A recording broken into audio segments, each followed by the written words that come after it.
Right. Should be live. Good morning, everybody.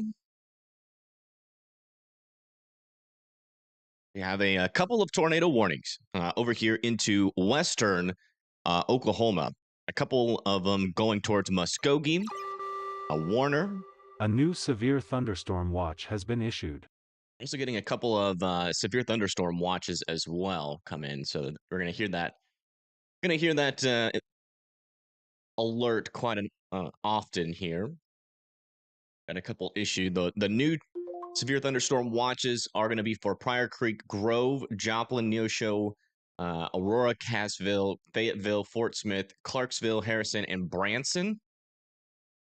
Guys need to be watching out for a couple of tornadoes, isolated hail of up to a quarter size possible, and scattered wind gusts of up to 70 miles per hour possible. And that's going to be right up here into this northeast or northwestern corner of Arkansas. And where our tornado warnings are right now, we've got a tornado warning to the south here for Clayton and Albion.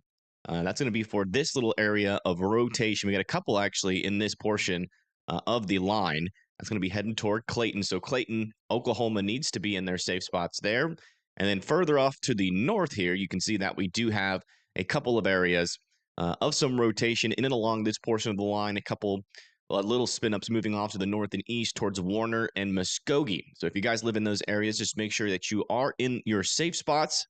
Also, another little area of rotation up here north of Haskell. Something back there, but let me just check the timing on that. Yeah, that's not a tornado, I don't think. That's on the backside of the storm. But yeah, overnight things were pretty calm out here, but we did get potentially some significant damage out of Ada, Oklahoma, on the southern part of town. And that was at around 5:15 there, and you can see over there in Ada, we also had a report of 85 mile per hour winds with a funnel cloud observed. So it looks like we might have had a confirmed tornado this morning at around 5:15 there in Ada, Oklahoma. And we've had a couple of those 80 mile per hour wind reports as well. And with some of these line segments of the storm, you can see that we do have some 70 mile per hour wind warnings on some of these guys there for Will Burton, Hartshoe, Antlers. And then also over here, we have another 70 mile per hour wind warning associated with this segment of the storm as well. So, not only are we talking about tornadoes right now, we're also talking about the chances for some pretty strong winds associated with some of these storms. The further you go south, though, the a little bit weaker some of these storms get. But our southern portion of our line is now about to head into Tyler, Texas. You can see there's Mineola, there's Tyler. We got a couple portions of this line about to move through. In terms of rotation, there actually are a couple areas of rotation even farther down to the south. One over here, south and east of Dallas, and another one to the east of Dallas as well. So keeping an eye on those. If those continue to rotate, we will start to see tornado warnings associated with that. Further down to the south, though, south of Waco, we do have another severe thunderstorm warning that's going towards Groesbeck. This one does not really appear to have much rotation along its leading edge, um, although there does seem to be a couple areas of smaller rotation along it. Let me see if that's associated with any reflectivity there. It kind of is.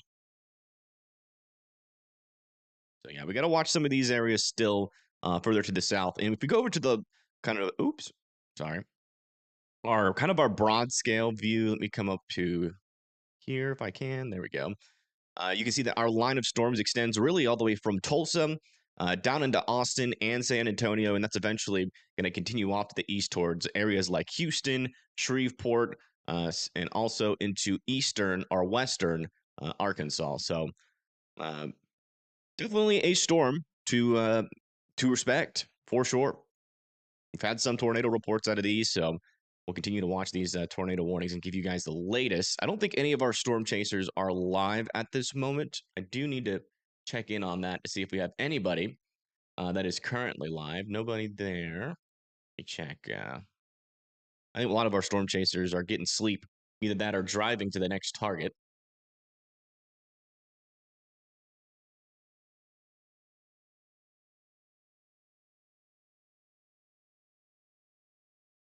And Pagey Tornado's not live. Storm Runner Media is not live. And then let me check. Live Storms Media.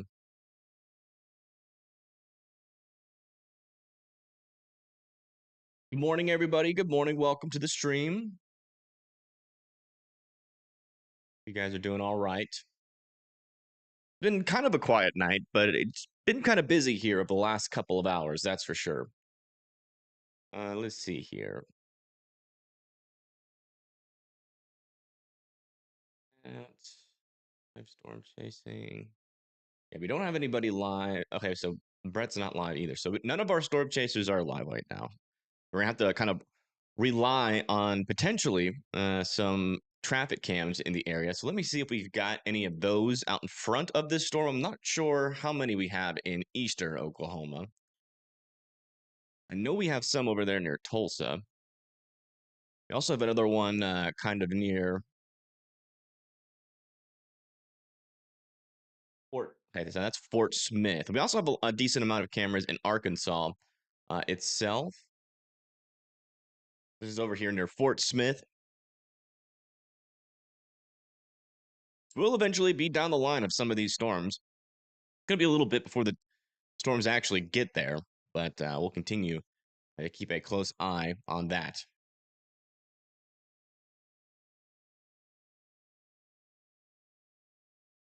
Refresh your page or restart your app. YouTube has been spicy lately. Yeah. Last night, a lot of people were having problems with the app kicking them out of YouTube entirely.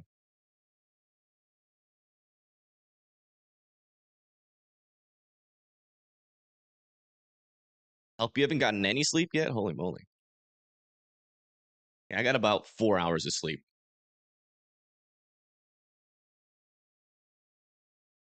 You follow? Let me check.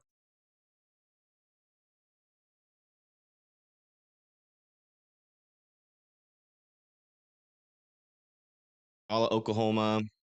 Yeah, it's almost over. You guys still need to be in your safe spots, though. Oh, actually, the closest radar to you guys actually says that the rotation is to your north and east. So you guys are actually good for the tornado threat. You can come out of your safe spots, and that heavier rain and lightning should be subsiding in the next 10 or so minutes. Will this reach Kentucky tonight? Yeah, eventually, but our tornado threat should be pretty weak by the time it gets up there. In fact, let's go look at our mesoscale analysis just to kind of give you guys a new update on what our environment is doing right now. As expected, we have a little area of 1,000 joules per kilogram further down to the south here, into kind of southeastern Texas.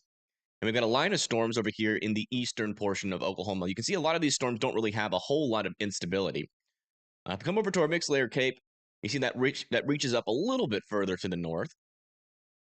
850 millibar winds are really strong here in this area. We're talking about 55 knots in and along where some of these storms are. So we do still have plenty of spin. And where's our SRH? It's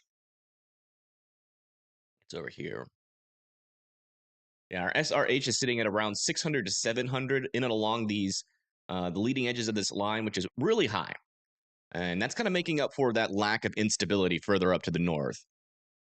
Whenever you get storm relative velocity that high, that can add some buoyancy. So even though we don't have a whole lot of instability up here, we still got to watch out for those brief spin ups. And coming over to our radar, you can see that we do have a couple of broader areas of circulation just to the south and west of Muskogee and Warner. I'm not seeing any debris balls at this moment, but I would certainly be in your safe spots as that storm approaches.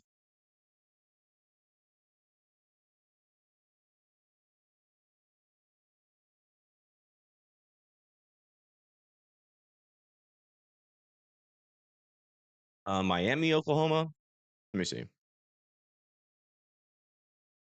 You guys might just be to the north to where the trajectory of this portion of the storm is going. But it's going to be a close call. So I would be kind of keeping your eye on this northern part, the one that's going through Broken Arrow right now. Not a whole lot of rotation on that northern end, but that could change as it gets closer.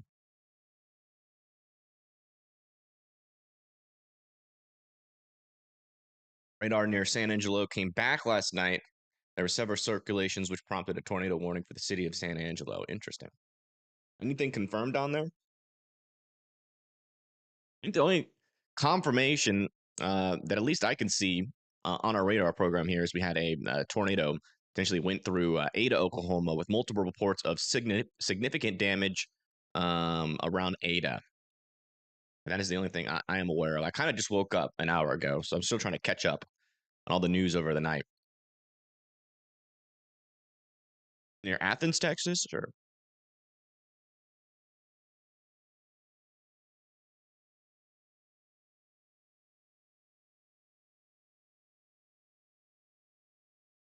looks like you guys are under a severe thunderstorm warning. It's going to be for 65 miles per hour.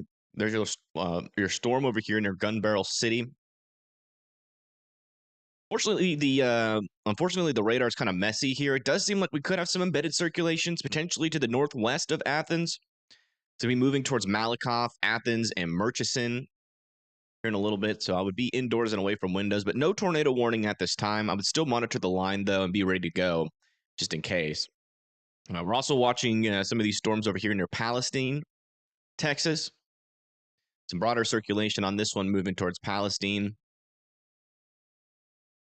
Overall in Texas, the main thing that we do have is just damaging winds right now, but that could easily transition as we move in later into the day as these storms start to make it into Louisiana. If I get a chance, can I look at the winds for Henderson, North Carolina over the next 24 hours? You are concerned about the fires blowing up here. Okay.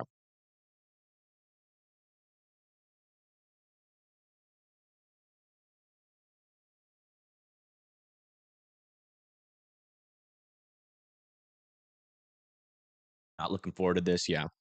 Hopefully the models stay true and the reality stays true to the fact that those storms stay pretty small. But again, it's kind of just like one of those days where we're gonna have to wait and see. What do we have on that? Not a whole lot. So for Henderson, your wind gusts, let's go check those out. Seems like they'll start picking up around 12 a.m. on the 5th, and they'll get to around 40 miles per hour by 8 a.m. wind gusts. And 40 to 50 mile per hour wind gusts will be possible through 12 p.m. And then maybe some more gustier winds on the backside by around 11 p.m. It's gonna be pretty windy on the backside of this storm, but that main corridor of wind will be earlier for Henderson.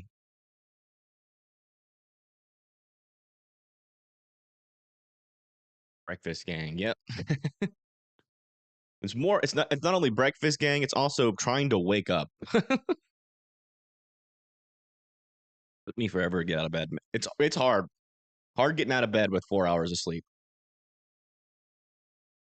But I'm up and I'm waking up more and more every minute. Little Rock, I'm expecting the tornado risk to be relatively low, but can't rule out some brief spin ups. That instability should really tank off as we move into the future here. But there is a little bit of a tornado threat there near Little Rock.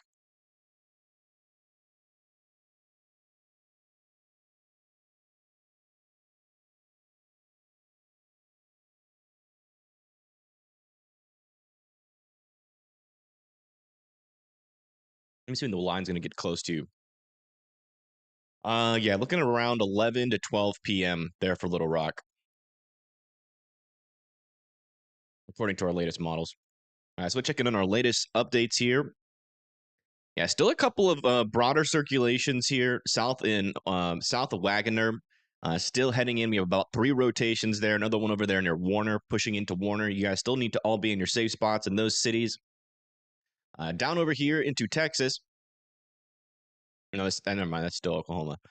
We have a couple more circulations further to the south that's moving towards Clayton and Albion. You guys need to continue to be in your safe spots for that one as well. Not really seeing any areas of debris yet, which is technically good news, but some of those rotations are still concerning enough to be respecting the storm. Hello, Sassy. Welcome. Just woke up too. Good morning. Good morning. Holbert. You guys are good. Some strong winds, though. You guys are good for like the line of storms and tornado threat, but in Holbert, eventually we're going to have some pretty strong winds working into your area. So just be ready for that. I wonder if we've started to get some power outages pick up from the wind event further up to the north. Oh man, look at this. Over here in Texas, we already have 410,000 people without power. That's pretty wild.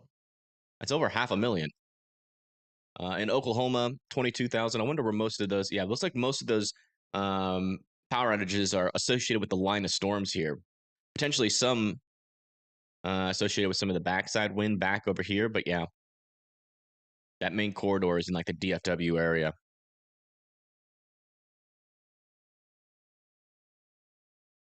Eufaula, Oklahoma.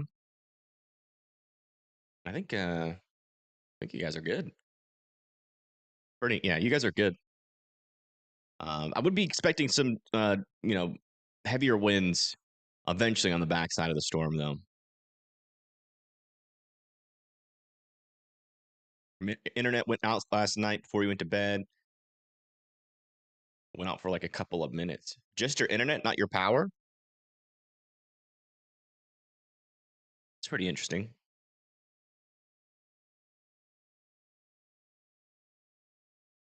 Let me see if we can get a camera east of Tulsa really quick.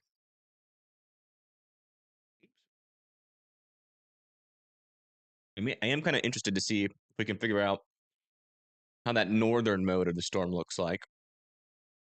We do have one in eastern Tulsa. It's pretty foggy. Camera's not shaking too much. We check the different angle here.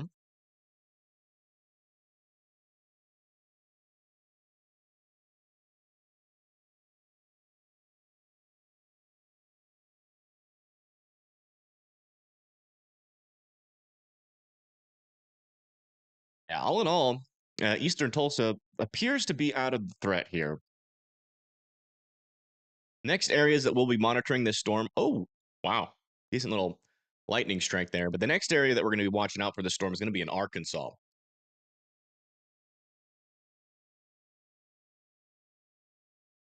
There were a few tornadoes that went unwarned in the DFW area. Oh, no. I haven't had the chance to check Discord. I pretty much just woke up and immediately went to work here. So I haven't had much to really check anything. The only thing I've been really seeing is, you know, what's happening and what's kind of happened on the storm reports. Oh, man. And potentially a little bit of a tighter circulation here south of Muskogee and in Muskogee itself. No debris signatures on any of these guys right now, but that is certainly getting a little bit more concerning in between Muskogee and Warner. You can see those greens are starting to brighten up a little bit, those reds as well, and those circulations are getting tighter together. So definitely watch out there near Braggs and Fort Gibson.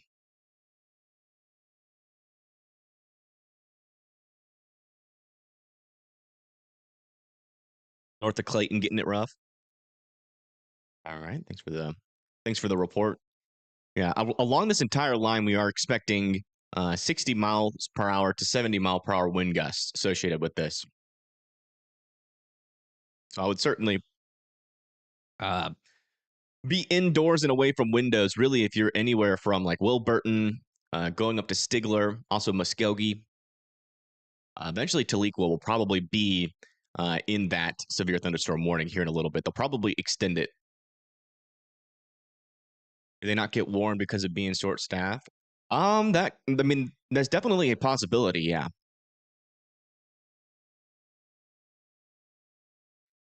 Short staffing is going to be way more prevalent as we go into the future. I mean, you can't blame every single missed tornado warning on short staffing, but certainly some of them will be because of that.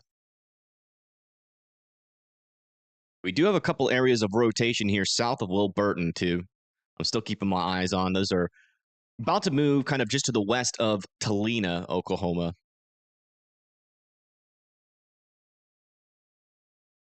Velocity scans were a huge mess when these storms were further west. It was impossible to even spot severe signatures. Interesting. No problem, Erica.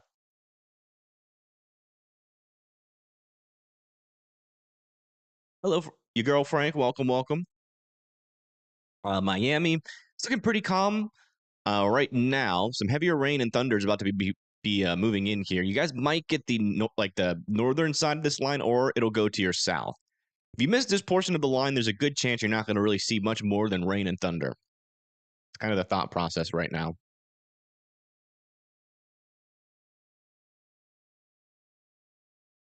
Do a little bit more of a zoomed out view. Fortunately, there really isn't like a really good radar to kind of monitor all portions of the line. We'll monitor the southern portion here for a little bit. We kind of have a jumbled up mess here east of Dallas. Not a whole lot of rotation with these storms right now. You can see we got a lot of over convection, which is going to be keeping our storms a little bit muted for the time being. But this is going to be the area where we watch kind of for the beginning of our significant tornado threat over here into Louisiana and southern Mississippi. So down here, what happens down here will be crucial to how long today is really going to be for our tornado threat. This tornado threat further up north should eventually end over the next hour or so, and that'll shift more down to the south. So those are kind of the thought process. That's kind of what I'm thinking right now.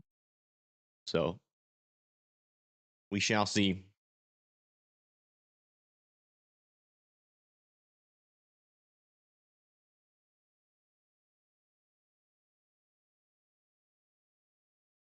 Sound is cutting out. Is anybody else having issues with my sound cutting out?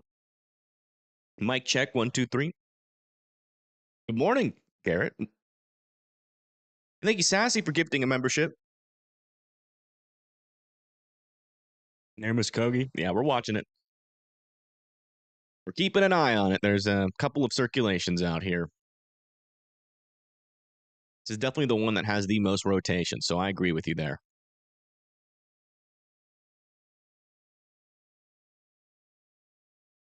That's the YouTube live chat glitch. Gotcha. Yeah, unfortunately, YouTube has been glitching a lot. And there's nothing I can do on my end for that.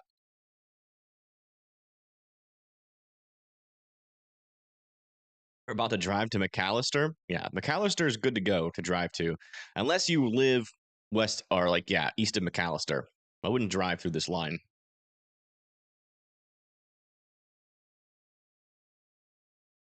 Still waiting on our latest scan here.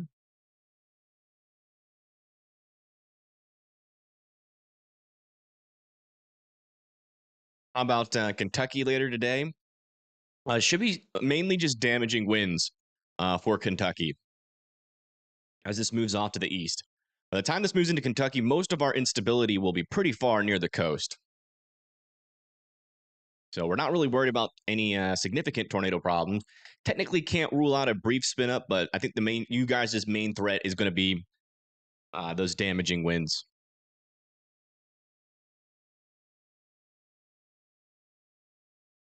What about Idabel? Idabel's got a little while here, but you guys are in a severe thunderstorm warning for 60-mile-per-hour winds. That's going to be coming towards you guys in a little bit. And there are some circulations along this line. Unfortunately, though, we really don't have a great view from our radar perspective here.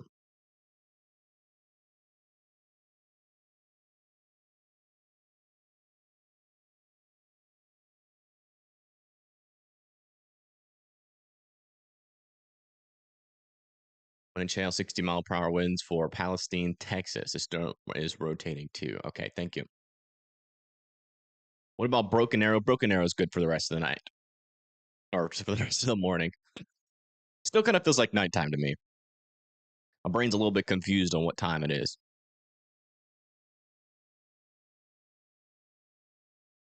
All right, let's check our latest radar scans. Yeah, we still have a decent area of circulation here near Muskogee. They're probably going to extend this into Tahlequah here in a little bit. So be ready to go to your safe spots there in Tahlequah. Area of rotation is still, and I wouldn't say it's the strongest area of rotation, but you still got a little bit of broader circulation, but right here, there's some tighter circulation that we're still keeping a close eye on. No definite debris ball out of this storm just yet, but it's pretty darn close to trying to produce a tornado. We also did get an extension of our severe thunderstorm warning here for Tahlequah, Stillwell, and Salisal, so I would continue I mean, at the very least, you guys need to be indoors and away from windows up there.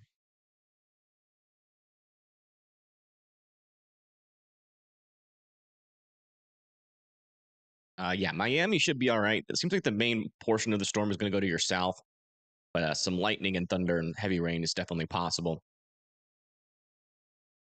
Palestine, Texas. See if I can get a clean view on that storm from the Dallas radar. And there is some rotation there. It's a little bit on the broad side, but I would say it's worth monitoring. Yeah, way up into the atmosphere, you can definitely tell that there's some pretty decent rotation there near Palestine.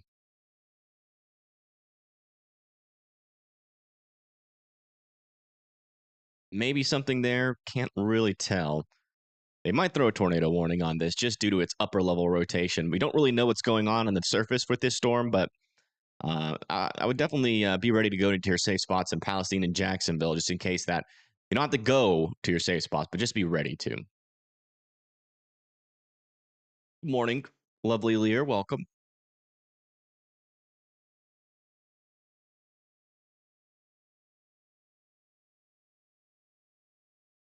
Check to see if we got any more cameras to the west of the storm.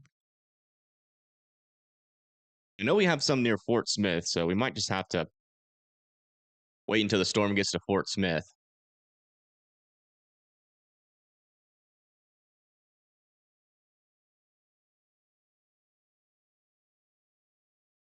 Might actually be the base of the storm back over there. It's kind of hard to tell. You can kind of see it on the top right screen. We should get a pretty good view of just how strong this storm is near the surface.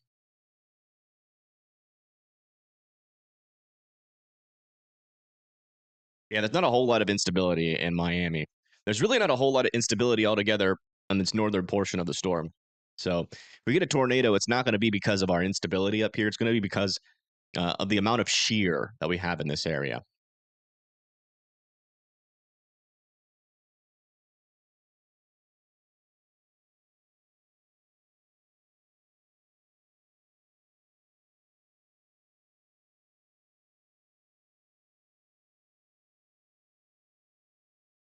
Just checking the line here for some rotations. We don't recheck back in on our Palestine storm. Yeah, still a little bit broad there. And thank you, Contessa, for the 10. I do appreciate that. Thank you for being on early. Absolutely. No problem. No problem. It's like a lot of our tornado warnings are expiring. They actually let that Muskogee uh, tornado warning expire, which is surprising. They might reissue one for this storm just by itself. And that's kind of our strongest area of rotation right now. It is interesting they allowed that to expire, though.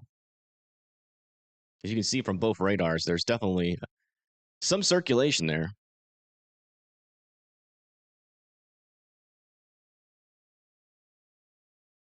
Muskogee, okay. As the line slowed down or sped up, like since last night, it sped up a little bit. We're moving to the northeast at 50 miles per hour. Yesterday it was 45, so we sped up about 5 miles per hour.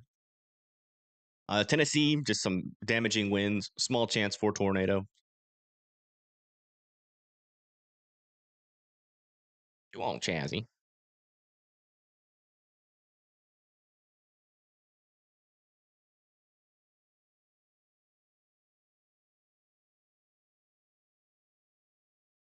Are things in Joplin? There's some thunderstorms around you. No velocity signatures though, so just mainly some heavier rain and some lightning right now. So we also got an extension of our southern severe thunderstorm warning for Gilmer and Dangerfield. It's gonna be for 60-mile-per-hour winds, 1-inch hail.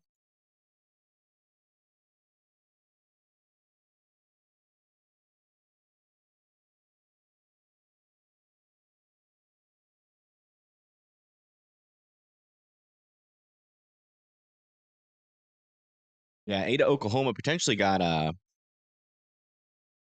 tornado last night. Multiple damage reports of significant damage around Ada, especially across the southern part of town. And we also have some 85 mile per hour wind report out of Ada.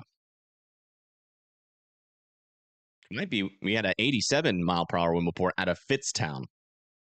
So some pretty significant winds went through the Ada area last night. I've been seeing some people say that there was a couple of unwarned tornadoes in Dallas, but I haven't. We don't have any tornado reports or much extra news on that out of the Dallas area just yet.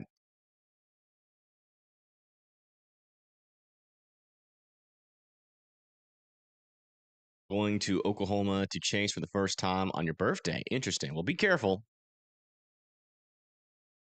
There's a building completely destroyed there. Wow.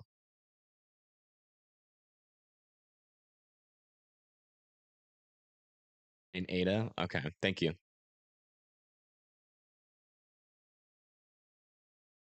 Let me see if I can find a link to that report there.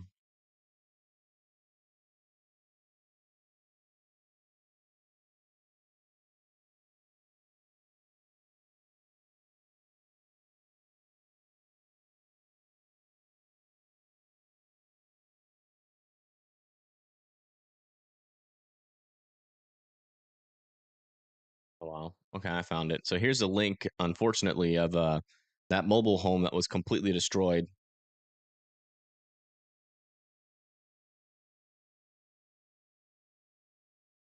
Not good. I really hope there was nobody in there.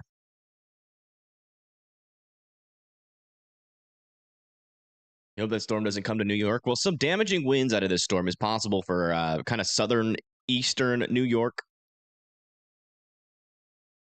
I'm assuming they're going to allow this tornado warning to the south to expire.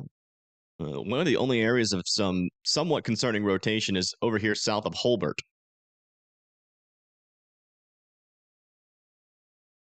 Along other portions of the line, we really don't have too much going on right now.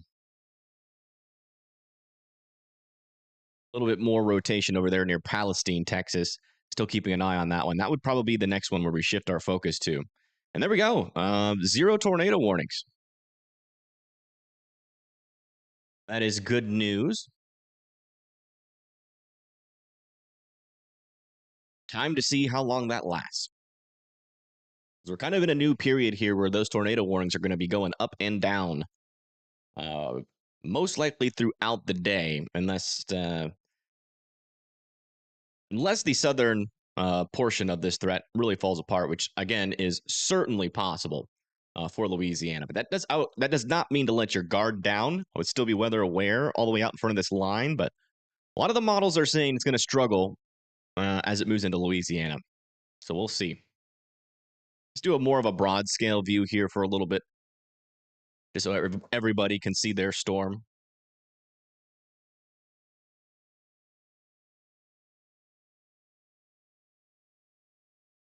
Daytime tornadoes are bad enough, but it's those nighttime ones that are the most deadly. Yeah. Yeah, unfortunately, people just go to sleep without, like, it's okay to go to sleep if you have a weather radio.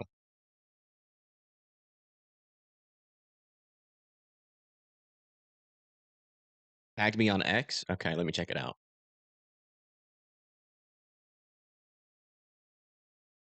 Tyler Mackey said I could share this with you and I could show it. Okay, thank you. Carrie, friend, I assume, out of Ada, I shared some photos. This is some roof siding that got ripped off somewhere and hit a power line there. And it looks like we have a building of some sort or like a roof. It's hard to tell if that's a building or just a part of a roof on the side of the road here. But some debris definitely spread out throughout the area. Yeah, it definitely looks more tornado-y there.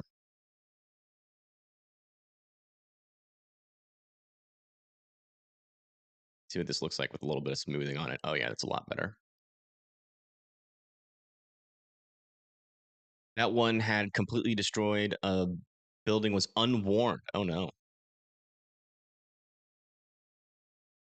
Yeah, I'm wondering if as time progresses, we might see less and less tornado warnings due to people being in longer shifts from the NWS. There could be a little bit of fatigue there. It's one of the things that you have to do when you're short staffed is some of the staff that is still available has to work extra long hours. So there's definitely higher potential of more mistakes. I click trying in Muskogee again. Let's check that out.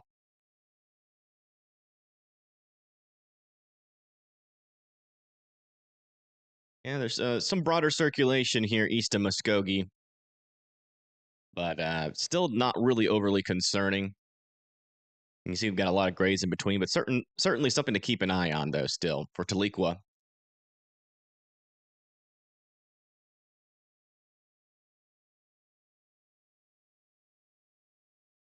I am expecting, though, this northern threat to kind of start to quit on us, and for our threat to shift further down to the south. At least that's what the models are indicating should happen. You know, if we start to see storms like this one near Palestine get warned, then we're definitely going to have some problems later on. But as of right now, it's pretty darn calm on the southern side of this storm. And it might remain that way the entire day.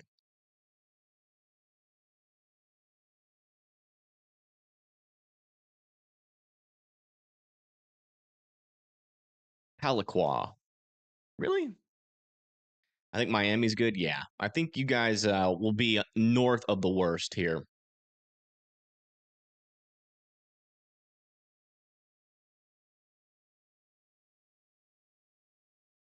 Oh, wow.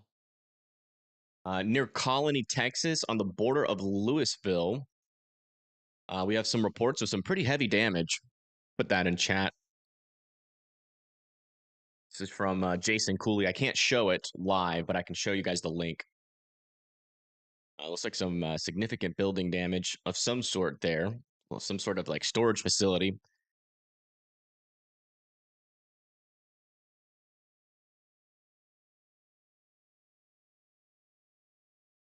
What about Wiley, Texas? Let me see where Wiley, Texas is. Wiley, Texas. Yeah, you guys are good to go. Definitely some stronger winds to come eventually, but your tornado threat's over. Did Trump fire FEMA yet? I know for West Virginia there has been a lack of FEMA response for a lot of the floods. They still haven't gotten any FEMA funds. But I'm not exactly sure the extent in which they have been gutted because I know they got some funding cut and I know they've had some firings, but I'm not sure. I'm not sure just how extensive it is. I've been really paying attention to NOAA and NWS. 30-mile-per-hour winds in Ozark in front of the storm. Okay, thank you. Yeah, there's going to be some gradient winds, not just near the surface of the storm. So here's your line of storms, but potentially as far out as like this, out in front of the storm, we could still have like 30 to 40-mile-per-hour wind gusts happening.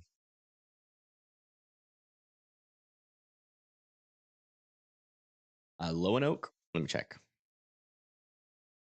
Loanoke, Arkansas. Over there in Little Rock. So yeah, your main threat's going to be damaging winds over there. That'll be progressing through the area throughout the day, probably within the next, I would say, 3 to 4 hours. Should be a low tornado threat with your main risk being damaging winds. No power here in Yantis, Texas. Can I check? Well, if your power is out, the storms have probably already gone through.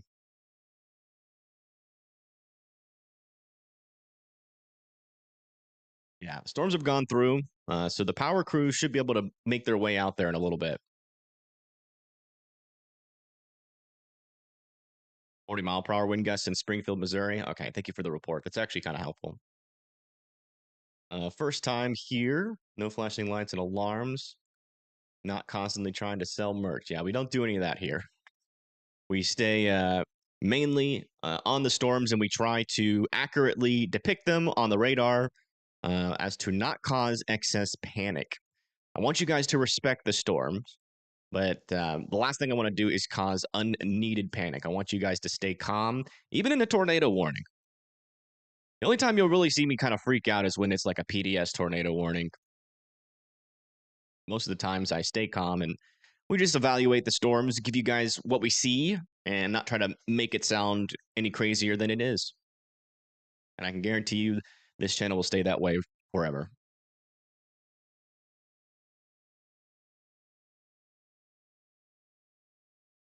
When we'll hit Kentucky, the winds should actually pick up over the next 3 to 4 hours in like eastern or western Kentucky, central Kentucky, as we go into like 6 to 8 hours from now, and you can expect anywhere from like 40 to 50 mile per hour wind gusts.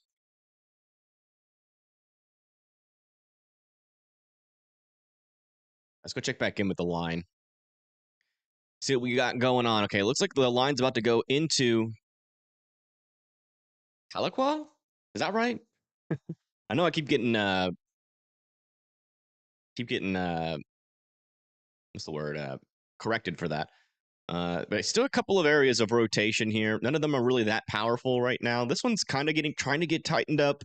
There's a little bit of broadness in it though, so I'm still keeping an eye on that. Same over here, some broadness. You can see in between the greens and the reds, we have some grays. So that makes it broader circulation. We typically see tighter circulations with tornadic storms. Maybe a little bit of rotation there, not overly powerful. Moving into Stigler, looks like they downgraded a lot of these warnings too, but we still have a 70 mile per hour wind warning up here near Tahlequah. Most of our warnings down to the south are 60 mile per hour winds, which you definitely don't want to be outside for, but as long as you're indoors and away from windows, you'll be good to go with a lot of these storms. Yeah, this one near Palestine's actually warned for 70 miles per hour now, and ping pong ball sized hail. It's going to be moving off towards the east towards Jacksonville. But that's kind of what we're dealing with right now. Not really seeing too many areas of rotation to the south. And we're having a small moment here of calm. How long does that last? Will be determined, obviously. How long does it last? Until it doesn't. Keep catching myself trying to zoom in on my radar. That's funny. Why isn't it working?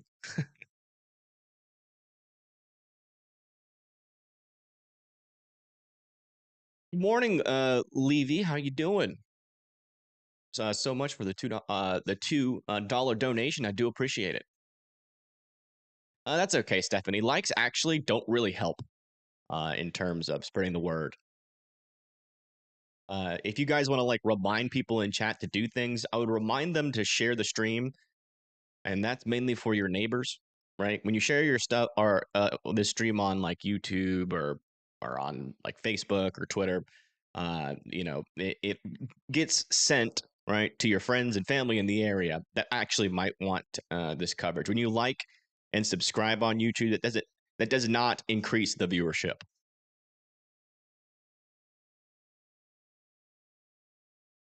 Although you can subscribe if you want, more forecasts and severe weather alerts in the future. That's really the purpose of the subscribe button. But if you want to help spread the word about the storms coming, the best way to do that is to share. Link to Blue Sky. Thanks.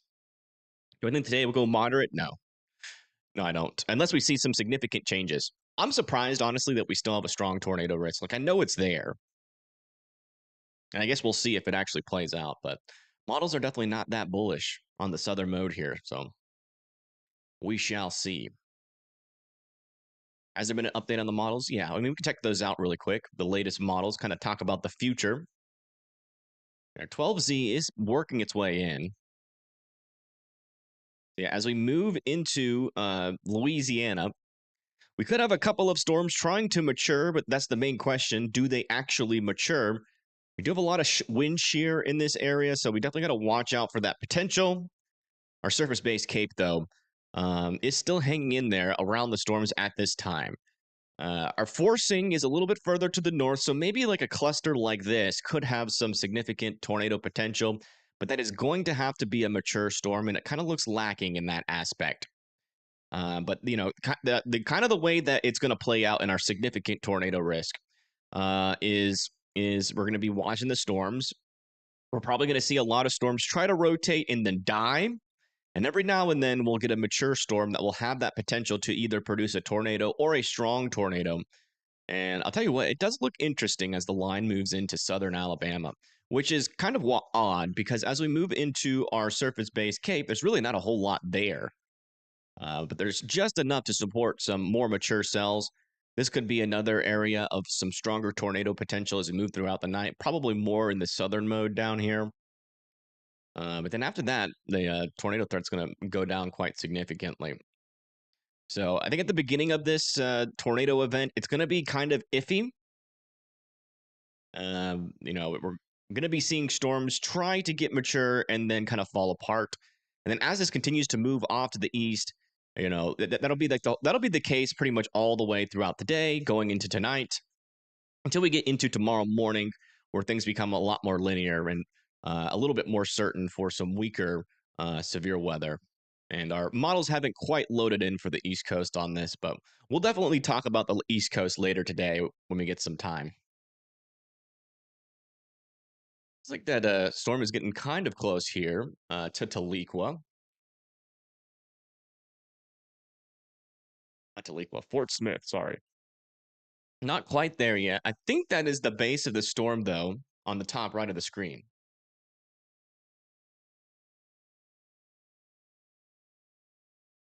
Or in Alabama. Well, I will say that although the storms look a little bit more organized as they move into Alabama, the instability is a little bit weaker. So it's not like a guaranteed tornado threat, but it's certainly a time, when that line comes through, I would certainly be pretty weather aware.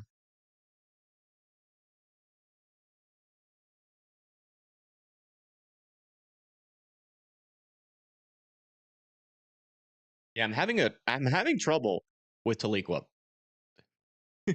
As you can tell, as I just said it again. Tahlequah. Okay. I've been calling it that for so long, and this is the first time I've ever been corrected. I kind of like the way it sounds, but Tahlequah also sounds pretty interesting. A little something popping up here on the storm that does kind of seem like side lobe. Our main area of rotation would be back in here still. See if I can get a clearer view on radar of that storm. Yeah, this radar is saying not a whole lot's happening. We are getting a couple areas of circulation over here west of Jacksonville. Not super concerning, though. Some pretty interesting signatures over there near Texarkana. Let me check that from a different radar. This one says more of an outflow. A new tornado warning has been issued. He's got a new tornado warning. See where that ends up getting placed.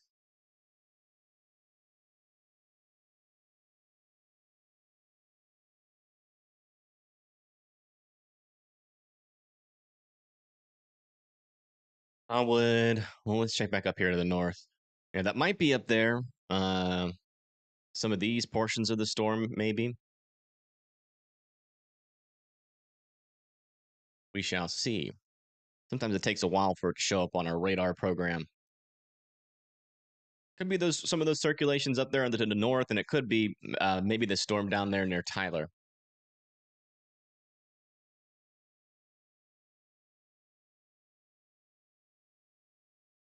If it ever shows up. It will show up eventually.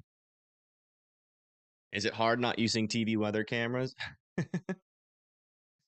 Yeah, kind of sucks.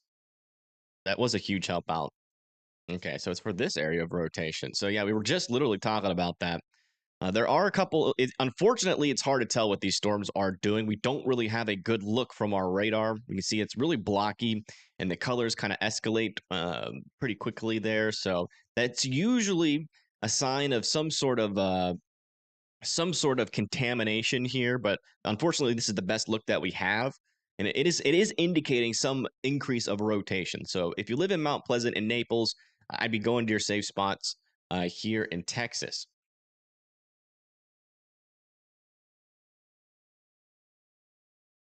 Fortunately, though, we just really don't have a good look on this storm. We're pretty much deep in a radar hole. Our closest radar is out of Shreveport. We'll keep on checking in on that. It's lagging so bad. What is? Yeah, if my stream is lagging, just refresh it. It's not on my end, it's on YouTube's end. It sucks living in this radar hole. I agree, man. I mean, they could just put a radar like right here. But the bad news about the NWS cuts is that we're probably not getting any new radars anytime soon. So I would expect to live in that radar hole for a while, unfortunately.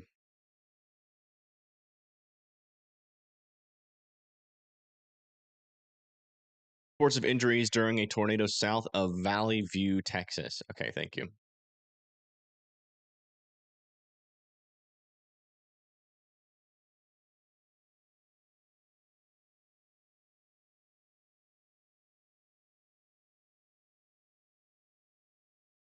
Let me check this out again. Yeah, still waiting on that latest velocity update. I'm going to check back down further to the south again in our southern mode. Over there near Palestine. Yeah, still a couple of circulations out over here, but none of them are really too organized just yet. We have some broader circulations also to the south and east of Tyler and Berryville, but they're still kind of in their baby stages of rotation. They're not really overly concerning. A little damage report just came out. A 1-inch tree limb was broken off of shingles. Our trash radar hole is a staple. Yeah. Yeah, that's one of the things that, if we had like a radar here in like Texarkana or Hope, that would fix a lot of issues. Because I remember covering, I think it was like an EF4 tornado that went through Idabel not too long ago, about a year or two ago. And it was really hard to tell what was going on near the surface with that one. It's pretty frustrating.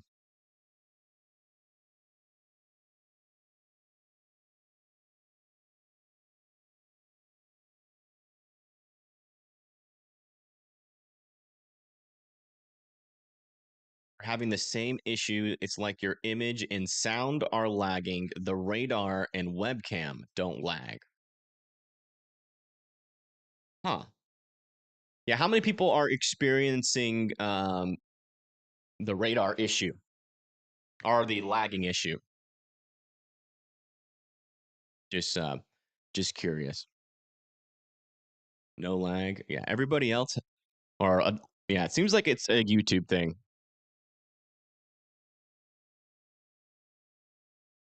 Your stream is not live a single bit. Yeah, it's certainly a YouTube thing. I don't know. Like that's the weirdest thing about it. It's like it's only for some people. You would think if it's a YouTube thing, it'd be for everybody. Yeah, still waiting on the latest scan for this tornado warning.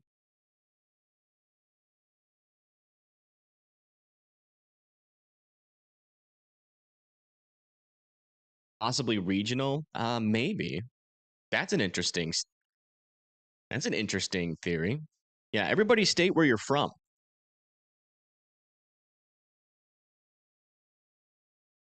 Maybe the lag's coming out of a specific area. So looking like for Jackson Parish. Let me see where Jackson Parish is. Jackson Parish. That's near Jonesboro. Yeah, I would definitely be weather aware. I mean, there's going to be a tornado threat as this line moves through, but this line back here has been pretty messy, kind of as expected, right? We're not really seeing much mature cells. Further south of this is where we're watching out for our tornado threat to kind of move into this area. So, but a lot of the storms here further south have been struggling. I do want to check back up north again near Fort Smith. Still seems like this portion of the line is still relatively calm, and they did downgrade that 70-mile-per-hour wind warning down into 60-mile-per-hour winds.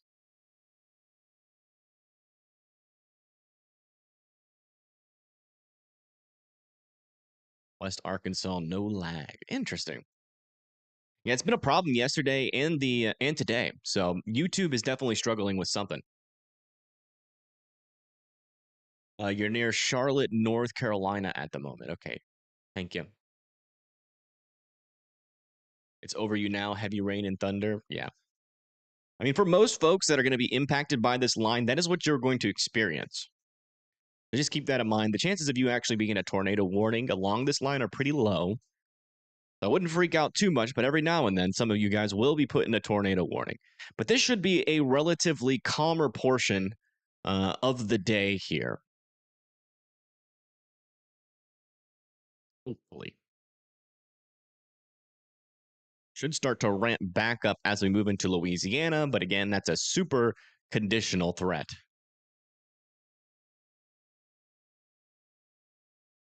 So that even uploaded non-live videos were having the same issues with lag and audio.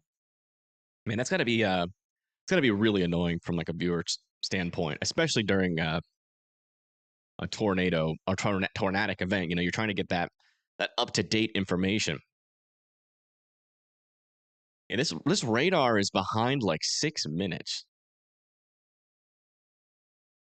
And our latest view is that we still have some rotation here on our southern side, heading towards Naples on our radar from DFW.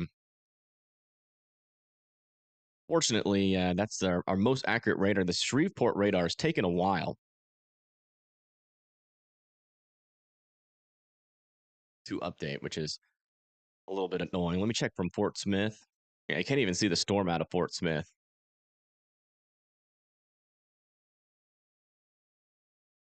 Haven't had any issues on your YouTube. I wonder if YouTube just had an update. If you guys are like experiencing lag from the audio and video, I would go to the App Store and check to see if you have a new update. Sometimes I get problems with YouTube, and I most of the times I check the App Store and it says I have a new update, and then I update it and it fixes the problem. So I would check. Oh, A new tornado warning has been issued. another new tornado warning has been issued. Might be with some of these cells near Longview. Oh no, okay, it's up here. Oh wow, this is an observed tornado, folks. We've got a tornado on the ground near New Boston. Observed tornado. Let's try to get some more information. Tornado producing storm. Interesting. Radar confirmed tornado.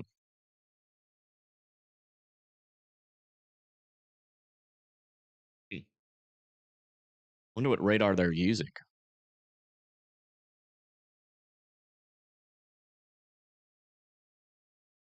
And that might be it here. Just near 30. Moving on to the east. If you guys live in New Boston, I'd be in your safe spots. I am not seeing a definite debris ball here on radar. This is our closest radar, so not sure how they're confirming this. They might have like a local radar from the NWS, but we do have a report here that a tornado is on the ground, so New Boston needs to be in their safe spots.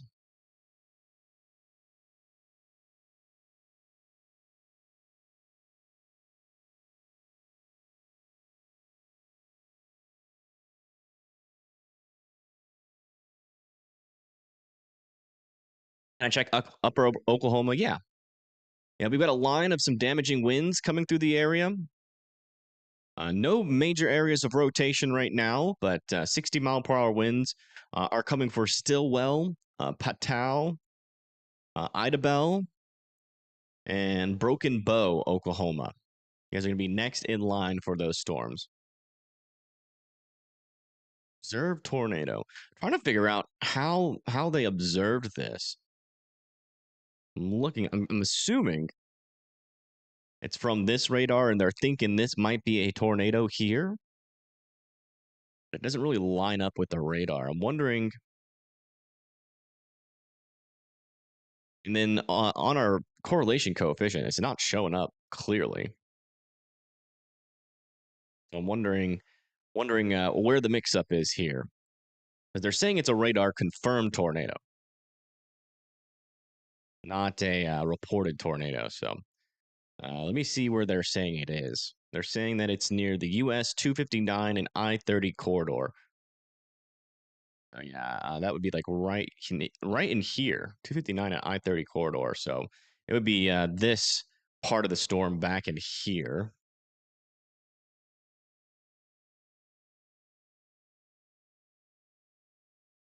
Yeah, be in your safe spots there in New Boston. We have a potential tornado on the ground here heading your way. Yeah, there's definitely some decent rotation with these storms, but I'm not seeing a definite debris ball. They're saying it's a radar confirmed tornado. I'm just trying to figure that out on my end. But regardless, we know where the reported location of this tornado is in and along I-30. So if you live near New Boston in Maud, Texas, I would certainly be in your safe spots.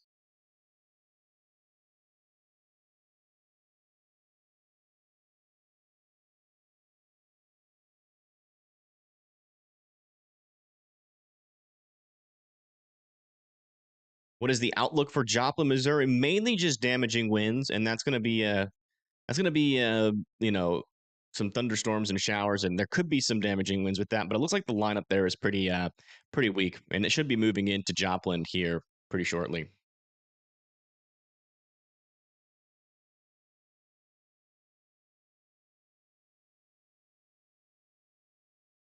Yeah, we have a couple of areas in and along this region. One here south of Mount Pleasant, and another one north of Mount Pleasant. This is the one that's confirmed on the ground.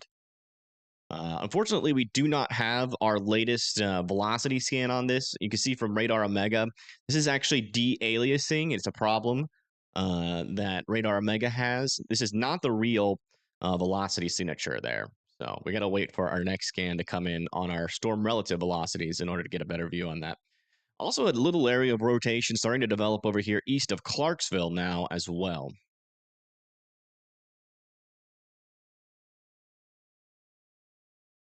Did I even sleep? I got 4 hours of sleep. So I did sleep a little bit.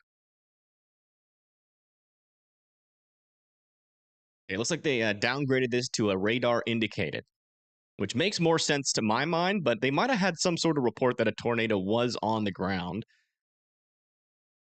So that might have been what contributed it, and maybe they didn't have enough information to really to say for sure whether or not uh,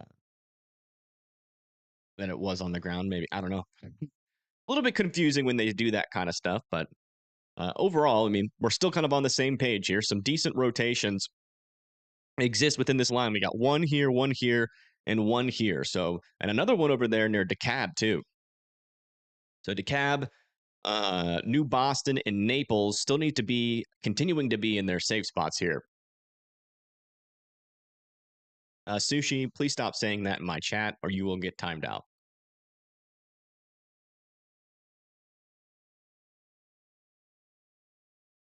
One of the things that we are seeing, that is for certain, we're seeing a lot of contamination. So these rotations are looking stronger than what they are, but we do have a lot of tight little areas of rotation. Yeah, but it's contamination. We're looking really far away from the storm here on all of our radars, so it's going to look like stronger the rotation than what it is near the surface. But there definitely is rotation, as we just had a tornado on the ground.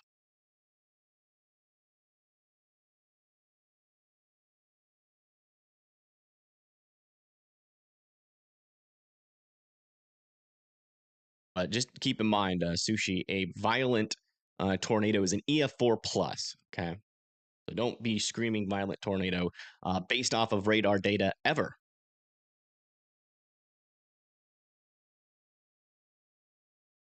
Tornado warning in Texas. Just changing my title back. How is Memphis, Tennessee looking? Going to be windy. A small chance for tornadoes up there, but the most of the tornado threat should be to your south.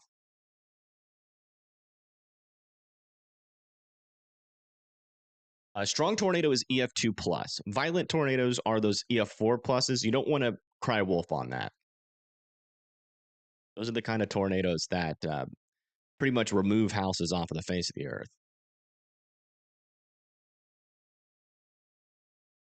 It's strong rotation. It's fine to say that it's strong rotation, but do not try to pre-rate a storm using radar because, again, one, this radar isn't near the surface, right? It's pretty far up. So we're looking at the rotations in the upper levels, which is always going to look stronger than it is at the lower levels for the most part.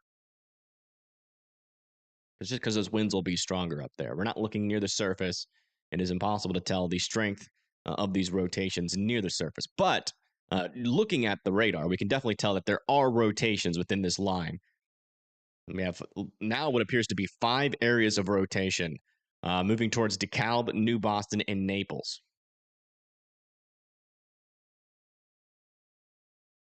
We need to get the radar in Broken Bow, Oklahoma. I agree. One in Texarkana or one in like Oklahoma would be perfect. But I'm telling you guys right now, the only thing that's coming for the NWS is job cuts and funding cuts. So we're definitely not getting any new radars, unfortunately.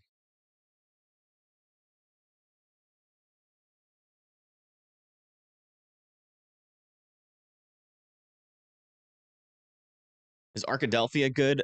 For now, I think Arkadelphia. Where is Arkadelphia? That's in Arkansas, right? Arkadelphia. Yeah. Yeah, you guys are good for now, but a line of storms will be there probably within the next 2 hours to 3 hours.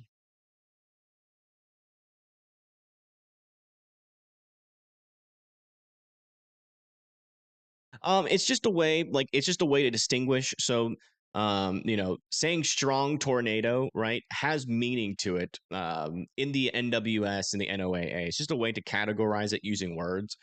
So, a strong tornado is categorized as an EF2 plus. Briefer and weaker tornadoes are categorized as EF0 to EF1.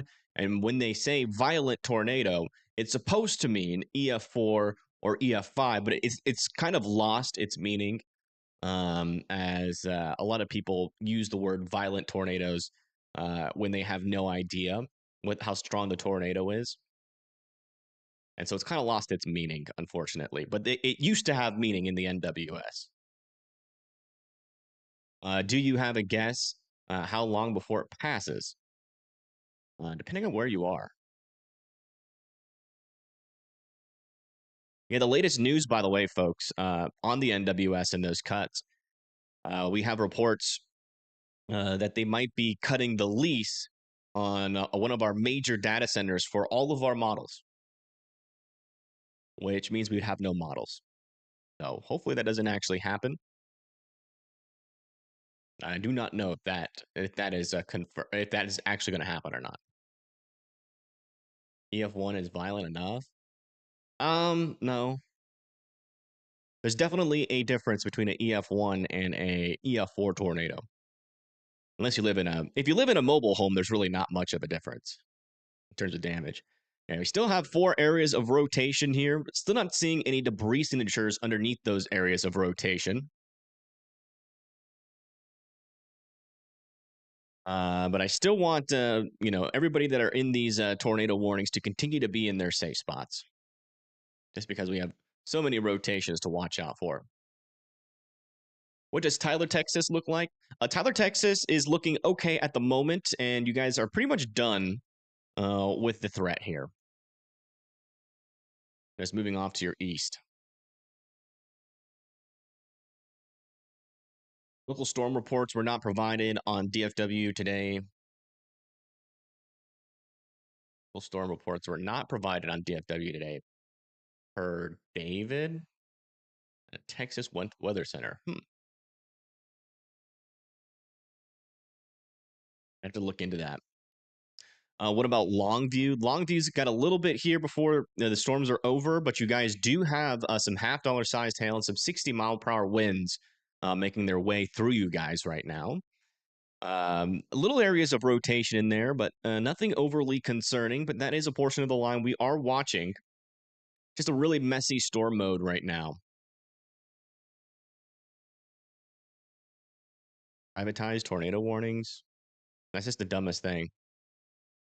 It doesn't make any sense. Because as of right now, you guys pay, I think it's like $3 a year for the NWS in taxes. If Google owned like all the infrastructure on the NWS, you'd be paying like $9.99 a month.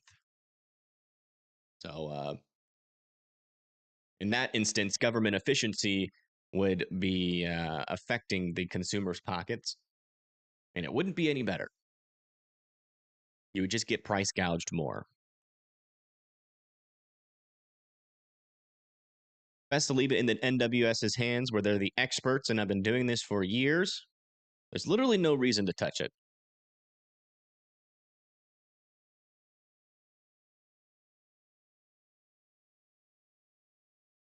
I bet you, though, we won't have anybody in chat saying we don't need the NWS while I'm live.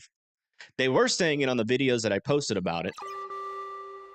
A new But tornado I bet you they warning don't has do been it while we're issued. live. New tornado warning has been issued. We will see where that gets placed. I'm kind of curious to see or seeing anything out of Fort Smith yet.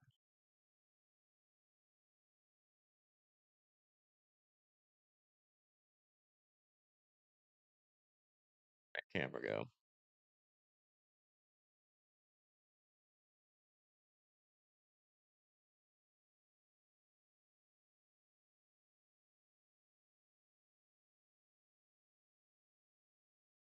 We're starting to get some rain, but no major wind with this storm yet.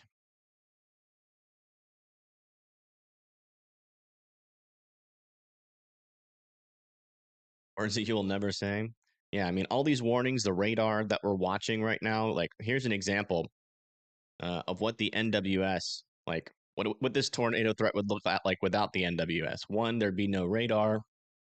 And two, there would be no warning. So we'd be sitting here being like, well, folks, I don't know what I'm going to do. I don't know what's happening. So there could be a storm in here, or there might not be. That's how the live stream would go without the NWS. But if you really want that, I'll know what's wrong with your brain, to be honest.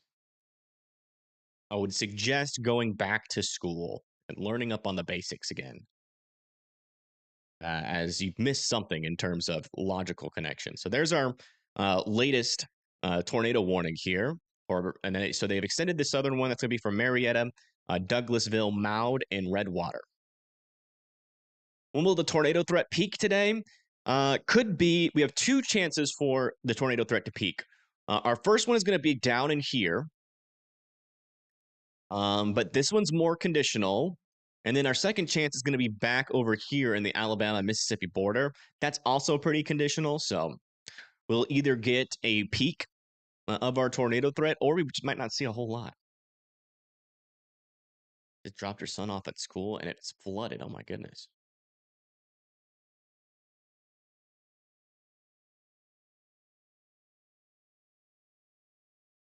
Yeah, no, I mean, there's definitely still some areas of some stronger rotation here along this line here, moving towards New Boston and Maud. No debris signatures yet, so still looking good, at least in terms of tornadoes on the ground. But keep in mind, sometimes we might not catch those tornadoes on radar if it happens in between the scans. So just continue to be in your safe spots there in New Boston and Maud until this line moves through.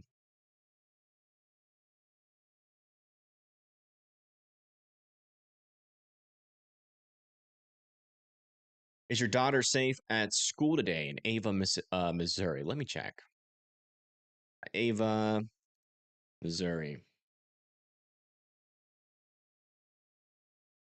Looks pretty good for now. I mean, there's definitely some chances for some thunderstorms, but no organized portions of the line out in this area.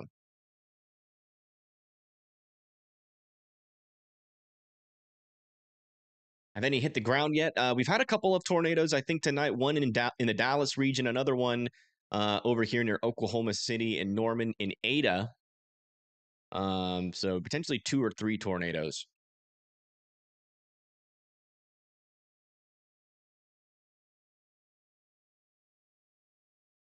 Is dependent on what the Gulf sends into the south. Yeah.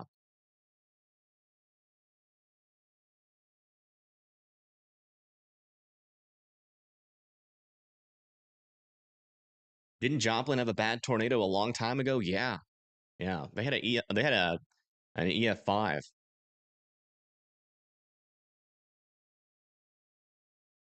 Lots of damage in Hugo, Oklahoma, but nothing reported by any chasers. Okay.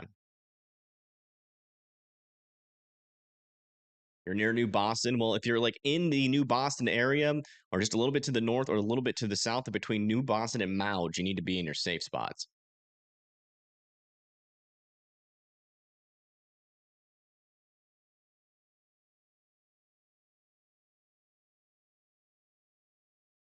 I really wish we had some better radar coverage here because I know there's rotation aloft. I just don't know how much of it's near the surface. I think we do have some traffic cams in the Texarkana area. Let me double check on that really quick. I'm pretty sure we have some traffic cams.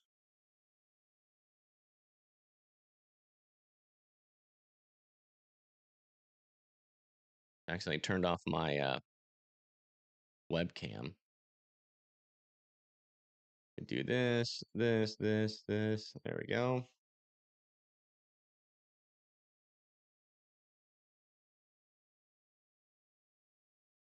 Traffic cameras. Yeah, we do have traffic cams in Texarkana.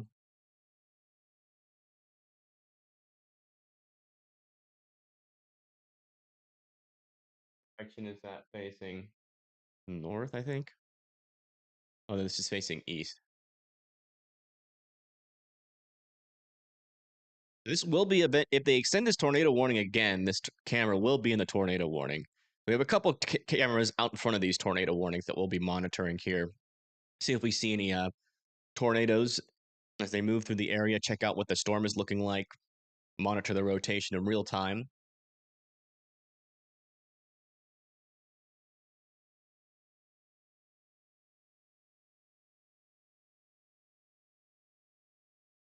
Yeah, back in the 1980s. Yeah. Well, I mean, they had radar back then. We still had NWS in the 1980s. I mean, we've had the NWS for a long time. We want to check back in with these northern storms up here. Yeah, still looking good. No areas of tighter rotation just yet. Still a couple kinks in the line, though, worth watching near Salisal, near Patau, also over here near 259 and 144, west of Hatfield, Arkansas. But mainly just some damaging winds of 60 miles per hour coming for Fort Smith, Mena, Hatfield, and DeQueen, Arkansas. Keeping an eye on those.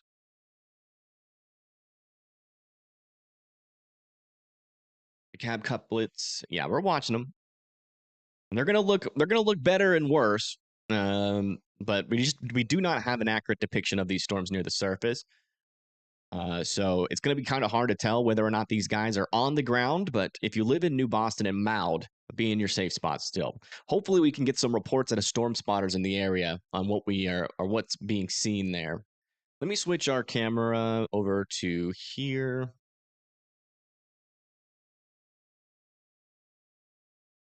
Do I not have Brett's view over here? I don't think I do. Hold on. I don't know why that's gone. Hold on. Let me do something just real quick.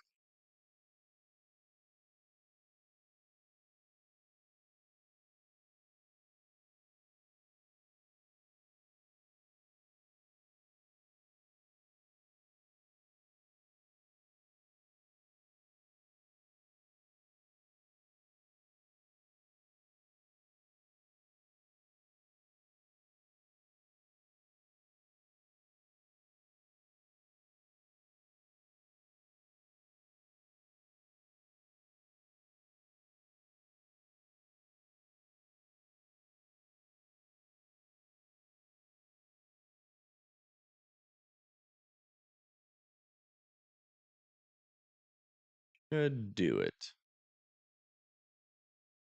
There we go. Sorry about that. Check our latest scans. Yeah, still no new scans out of these storms yet. Why is having radar so important? What? All right. Sorry, I won't laugh at the question. Maybe you don't know. So this is radar, what we're looking at right now. Without this, I mean, this is what it would look like. And you wouldn't have any warnings because we wouldn't know what kind of storms are there. So if you think this is helpful, right? Say like you come into my chat without any radar or weather warnings. You're going to tell me what's happening in Texarkana, and my answer is going to be, I don't know.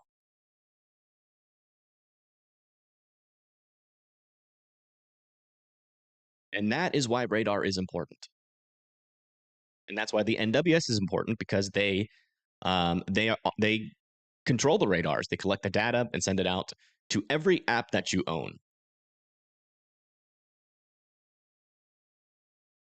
Well, they said, which is why radar is important. Oh, okay, gotcha. Confirmed tornado in New Boston? No. As of right now, we have radar indicated rotations right now, but we're keeping our eyes on the latest data here. New Boston hasn't really been impacted by the circulation yet, but I would be in your safe spots. We did have a confirmed tornado a little while ago, so not ruling out the ability of this storm to produce another one. Notice a lot of people that don't realize that different forecasting services are using NW or NOAA and NWS. Yeah, literally everything. Your app, every single app that has weather radar uses the NWS as their base source. Every model uses the NWS, like the HRRR, RAP model, all of that. Every warning is issued by the NWS. So if you get rid of them, you're not going to have weather models, you're not going to have warnings, and you're not going to have radar.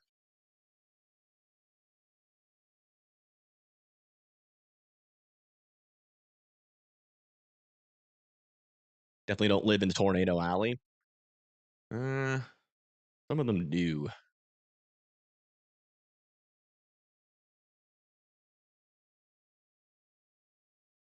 I remember radar was the same airport radar. Yeah, another thing is, like, planes use radar.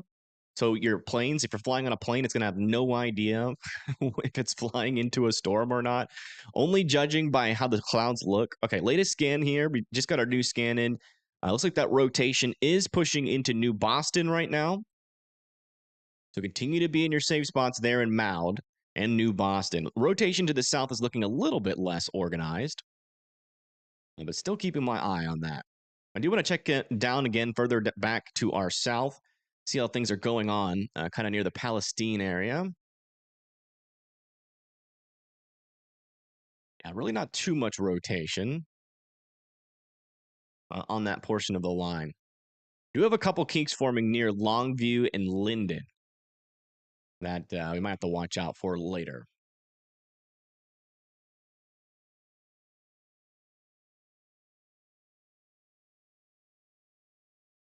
Are winter tornadoes becoming more prevalent as the years go on? Kind of. Tornadoes, rely a lot on different kinematics. And one of the things that lacks the most during winter is that instability.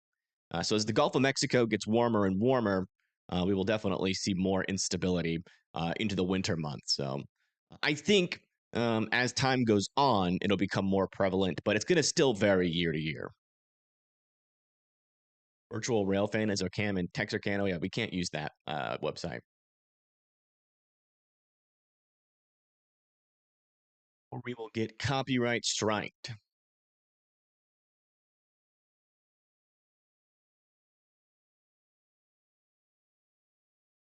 Gulf of Mexico is getting pretty warm already. Yeah. Yeah, it's already like a couple degrees above average. A new tornado warning has been issued. A new tornado warning has been issued. Most likely is an extension of one of these warnings, unless we have some new areas of rotation further off to our north. Not really seeing much up there, so it's probably just an extension. Let's see where it gets placed here. We'll look at the broad view radar while we wait for that.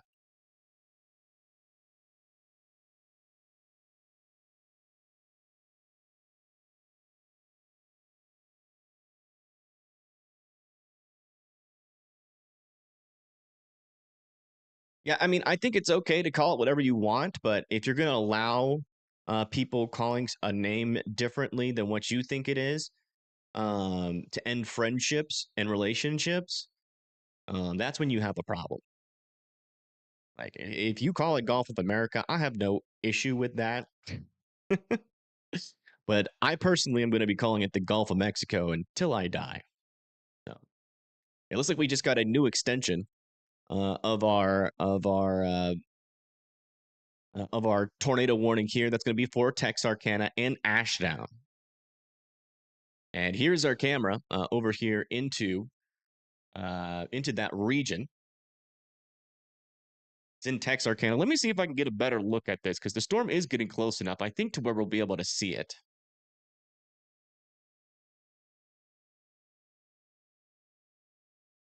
This is looking west, so this would probably be one of our best views.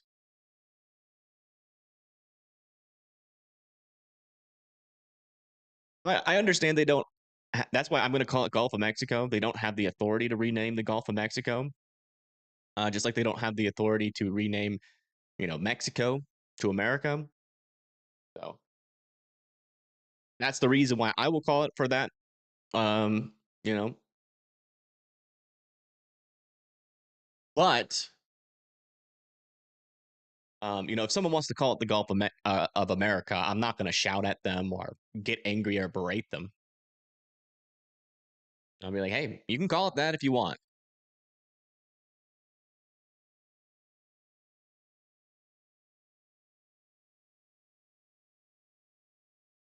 I think it's okay for people to have differences of opinion. That's not going to make me hate you. I judge people off of their character rather than, one belief.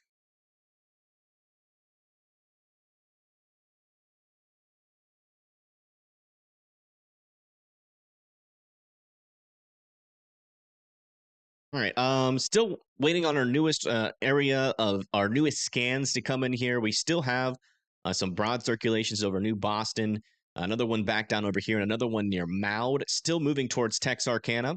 So continue to be in your safe spots there.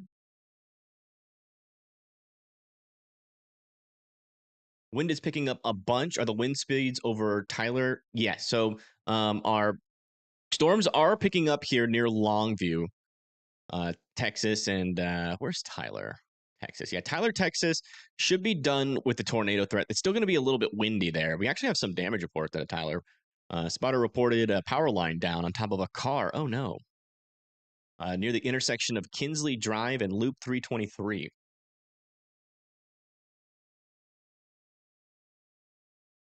New tornado watch. Okay, let me check that out. Yeah, we just got a new tornado watch here. Looks like we have, so it's going to be for Camden, Pine Bluff, Monticello, El Dorado, Shreveport, Monroe, Natchitoches, Alexandria, DeRider, Nacogdoches, and Lufkin. It's going to be for a couple strong tornadoes possible, isolated hail of up to ping pong ball sized possible, and scattered gusts of A up to new tornado 75, watch has been issued. 75 miles per hour likely. That is the latest. That will show up on Radar Mega here soon enough. A new tornado watch has been issued. Unfortunately, it's going to do that update multiple times. That line is beginning to bow. The interesting thing about this line is that we do have a prefrontal cell trying to do something out here, but it might not have enough time. There is a little bit of rotation with it. I'm keeping my eye on it. It's trying to do something. My focus is still mainly up here in the Texarkana area, though, as this line approaches. This is where some of our most serious rotations continue to be. What am I having for breakfast? I had sausage and biscuits.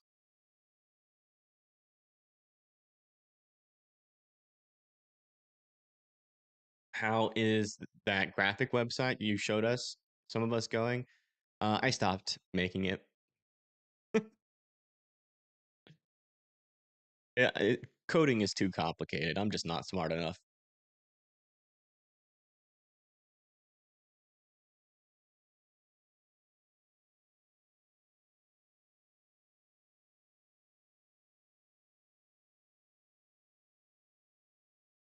Prefrontal cells are more likely to produce tornadoes. I wouldn't say more likely. If they do produce tornadoes, I would say the strength of the tornado warning or of the tornado has a higher likelihood of being stronger.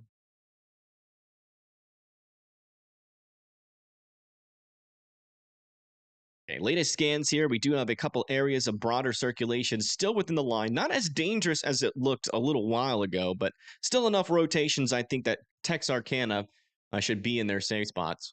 Let me check back over with our camera view, see if we can see that leading edge of the storm yet. Not quite yet.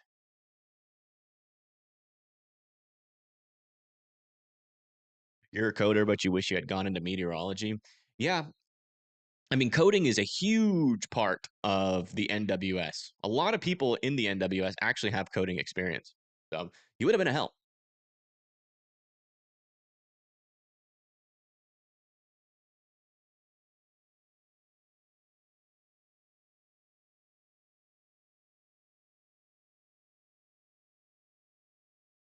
Yeah, guys, let's try to keep the this. I know that everybody wants to talk about the Gulf of Mexico and Gulf America because the debate there is definitely still heated. But yeah, you're cluttering up the chat, and it's going to be harder for me to see people's questions about the weather with that.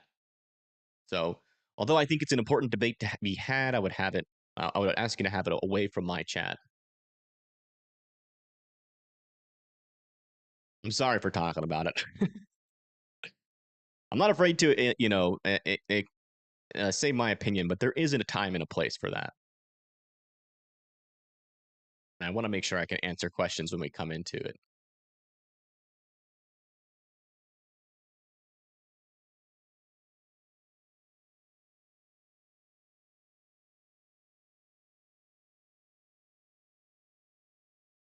I think they might lift the warning soon. I kind of agree on that.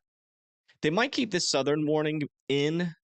It's still a little bit broad, but I've seen them keep the warnings with these areas of broader circulations.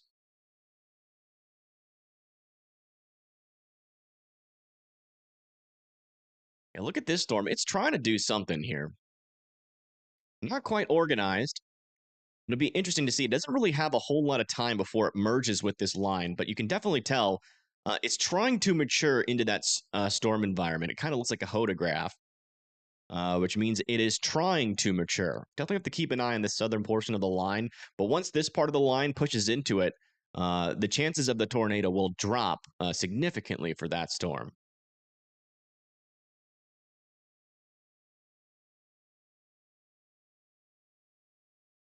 Just got up. What's West Tennessee looking like? Windy. Your main threat's going to be wind. Small chance for tornadoes up there, but I'd be more concerned about the wind.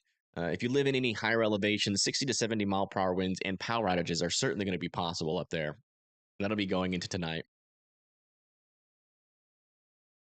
Do I think the severe risk will be extended more into Kentucky? No. I think it's a good spot right now.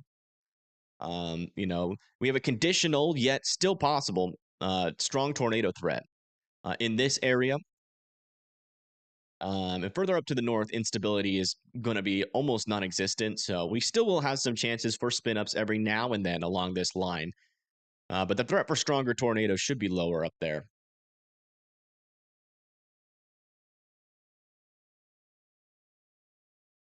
Are early morning storms less likely to produce tornadoes due to lower temps? They can. Typically, you do get a break as you move into the morning hours, but depending on the kinematics, that's really what you should be looking out for. But yes, I mean, typically in the morning, the kinematics are usually more lackluster. That's not necessarily the case right now. We do have, I wouldn't say like the most potent kinematic environment ever. Our instability is starting to wane a bit. Actually starting to wane quite a bit in our mix layer. Check this out. In our mix layer, we only have about 1,000 joules per kilogram, and it's starting to fade. But with the amount of SRH, which is storm relative uh, helicity, which essentially just measures how much wind shear is in a lower and upper level atmosphere, you can see like 550. That's a pretty big number. 650. That's definitely very strong storm relative helicity, and that also adds to the buoyancy. So instability is buoyancy, and SRH. Okay, so that's done. So I can have this back up. We just had a new tornado warning issued. Gonna see where that goes. We'll go widescreen as we wait. It's like they did extend these severe thunderstorms for Alma, Mena, DeQueen, and Nashville there in Arkansas. Those are all going to be for 60-mile-per-hour wind gusts.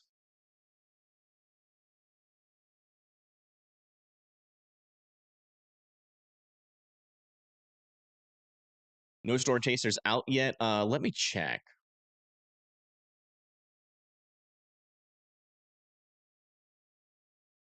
Oh wow, Storm Intermedia is actually chasing the blizzards.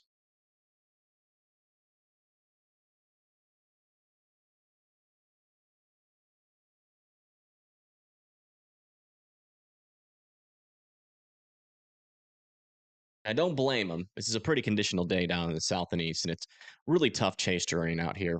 I'm not sure if we're going to actually have any storm chasers in our tornado threat. We do have a lot of cams, though. Let me see if we actually have a view on this. Did we get that new tornado warning to come through? The new tornado warning still hasn't come through on the radar yet.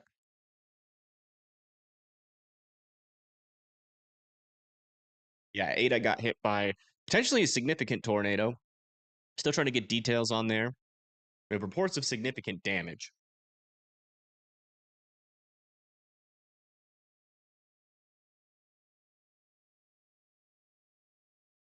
A couple of people were planning to chase today. Yeah, we'll see. I just don't think anybody that I work with is going to be chasing. We have Stormrunner Media, Brett Adair. Brett Adair might go out today, but he's one of those people, if it doesn't look like a sure thing, he usually doesn't go out. Tyler Kurtz might be chasing. We'll definitely have some blizzard coverage, but okay, there it is. So they warned this storm back over here. Oh, wow. Look at this. South of New London.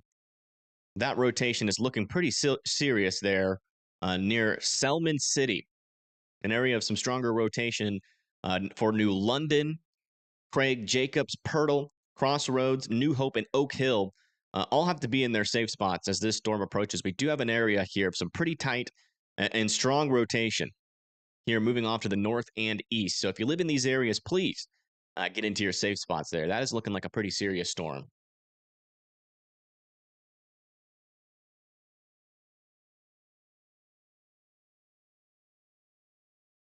Latest scan up here on our northern tornadoes, still pretty broad and weak right now.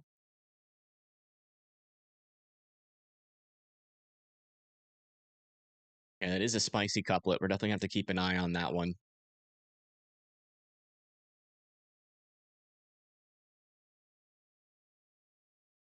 No more threats for Longview in terms of tornadoes, but some winds can still be expected.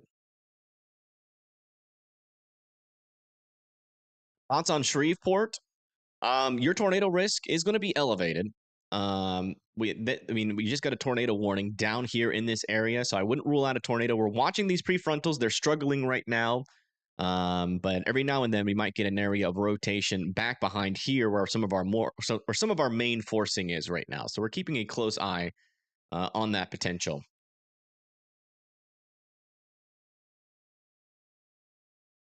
Could be a derecho. Don't think so.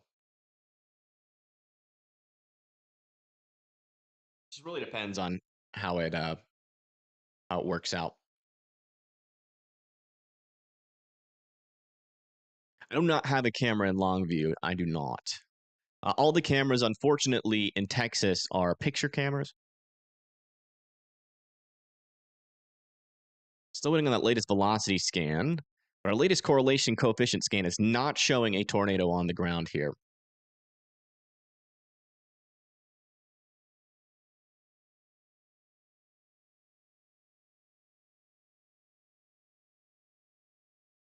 I live in El Reno, Oklahoma, and have been up 10 hours. Holy crap. I'll get some sleep. Although it's going to get a little bit windy later on. How is Chaz? He's doing well. Thank you for asking.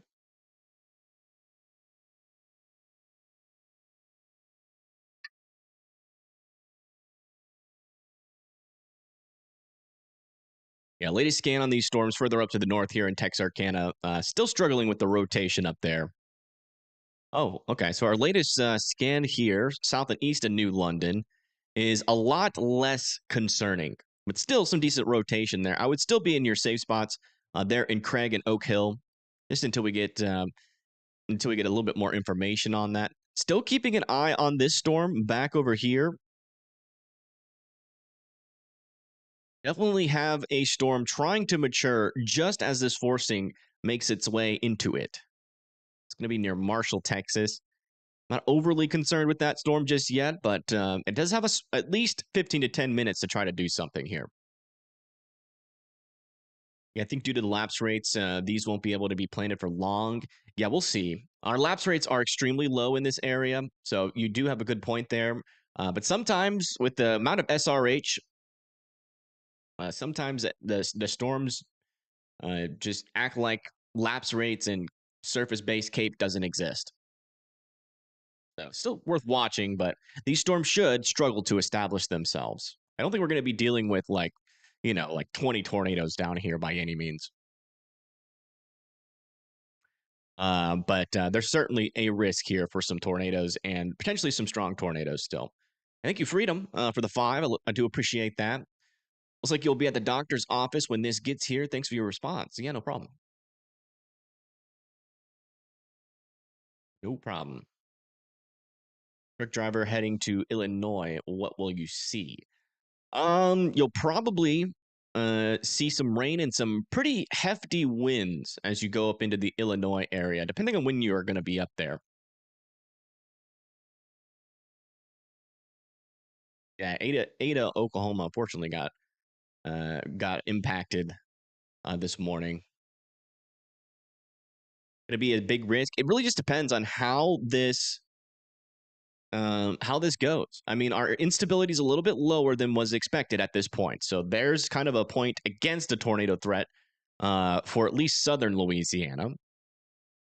Wind shear, though, is plenty strong. So that is still in play here. SRH is very elevated right now. All right, latest scan here. We do have an area of some broader circulation and potentially some circulation forming on this part of the line here. A little bit on the weaker side, heading towards Marshall. Still keeping an eye on that. This rotation is getting weaker in between Kilgore and Henderson, so it looks like hopefully we dodged a bullet there. Up here in Texarkana, still some broader circulation, no areas of tighter circulation. If that continues on this northern portion of the warning, we'll probably see this expire. And we're watching this area of circulation south of Wright Patman Lake, but you can see we have a lot of grays in between those greens and reds, meaning it's pretty broad right now.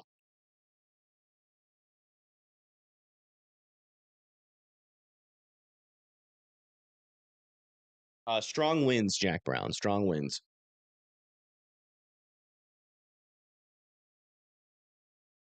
New Orleans is rescheduling and canceling Mardi Gras parades. Yeah, it's probably smart. Yes, I think we are past New Boston. Yeah, we're done in New Boston. Yes.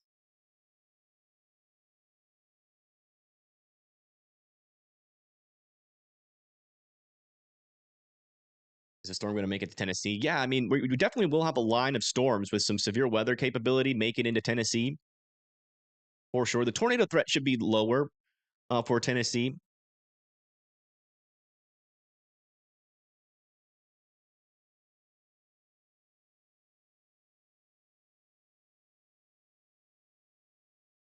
New London reflectivity pocket has gotten stronger again. Let me see. Um,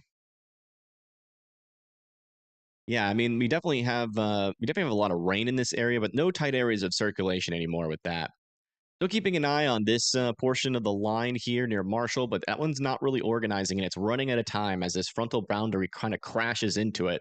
That storm's going to get cut off from that warm and moist air. So, yeah, looks like we got that southern tornado warning to expire. And thank you, Livy, for the 5. Oh, sorry to hear that, Livy.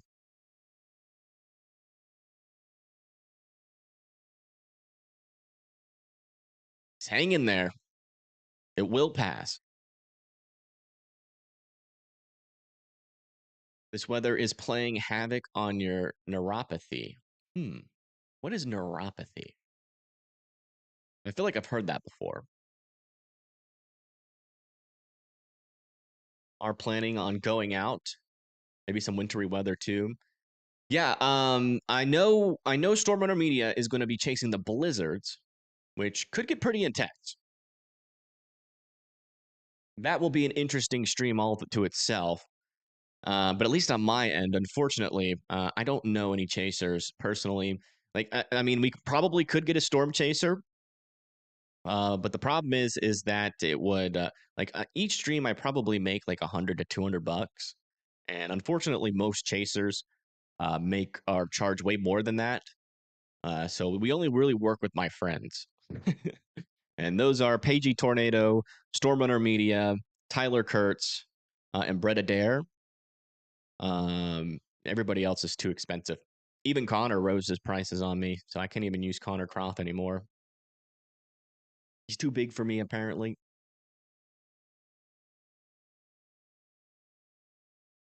But honestly, he deserves it. I wish I could pay more, but we just don't do any sponsorships, so we don't make that much money. New SPC models? What do you mean by that?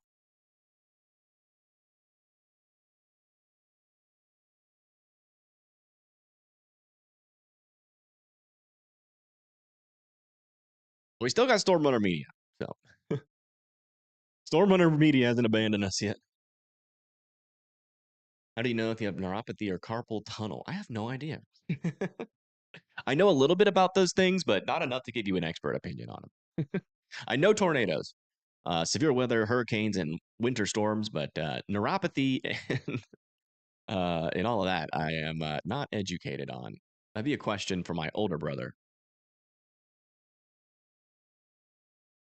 I appreciate that, Justin. Are you going live today in Arkansas?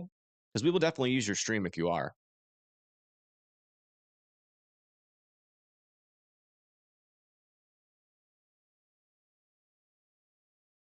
How's the one in Texarkana? Rotation is still pretty broad, so no tight areas of rotation.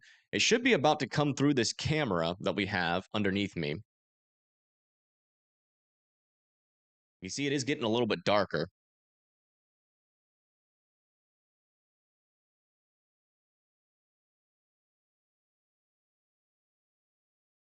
Oh, you are? Okay. Yeah, just let me know when you go live and we'll pull up the feed.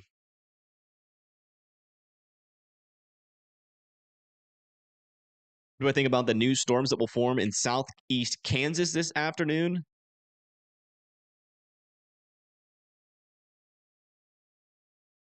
Um, I think there is a chance, like over here near like Kansas City, that we could see some cold core type storms form still.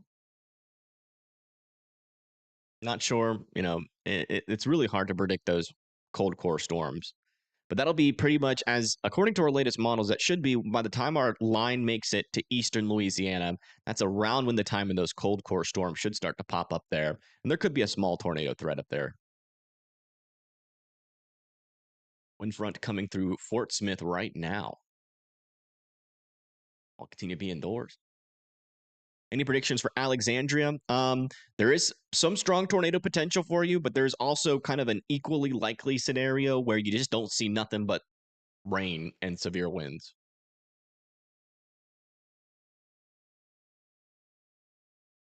Yeah, it looks like this rotation has died off.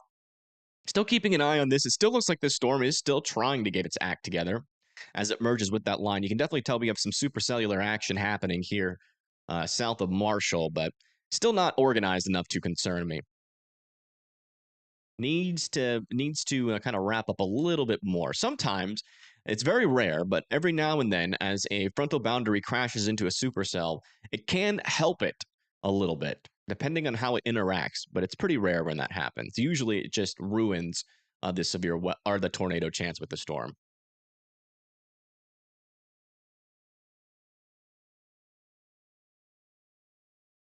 Nerve pain feels like thousands of tiny hot needles in your skin constantly. Ugh.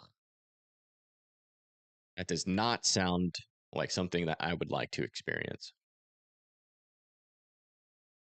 Is there anything you can do for that? Like any medication that actually helps that? Okay, it looks like our southern tornado warning has been allowed to expire. Any possible for a tornado this evening in southeast Missouri? Probably not. We do have some storms in the area, but the main thing with these guys is they're going to be kind of well away from that instability. I think our cutoff line for tornadoes, as we go later into A the new day, tornado warning has been issued.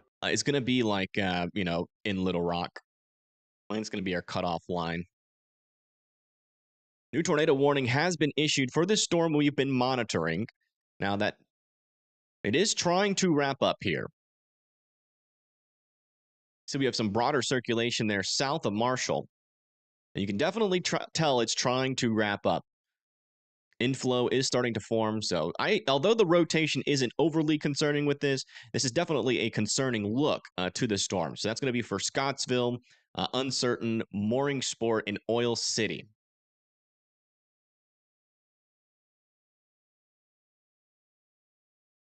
This storm will either try to produce a strong tornado here in the next 10 to 15 minutes near Scottsville, or it will fall apart as it interacts with this line. But it looks like the line might be helping it as these latest scans. See, that's really wrapping around there. Inflow is forming.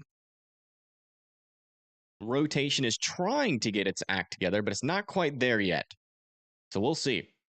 It literally has 2 minutes, though, before it dies off, if the line's going to be a deconstructive merger. So it'll be one or the other. It's pretty much impossible to tell just by looking at radar whether or not that's going to be a constructive or deconstructive. How long is the risk for strong tornadoes in Shreveport?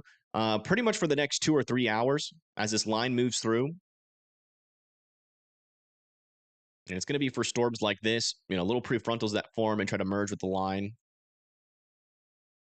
Tornado risk will be present, even within the line without that. So how's the risk for Texarkana? It's happening right now. So you guys are getting impacted. Still want you guys to be in your safe spots just for a couple more minutes. And then, Dooley, Harvey, and Clipper are going to be after that. But as long as we don't get any new areas of stronger rotation, this tornado warning will be allowed to expire here. Oh, man, this is really trying to wrap up. You can really see that inflow working its way on our latest scan. Still waiting for our newest velocity scans to come in. But just based off of our latest reflectivity, you can see it's definitely trying to form a mesocyclone there near Marshall, Texas.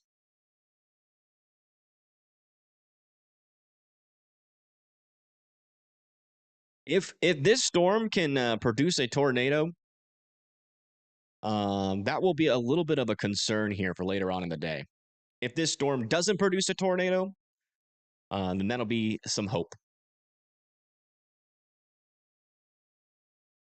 You have some errands to run, but we'll be watching when we get back. All right. Sounds good. Hopefully your errands go smoothly.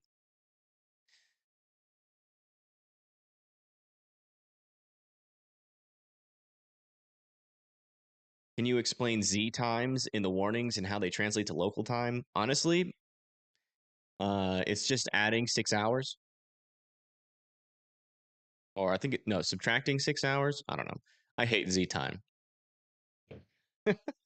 Every website should just translate it into local times for users, in my opinion. I think Z times they're helpful for like air travel. It makes things a little bit easier if you know how to translate it, but to me, to my brain, it just doesn't fit very well. So I only use websites that don't use Z time. It means Zulu time, and it's a universal time. Like anybody in the world can use it and get their time out of it.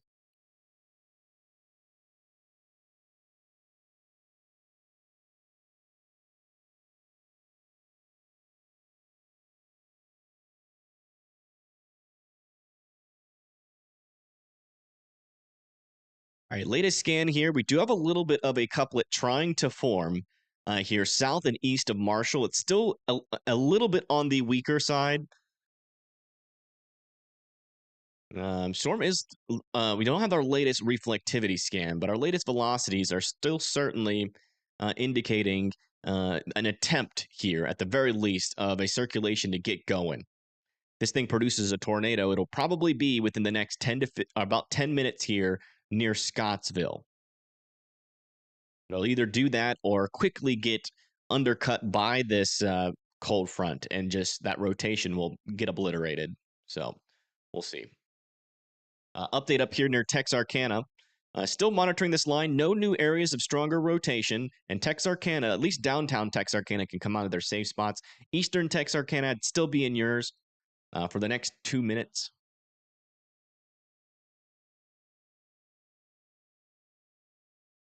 Like using metrics, which I'm an idiot at. Yeah. Yeah, everybody has their strong and weak suits. And Zulu is one of my weaknesses. If I was a superhero, Zulu would be like my kryptonite.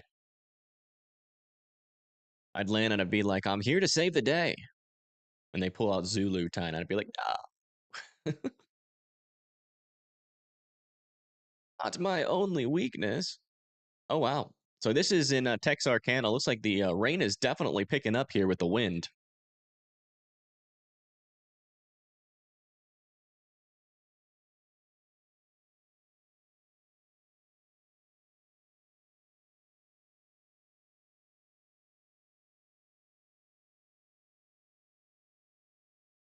How's it going? Relatively calm right now, but it might be about to pick up. It's right around this time when we've been expecting an escalation here. Okay, that's looking a little bit less concerning. Still no debris ball. Does seem like the storm might be getting choked off here, which is what we want to see. This will probably happen multiple times tonight, but it's still got what appears to be a couplet in this area. So I want to wait until our newest scan, but it does kind of seem like some prefrontal storms. You can see we're having some rain up here. That's some cooler air that's going to be ingested into the storm, and that should hopefully lower the tornado threat here. But we might get pretty darn close. It's still got a couple of minutes here to produce. With daytime heating, will these storms fire up? Well, one of the things we are monitoring pretty closely here is going to be the amount of cloud cover that we have out there. And we have a lot. So yes, there's going to be some daytime heating, but all of that infrared energy is going to be hitting these white cloud tops and kind of bouncing off back into the atmosphere, which will keep the heating limited. If we see any clearings, though, up here, then that's going to be a sign for more dangerous times to come. Yeah, still waiting on that latest scan. Latest reflectivity signal looks a little bit less organized here near Scottsville.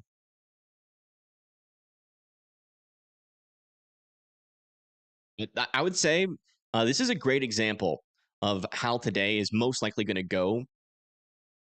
We're going to get these threats of these prefrontal storms. They're not really going to mature until they get close to the line. And it really just depends on how much time they have until that line overtakes them. And it looks like if the line overtakes them, at least here initially, that is going to try to keep the tornado threat lower. Latest scan here, we do still have a little bit of a couplet here near Scottsville. So we're not completely out of the woods yet. Not a very strong couplet yet, but I still want Scottsville, Lee Uncertain, Mooring Sport, and Oil City to be in their safe spots. But yeah, that's how today's going to go. And if we can get a storm that can mature just quick enough before it gets overtaken by that line, that is where we're going to get our strong tornadoes today. Little Rock Metro be affected by these storms? Yeah, we're going to have some severe winds potentially up here. You can see, though, on the northern portion of this storm, it is starting to get a little bit weaker. So that threat is going down for like the Little Rock Hot Springs area. And our main area of our most concerning severe weather is still over here into southern Arkansas here, where we have some 70-mile-per-hour winds possible coming for Shreveport, Benton, and Hope there in Arkansas and Louisiana.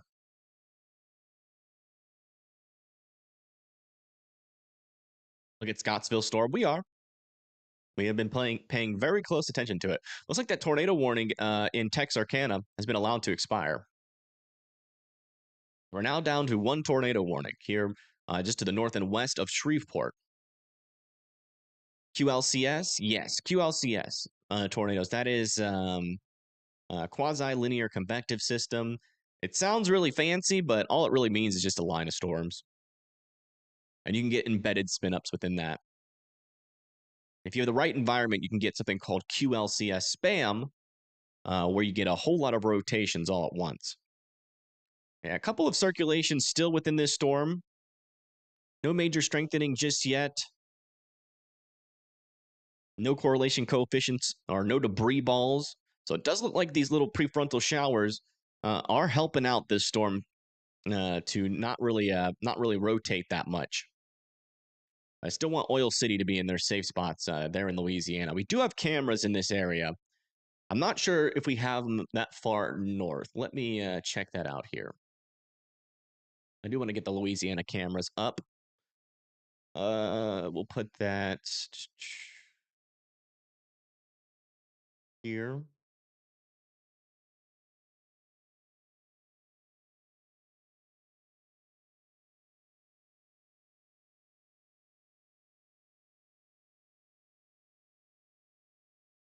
Yeah, we have some in Shreveport and like northern Shreveport, so we'll keep these cameras ready to go here.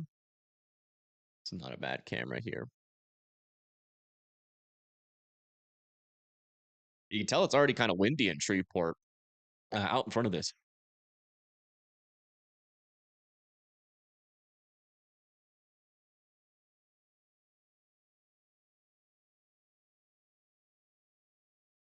Yeah, latest scan here. Still have an area of rotation near Scottsville. Still not super concerning, but I mean, there's definitely still some rotation that I would be in the safe spots for. You can see we do have some greens touching the reds there, heading towards Lotta and Leah here in Texas. It's still trying, even though there's a lot of this prefrontal convection in front of it.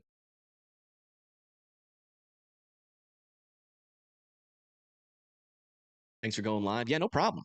No problem. Thank you guys for tuning in and trusting me with your morning coverage.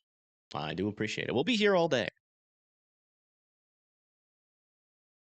if needed. I mean, if the storms really crap out, like some of the models are indicating, we'll probably take a break. But I think no matter what happens with the tornado threat, we're going to be dealing with some pretty damaging winds.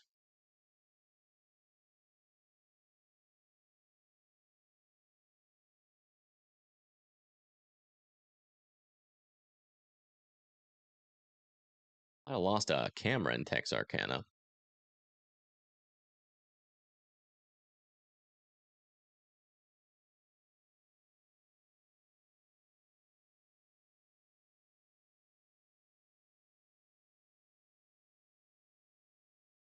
Yeah, a lot of our cameras are going down here in the Arkansas area, near the Texarkana area. So we might be losing a little bit of power there. Yeah, still waiting on our latest scan to come in here on our storm.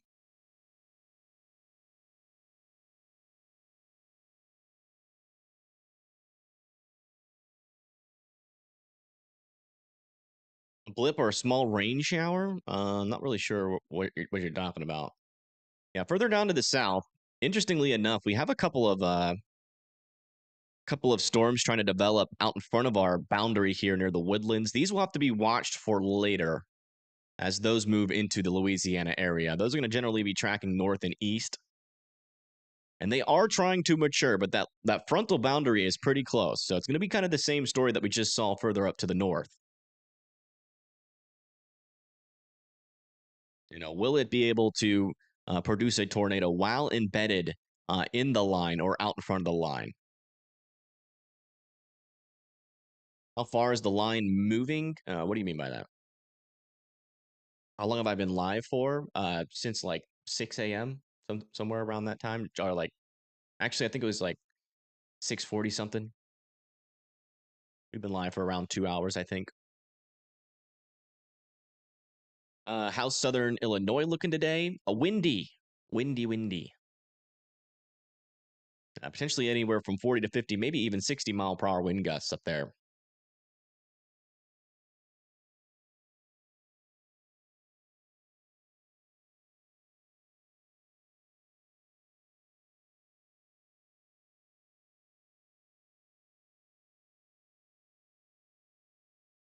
Ryan is still not live, which is odd. He'll probably be live. He's probably just waiting to see. He usually only goes live when they're in the significant threat, right? For strong tornadoes, he usually doesn't bother himself with the weaker setups. So, if we start to see some stronger tornadoes possible, he'll probably initiate a live stream.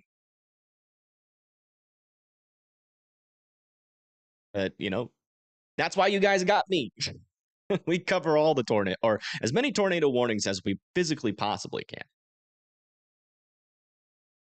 Oh, we'll be the Orion Hall waiting room for the folks that will leave our channel to go over there. I mean, to be fair, he'll probably have more storm chasers than me. I'm not sure if I'm going to have any. Really, our only hope, I think, is Paigey Tornado, but I'm still not really sure what her plan is. If she's going to chase the blizzard or if she's going to be further down to the south. Do I go out and chase? I chase locally. Yeah, still waiting on our latest velocity scan here. Let me see if we have our latest storm relative. No. Still waiting on it. Waiting on the velocities to change. Is Chazzy scared of bad weather? No, not at all. I've taken Chaz storm chasing with me quite a bit. And he likes to bark at tornadoes, I found out. Chazzy's my dog.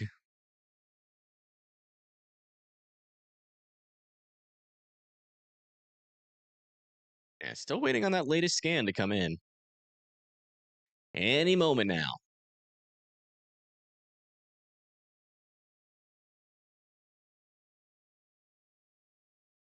He's big and bad. Yeah, Chaz doesn't give a crap. He is a small dog. He's like a corgi mixed with a chihuahua, so he's only about like this big, but he is ballsy. He once one of my friends came over like 2 years ago, accidentally let Chaz out. He ran out and immediately charged a pit bull that was walking by, one of those neighborhood dogs, and I literally in my head I was like, oh well, there goes Chaz. I'm not gonna lie, but he actually scared the pit bull off. So Chaz was the alpha male somehow. No, I don't think it's the corgi side of him.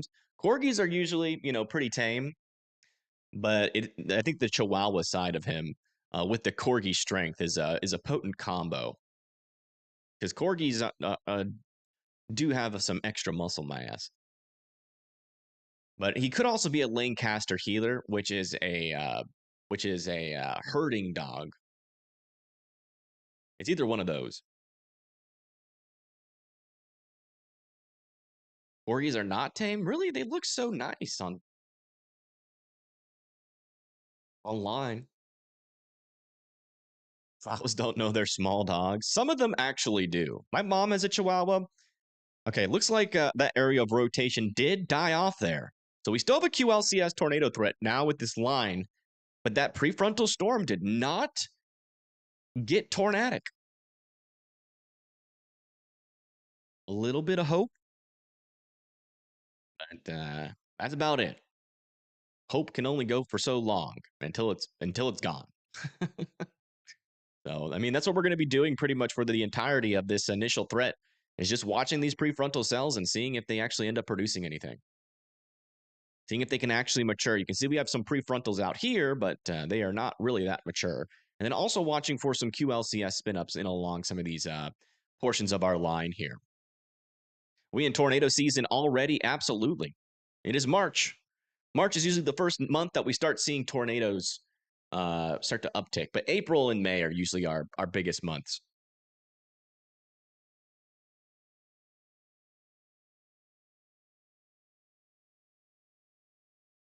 Let me see what Pagey Tornado is doing.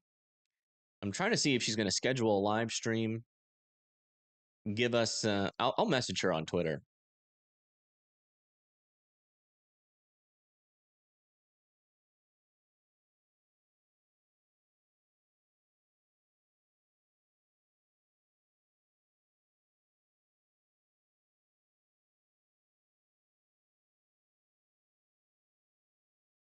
Gosh,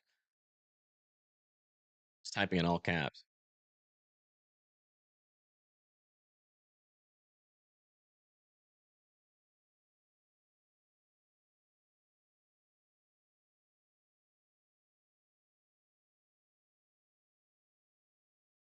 Sending hugs, thoughts, and prayers. Aw, that's nice of you, Kendall.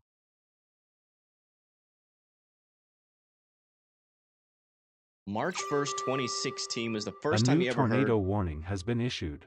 your town's tornado siren. Interesting. I wonder if that's an extension of this tornado warning here. Let me check to make sure we don't have any other rotations anywhere else. Yeah, nothing along that line. They might have just extended it.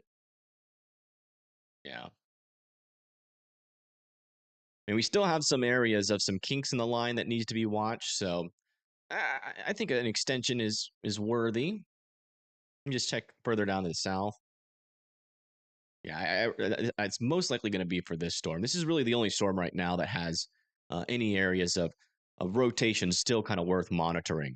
Next in line here for the storm is going to be Oil City, and we'll see where that tornado warning gets placed here. We'll do a broad view for everybody. There's Arkansas, Louisiana right there for reference. It's got a tornado warning in Shreveport. Okay, so they might have extended that. They might have put one to the south of this, potentially. Expanded it a little bit to the south.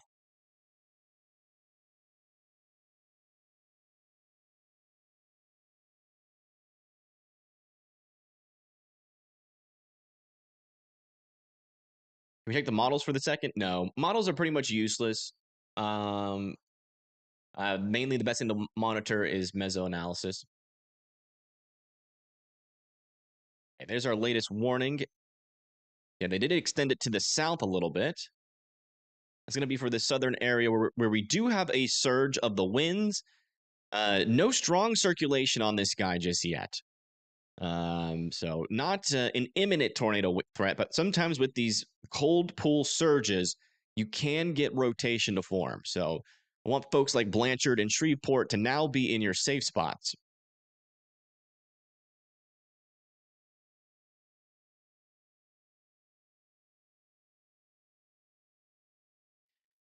You're here in Louisiana, Homer, Louisiana. It's coming your way. Yeah, it is. Your threat is going to be picking up.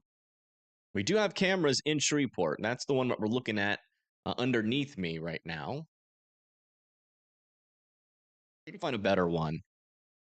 Want to find one that's looking towards the sky, but there's a good chance we're probably not going to see any of these storms just given how rainy it is out in this area.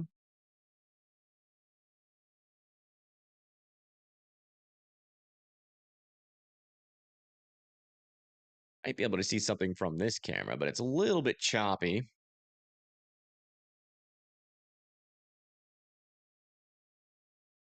Not a bad camera. It's covered with rain.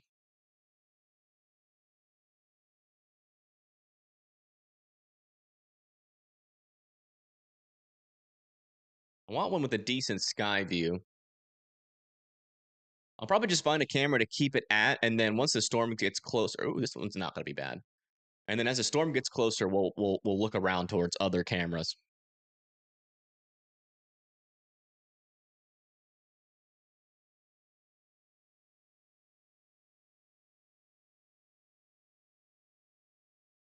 Mooring Sport, Texas. Let me see.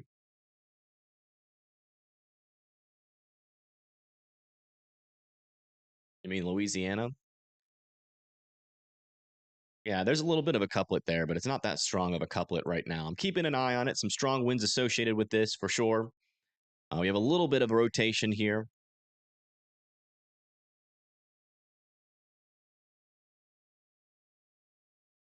But nothing really sticking out to me as eminent yet.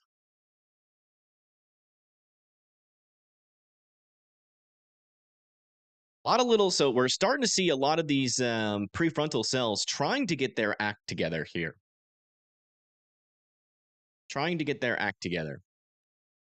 So these are going to be our next kind of prefrontal storms to watch as they move up to the north. Big question mark is, can these mature? If they can mature, they're going to have that chance for tornadoes. If not, then the opposite will happen. Still some strong winds, though. I mean, we're dealing with some 70-mile-per-hour winds, at least on the northern part here, going into Benton and Shreveport, and also potentially some 70-mile-per-hour winds here going into Hope, Arkansas, and Louisville. Further up to the north, though, our severe threat is a little bit on the lower side, around 60 miles per hour. Yeah, it looks like I just got confirmation that none of our chasers are going to be chasing the southern tornado threat. Everybody's going to the blizzard.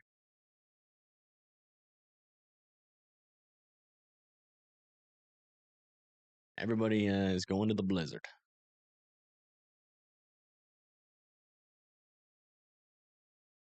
Still waiting on our latest scan here out of the radar.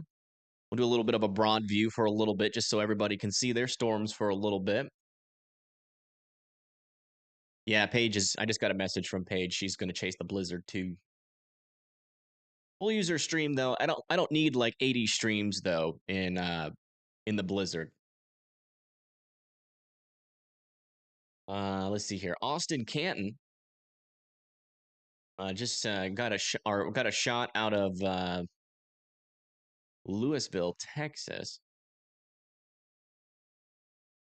It's pretty windy. It looks like it was last night. Thank you for sharing that.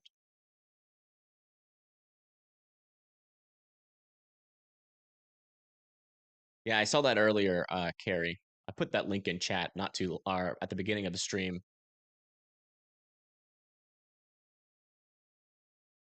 Henderson, Texas. Hey, thank you.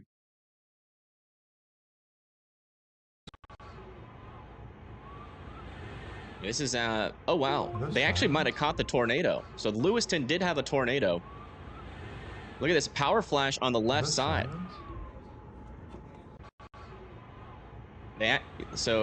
Austin actually caught the tornado on the left side here. Oh yeah, pretty strong winds came through the area too. Look at that. Whoa! One of the best in my face. Another power flash. Power flashes. Wow. Oh, moly. Big power flash. Big power flash. Debris falling out of the sky.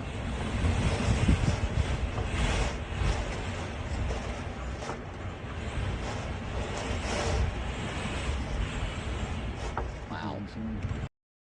Yeah, that was we had reports of damage out of the Louisville area in Texas.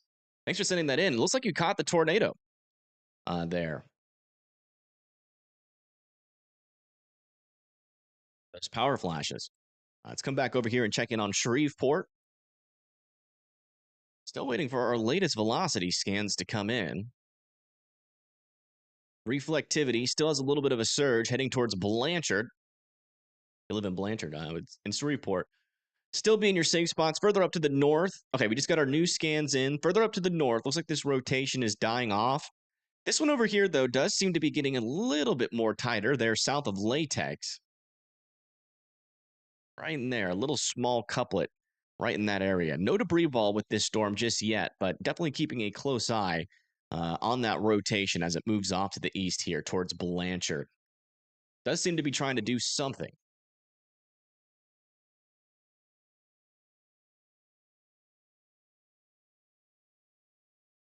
Tuning in from Southeast Louisiana, prayers for everyone's safety. Thank you, Abigail. We're hoping for everybody's safety, and we do appreciate that. I still have some storms down here north of Houston trying to get their act together. This tornado warning has been upgraded. Oh, wow. Which one is that? I'm guessing it's this one near Blanchard.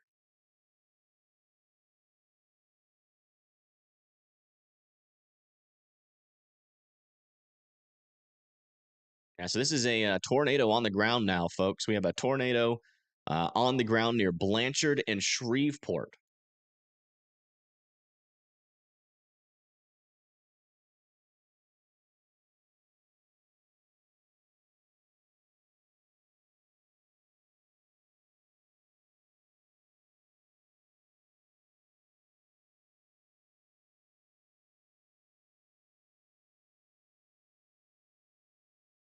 Which is not good. If you live in Blanchard and Shreveport, you guys need to be in your safe spots. Um, since it's observed here, radar confirmed tornado. Uh, they might have been thinking that this little area here, yeah, that little area right there, potentially a small debris ball, just moved over 167, heading towards Hidden Harbor Estates and Blanchard. If you live in these two areas, please seek shelter. And be in your safe spots as that storm approaches. Again, that's Blanchard and Shreveport need to be in their safe spots. We do have a tornado ongoing, moving off to the east quite quickly here. It's a little bit of a couplet there. We also have another one further down to the south near Wascom as well. We need to watch out for these brief spin ups here for sure. That's certainly going to be a problem with this line pretty much all the way throughout the day. Every now and then, we're going to be getting some stronger circulations as these storms come through. Send some damage from Ada. Yeah, we've been looking at that damage. I think we've had enough exposure to that.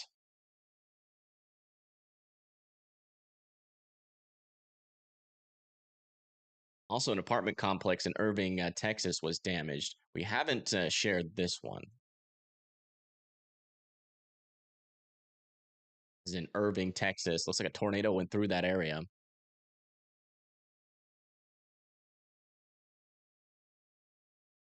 You know how fast the tornado is going? The tornado is moving off to the east at 45 miles per hour. Looks like it's going to go north of downtown Shreveport. But right here in this area, there's that area of rotation.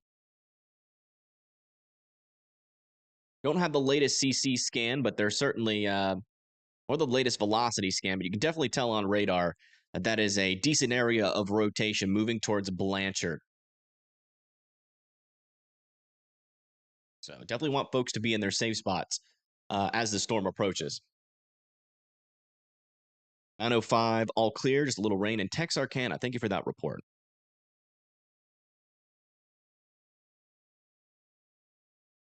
Can't find the photo. Yeah, we already shared that photo, RG5. We shared a lot of these photos already. Your Mardi Gras going on today. Feel bad for some of the travelers who came to see it. Yeah.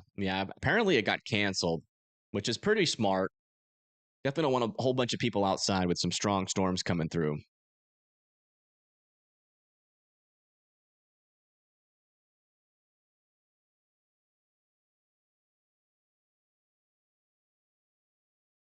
Okay, latest correlation coefficient scan is technically in.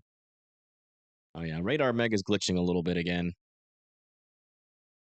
Right there, there's your area of correlation coefficient drop. That's probably near the Hidden Harbor Estates now. Hey, we just got our latest scan in. As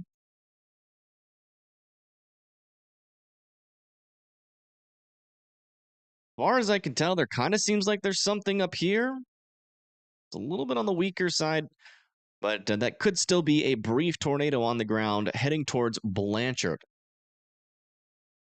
They want Blanchard to be in their safe spots. We also have a lot of storms merging into our southern portion of the line here, so we've got to watch out for some rotations to pick up down here. I mean, in terms of our rotations along with this storm, they're pretty weak. That most likely is not a tornado, but just in case, I still want Blanchard to be in their safe spots, just in case there's still a little bit of a spin up down there. Let's go check in on our Shreveport cameras.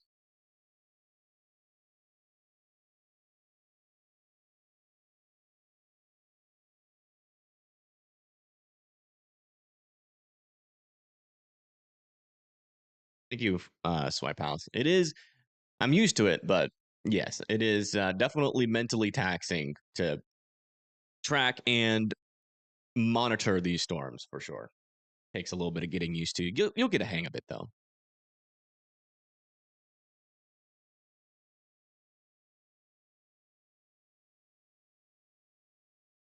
Yes, there is a tornado on the ground near Blanchard, Louisiana right now. We got a camera somewhat in the area. I'm trying to see if we see anything. Storm will be coming through pretty soon. This is off of I-2020 or 220. Uh-oh. Did we just lose this camera? Try giving it a refresh.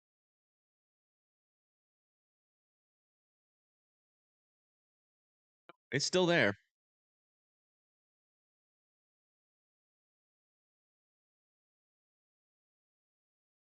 Photogenic? I have no idea. Don't really care. It's a tornado nonetheless. Probably rain wrapped if I had to guess. So you're probably not going to really help to be looking for this tornado. It's going to be hard to see.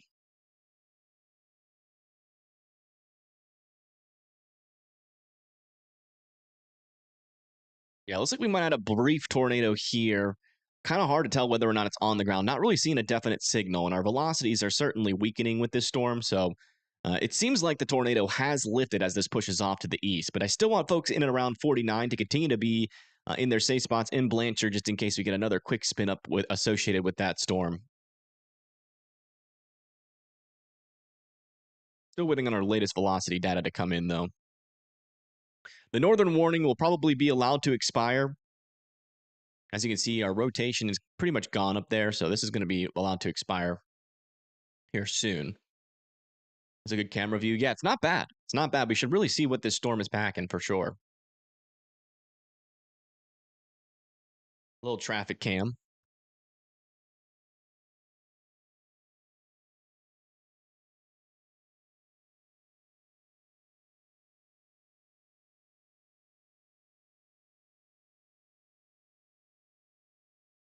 And no problem, Trisha.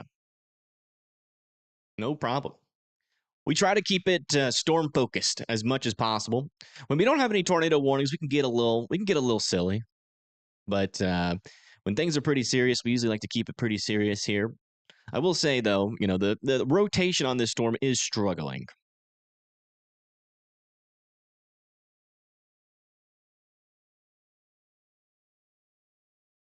A little bit of rotation down here. I don't think that's a legitimate area of rotation though. We're definitely dealing with some contamination further down to the south.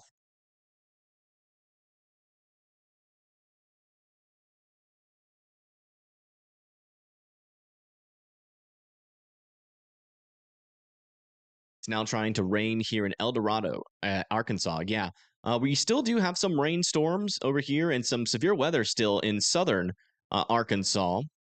The severe thunderstorm warnings also over here east of Fort Smith are going to be moving through Alma and Booneville. These are for 60-mile-per-hour winds. Do want to just double check to make sure we don't have any increasing rotations up here. We still do have a little bit of a QLCS tornado threat up here. But I'm not seeing anything pressing at this moment. Just mainly a line of some damaging winds up there.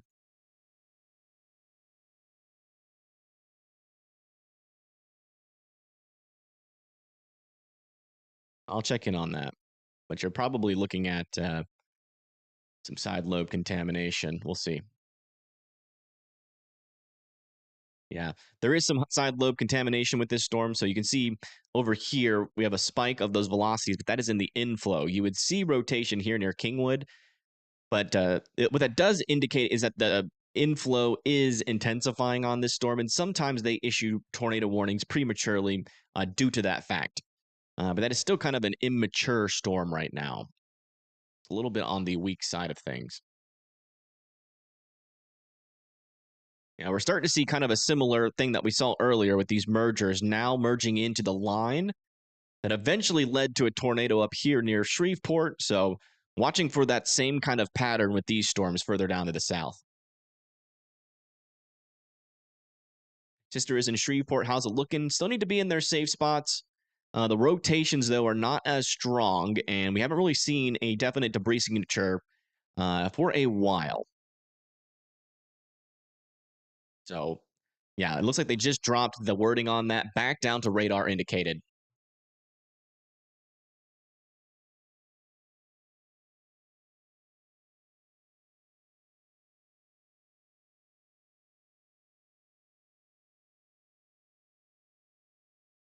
So it's not on the ground anymore, but we're still monitoring it. It could try to spin up again eventually. So I still want Shreveport in and along 49 there to be in their safe spots. This line of storm should be coming in pretty soon. So let's go switch back over to our camera view. Keep your eye on those trees. It'll give us a pretty good indication of what the winds are doing inside of this thing.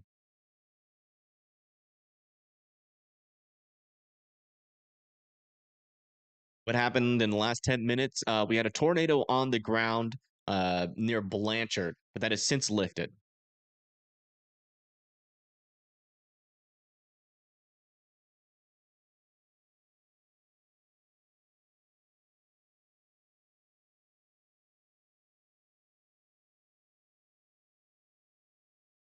Closer cams? Yeah, I mean, there's some cameras a little bit further to the north. But the area of rotation is back up here. We don't have any cameras like right where the area of circulation is. So we're mainly just monitoring for some damaging winds here. Does seem like the winds are picking up. See the camera shaking a little bit here. The storm is warned for 70-mile-per-hour winds. You can't rule out some brief spin-ups in and along this leading edge. So even though this is not technically where our last circulation is, this could be where a new one forms. So keeping a close eye on it. I want to see what this storm is really like near the surface, so we can give people that are down the line of this storm an accurate depiction of what's possible here. Are the Dorge firings affecting the accuracy of the radar? Not yet. Not yet.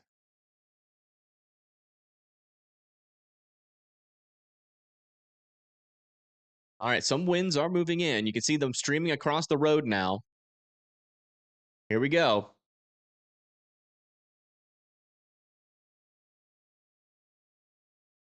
Yeah, winds are definitely picking up. Holy moly.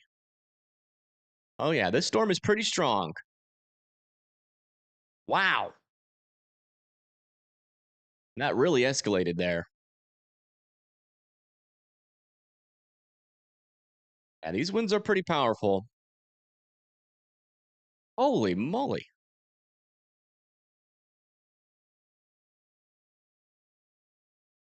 Now you can really tell that camera is shaking as those winds move through. As those are some pretty powerful winds. Not seeing any power flashes. Okay, here comes some even stronger ones. Oh, wow. Holy moly. Yeah, this is a strong storm about to move into the Shreveport area, folks. It definitely has potential to knock down a lot of power. Wow. That might be a little bit more than 70-mile-per-hour winds. Jeez Louise. Kind of looks like some hurricane winds there. Ooh, a little spinny thing just happened on the road there. It could just be some wind. Sometimes you get little eddies along the wind, but it looked like something spinny went over the road just for a brief moment. Wow.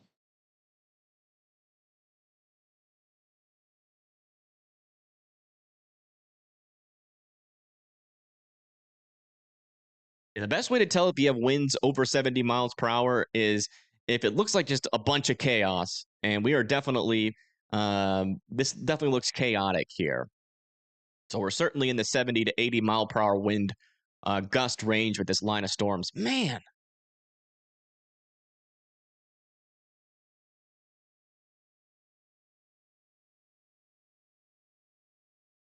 Not seeing any trees get knocked down yet. But I'm sure some trees other places are probably getting knocked down and causing some power outages at this moment.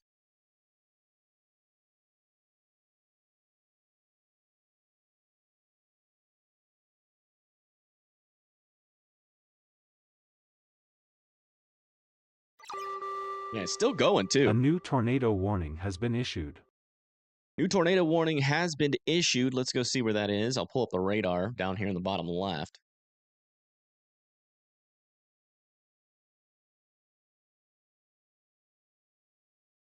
They might be extending this one near Shreveport. I mean, there still is a little bit of rotation on the northern portion of this, so they might extend this one or they might issue one. Wow. And those winds are still going pretty intense here. They might issue one for southern Shreveport, because there does appear to be something popping out from underneath that radar. Check a little bit further to the south. Don't think it's for the one near Kingwood. Might just be an extension of this one. We'll see.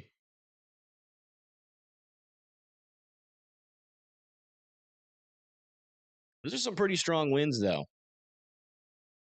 I do want to bring this a little bit further to the east. I want to keep up with this storm as long as we have cameras. So let's go ahead and move this a little bit further to the east now.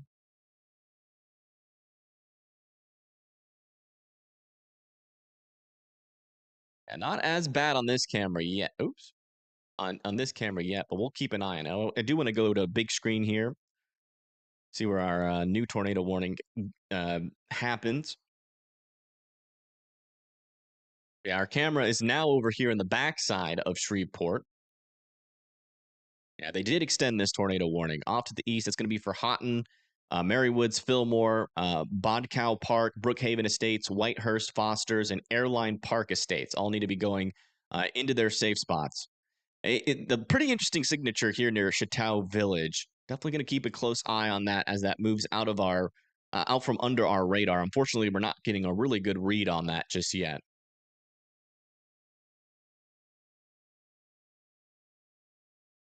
The winds are picking up, but the rain and the main portion of the winds have not come through this area yet. This is in eastern Shreveport. So watch out, folks. 70-mile-per-hour winds are certainly possible. They just downgraded this warning, but we just saw with our own eyes potentially up to 70-mile-per-hour winds.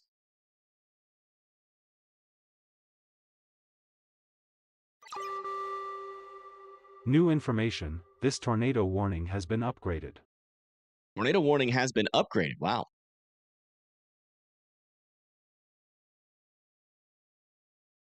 They might be calling that a tornado there. Right there near North Highlands. A latest scan, a little bit of a debris signature just popped up here on radar. Near North Highlands, it's going to be going towards Airline Park Estates. I want you guys to be in your safe spots there.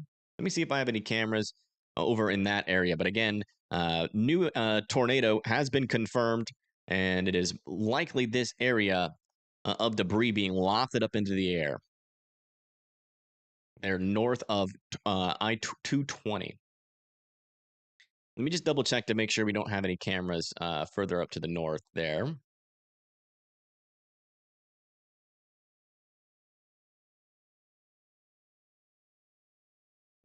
We kind of do. Be like right here.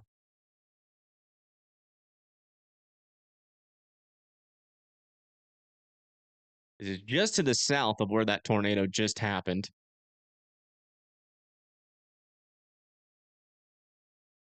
Yeah, that camera went down. This will be the next. Okay, that one went down as well. A lot of our cameras are going down here.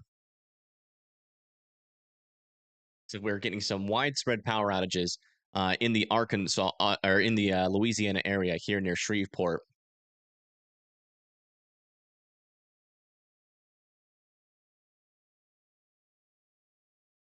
Winds haven't really moved in here to eastern Shreveport just yet. That's the camera we're watching is really located in this area right here. So the winds aren't quite there yet, but it's in the tornado warning.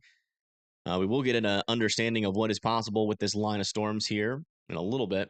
But the latest here is that we have a tornado back on the ground here near North Highlands. Now moving into our line estates, Brookhaven Estates, Marywood is going to be next in line. Don't have the latest correlation coefficient scan, but that could still be on the ground as it moves pretty darn close to our next camera. So it's going to get pretty hectic here. We have some really strong winds on the south of this as well. That'll most likely be going directly over our camera. So we'll get a pretty close view. Our camera, again, is located right here. Area of rotation back over here. So we'll get pretty close to that. Still want Houghton to be in their safe spots. Again, this is now a tornado on the ground yet again.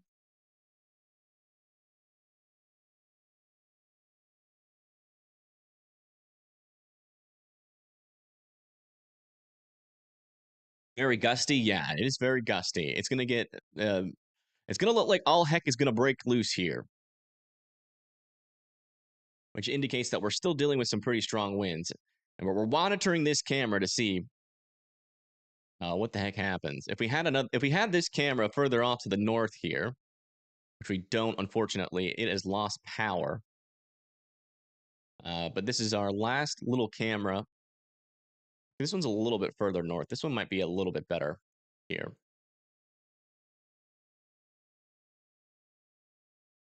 Yeah, last view that we had of this storm, the winds are pretty darn intense. We're probably getting some widespread power outages in this area. So we'll keep an eye on this camera. Once the winds come through, we'll switch back over to a big screen there. There's our area of circulation near Airline Park Estates.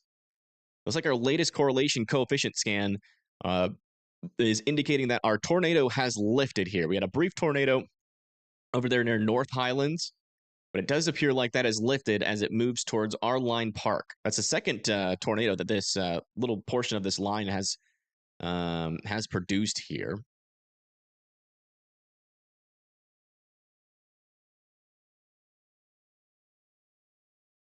Those cops are waiting for it. Yeah, they were waiting for it. They're waiting for that line of storms to come through for sure. I could easily get some wind damage and some potential wrecks as the visibility drops and it becomes pretty hard to see. Okay, so our latest scan puts our leading edge of the storm right here. Our camera's right in this area. So those winds are about to push in. So let's go ahead and switch over to our camera view and let's monitor. See if those winds are still as intense as they were earlier. I mean, we definitely had some strong winds in this storm earlier.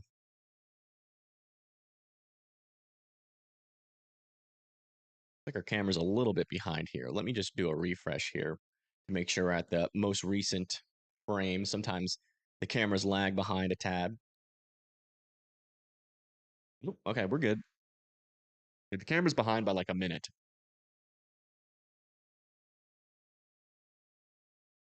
In Leonard, Texas at 6 a.m. was basically a hurricane. Power's still out. Yeah.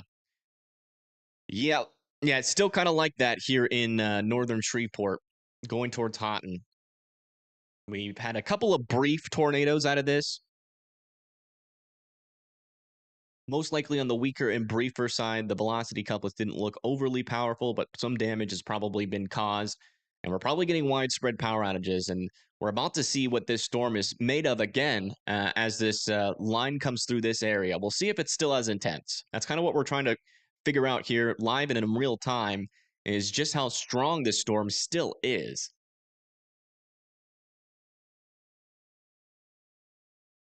Will I be live when this moves to the Mississippi Gulf Coast? Most likely, yeah.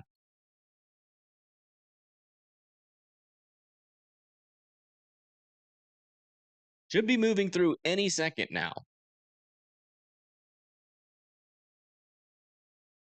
It's not here yet. Again, if you're just now tuning in, we had a tornado on the ground just moments ago. Uh-oh. Did we lose the camera before it even went through the area?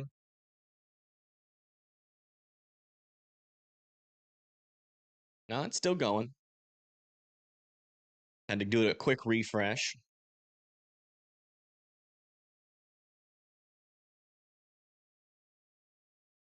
Okay, rain is starting to pick up a little bit.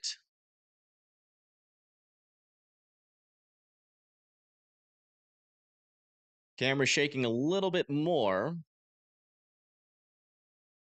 Still not quite there yet. The storm has not appeared yet. It's pretty much, we're right on the leading edge of the line here. It should really start to pick up here in the next couple of seconds. Okay, yeah, the winds are starting to pick up a little bit. Oh, here comes that rain. All right, so it's about to get, this is it here. Time to see what this storm is about.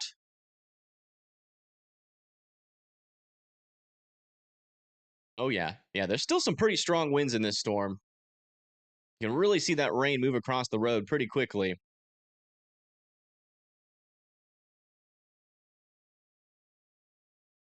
Again, this camera is in the tornado warning, but I think that circulation is a little bit weaker than it was.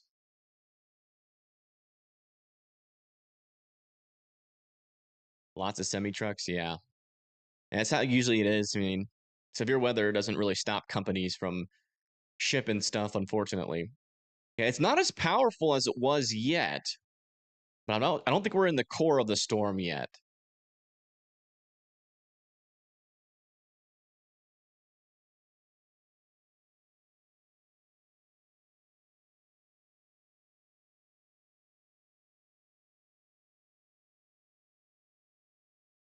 And winds are picking up a little bit more. If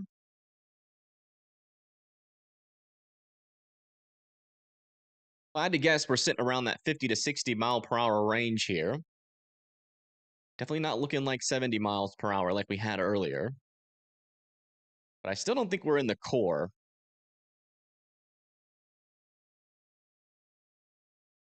Still kind of in the leading edge here. Oh, here comes the core. All right.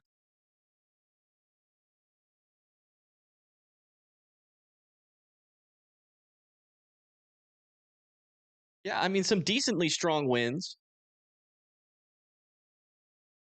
Not as intense as it was earlier, though. So the storm seems to have lost a little bit of intensity here. But still some pretty powerful winds, anywhere from like 50 to 60 miles per hour winds. Okay. Seems to be increasing a little bit here and there. There could be some like locally higher gusts than 60 miles per hour still. Definitely some strong winds. You could see them streaming across the highway there. But I mean, last time we saw this storm go through one of our cameras, it looked like a hurricane, and this is not looking like that. They did weaken a little bit, but still probably severe caliber. Just gonna wait a little bit longer to see if we're still in that core of the storm, and then we'll come back over to the big screen. Let's go check out our storm here. Yeah, still a little bit of rotation over there near Brookhaven Estates. No debris ball again. Merrywoods and Fillmore still need to be in their safe spot here in Louisiana. This portion of the line that we're watching right now is about to go right into you guys. Almost 400,000 without power in Texas. Yeah.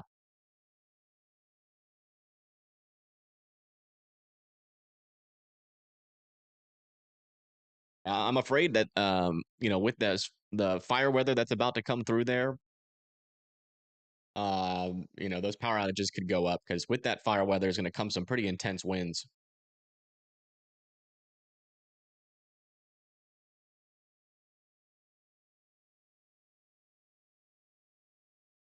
All right, I think that's it. So not as strong as it was. So I think we're closer to the 60 mile per hour winds that this storm is warned for.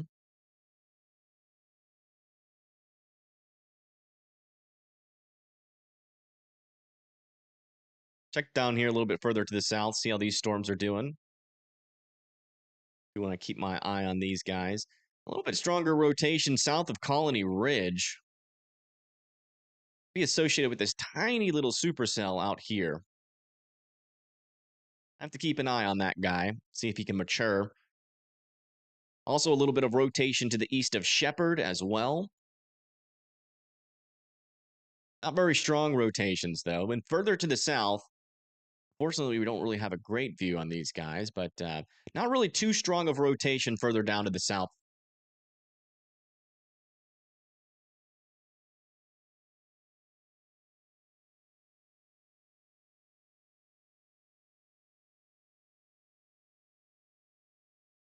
Give a minute and kind of touch on North Alabama, especially Marshall County. Yeah, North Alabama is certainly going to have, some winds, kind of like what we're seeing down here. 60, 70 miles per hour winds will be possible in North Alabama. but it'll be a lower chance of it by the time it gets over there. Our instability will be a lot lower. The lower level winds will be stronger though, so if we can get a storm with some heavier rain move through the northern Alabama area, there could certainly be a threat for some damaging winds. It's going to be windy for a good bit. I can already hear the wind kind of increasing here, and I also technically live in Marshall County. There's spicy storm types pretty much all over the country. Yeah, blizzards happening up here in the north. Over there near Broken Bow and North Platte. It'll eventually make it up into Missouri and Iowa and southern Minnesota. And severe storms happening down here to the south. Yeah, no problem, Saving Nation. No problem. You're in Houghton, Louisiana. This is intense. Yeah, the line is pretty intense, that's for sure. The good news is it is a little bit weaker than it was earlier.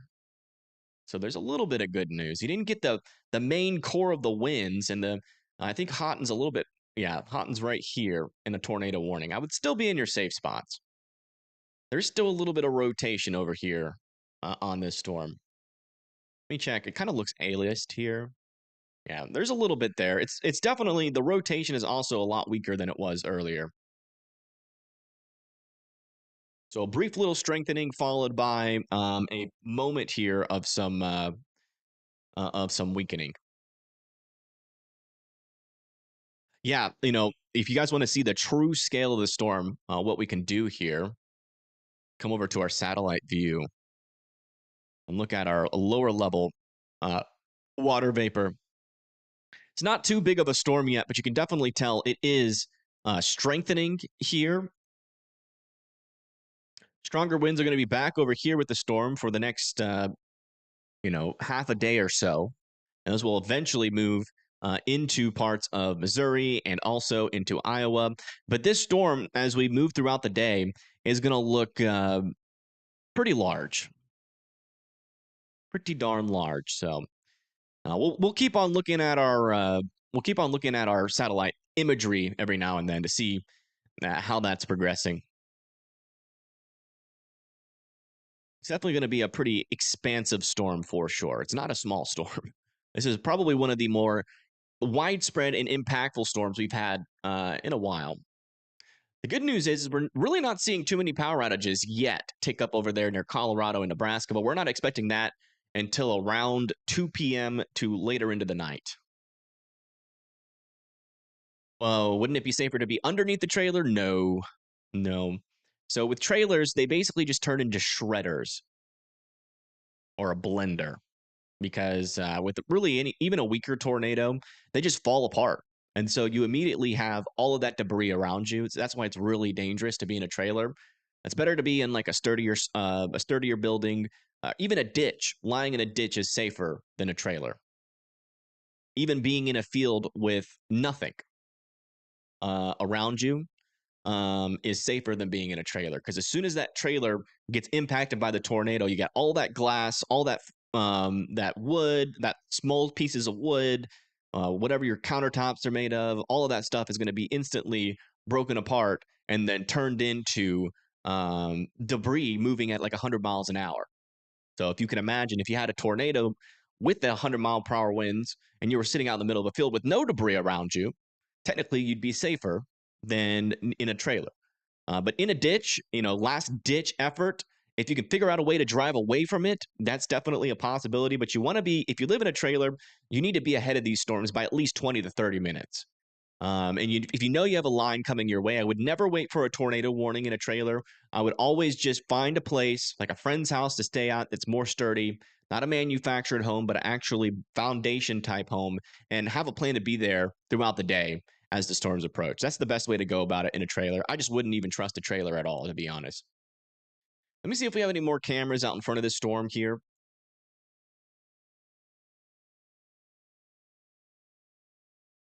Might have some near Minden, if I remember correctly. Oh, no. Wow. Yeah, our next cameras are in Monroe. So it's going to be a little minute. We do have some further to the south, though. Potentially. In Alexandria. over here near Kushada. Okay, this is just road closures. Yeah, so our next area of impact will be Alexandria, but that's going to be a little bit. So we're going to be kind of in a camera dead hole for a little bit. Yeah, all the chasers that I know are chasing the blizzard. They're chasing the blizzard. Oh, wow. Look at this down here. Still some pretty strong winds a little bit south of that camera that we were just looking at. Definitely a lot more rainy.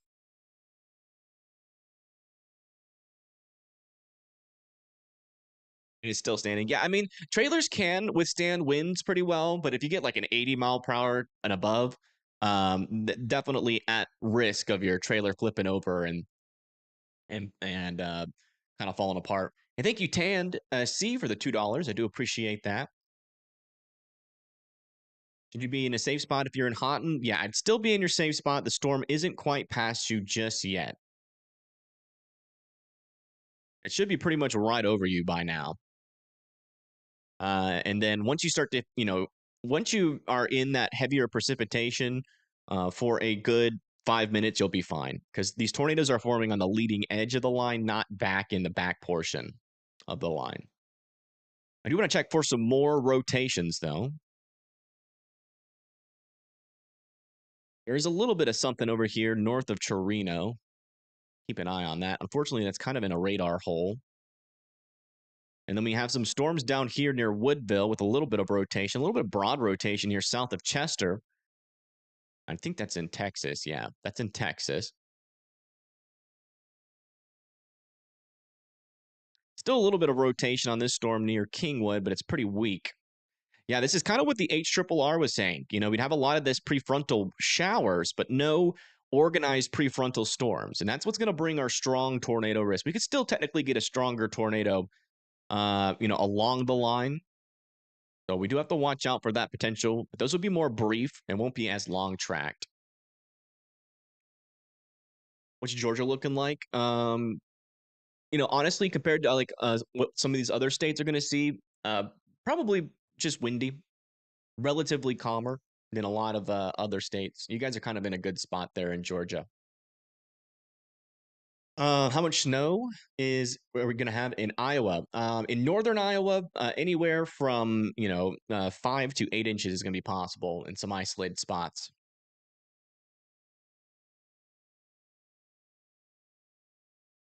See if we have our latest radar scans out of this storm. Yeah, it looks like that rotation is almost completely gone out of this storm. Yeah. You see it's gusting out there. No real areas. They're probably going to let this tornado warning expire. We'll go back to a broad view here so everybody can see their storms. We have a decent amount of severe thunderstorm warnings working all the way down just to the north of Houston.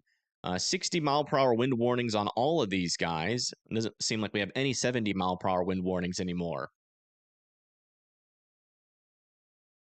Respects snow angels and snowmen. That is possible, yeah.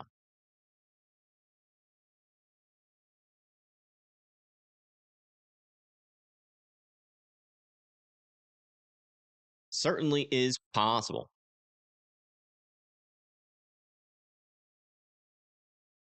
But you have to build it.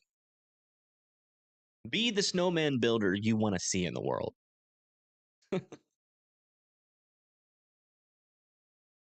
And we could easily have no tornado warnings here shortly.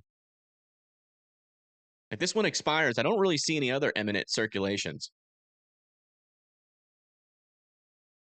These all going to be QLCS tornadoes, most likely. Our prefrontal threat seems to be matching up with what the HRRR said. It might intensify a little bit more as the line moves into Alabama, but I think for the majority of our threat, it's going to be QLCS.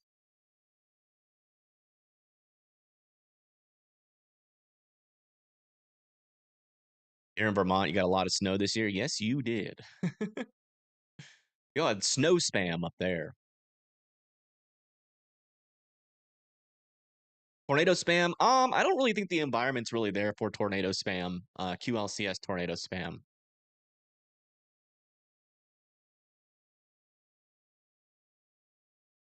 We will see. I will say the instability is a little bit weaker than I expected.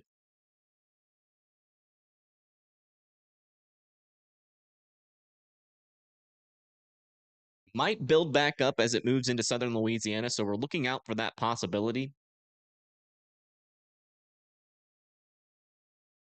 But here, we'll go over the meso analysis here.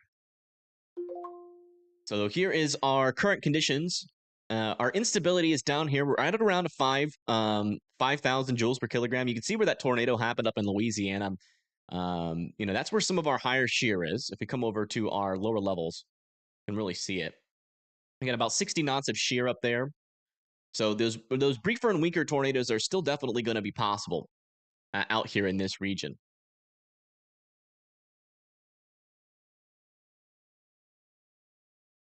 But our thermodynamics are still a little bit on the weak side.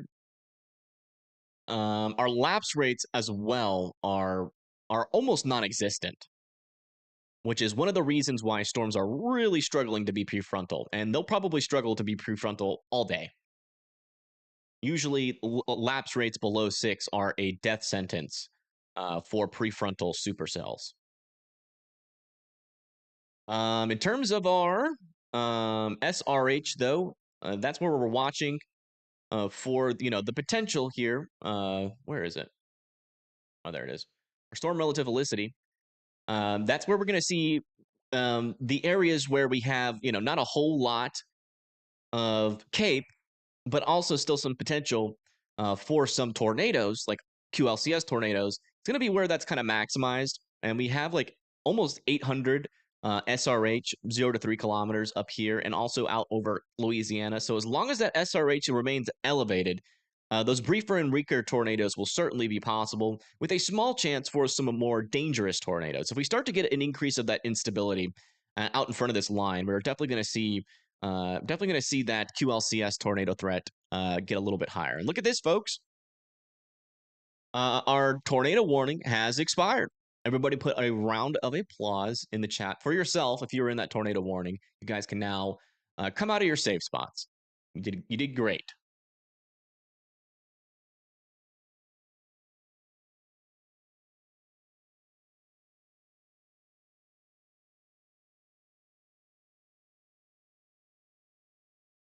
We are back down to 0 tornado warning. So we'll keep it here on the broad view and for a little bit. Actually, I do want to check really quick just to see if we have any new rotations developing.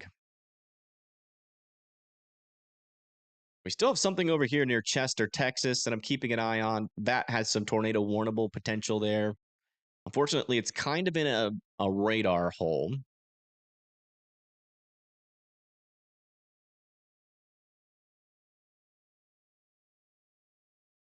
And we haven't gotten a velocity scan. Oh, yeah, we have. I just have to do this. It's been a while since we've had a velocity scan, like 14 minutes. I wonder if our Shreveport radar got affected. Their velocity scans have been lagging behind quite a bit. They're about 12 minutes behind. Let me check on another radar. And potentially some rotational loft south of Houghton there. A little bit worried, though. So we are getting our latest reflectivity scans, but our velocity scans are really lagging behind. Not really sure what's up with that. Justin said he's going live soon. All right. Here, let me check in on that.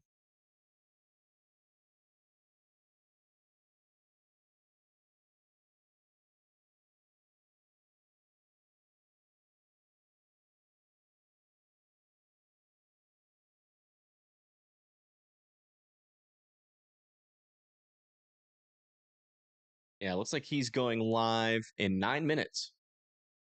Let me get that set up here. I'll put him. We'll put him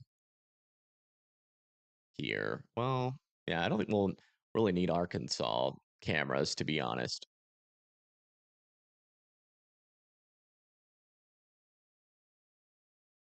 Since we're gonna have someone in Arkansas chasing. All right, hold on. little technological difficulties. Oh, come on. Try again. Third time's the charm. There we go. Dixie Alley shenanigans.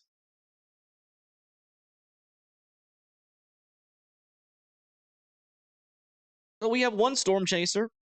They're going to be in the Arkansas area, though. So not expecting to see much, but hey. Extra eyes are always appreciated. Let us know what you find out. A lot of damage reports in and around the Dallas area moving into Tyler, Texas. A lot of trees down. Also, some trees down over here.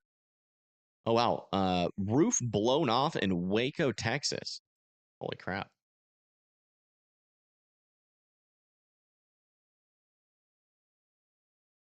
Winds are picking up in Memphis, Tennessee. Yeah, those are going to be those gradient winds. So our main line is here, but we have some pressure gradients out in front of this line. And those winds are going to continue to increase out in front for a little bit there. Yeah, get this camera back working underneath me. It still has the ability to work. Yeah, there we go.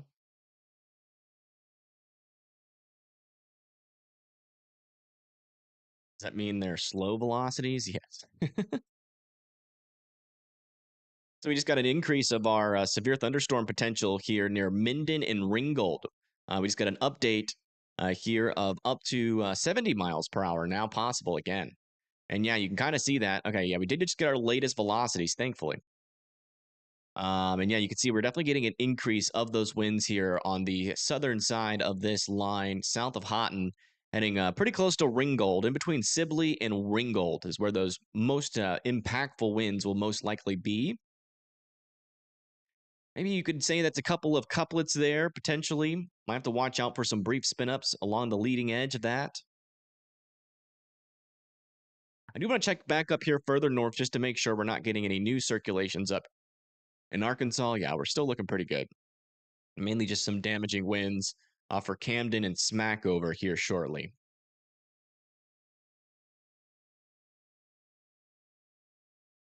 Is anyone in Shreveport? That's a good question. If you're in Shreveport, let Scout know. I want to see when Tornado Pagey is going live. I think the snow or the blizzard threat's going to be later on today, so it's probably not going to be until later. How fast is the line moving? The line is moving to the east at 35 miles per hour.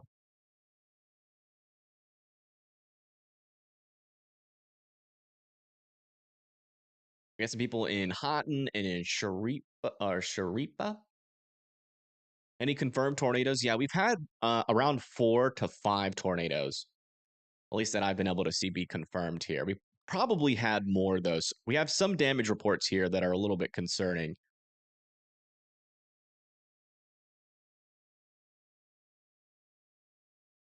Nothing here in Jackson, Mississippi yet? Yeah. The wind should start to pick up in near Jackson a little bit. Probably over the next hour or two. When will it hit Kentucky? The winds will be picking up for Kentucky probably within the next 4 to 5 hours. You guys are going to be mainly getting this northern portion of the storm. Yeah, no problem.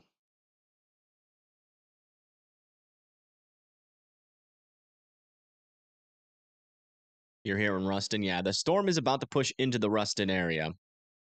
And they might extend it for 70 miles per hour, or they might keep it at 60 when they extend it. It's kind of hard to tell.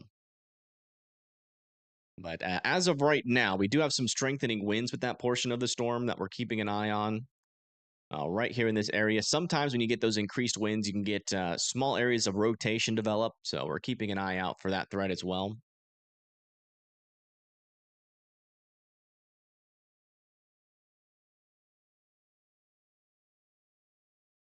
Further down to the south, we still have some areas of rotation here with these guys near Woodville. They're a little bit on the broader side of things, but certainly also keeping my attention on these storms down here as well.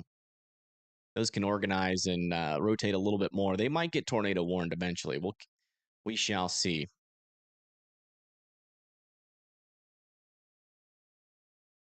Big winds in Homer, Alabama. It's coming. Yeah.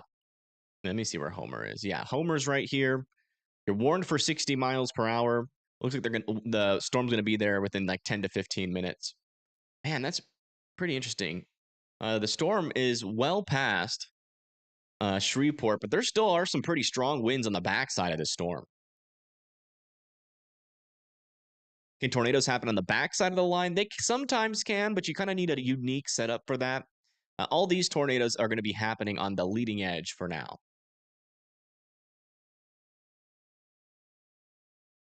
And there are a couple of kinks that we're watching out for sure. Definitely got to keep an eye on those.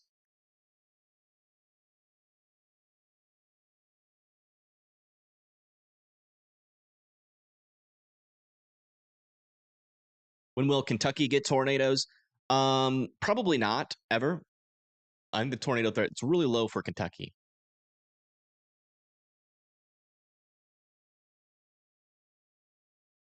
Will Georgia get EF2 or higher tornadoes? Probably not. Low chance of that. The strong tornado threat should exist all the way into like southern Alabama, but it's probably not going to make it into Georgia. Do I like sports? I like to play them, although my body is slowly falling apart.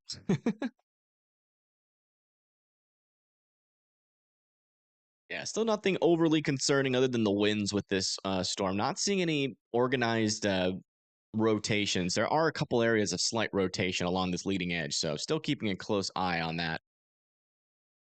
Also, a pretty active part of the storm that just went through Doy line might even have some hail in there of around 1 inch heading towards Sibley and Dubberly and Gibbsland. Hey, thank you, Links, for the 5 gifted memberships. Thank you so much.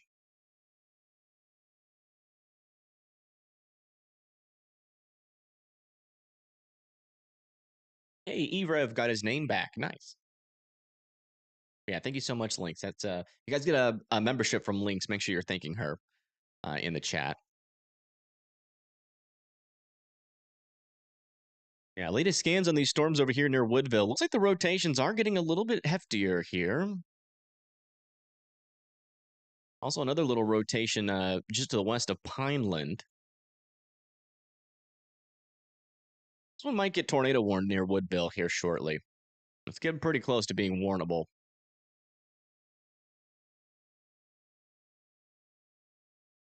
Any tornadoes in Indiana today? No. No, a small threat for some damaging winds in Indiana, but that's your main threat.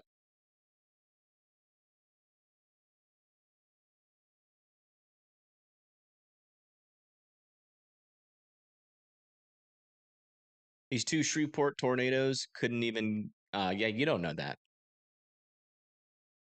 But yeah, most of the times when you get a QLCS tornado, it is a briefer and weaker tornado, usually within the EF0 to EF1 scale. But we really don't know. We haven't heard many reports out of Shreveport yet, so we don't really know the damage that was caused by those tornadoes.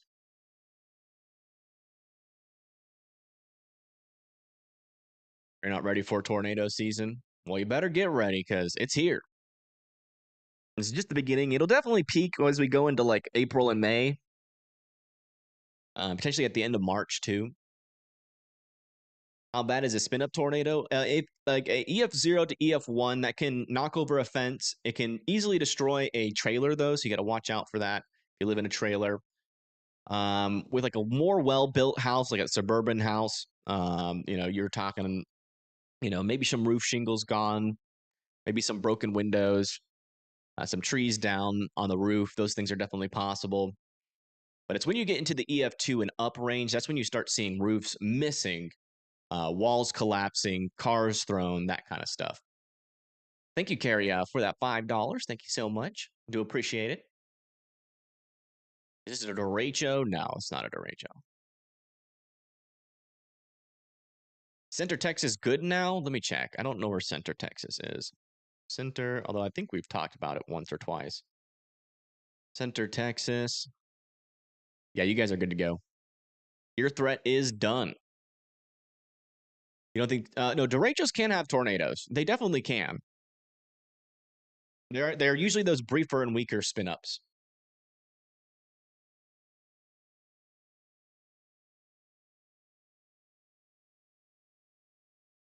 Join your coverage. Going to be a long one today. Could be, yeah. Could definitely be a long day. But keep in mind, we are already in that strong tornado threat, and things are struggling. They are struggling a bit. So we shall see if it does. If we're mainly dealing with QLCS tornadoes, we're mainly going to be talking about those briefer and weaker spin-ups. It'll be a little bit harder to get strong tornadoes, but tornadoes are still certainly possible here. And they will remain possible pretty much all the way into eastern Alabama, into Georgia. Shreveport, yeah, Shreveport's good to go. You guys made it through the worst. Close call for some folks. Some folks in Shreveport were hit by a tornado, according to radar. Shreveport, Louisiana, yeah, good to go. What's the NW risk for this? We're in the strong tornado threat. Yeah, no problem, Lisa. No problem. Newton, Texas here again. Any words of encouragement? Let me see.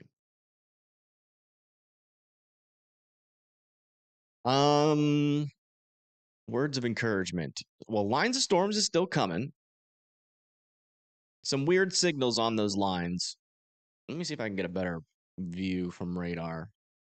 Yeah, I mean, there's still a tornado threat with these storms, so I would still be aware in Newton. But as of right now, I guess a word of encouragement is that if there is no tornadoes and it's just the severe thunderstorm warned line here, we're going to be talking around 60 miles per hour, which is easily survivable inside of a building. So you got to be inside.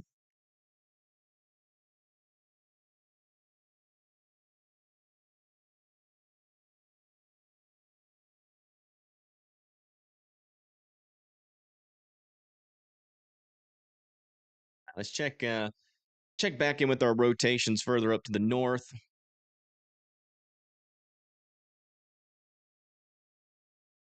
South of Minden, there's a little area of rotation here that might try to intensify. Not seeing a definite debris signature on that just yet. That might be something out in there. No, it's just out in front of the leading edge of that storm there. There is a little area of rotation developing south of Minden. If that intensifies a little bit more, they'll probably throw a warning on that. A lot of lightning with its storm, so it's still trying to intensify. It's really the only area that's sticking out to me, really across this entire line. Although these storms back over here are in more of a radar hole, so it's kind of hard to tell what's going on with them.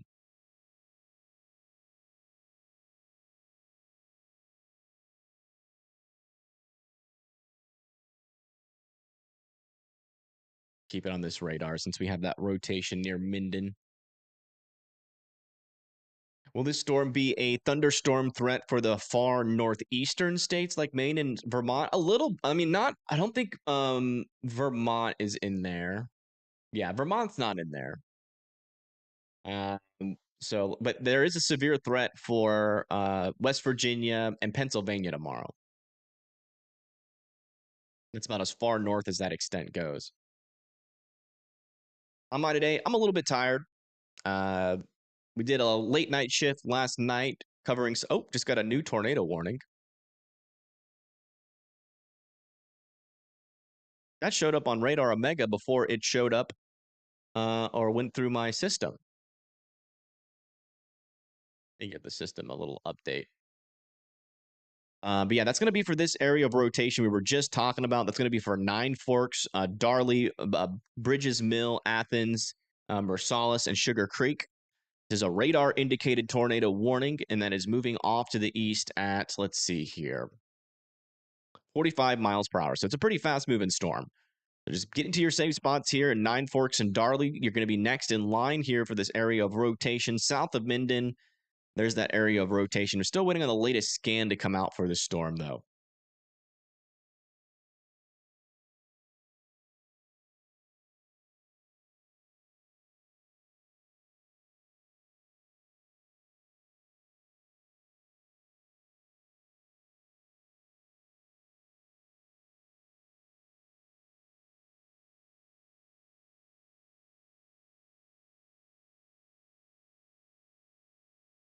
Justin is live? All right. I don't remember. Okay, yeah, he is live.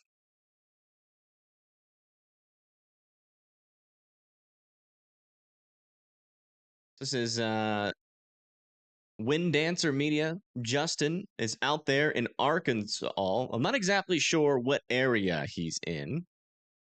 He's definitely getting some winds. I'll put him under me if I can. There we go.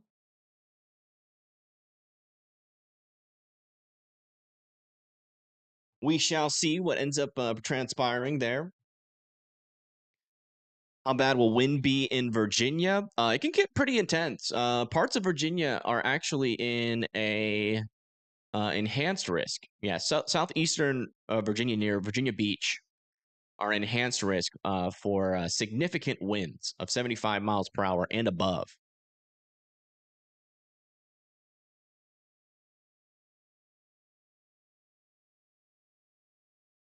It is interesting, though, that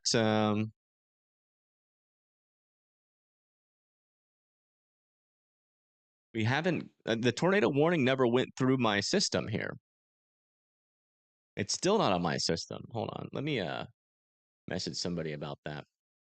It's not going to really affect too much because we have a radar, but I'd like for that notification to come up.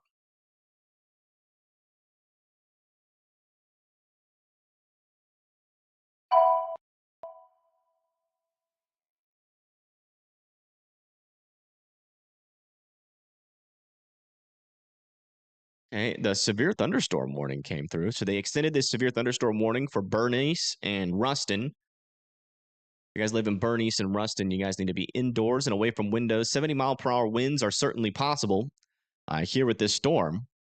Oh, man.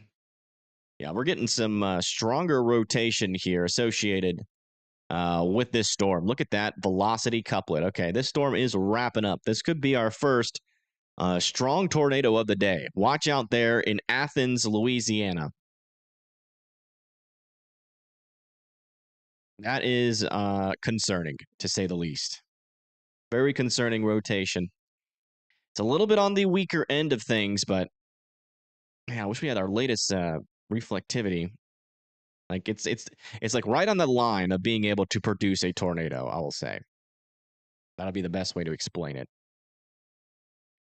Okay, there's our latest scan. Yeah, you can see it's wrapping up here. That might be a tornado on the ground there, south of Langston. It's to the east of Nine Forks. Let me see if that's our latest correlation coefficient scan. It is. That might be something there. It also looks kind of like a some contamination due to some sort of a radar spike there, but that also could be a tornado on the ground heading towards Old Athens and Athens. So you guys need to be in your safe spots. Again, your safe spot is the lowest, most interior portion of your house with as many walls in between you and the outside as humanly possible. A tornado shelter or a basement that is underground. Very messy scam that looks like a CC drop. Yeah, it's kind of what I'm thinking, but it is a little bit displaced from that couplet. The couplet's up here. The correlation coefficient is to its south, so I don't think it is. That could just be like debris getting lofted up here because the winds on the southern side of the storm are near 100 miles per hour. And that's a clean scan near a radar. So that could just be debris getting lofted up into the air just by the RFD itself. This could be about to produce quite the tornado here. So if you live in Athens, definitely be in your safe spots. This thing is wrapping up pretty quickly.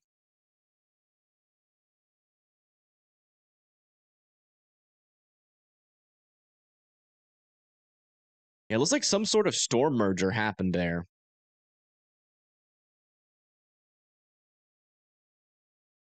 See, it comes from the south, it merges with the line, and as soon as it merges with the line, that definitely increased those velocities. Yeah, still no definite tornado debris signature.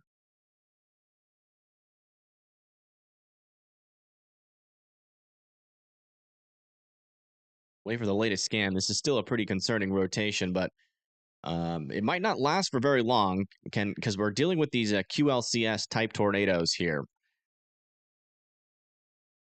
So hopefully, we get a downtrend on our next scan. And this was the peak, very close to a tornado. Might have produced a brief tornado here. I can't see the street name. Yeah, near Kemp Road, just to the north and west of Darley and to the west of Old Athens. That's some pretty strong rotation, but the correlation coefficient isn't really showing any definite signals there for a tornado on the ground. So we can't confirm it using that.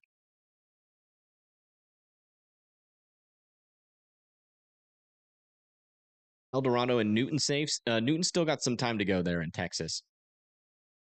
Yeah, QLCS tornadoes most definitely are more rain wrapped for sure.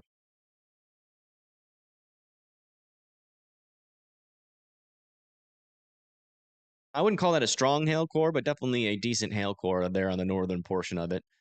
Could definitely have quarter-sized hail in that heading towards Homer.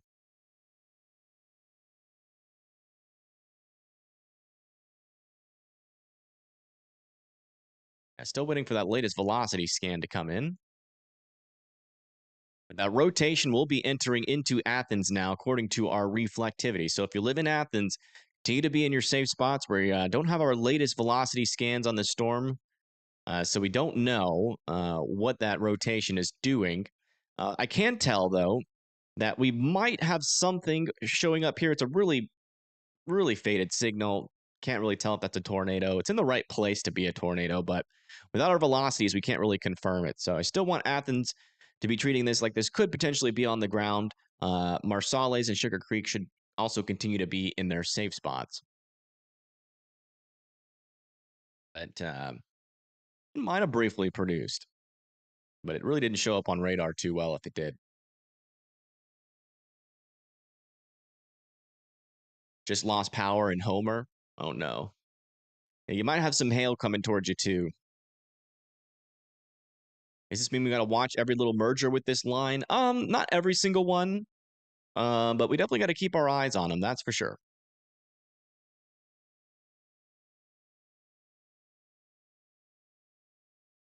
You know, I'm really hoping we're not gonna get in a scenario where we have tornado spam. Given the environment that we have down here, again, though, you know, if any of these storms, you know, get mature, we're gonna have some issues. Like you see how quickly this thing tried to spin up as soon as it matured. That's why this environment is quite dangerous. But with the lower lapse rates, they're not going to stay mature for very long. So they have a brief moment to spin up. Looks like Wind Dancer Media is near some sort of storm. I don't know. I don't know where Wind Dancer is. Kristen said, "Thank you for having him on your stream." Yeah, no problem. Thank you for letting me use your feed, man.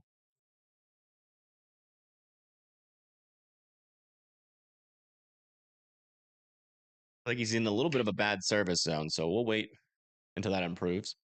Let me just make sure that's not me, though. Sometimes that can be me.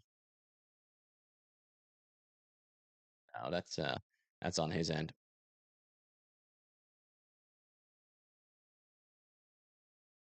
And thank you, Tan C, for the $2. I do appreciate that. Power is out at schools in Sibley, Louisiana. Okay, thank you.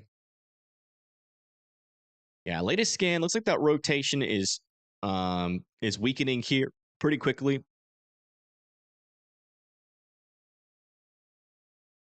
So definitely might have had a brief tornado here south of Langston. Still no confirmation of that, but we're keeping an eye on it.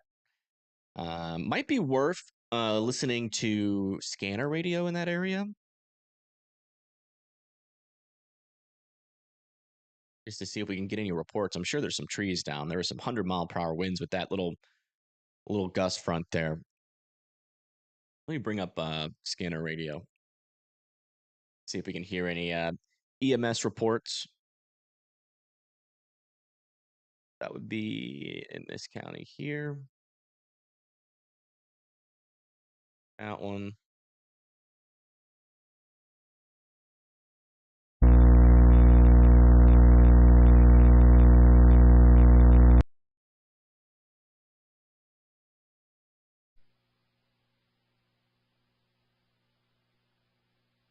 Yeah, they're pretty quiet right now, the scanner radios.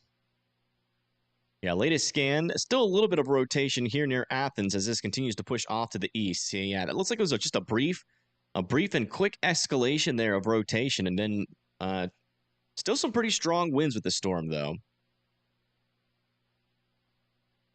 It might have produced a brief tornado there, but the good news is it doesn't seem like if it did produce a tornado, that it would have been on the stronger side. That seems to match more with the briefer and weaker type tornado, but it could be a little bit on the elevated size or side of that spectrum, just given the fact that we did have 100-mile-per-hour winds to the south. Anyone else having velocity scans lag behind? Yes, I am.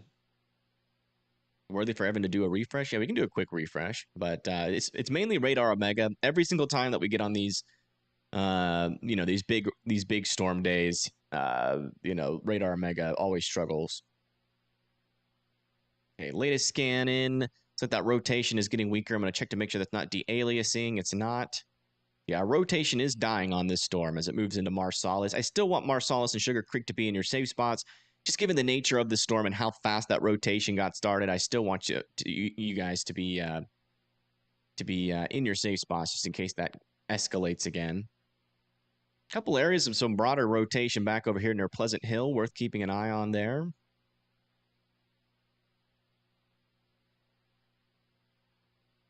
Yeah, that was one of our closest attempts here. At least during this live stream, one of our closest attempts of a strong tornado. Yeah, nothing coming on the scanner, so maybe we didn't get a tornado out of that.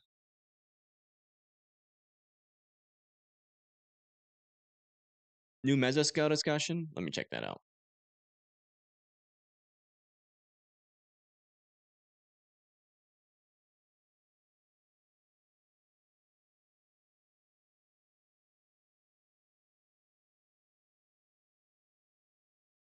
I'm not seeing it.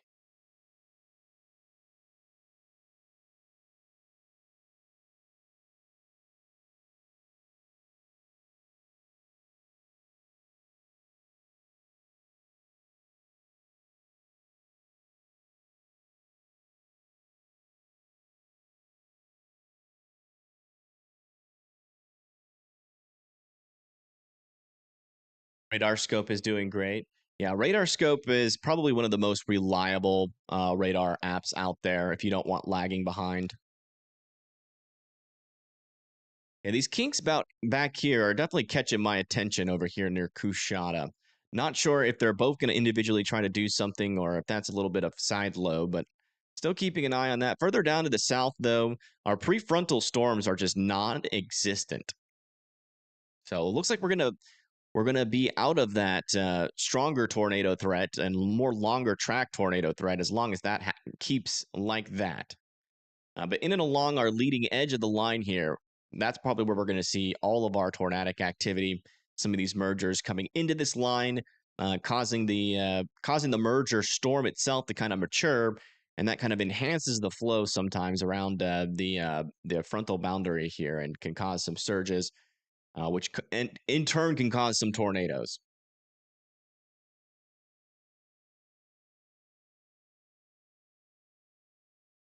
Confirmed 90-mile-per-hour winds in the tornado warned area. Yeah, that does not surprise me. Those winds were really strong.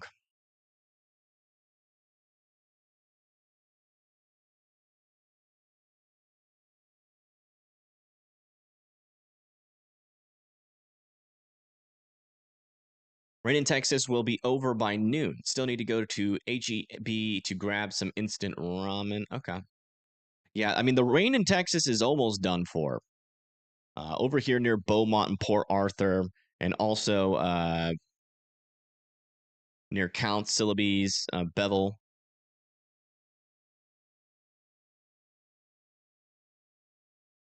Probably still got about an hour or so left of rain. But back behind this, it should just be windy. Maybe some sprinkles of rain near Tyler and north and west of College Station.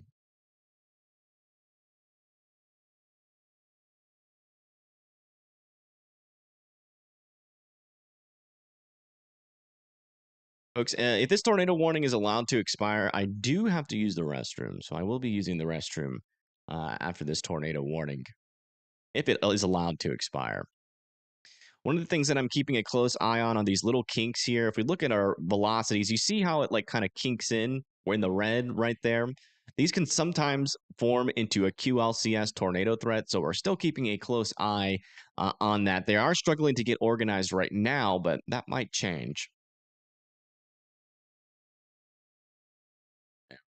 That's kind of the current plan.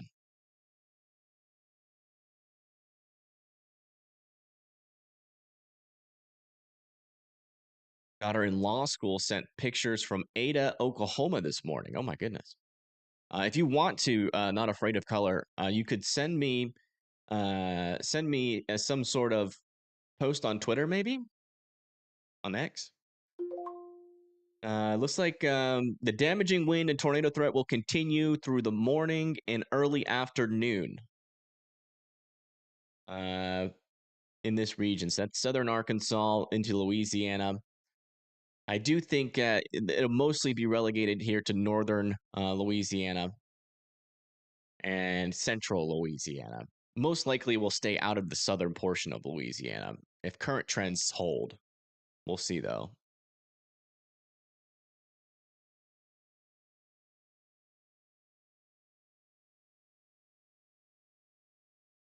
These spin ups are fast and brief. They certainly are.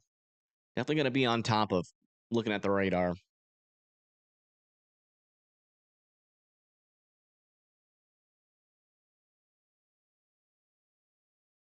I'm going to check back up here a little bit further to the north just to make sure we're not getting any surprising rotations up there. No, still looking good up there.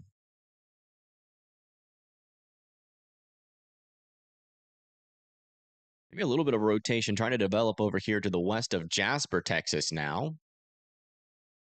Small little couplet developing here. South and west of Brownville, about to move over 96. It's still on the weaker side of things, but worth keeping an eye on.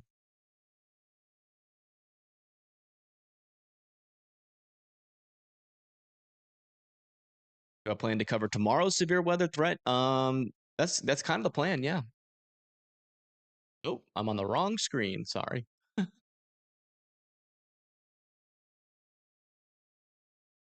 right, tornado warning has expired. I'm gonna use the restroom real quick. Give me a second. I will be back in like 2 minutes. 1 second.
Back forward. Yeah, right. Man, I just looked at the stock market. Stock market is plummeting. It's down 700 points. Very thankful that I do not have enough money to invest, or today would have been a sad day. Thanks for counting, Estonia. Thank you so much. Let the record hold or show that Evan was in the bathroom from 10:24 to 10:26, almost exactly 2 minutes, which is impressive.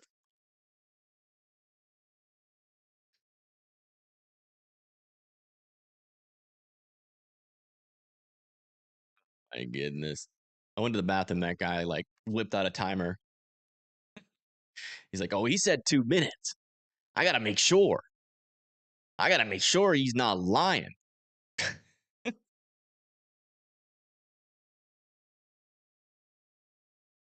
We gonna find out.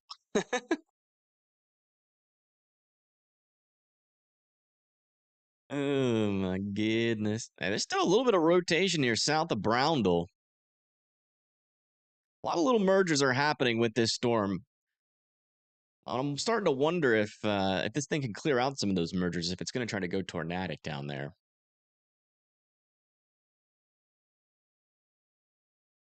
It was about to get real. No, it already got real in those 2 minutes.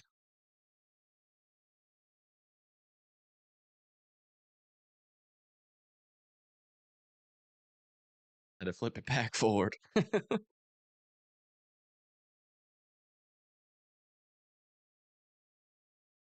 Didn't use the timer to count. Oh, that's impressive.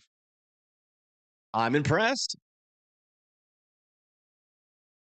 Attempting to rotate east of Athens. Yeah, I mean, there's another little surge of wind to the east of Athens. It's definitely worth keeping an eye on that portion of the storm, for sure. Could try to surge out there again and make another attempt. Definitely worth keeping an eye on. Still 70-mile-per-hour winds warned with this storm near Bernice and Ruston. We will have another attempt here to monitor this line of storms as they move into Monroe. We do have cameras in the Monroe region. We might also have cameras in southern Arkansas as well. I'm not sure. Does anybody know where Justin is? I know I asked that earlier, but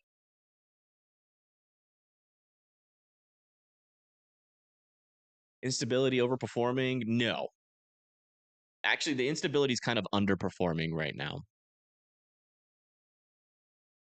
But the SRH is what's keeping these storms alive. I mean,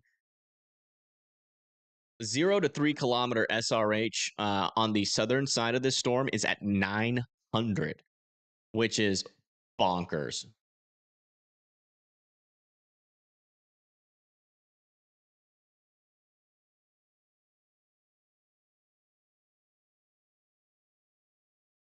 For reference, I think the storm relative helicity was around 800 to 900 during April 27th, 2011. But it just goes to show that is not the only thing that matters. You do need instability. Man, if we had 2,000 joules per kilogram of instability up in this area, we'd be talking about widespread. Like if we had a larger warm sector too, this would be a very dangerous tornado outbreak down in here. But as of right now, due to the fact that our instability is lacking, I mean, yeah, look at this, folks. Our instability is almost already gone. It is certainly underperforming. Even in comparison to our weak instability that we were seeing on the HRRR, it's even underperforming that.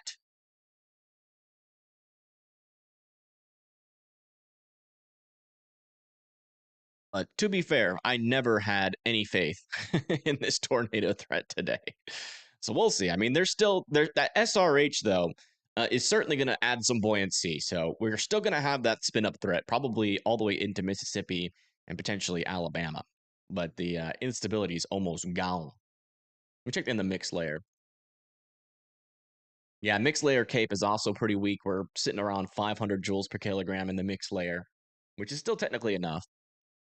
That is mainly for these storms that are just now entering into parts of Louisiana. So these guys down here are still sitting in some decent instability down there. Let me change my title back on my stream here.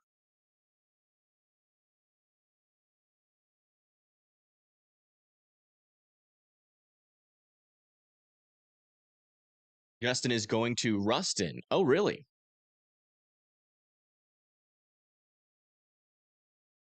I gotta remember where he is. Okay, he's on this view. Is he in Louisiana already? Or is he still like in southern Arkansas?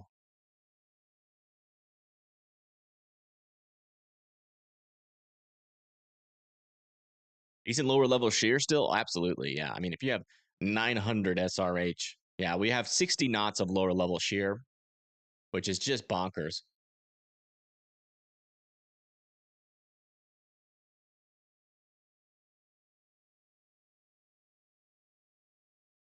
Is just absolutely bonkers.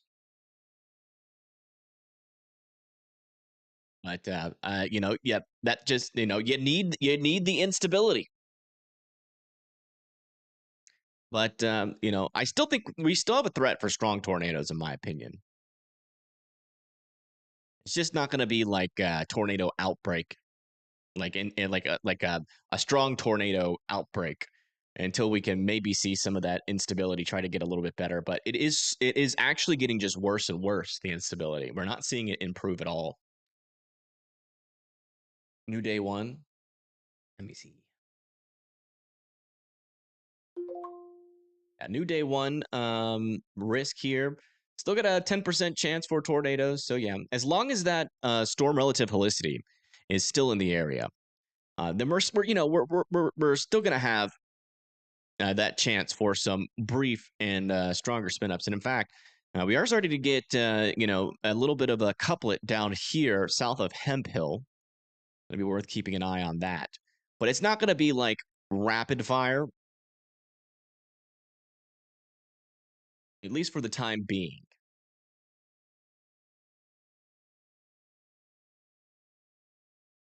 Yeah, the lower level lapse rates are well below 5. A new tornado warning has been issued. A new tornado warning has been issued here. I'm assuming. Let me just go look up here just to make sure. Yeah, it's not going to be for anything up here. I'm assuming it's going to be for this guy right here, south of Hemp Hill. Yeah, it is. So that's going to be for this tornado warned storm here. That's going to be for Mason, Fairdale, Fairmont, Hickory Ridge, Clare, and Rotten. Yeah, he's in Louisiana already. Okay. Yeah, if he's out in front of the line, then that means he's probably pretty close to Ruston already. And there you go. We were clued in on that, and the NWS clued in on that right around at the same time here. There's that area of rotation about to head into Mason, Louisiana. Well, actually, that's technically in Texas still. Technically still in Texas.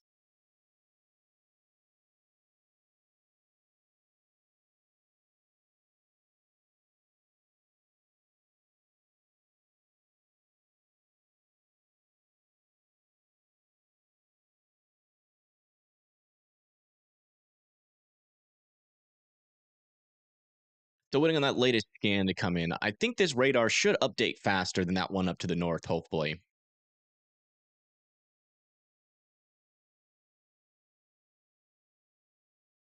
Yeah, this is honestly exactly what you look for here for a QLCS threat. You have a line of storms and you get a little kink just like this. The kink is an indication that some warm or moist air is working its way into the storm, and then you start to see those winds wrap around in that mesocyclone, which is right here south and east of Hempville. That's going to be pulling off to the east towards Mason, Fairdale, Hickory Ridge, Toro, Raton, Clare, and Sandal. It looks like Justin's got a little bit of a storm in view here. Justin is 20 miles from Ruston. Okay.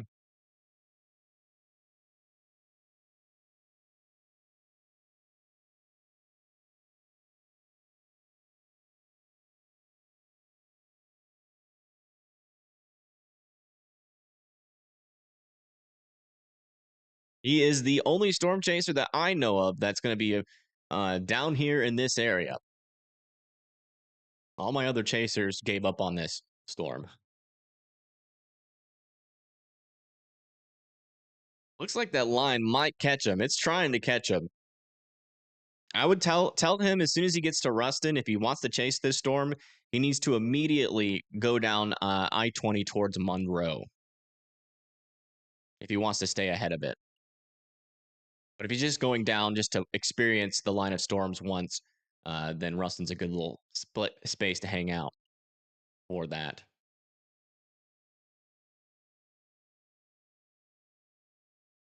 The other day, you were watching Unexplained Animals, unknown kind of like extinct or alive. They were talking about thunderbirds, not the airplane, but the bird. And the next episode is the chupacabra.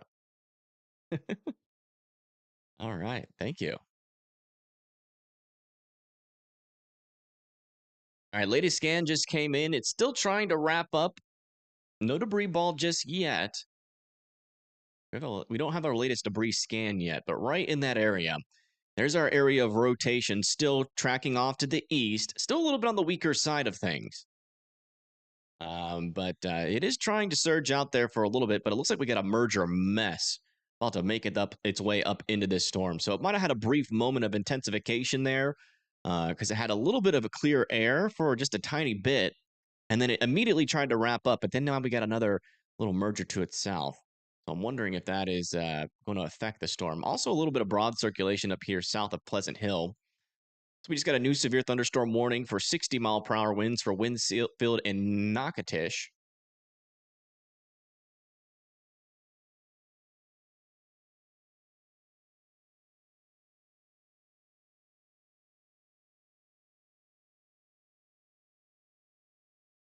A little area of rotation near Bernice. Keeping an eye on that.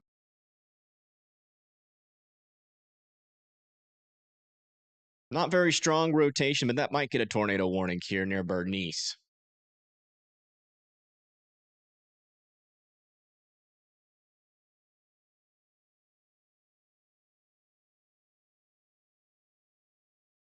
A gigantic mystery bird in northwestern Louisiana, and there is a confirmed condor.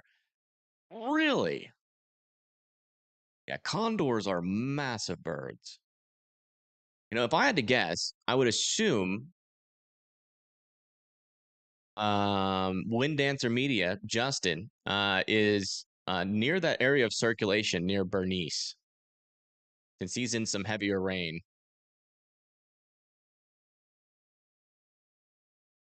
We might see something here.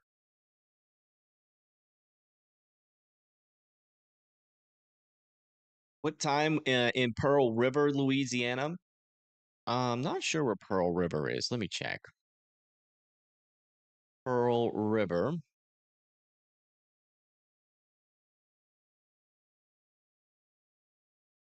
That's gonna be later today. I would assume like around like 2 p.m. to 3 p.m.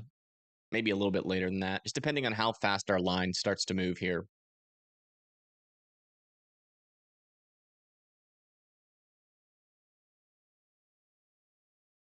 We saw a crow once. Okay, thank you, Steve. Thank you, Steven, for reporting your rare sighting. Yeah, keep an eye on that camera underneath me. That's Justin. He's pretty close to that circulation near Bernice. We come over here to our radar. Okay. It fell apart. Mainly just some stronger winds in Bernice now.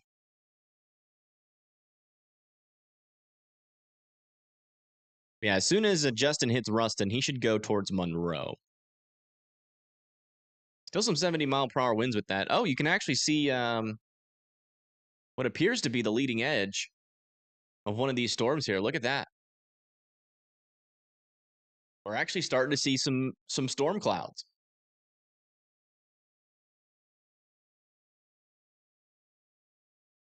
You'll be here till I end the stream. Thank you. I appreciate that.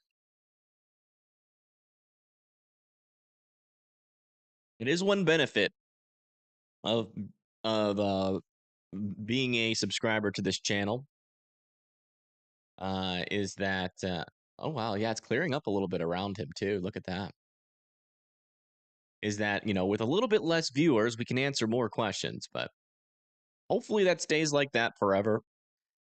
I really don't think I want 10,000 to 30,000 viewers tuning into me. The one time it did happen, there was this one time where we had 18,000 people tuning in. I literally, like, chat was going so fast, it almost made me nauseous. I couldn't see any of my members' messages, nothing. It was just moving so dang fast. It's honestly something I don't want. I like where I'm at right now. Enough to survive, but not to where it's like overwhelming. Kind of in the YouTube growth sweet spot, I would say.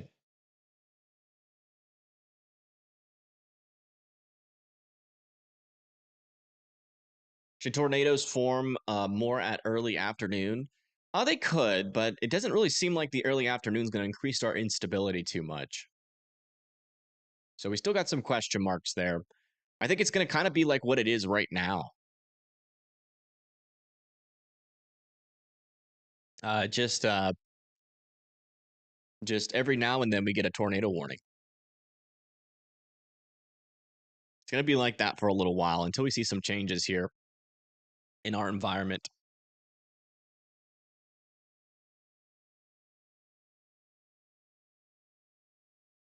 We do have some like stronger storms forming out in front of this line. And this storm actually near Newton is starting to look a little interesting. You can see it's cleared out some mergers. And for a brief moment here, it is going to have access to more warm and moist air down there near Newton.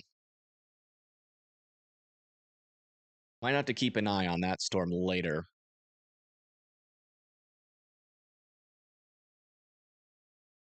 How long will I be streaming for? I mean, I can stream all day. So it just depends on how this tornado threat develops here. If it starts to fall apart, uh, we'll probably take a nice little break. I will have to eat at some point. There's that as well. I'm not sure if I'm going to end the stream for that. If I can end the stream to eat, I probably will. Oh, wow. It's getting really pretty rainy over here. Let's say you can't really see much. Gosh. That audio is a little bit harsh on the ears. It's kind of hard to tell what's going on here. But you can definitely tell that the visibility is dropping. It looks like that line is catching up or has caught up to Justin.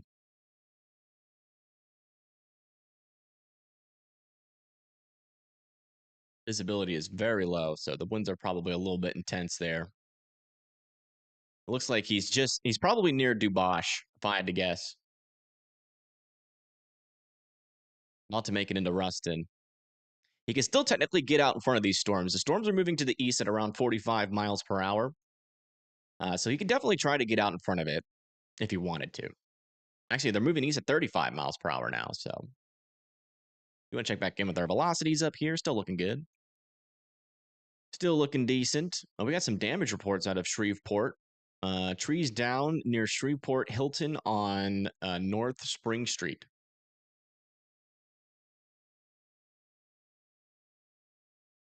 It looks like this rotation with this storm is now starting to die off. So our trend continues. We get these little brief escalations of rotation, but they never quite get there, or they haven't been for like the past hour and a half. When they went through Shreveport, that was a different story. Obviously, we had a couple of confirmed tornadoes over there, but for the last about hour or so, we've been seeing some tornado warnings, some increases of rotation, but then the storm kind of falls apart. There's one over here near Newton. Keeping an eye on. Looks like it is trying to organize some rotation there. Definitely still has access to a little bit more moist air down here. Has a little bit of potential, but there is a merger to its south that might hurt its potential here. But it seems like it might have a good 10-15 minutes potentially to try to intensify its rotation. I do want to check a little bit further south. Yeah, things are still relatively messy down there to the south. Clearing reported at Slidell. Yeah, let me check that out.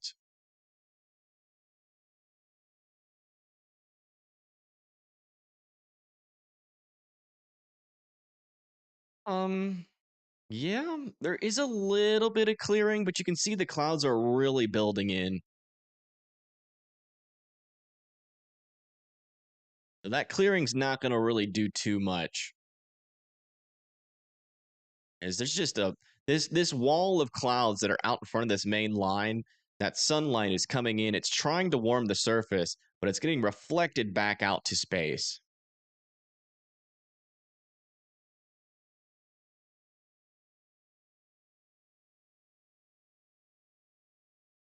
Are these storms getting stronger?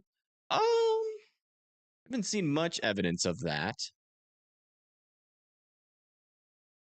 I guess, yeah. I mean, you can make that argument. That rotation up there that we had a little while ago, that one did it, that attempted to drop a tornado.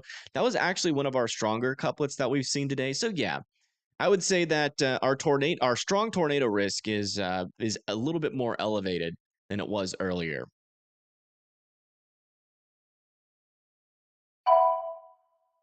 Clearing right now in Sherman, Texas. Yeah, that clearing. That clearing is because the storms are done. Thankfully, not an indication of your severe weather getting any worse. So we just got another increase here of our severe thunderstorm warning for 70 miles per hour off to the east towards Farmerville, Ruston, and Monroe. We do have cameras in Monroe, so we are going to switch over to Monroe after this storm gets close. And thank you, Randy, for becoming an EF1 member. I do appreciate that. Thank you. Thank you. Thank you.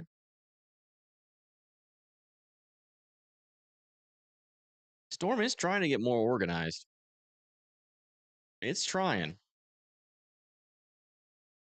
Will it do it, though? Will it be the storm to break the trend? That is the question.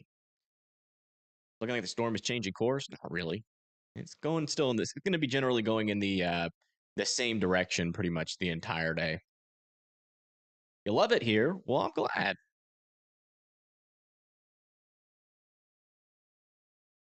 We're happy you're here, Randy.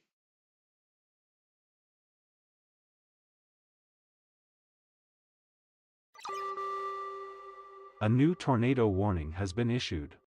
Okay, so they did extend this tornado warning off to the east. It's going to be for Hornbeck and Anacoco. Wait, do I have cameras? I feel like I swear I remember having some cameras near Anacoco at one point. I'm not sure if that's... No, okay. Yeah, those are cameras that we can't use, unfortunately.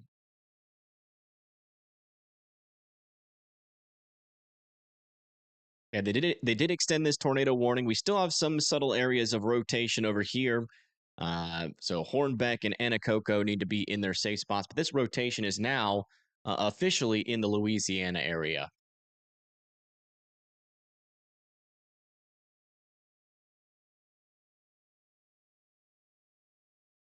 Justin's picture is a bit cleaner at times. Yeah, he is. He's just getting started in storm chasing, so he doesn't have a fancy storm chasing rig like everybody else. But you know, he's doing honest work, getting us the view of what the storms are like every now and then in Louisiana. This is the first time I've seen Justin outside of Arkansas, to be honest. He usually chases locally.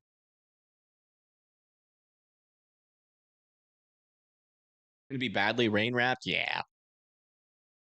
Yes, it is. That will not change. Or most likely throughout the day, unless one of these kind of storms try to do something. It does kind of look like this storm wants to wrap up a little bit. Got a little bit of a hook on it now. This one might be our next one to get tornado warned. I wouldn't be surprised if they pulled the trigger on a tornado warning here a little bit preemptively on this storm. It looks like it's reaching up into that environment. You can see we have a pretty big increase here of some rotation, or not some rotation, but some lightning around this storm, indicating that the storm is mature. So this one could be our next one. Still got a little bit of a clearing to work with. Give it about another 10 minutes. That could easily try to become tornadic there. Looking pretty nasty, yeah. Could be. We'll see. We'll see. It looks like that line of thunderstorms is about to move through Ruston here with 70-mile-per-hour wind potential. Continue to be indoors and away from windows in Ruston and Farmerville. Monroe, you're next in line. Further up to the north, let's go check back in on Arkansas. We haven't talked about Arkansas in a little bit. Still have a severe thunderstorm warning down here in southern Arkansas. That's going to be coming to Warren next. Up near Little Rock and Pine Bluff, we do have a line of storms coming. No rotation on that line, and it's pretty weak. The stronger portions of this line are to the south of Little Rock, heading towards Pine Bluff. Let me see something. Oops. It looks like that's going to be for 50-mile-per-hour winds and pea-sized hail, moving to the east at 45 miles per hour. Really does seem like this storm is raining quite a bit here in Ruston. The storm in Texas just give up. Which one? This one? Kind of did. I mean, there's still a little bit of rotation. It's surging again on the southern side, so it might try to re-wrap up here shortly. Whenever you get those increased winds on the southern side, that can wrap a storm up a little bit, getting a little bit of a RFD surge here. So worth keeping an eye on it, but rotation on it right now is a little bit on the minimal side. This one over here near Texas is still trying, but it's running out of time. A little bit of a merger is going into the storm right now. So right here is a separate updraft from another storm. This little blip there, that's the supercell here. The little updraft is coming into there. It'll have like 3 to 4 minutes to try to do something before the next one. So that the storm might struggle a little bit. Continuing to watch, yeah, that's kind of all we can do right now. I mean, it's hard to predict what this storm will do. But generally, the thought process is instability is pretty darn low, and the SRH is very high. So we're still kind of on alert here for some strong tornadoes. His potential is certainly still there. I think we're mainly relying on storm interactions here to kind of push some of these storms over the edge. Here, we'll do a little bit of a broad view for everybody for a little bit, just so everybody can see their line of storms. You enjoy my videos? I appreciate that. Thank you. Yeah, I try to go into a lot of detail in my videos for you guys, because it's really not, you know, cut and dry. No storm is the same. Just looking at the broader scale of things doesn't really give you a good depiction of what storms can do. Typically, we can't go into super far detail when, you know, we're far out from the storm, but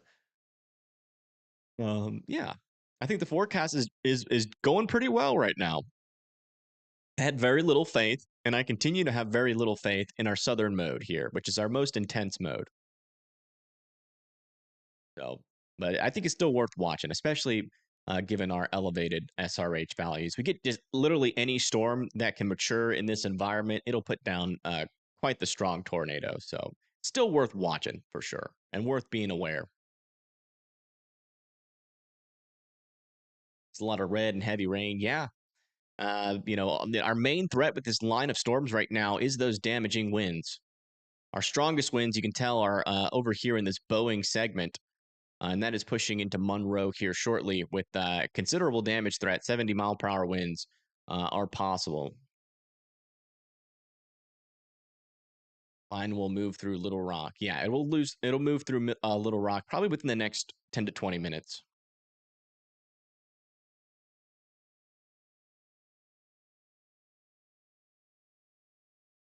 All right, let's come back and check on our latest radar signatures here.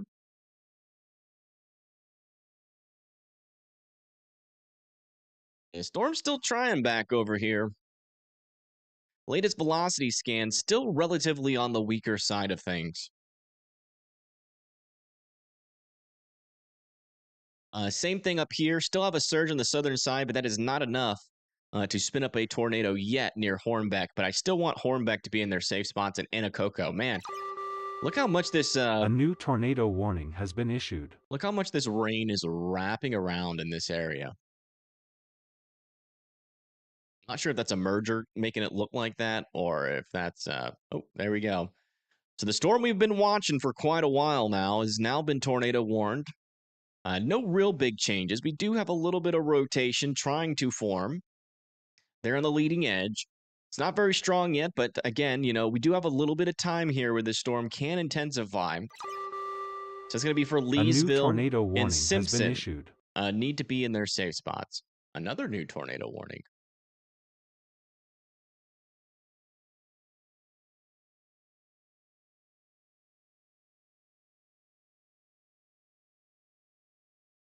Where is it? Let me see if I can find. It's not further down to the south.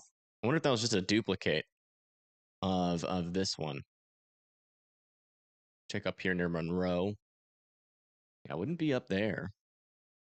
Maybe they're warning some of these guys because of side lobe contamination. That could be possible. Let me check from this radar. Yeah, maybe near Campty. Or that might have been a duplicate on my program.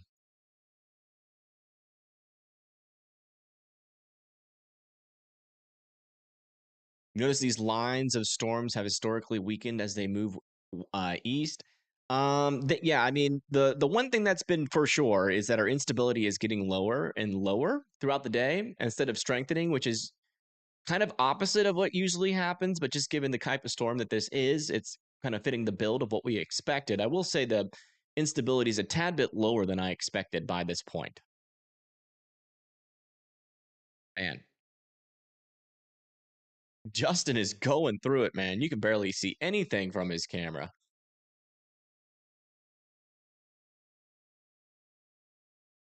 Can you send me a video on X or Twitter?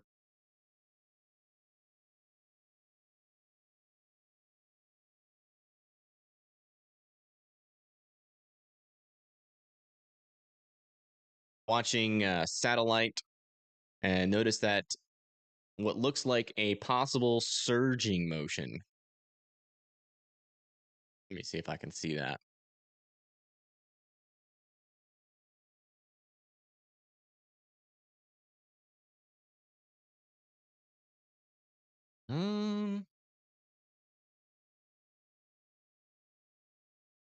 Check the lower level water vapor.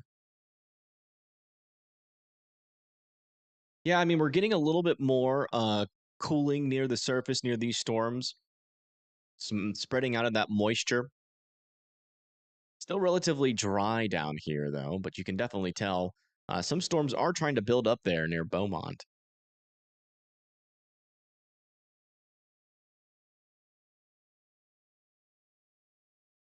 Okay, maybe a little bit stronger winds near Hornbeck now. Not very strong rotation on this. Main threat with this storm still continues to be those damaging winds on the southern side of this storm. But I still want Hornbeck to be in their safe spots. Again, when these storms decide to wrap up, they usually do so pretty quickly.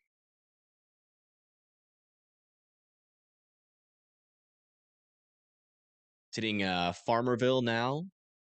Let me see where Farmerville is. Oh, it's up here. Yeah. The 70-mile-per-hour winds are about to start moving into your area. And you'll probably get some lighter, moderate rain first, and then that main line of storms is going to come through, and you'll really know that you're in it then.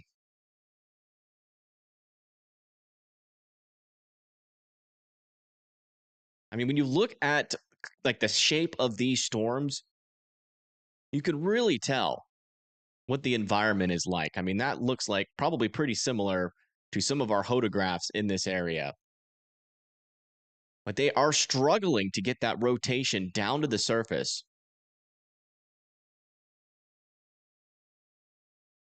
You've heard they've canceled Mardi Gras activities? Yeah. Yeah, they have canceled them there in New Orleans.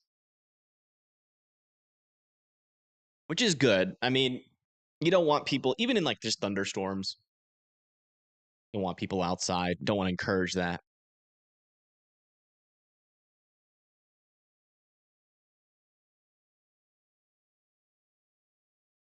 Yeah, they might. I mean, yeah, I think that's probably the better way. They've canceled it for today, but they probably are just postponing it until tomorrow.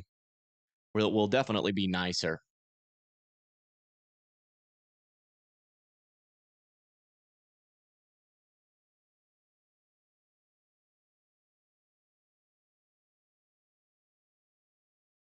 You miss Steve Irwin? Me too.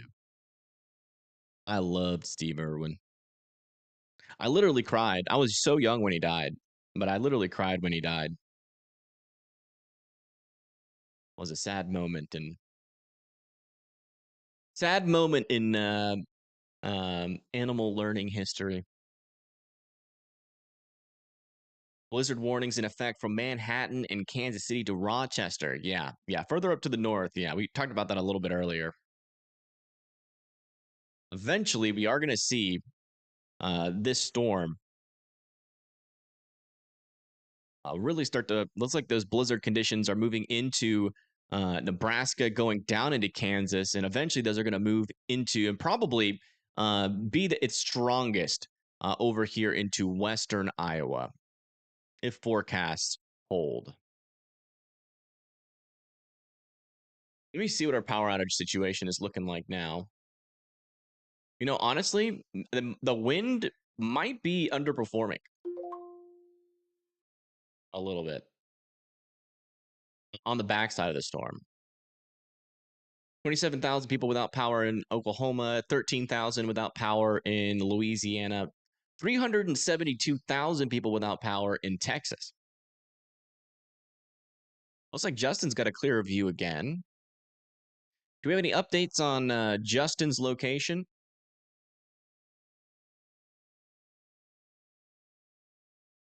Seems like it's calming down a little bit where he is, so I would assume he's still near Ruston. And is he trying to keep up with the storm, or is he about to drive back into Arkansas?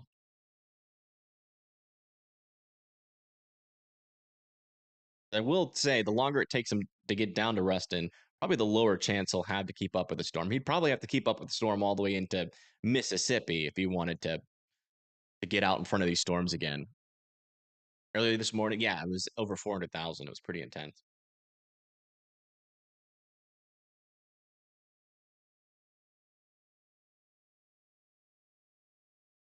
Yeah, Robin Williams too.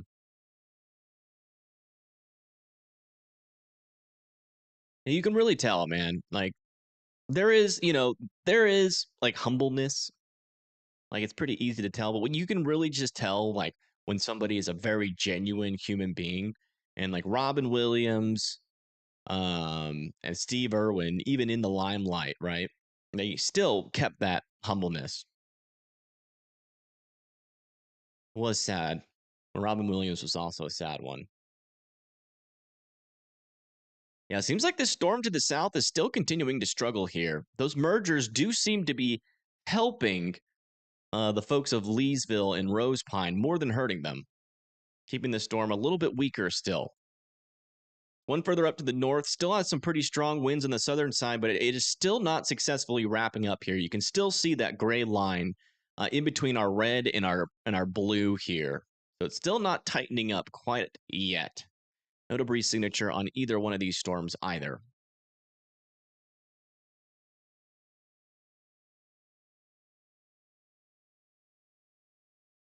Texas has its own grid. Yeah, I think it does. Right. I think every state has their own grid. Yeah, what do you mean by that? I'm pretty sure every state has their own grid. There's no like national electric grid, I don't think. Update on Ruston, saw the winds come through here. How strong were they? Were they, you think they were close to 70 miles per hour? Monroe's going to be next for those winds. We do have cameras in Monroe, so I'm probably going to bring those up here pretty soon. Winds picking up in New Hope. Yeah. Yeah, I live in Marshall County. And yeah, the winds have been gusting.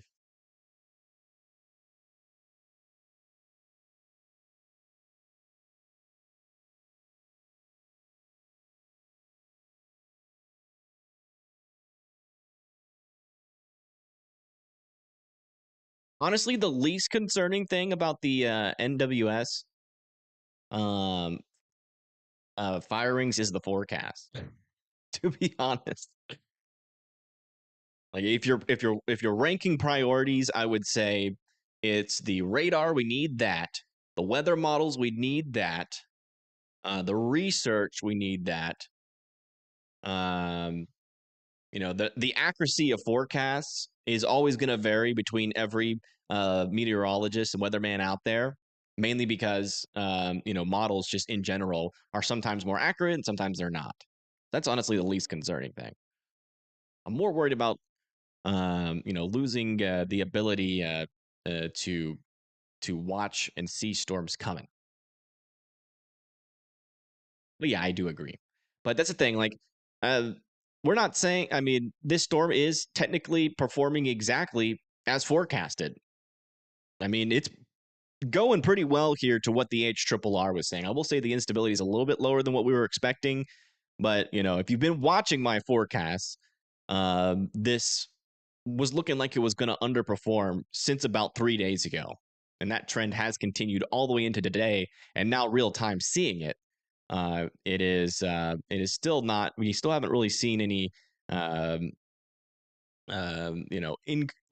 increase or a strong tornado in this area. But to be fair, we still have a lot of time, so there could still easily be a strong tornado. If we get a maturing cell, it's probably going to be a strong tornado. 10% hatched risk does not mean a guarantee of tornadoes. It means you have a 10% chance of seeing a strong tornado within a 25-mile radius of your area. But it does not guarantee tornadoes. 10% chance, 90% chance that you won't see a tornado within your 25-mile radius of your city. So you can get a no tornadoes in a day, and as long as the environment could have technically theoretically have supported strong tornadoes, then you still nailed the forecast in a way, because you're not saying it's going to happen. You're saying there's a chance, and there's definitely still a chance. Like if this storm rolled through with like one knot of lower level and upper level shear, it had like negative instability, which is not a thing, but we're just talking about it, right? If it didn't have, if the storm rolled through with like really bad kinematics for tornadoes, right? Then yeah, you could say the forecast failed. But the forecast has been spot on here, pretty much throughout the day.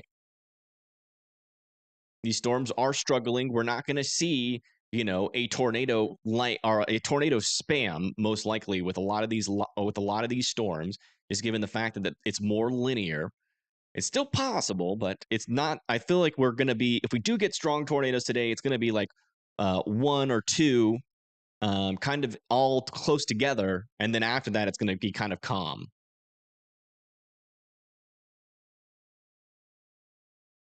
It's like we might get a merger here with the storm here near Rose Pine, and then that might clear out after that. So we might see this storm try again. And there is still some rotation with this storm. So I still want New Lano, Leesville, and Simpson to be in their safe spots. How do you email me? Here,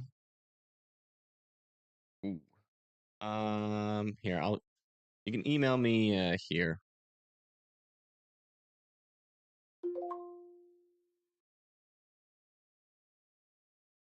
That's a good email.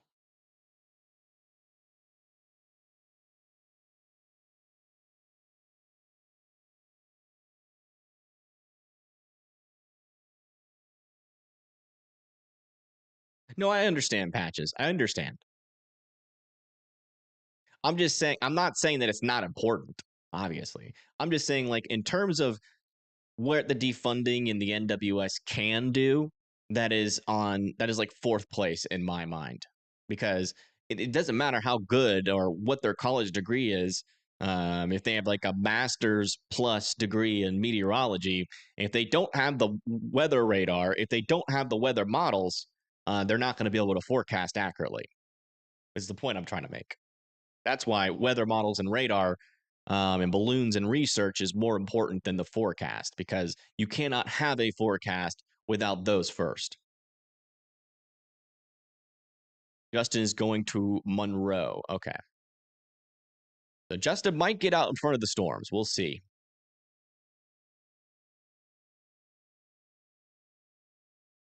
But yes, the forecasting is still super important. What we're trying not to have is it all crumble altogether. Yeah, still not a whole lot of concerning rotation further up to the north. Looks like our line of storms is now about to move through Pine Bluff and Little Rock. No severe or even a special weather statement on that. I would expect anywhere from 30 to 40 mile per hour wind gusts with that. Further to the south, 50 mile per hour wind gusts to pea-sized hail is still possible.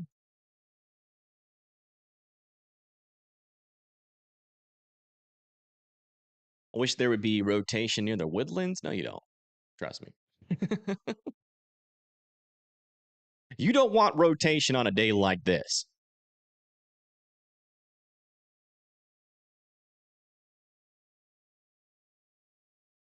If a storm gets going, it's going to drop a strong one. It's going to be harder to get a weaker tornado, to be honest.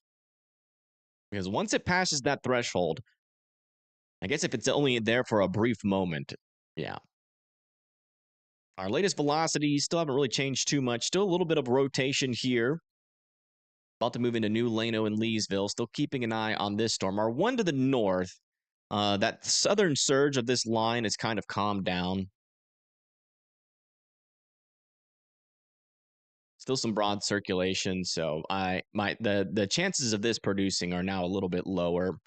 They still have a tornado warning out there. I would still technically be in your safe spots there in Kisatachi and Kiel and Mink and Gorman. The chances are still technically there. That could try to re-wrap up. So we're still keeping an eye on it. Same thing over here near Leesville and Simpson.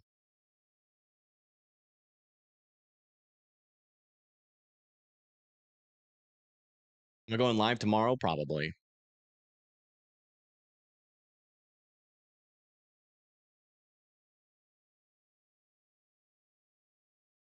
Upstate New York. What about upstate New York?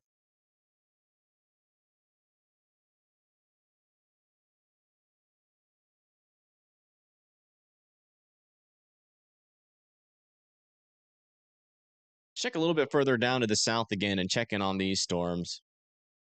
Yeah. You can really tell where our main forcing is. You see how much weaker these storms look? Like our divergence in our upper levels, the lowest portion of that is in this area here. Our instability is way to the south. Like our strongest instability is actually near these storms, but the forcing is too weak. Lapse rates are too low.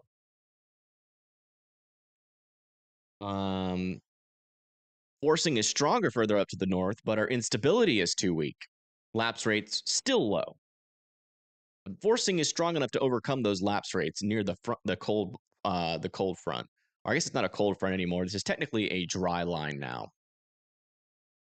Thank you, Audrey. I appreciate that. Power outage and high winds, windows breaking here in Union Parish, Farmerville. Oh, wow. Thank you for that report. Yeah, I mean, 70 mile per hour winds, you could get some debris flying around. So that's why we, stress that you guys go indoors and away from windows when these storms come through. So we do have Justin, who is going to Monroe, but I'm also going to get our Louisiana cameras back up because we can also have some traffic cams just in case Justin gets outrun by the storm. We can have a backup or a secondary view.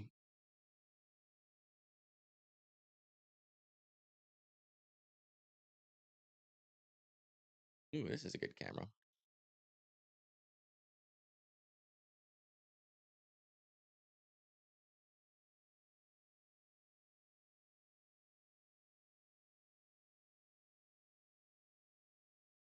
My goodness. He saw a guy hiking in the Sierra Nevadas, and he dug down maybe 8 feet into the snow and ran into the treetops. Oh my God. How deep is that snow? That sounds like pretty darn deep. Okay, we're getting some pretty strong or some stronger winds on the southern side here. Maybe a little bit of a couplet here and here on this storm.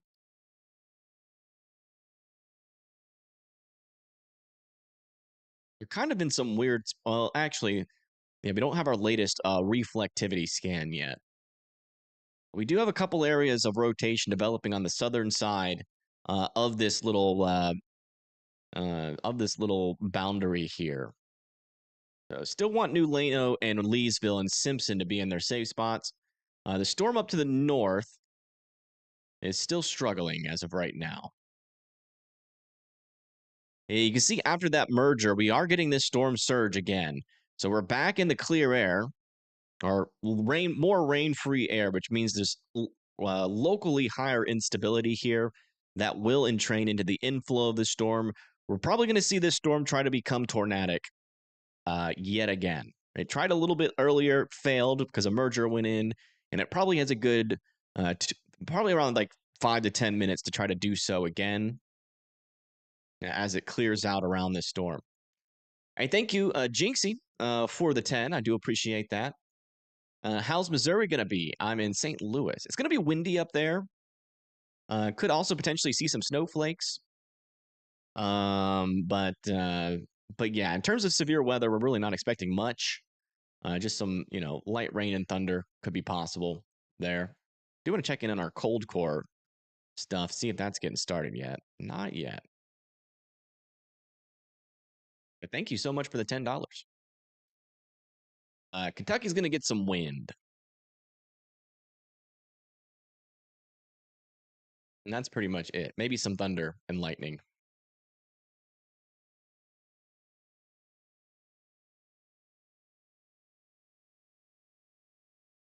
Yeah, no problem.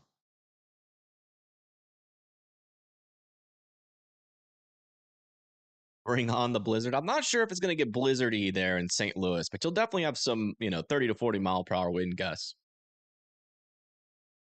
Really calm. Yeah, it's going to be calm for a while. I do want to check in on our latest models there because I am curious to see if we're still talking about widespread blizzard conditions or if the lower instability in the south is a sign that our low pressure system might be a little bit weaker. Back up here, let's see. No, I mean we're still getting some widespread wind. We still should be getting some widespread wind gusts up there. Yeah, and it's still supposed to get pretty strong over there near Kansas City. And yeah, near Wichita, you guys might get some snow there on the south side too. Snowflakes potentially. Can I look at Dutch weather? Greetings from the Netherlands. I could try. $6. €6. Thank you for the €6. Dutch. I'm gonna be honest, brother. I don't know where Deutschland is. Let me check. Or is Dutch Denmark? Is that Denmark? I need help. Stupid American here. Please help so I don't sound as stupid. Oh boy, I do not like this. Strong winds on the southern side here. Inflow clearing out. That's a bad sign. This one's going to try to do it. It has enough time in the clearing. Stronger winds there. That's an RFD starting to surge. About 80 to 90 mile per hour winds there. It's going to try to do it here. I might need to extend this tornado warning a little bit further to the south, as it looks like we're getting a handoff further to the south here. Netherlands. I don't think Radar Omega has radars up there, but I think weather-wise might.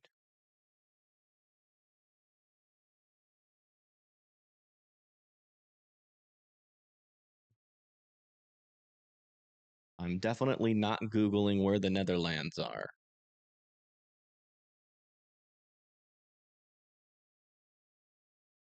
I'm so bad.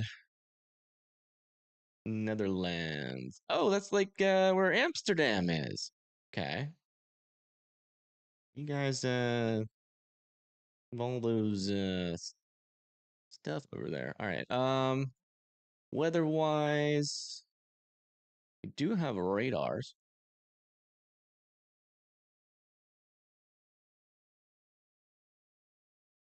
See if I see anything on them. Not seen anything on the radar. I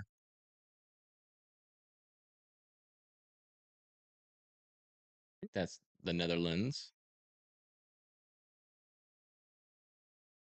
I don't know. Okay, latest scan here. Still a surge in the south here. No wrapping up, though, just yet. Another merger is making its way into the storm. That might keep its potential low here. But, I mean, there's still a little bit of clearing. We still have a good 5 minutes for this storm to try to wrap up, and it's trying. Certainly is trying, but no strong rotations yet with that. Let's go check back up to the north. Oh, they actually let the tornado warning expire. Interesting. That's an interesting choice.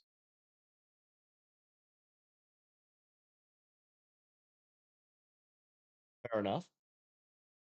No, definitely bring it back if this thing continues to wrap up. Oh, man, that last scan looks pretty interesting. It's looking like it's going to wrap up. Might start to see a couplet here. Man, we've been watching this storm for so long. Well, we've been calling it play by play. I'm good at predicting what a storm will do based off of pattern recognition.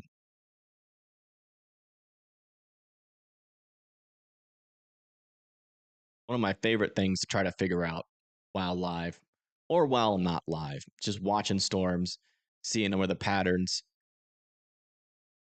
These little pockets of instability, especially with these QLCS storms, can be very helpful. In between mergers, that's when you really see these storms try to wrap up along the QLCS line.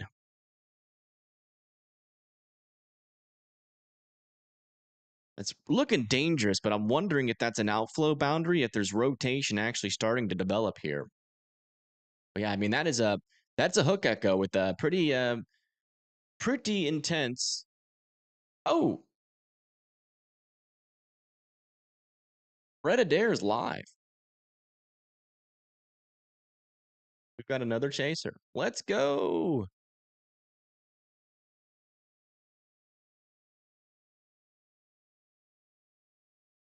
Brett coming in clutch. He's hanging out in Vicksburg. He's not near the storm, to be fair, so don't get too excited. But he's hanging out just in case something does happen. He's near Vicksburg.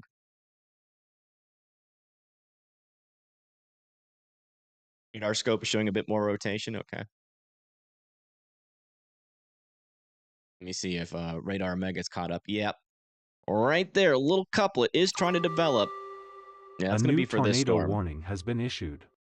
That's going to be for Simpson, Louisiana. Needs to be in their safe spot. It's trying. There's definitely some stronger rotation now developing right here in this area. If we go over to the storm relative, it looks a little bit easier. It's a little bit easier to tell. Well, unfortunately, our storm relative is a couple of frames behind.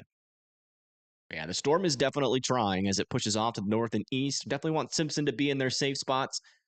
We'll see. Will this storm break the pattern? We've had storms get very close to producing strong tornadoes, and then they fall apart. That has been the trend.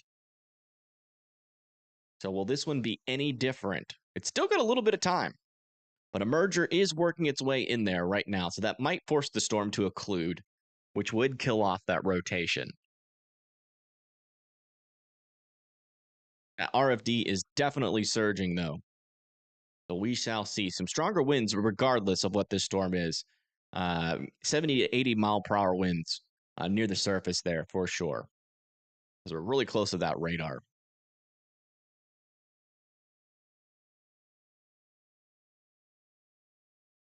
Has a look. It also has a look, though, of occlusion. So what I mean by that, so here was that mesocyclone near Fort Polk, right? But then, so that tornado would have happened like right here. But watch this area on the next scan. See how it not only moves to the east, but also to the north a little bit? that means is it's starting to occlude, which that is most likely due to this merger that is coming in right here.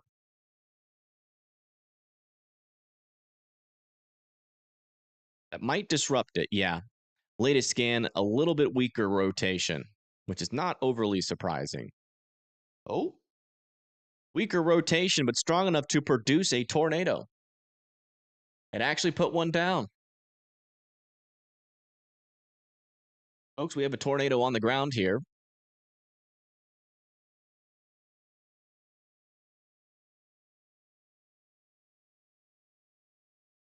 It's a small one, but it's on the ground nonetheless. It's over Mill Creek, south of Texas Ave. Moving off to the east, just to the south of North Fort Polk. Yeah, latest scan. Look, oh, actually, it did intensify in the latest scan. We might see that debris signature get a little bit stronger. It's occluding, but it is briefly intensifying that area of rotation. The tornado would be located just to the north of Mill Creek Road.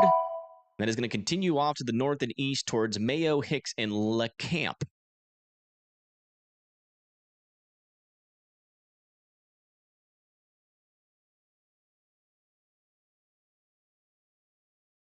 It can have a mind of its own. Yeah, it certainly can. I agree. For me, it's very interesting to try to see what these storms will do. Yeah, still waiting on that latest CC drop, but I'm pretty certain here that we still have a tornado on the ground south of North Polk.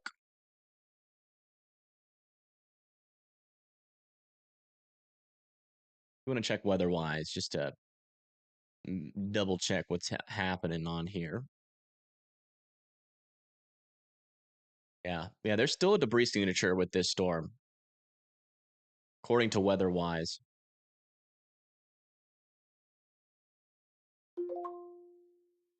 See, right in there, there's that debris signature. There's North Fort Polk.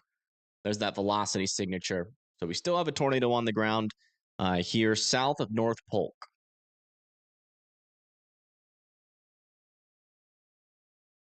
Radar Omega is behind, though. I'm watching it on another radar program just to make sure we stay up to date.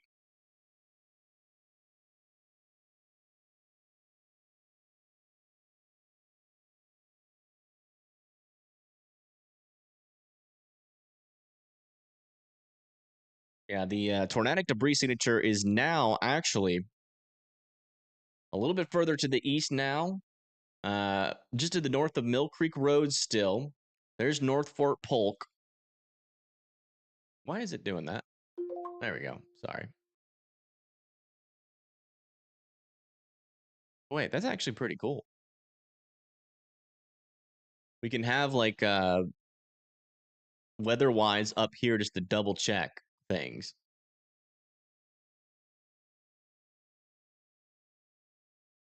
You can see that correlation coefficient hasn't updated, but weather-wise is 2 scans ahead on the correlation coefficient. And we still have a tornado on the ground here, south and east of North Polk, moving off eastward here. So I still want everybody out in front of this storm to continue to be in your safe spots over here south in Hicks, LeCamp, and Leander.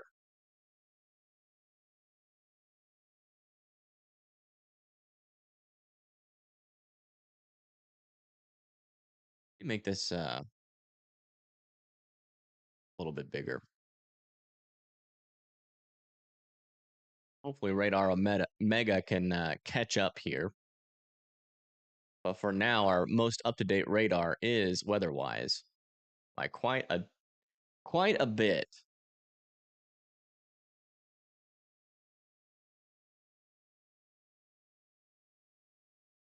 Which is an improvement.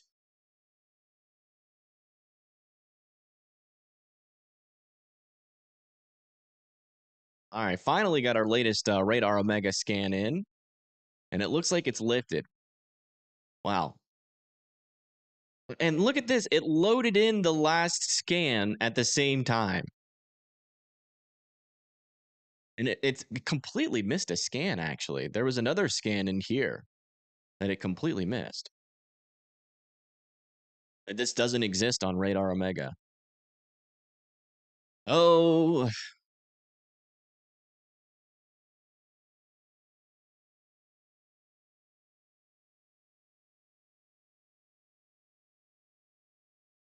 Radar Omega, man.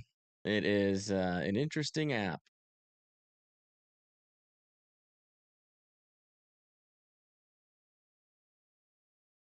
Trying to stop. Yeah. Hold on. Yeah, this frame, Radar Omega doesn't even have. See? Nothing. So this was the frame that happened in between.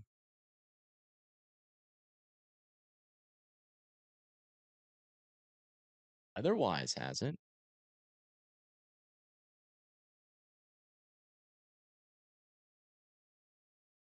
Has such killer features. It does, but like you gotta master this. I do agree though. The Radar Omega does have some really good features, but I mean, you gotta kind of make sure you can get your radar data in. I mean, the radar is literally in your name. Yeah, the glitching is annoying, but for the most part, it does pretty well.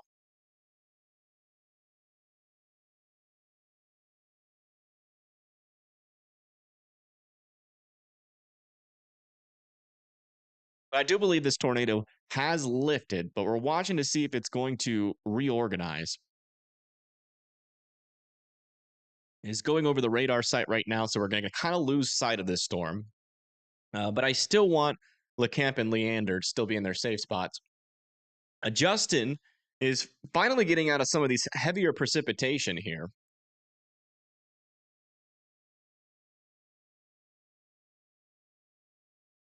And it looks like the Monroe storm is still warned for 70 miles per hour. It's almost in Monroe now.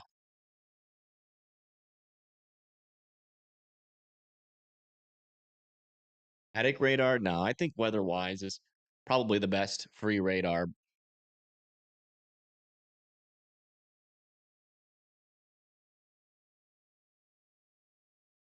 Yeah, I can make this bigger just by moving this over here. And switching this over to WeatherWise.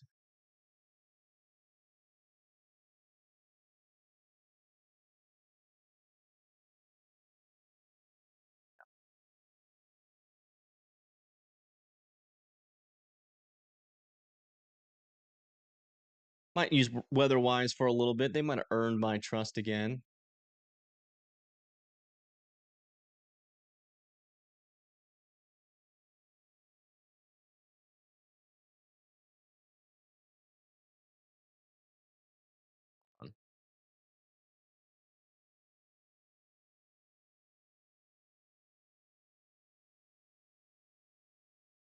Their correlation coefficient has been lagging behind, but they did just recently upgrade their servers.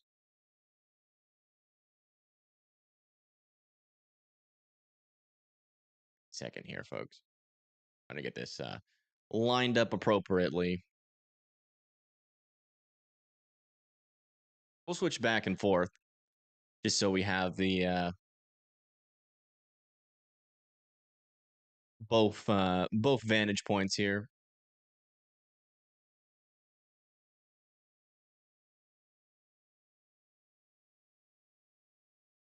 I hate my computer screen. It like snaps the windows in place sometimes. I just did it again. Let's go ahead and get this to the most recent scan.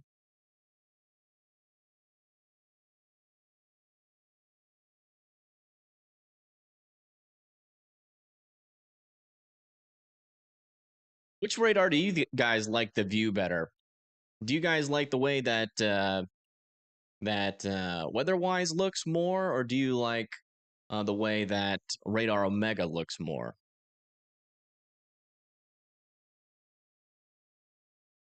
Yeah, still waiting, unfortunately, for our storm to pass through our radar here. Let's see if we have the latest scan from WeatherWise.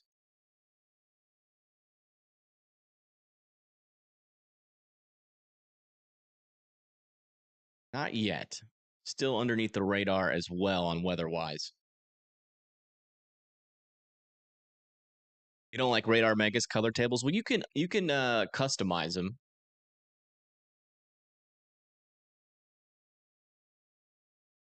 Not smart enough to know the difference. Fair enough. I just want to make sure you guys can read the words, like the city names pretty well. As long as you guys can read the city names.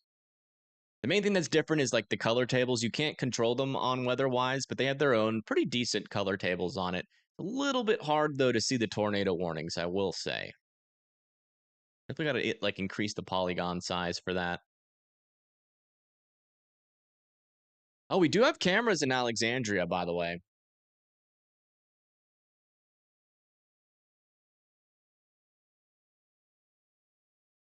Can't really see the tornado warning on WeatherWise. Yeah, I agree. Definitely need to work on that.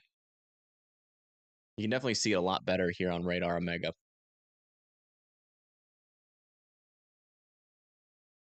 You like the way Omega looks, but I'm a huge fan of the one that works the best and fastest. True. Yeah, it's I usually use both of them since WeatherWise is a free app.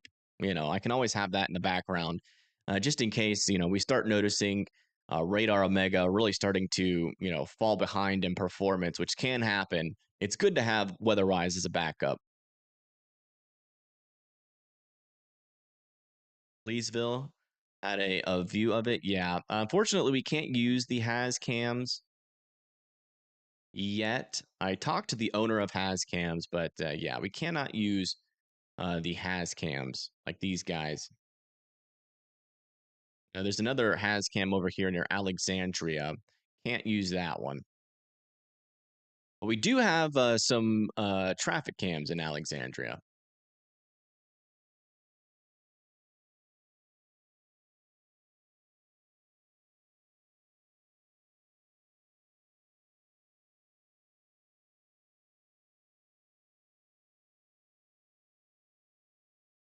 All right, storm is almost past our radar. Still don't have a good look on that rotation again. But I still want Lee Camp and Leander and Cora to still continue to be in their safe spots. Just outside of the polygon on the south side. No, that's in the clear air there.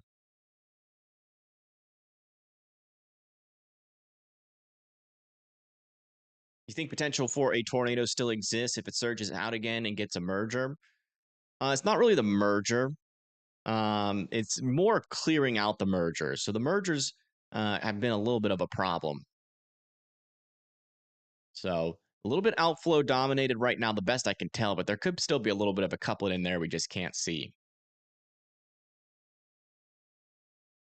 So still waiting for that data to come in once this comes through. But this little merger here will probably put a little bit of a damper on the tornado risk. And then if it can clear that out, then yeah, maybe.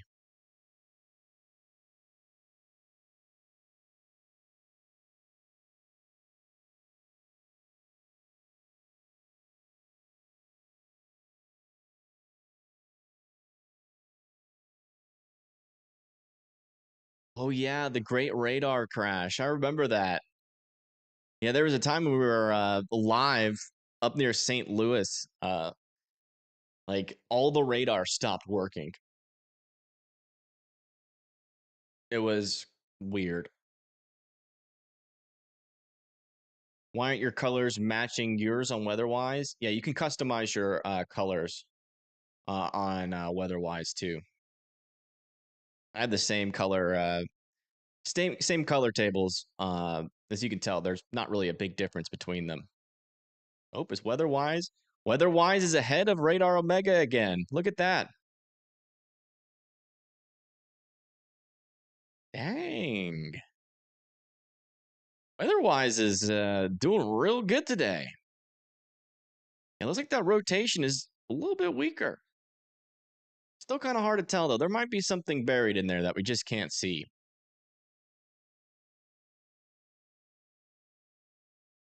I'm impressed.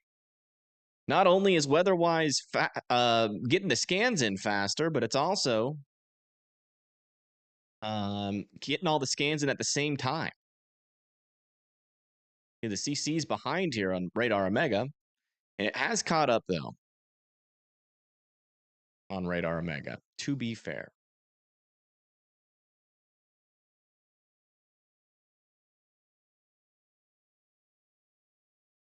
We'll go back over to Radar Omega, but I think weather-wise fixed their server issues. Radar slow mega. Facts. Will the storm intensify as it moves east? No. No, this is kind of what it's going to be like for most of the day, unless we see some increase of our lower level instability. But our shear is going to stick around 60 knots for a while. It might get up into 70 knots eventually as it moves into Mississippi, but we're kind of at our peak here. And so, we have had some tornadic circulations. We've had some tornadoes today. And this one might be trying again. Okay, so what does weather-wise say? Oh my gosh, velocities, correlation coefficient, all loading at the same time? You're telling me that that's just a Radar Omega problem? That's so nice. It's all there and lined up. Yeah, there's that little hook. There's that inflow. But there really isn't much more rotation in this thing right now. So we're still watching to see if this thing will try to reorganize that rotation. Yeah, you can see looks like Radar Omega has got everything. Yeah, so seems like weather-wise is coming in ahead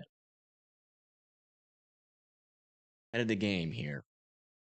Radar Omega needs to upgrade their servers. I don't think they ever are.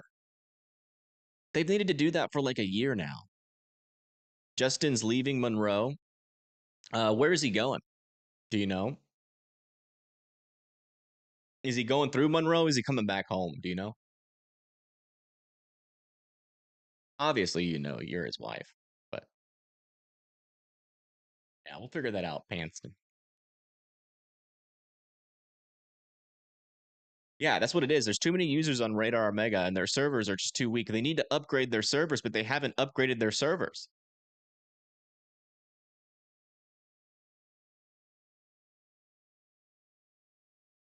Seen all the talk about prefrontals, but I just think the shear will rip them apart. Yeah, I mean, I don't know who you've been watching or getting your information from, but the prefrontals were never really supposed to be strong or mature.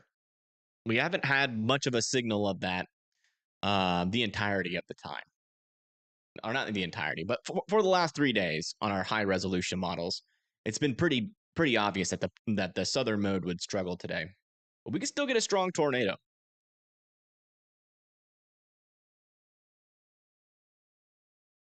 EF1 confirmed in Ada. Okay, thank you. Let's come back over here. Don't have the latest scan from Radar Omega, but what about weather-wise? Ooh, we do have the... Oh, they came in at the same time there. Ooh, a little something here. I think we still have a tornado on the ground, potentially. That looks like a debris signature there. East of Lee Camp. Still want Pierce Crossing, Cyper, Walding, and Clifton, Croston, Lewiston, Otis to be in their safe spots there. Yeah, I cannot wait for weather-wise to get weather models. They are going to get weather models, and it's going to be like a full suite radar program. And they're going to be adding some crazy features to the app. It's going to be like this. Yeah, look, our correlation coefficient and our velocities are behind here on Radar Omega. On weather-wise, they're all there. And there is a little bit of a couplet here. That's probably a tornado there to the east of Lee Camp. Dang, man, I'm impressed.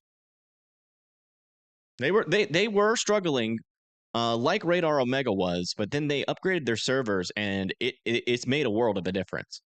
Everything is loaded in here. That tornado doesn't even show up on Radar Omega because it doesn't have the latest scan.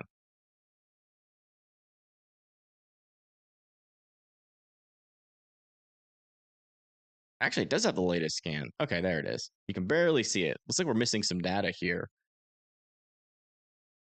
We're not missing that data on weather-wise, which is interesting as well. Okay, just got the newest scans in. Man, these new scans are coming in like once a minute here. It looks like that velocity couplet's a little bit weaker. That might have been a brief tornado. There still might be something on the ground there north of Leander.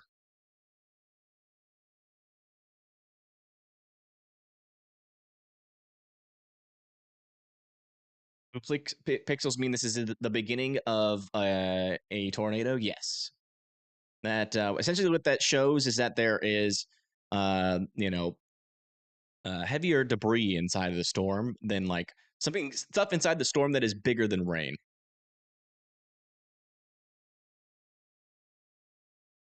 Is essentially what that's showing. It can be hail, but in this case, it's most likely a tornado.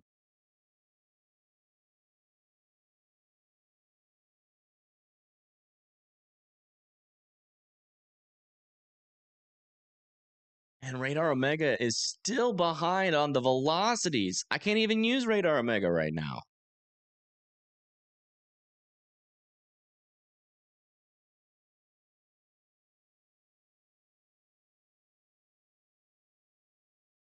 Radar Omega is washed.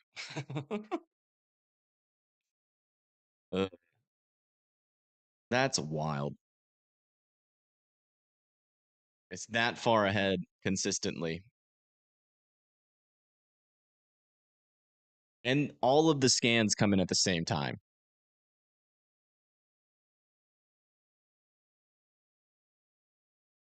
Central Arkansas thread over? Yeah, pretty much. Pretty much. You see that line is now to the east of Pine Bluff. There's your line. Still got some severe thunderstorm warnings further to the south for 60 miles per hour. Gonna be heading towards McGee, Dermont, Monrose, Montrose, Parkdale, and Wilmot. But yeah, Central Arkansas is done.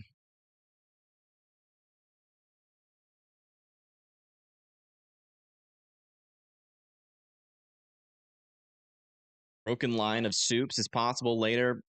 Yeah, I mean, technically it is, but we're going to need more instability for those to be able to mature. We shall see. And this storm is still pretty decent over here.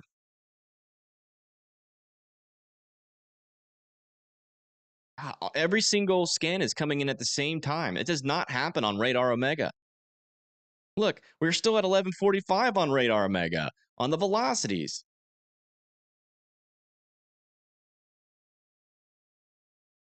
Wow. We are witnessing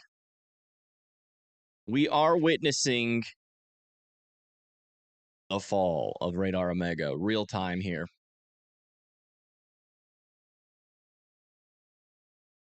This to me is honestly one of the most important factors of a radar. Like I like the weather models. We'll still use Radar Omega for the weather models and all that kind of stuff.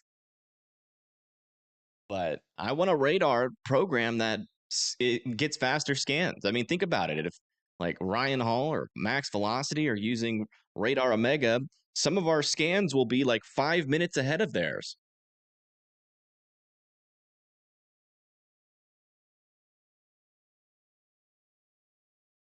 It's dangerous to use Radar Omega.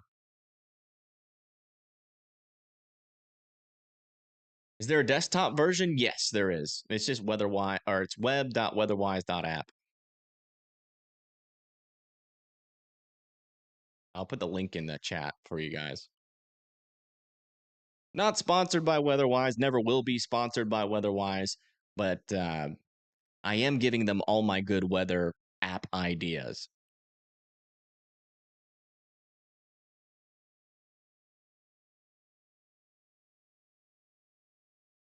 How do I get the scanners? That's on broadcastify.com.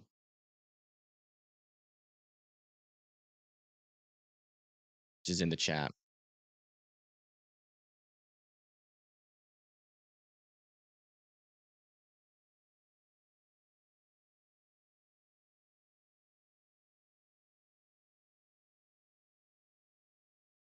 Yeah. Still waiting on the latest scans to come in. The most recent ones, there still is a little bit of a couplet here. No new debris signature, though.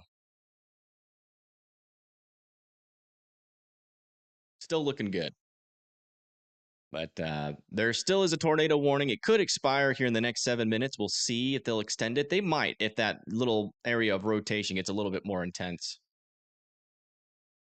NWS Jackson and New Orleans are putting together a tornado watch for parts of Mississippi and Louisiana. Watch could come out soon. Okay, thank you. The crash of Radar Omega live as it was. Yeah. Radar Omega server overload. Yeah, most definitely. That is the main problem. It only happens during the big events. Like if I'm the only one live and, no one else is really live, Radar Omega usually runs pretty smoothly, but it still runs into some issues with like anti-aliasing and all that kind of stuff. Uh-oh. Popping up over here near Walding. Man, Radar Omega is 4 minutes behind. 4 minutes behind WeatherWise. That's 4 minutes of warning. Gone. That's dangerous.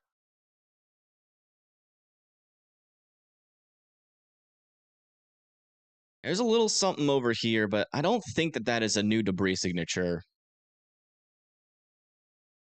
It is co-located with some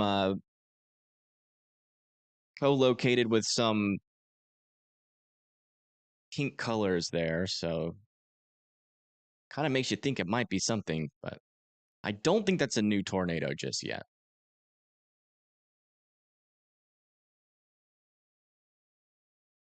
Label Radar Omega as a hazard to life at this point? Yeah. Boyce, Louisiana. See where that is. We will have to use Radar Omega to search. Boyce, Louisiana. Oh, that's north of here. Okay.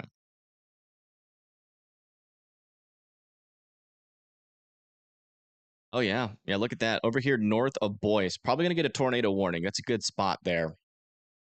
Probably going to get a tornado warning here soon. North of Boyce. You can see we have an area of some stronger rotation developing. No tornado on the ground with that one yet.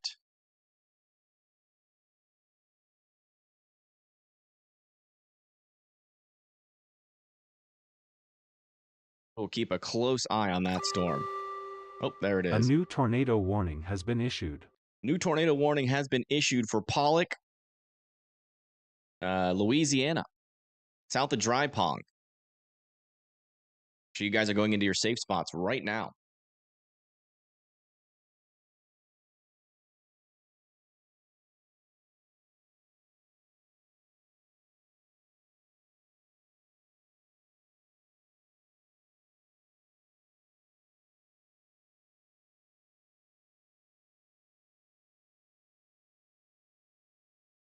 Yeah, another cool thing about WeatherWise is that when you play the animation, it also plays the animation of the warnings as well. So you can see how the warnings have kind of changed through time.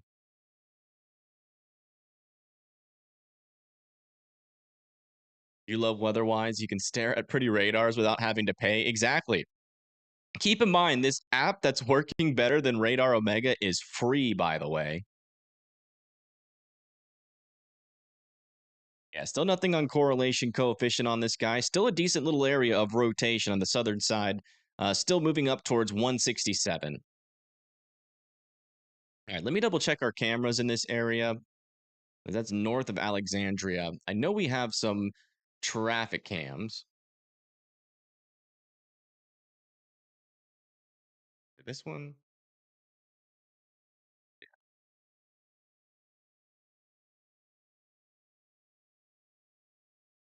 We will be able to get a view on this storm coming into Alexandria, but nothing to the north of Alexandria. Do I like fries and burgers? Haha, very funny. But yes, I do. Brainwashed from birth. I like fries and burgers. How do they make money if it's free? They're eventually going to have a paid version. Eventually. But the radar will always be free.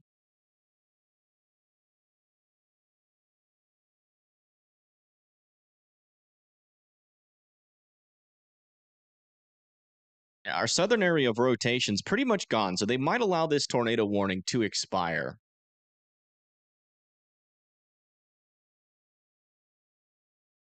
More interested in this northern storm right now, to be honest. It's got our latest reflectivity scan.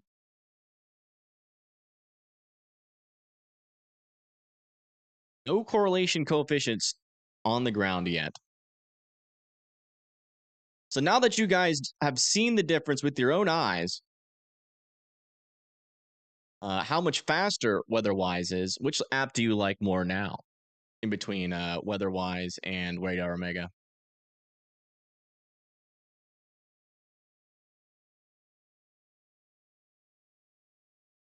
Yeah, latest velocities, still a decent area of rotation here. Is radar scope still faster? Help.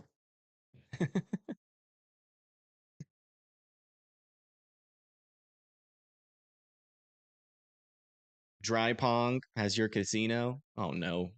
Yeah, if you guys live in Pollock, make sure you're indoors and away from windows. I mean, in your safe spots there. Dry Pong should be outside of the tornado, or is outside of the tornado warning, and the rotation is moving in this direction. Still like Radar Omega. I will say, Radar Omega has better models and all that kind of stuff, but I only will be have that advantage for a little bit longer. You fear the day WeatherWise fails? I don't know. I've talked to the developer and the coder, which, by the way, actually, never mind. I don't think I can say that. Will WeatherWise slow down with more users? I mean, it will, I guess, but the thing is that they can easily just upgrade their servers again. I have been given promises that they will prioritize that. And I wish I could use has cams. Let me see. Let me just check in and remember how my conversation with the owner of has cams, just to make sure I. Let's see. Transition period, enabling proper external access. Okay. So yeah, I have no permission. No permission to use the has cams yet. But we're working on it. Hopefully we can get some permission eventually.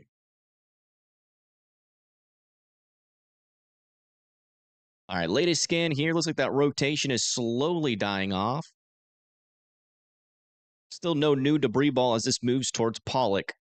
Still got quite the supercellular shape here, though.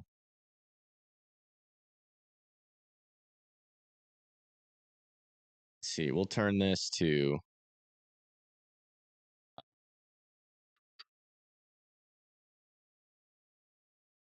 Keep this blue. Yeah, you can see there's that rain kind of wrapping around that area of circulation right here. Inflow is moving into the storm right here, and the general storm direction is moving in this direction. Does seem like, though, we have some mergers entering into this storm.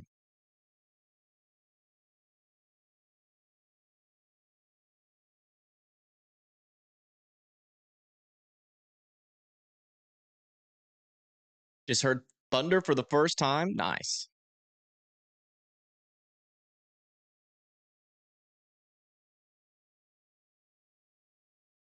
They need to all collab and make one radar app that is very fast.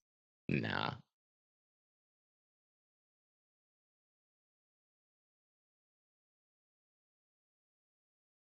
I think Radar Omega has proved to me what their biggest priority is, which is money. Because their servers have sucked for about a year now, and they haven't released a new update on Radar Omega. Not really sure what's going on over there. But I know for a fact, or 100% fact, Weatherwise will take the crown. I've spoken to the developer. He is super smart, and he has just amazing ideas. I wish I could leak them because they are something that you have never seen before in a weather app that are coming to this app. It's going to be really, really cool. They're not on the app yet, but eventually they will be. Yeah, latest scan, this rotation has pretty much died off completely now. Yeah. No more rotation on this one. This one's probably going to be allowed to expire here shortly. Leak them? No. I would like to remain. I would like to still have trust. While I like being trustworthy, so I am not going to leak anything. Sorry.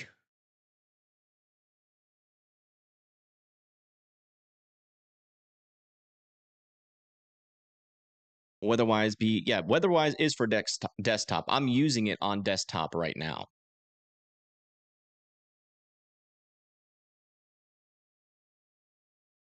And thank you, Rachel, for becoming an EF1 member. I do appreciate that.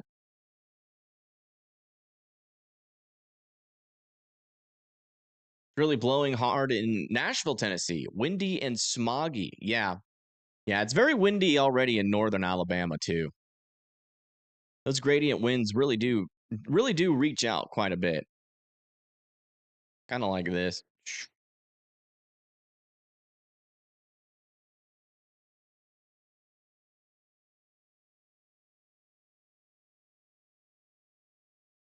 It's Bronchiosaurus.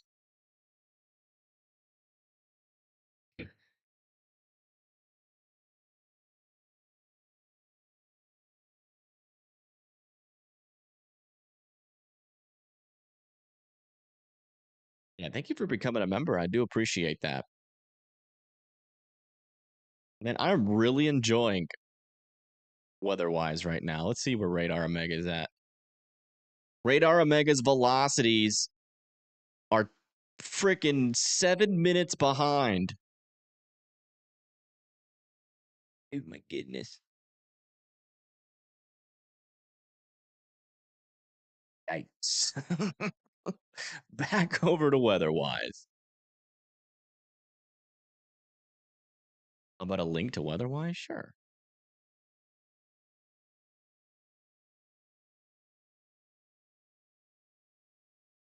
Am I in Bama? Yeah, I live in North Bama. Near Hunts, Vegas.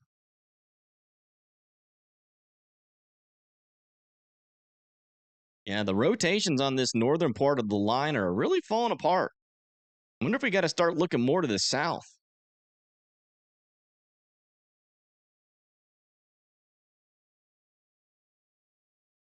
Check over here near Port Arthur. Yeah, not a whole lot. Not a whole lot of hip happening down there. 7 minutes, that's a crime against meteorology. Honestly, I mean, if your correlation coefficient is ever like more than like 3 minutes behind, that's dangerous.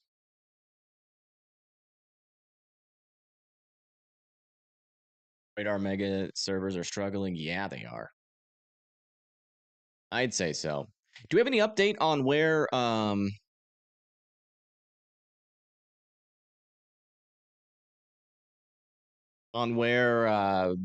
Justin is going?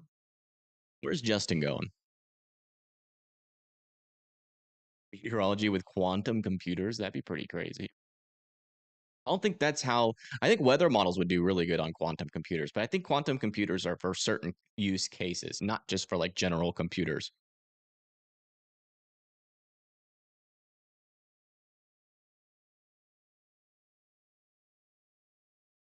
Heads up, a tornado watch will go in effect soon for parts of southern Mississippi and eastern Louisiana. Okay, thank you for that.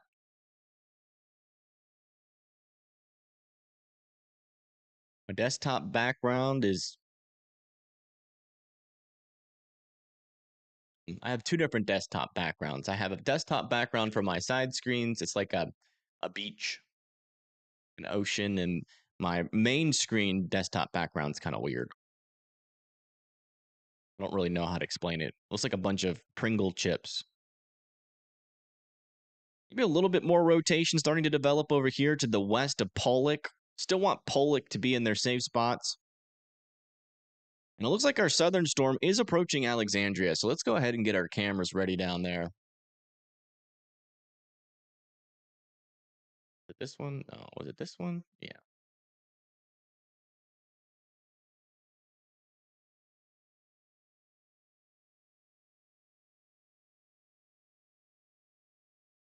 Try to see if we can get a nice little sky view because we actually might be able to see this storm.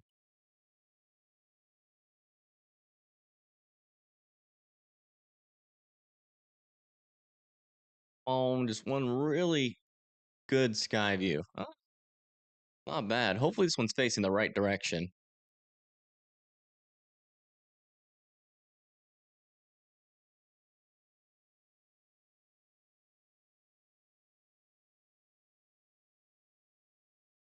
Radar Omega works in Deutschland.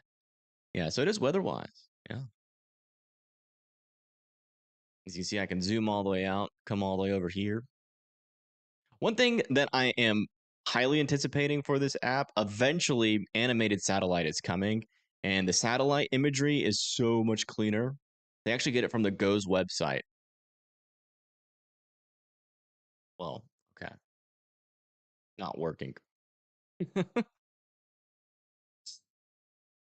It's weird. Yeah, they still got to work those kinks out.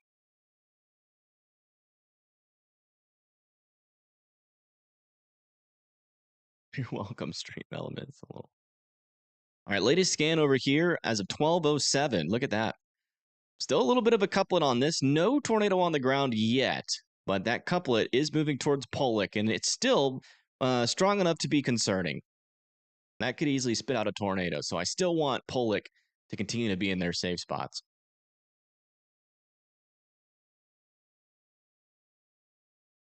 Yeah, I'm not sure about the satellite.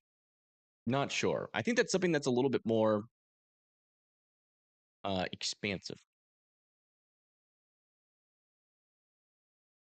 to do. The great news is that we can keep track of Brett Adair, since we can use his stream. He is moving around.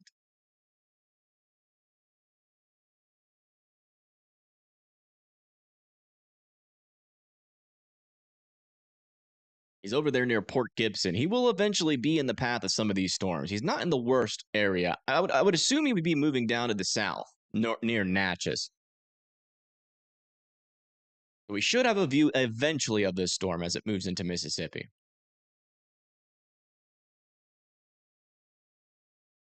That latest scan looks like that area of rotation is getting a little bit stronger now.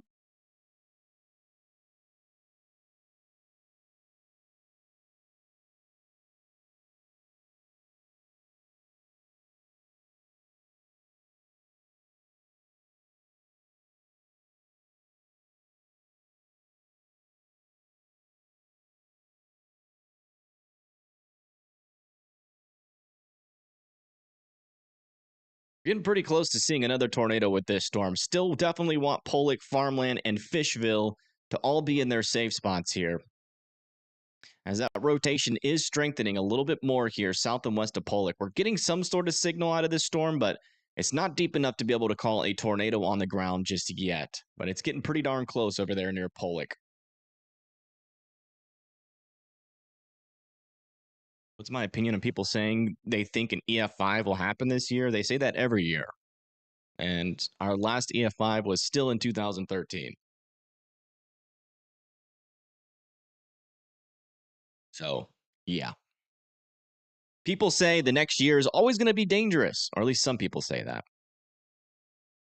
Keep in mind, there's a lot of hypers out there that really don't care about the science. They just want to make wild predictions and hope to be right. Because then if they are, you'll be like, oh my gosh, this guy's super smart. But in reality, they just guessed and just happened to have gotten right. The latest scan, a little bit weaker now. Near Pollock. Still no definite debris ball signature there.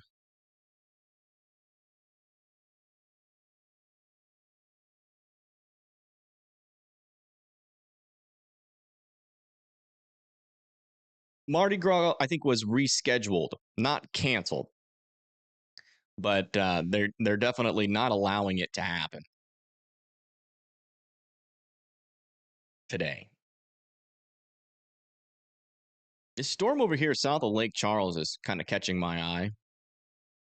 Not really rotating too much, but it is trying to mature down there.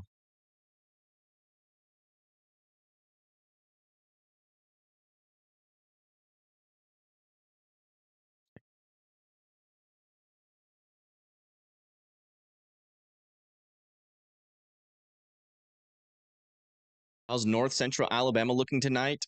Windy.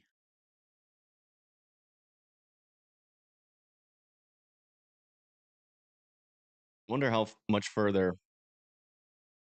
Oh, it looks like radar omega is kind of caught up.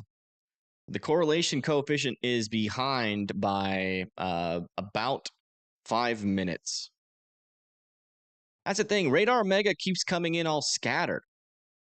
Like the scans rarely ever come in at the same time, but on weather-wise, it does that every single time.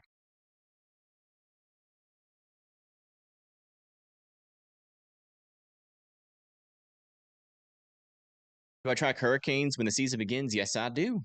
Yeah, we do all weather. The times when I'm least active, though, the least likely time to see me do a lot of live streams is during winter.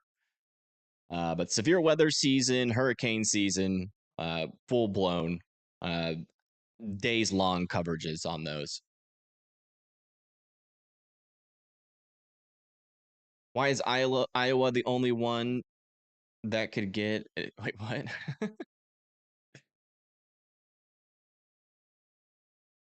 That is not true, Rachel. Just letting you know. That's not true either, Sushi. It definitely plays a role, but I mean, like there have been tornadoes, EF5 tornadoes that have hit a house and the concrete slab underneath it gets broken up and lifted and moved. Like you can't deny that kind of damage as an EF5. Well, you didn't see that at all last year, and we haven't seen it since. Now we've had some really strong tornadoes, like the I think it was Greenfield tornado. That one was measured with the strongest winds ever from a mobile radar, which is pretty darn close to the storm. So it's measuring pretty close to the surface. But technically, it didn't do EF5 damage, so we can't necessarily classify that as an EF5. But you can say that it most likely had EF5 strength winds. Someone else just said it. Well, yeah. Don't believe what people say in chat. Every now and then you're going to get trolls. The latest scan here on our storm near Pollock. Still an area of some rotation, but it is a little bit weaker than our previous scans. A little bit weaker. Further up to the north, I do want to check in on some of these storms again. Yeah, not a whole lot of rotation the further up you go north. It seems like our main area is within some of these areas of these storms, but they are struggling. That when they do produce tornadoes, they're a little bit on the weaker side. All right, looks like the storm's about to make it into Alexandria here. Let me make sure my video is current here. All right, here it comes.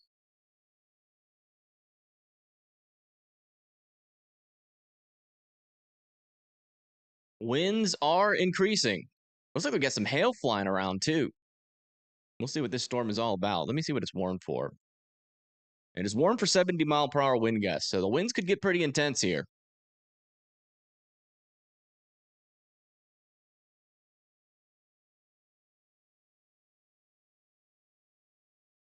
The storm was tornado warned, but it is not anymore.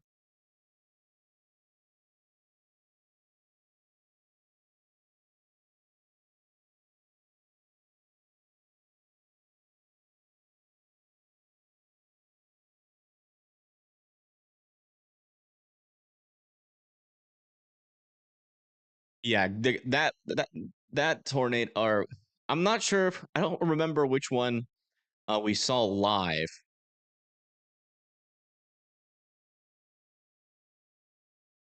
It was we saw a tornado like go directly over our camera or right in front of our camera during that tornado outbreak.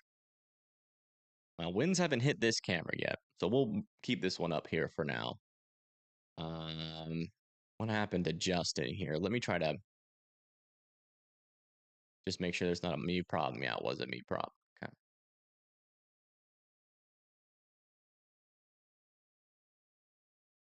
Yeah. Can't get it to go big. What the heck?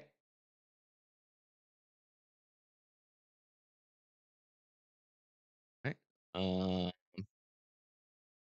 YouTube is glitching a tad.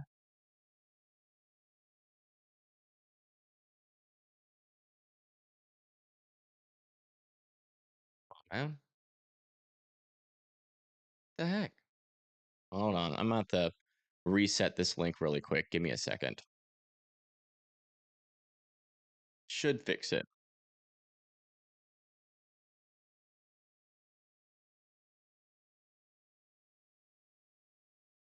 I honestly don't know. Sorry, folks. Not sure what happened there.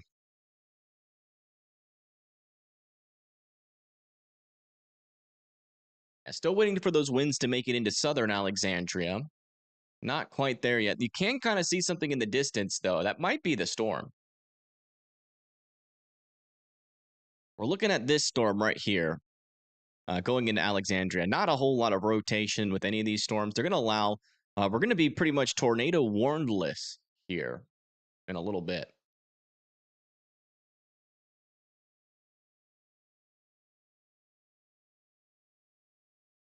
How high are the winds in central Louisiana? We're talking about 70-mile-per-hour winds with a lot of these storms. This one to the north is warned for that's tornado watch. Hold on. Warned for 70-mile-per-hour winds. The one further down to the south is also warned for those 70-mile-per-hour wind gusts as well. 70-mile-per-hour wind gusts stop as you get further south than that, and as you go further north than that. So every other severe thunderstorm warning is 60-mile-per-hour winds, except for these two near Clarks, Jenna, Alexandria, and Woodworth.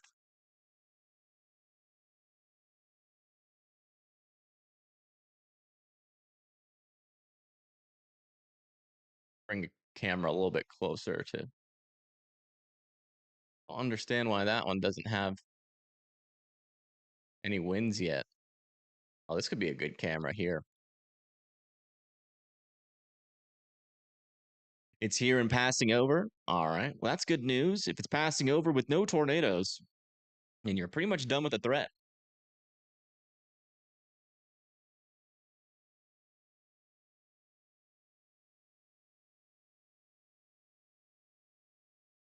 Did you miss much? We had a brief tornado west of Alexandria that has lifted.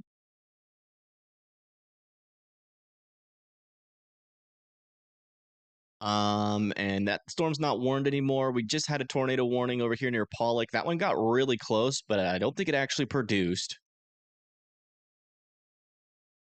And we're probably about to be without tornado warnings yet again. The storm to the south is still looking pretty interesting. It is still trying to mature. here near the Sabine National Wildlife Refugee. Would eventually make it into like southern Lake Charles potentially.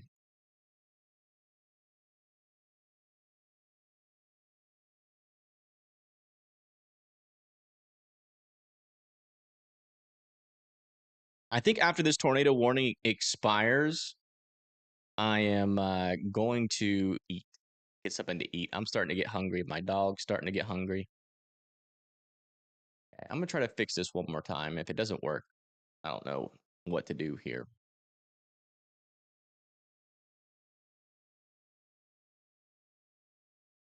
This has never happened before.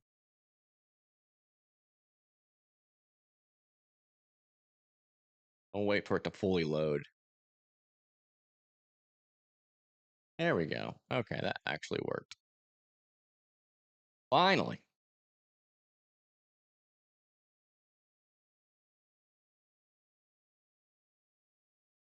When will it hit Kentucky? It's going to be a while. We do have some special weather statements in Kentucky. These are, let's see if we can get any information. Combination of warming temperatures, gusty A winds, new and tornado low watch has been issued. relative humidities is creating hazardous burning conditions in the area. So that's, you guys got to watch out for fires there. Got a new tornado watch issued. A new tornado watch has been issued. That's going to keep saying that for a while. That's going to be for areas like Hattiesburg, Laurel. Actually, let's just go ahead and go over to the graphic here on X.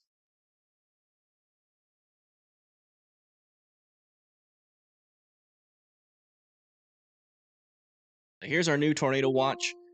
This is going to be for Greenville, Jackson, Columbus, Meridian, Laurel, Hattiesburg, Natchez, Baton Rouge, New Orleans, and Gulfport. Oh, look at that. They dropped the strong tornado wording. They said a few tornadoes likely, isolated hail of up to quarter size possible, and scattered gusts of up to 80 miles per hour is likely. Sucks, I never got notifications you were live. Yeah. That's the thing. I don't know why YouTube does that. If it's like a severe weather day, I would just assume that I'm live and check in. Unfortunately, if those notifications don't go out, you'll just never know. So, unfortunately, you'll have to check manually. See what Brett's up to. He is just chilling.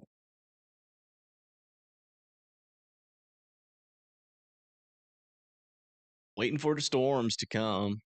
He's over here near Port Gibson. There was debris in Alexandria. No.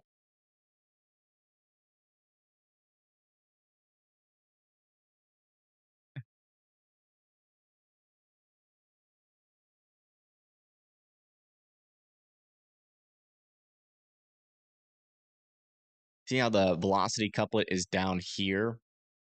And the debris signature was further up to the north. So it was a little bit misaligned. Best as I can tell.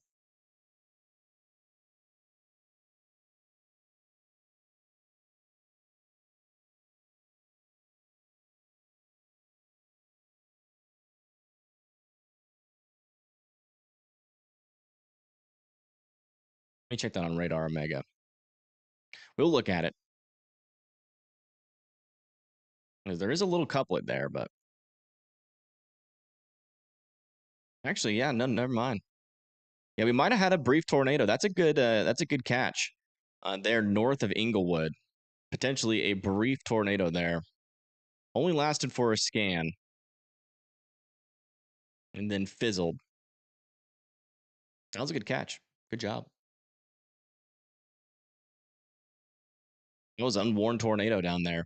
And there's still definitely some tornadic potential here with this storm. If we go over to our latest scans, there still is some area of some stronger rotation with this storm. It really goes to show just how quick these tornadoes can happen.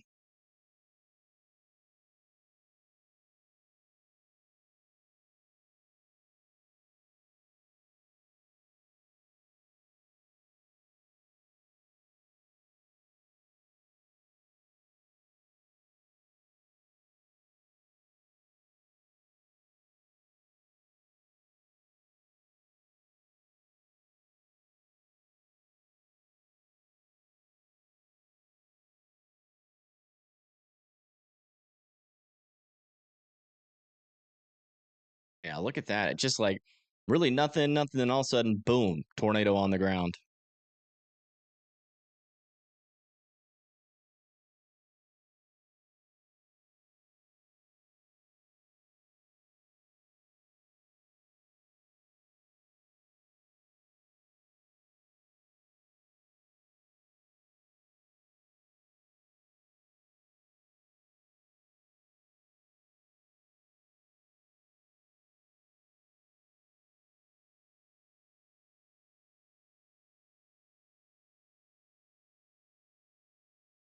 I'm still waiting on the latest scans to come in. That area of rotation will be back down in this area here.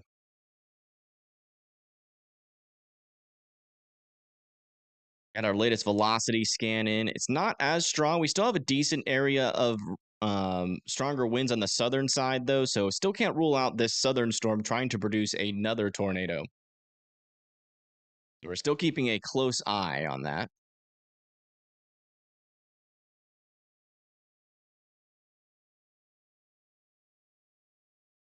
Further off to the north, though, this tornado warning is likely expired by this, or about to be expired.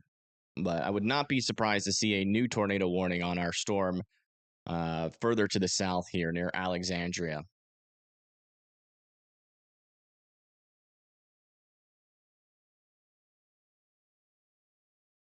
There it is. New tornado warning has been issued. That's going to be for our southern storm here. It's moving off to the east towards 115. No major cities in the path of this. But if you live in this area, I would certainly be indoors and well away from those. I mean, in your safe spot, sorry.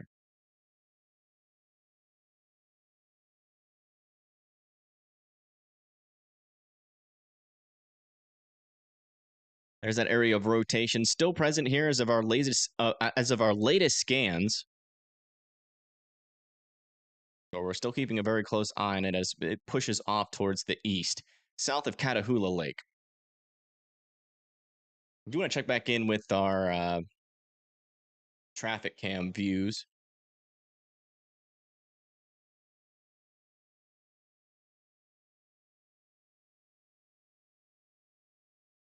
Not really understanding why we're not just absolutely covered in rain here. Oh, this camera is like a couple of minutes behind. Hold on.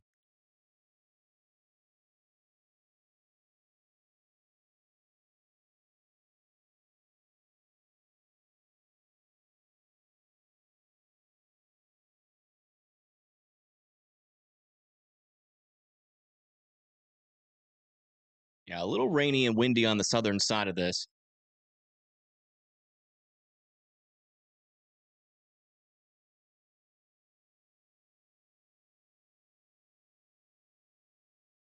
Look like ribbons. Yeah, yeah. That tornado was extremely powerful.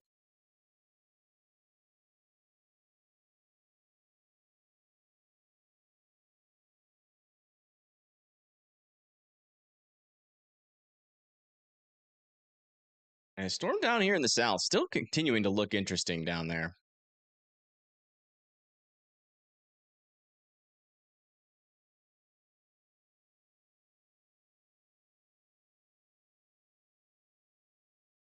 Our latest scan on our new tornado warned storm, we still have an area here of some rotation and what appears to be a debris signature up under there, but that is in the clear air of the storm. So that is not a tornado there.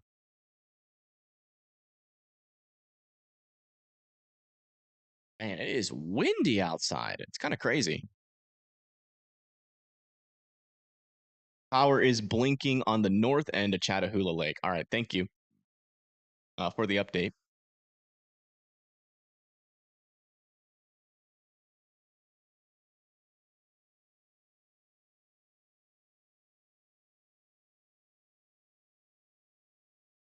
Yeah, these I will say the colors on weather-wise are way more confusing than Radar Omega.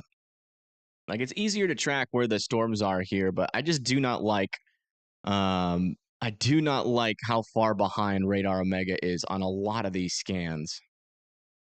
Like it's a like you can definitely tell where the severe thunderstorm warnings are better on this app in comparison to like the tornado warnings as well. But then you sacrifice, the amount of time it takes for the radar to update, which is super critical.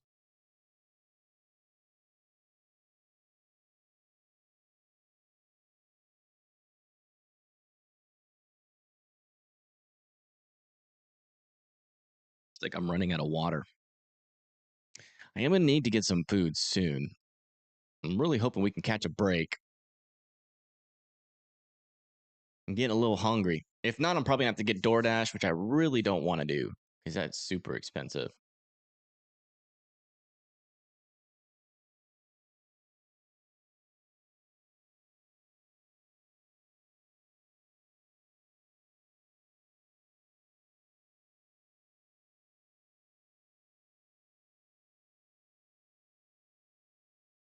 I just trust weather. I just trust weather-wise more, man.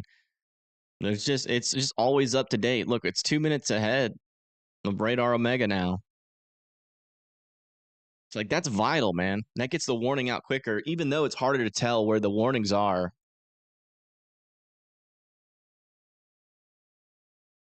Never had DoorDash. It's basically just really expensive food that's cold. DoorDash expensive? Yeah, it is. Yeah, it almost doubles the cost of the food. So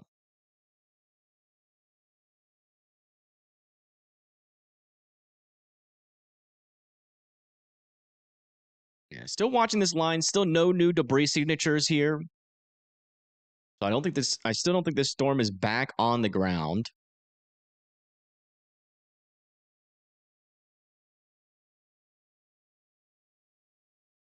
You can edit the look of warnings in WeatherWise. Wait, really?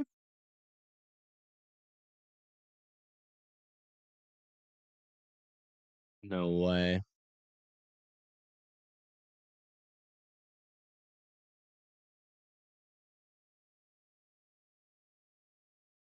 Mm, I don't think so. I'm not seeing it. Where is that option? I see county settings and state settings, county settings, and settlement settings, but I'm not seeing any warning settings.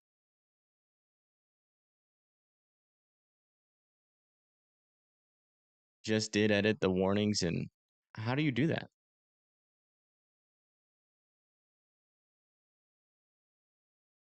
Click on the yellow triangle on top.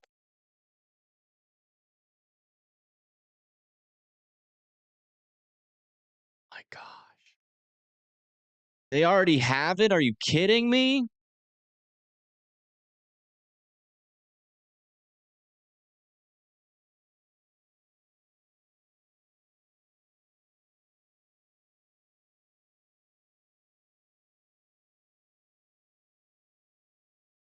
There's your tornado warning.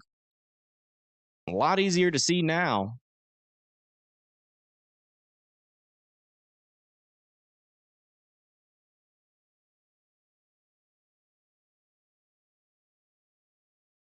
Wish you could change the border opacity.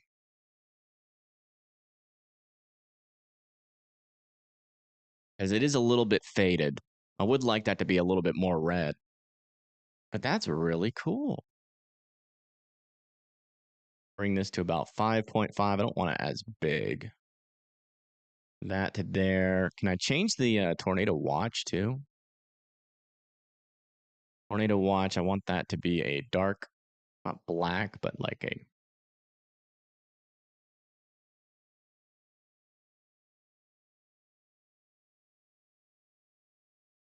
there.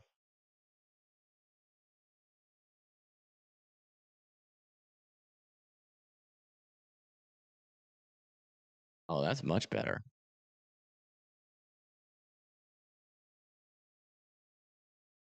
Okay, the severe thunderstorm warnings are a little bit thick though. So is the tornado warning. Let's try 5. And severe thunderstorm warning Bring that down to 4. Fill opacity like 30%. There we go. Now we're cooking. You see them better now. I did not know you could do that.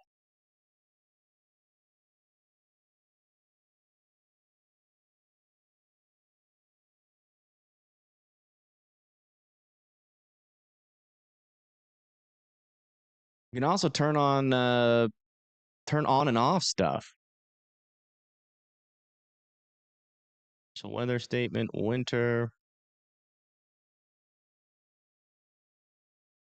Very cool. When did they add that? I want to get rid of this mesoscale discussion, but I don't think I can.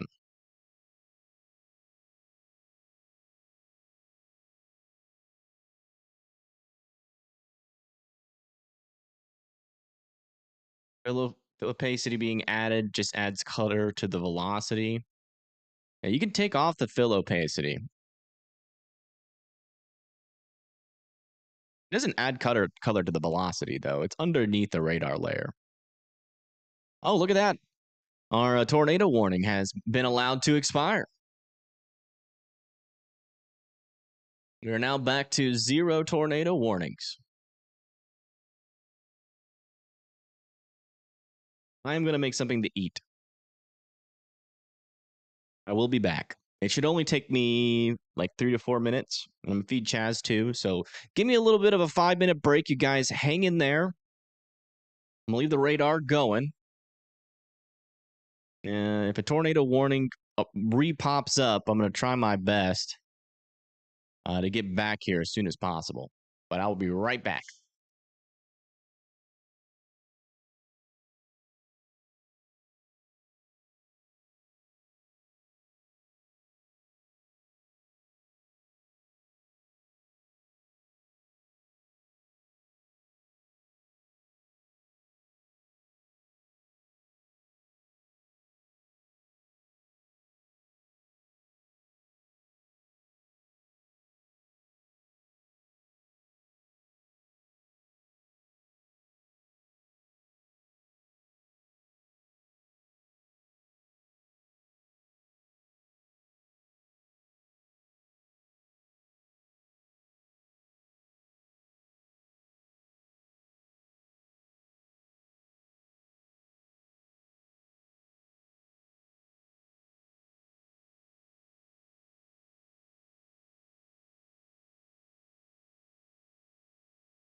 Today's meal is simple.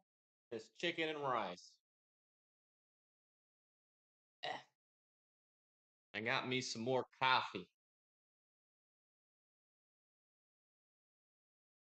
with the family on it.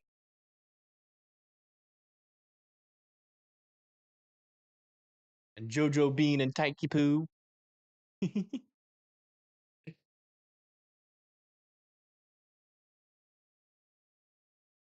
Possible water spout near Grand Lake. Okay.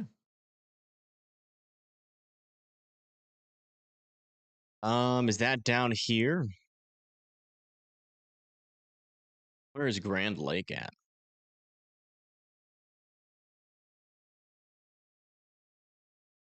Oh my gosh, I love the fact that I can customize colors, man. Does anybody know if you can turn off the mesoscale discussions?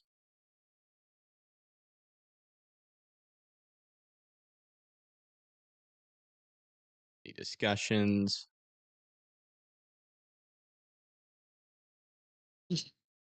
There we go. It's perfect.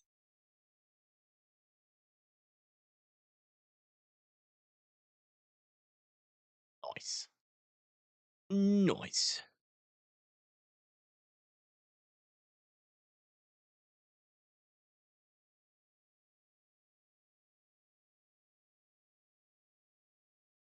Yeah, no, you cannot get full radar, no. Like the national radar, no. All right, guys, I'm going to turn off my camera for a little bit so I can eat. Eat in peace.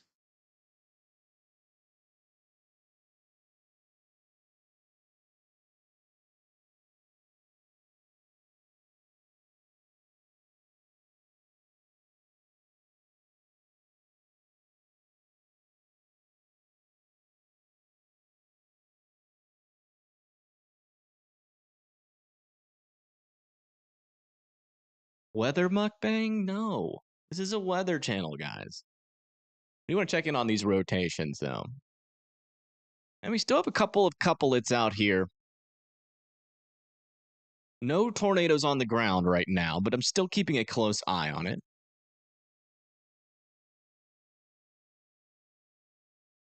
It's chicken and rice. This. Oh, that's Grand Lake. Okay.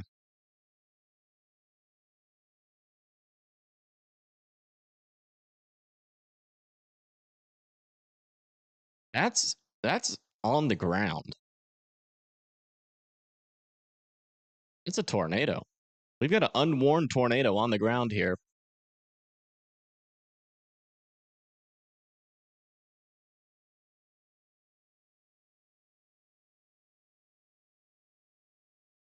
We've got an unwarned tornado on the ground just to the east of Grand Lake, it appears. You see, we have that correlation coefficient, the velocities, and a debris and reflectivity popping up all in one scan.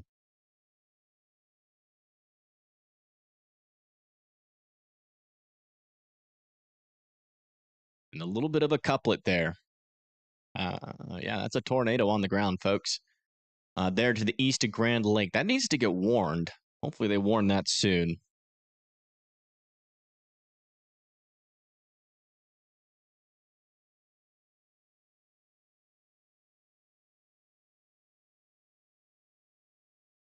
It's just to the south of Lake Charles. I don't think I have any cameras in Lake Charles. I mean, south of Lake Charles. I have cameras in Lake Charles, but none south of that area.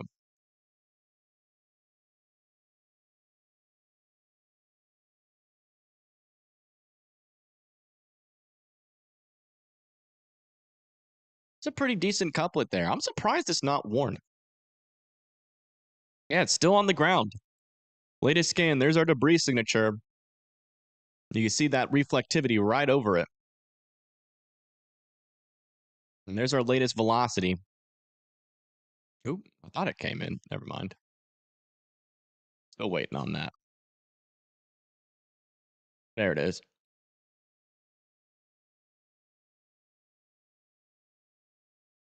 The velocities are getting messed up because we're real close to the radar here, but still have a debris signature ongoing.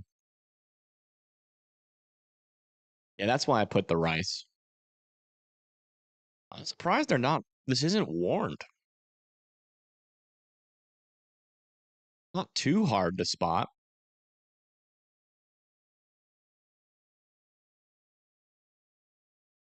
Actually, one of our most obvious tornadoes of the day, other than that one that we just saw about 30 minutes ago. Was this the tornado you were talking about, Help?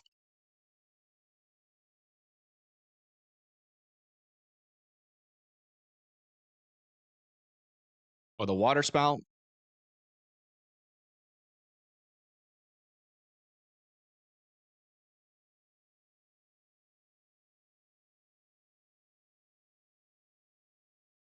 You get headaches if you don't eat. Yeah, I just get very low energy.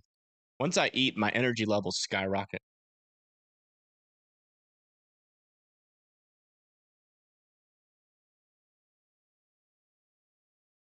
Like, as long as I eat on time, I could do like a 24-hour live stream.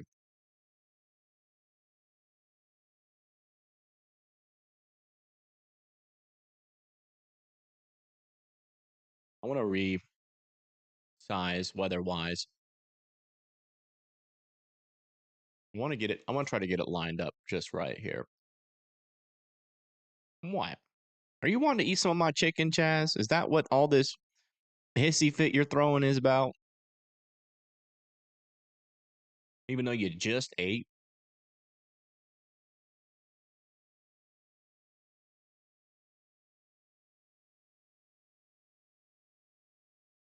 That's what's going on. I was wondering why it was so hard to line this up, but I forgot I need to have this like that. There we go.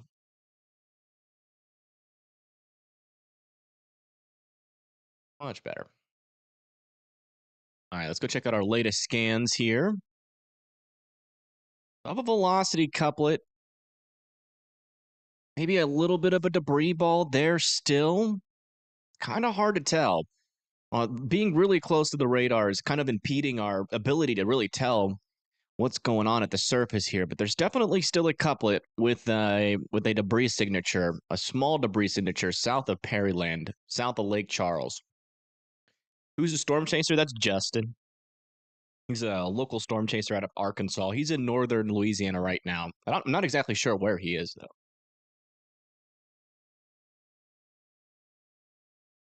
You have Pagey Tornadoes live.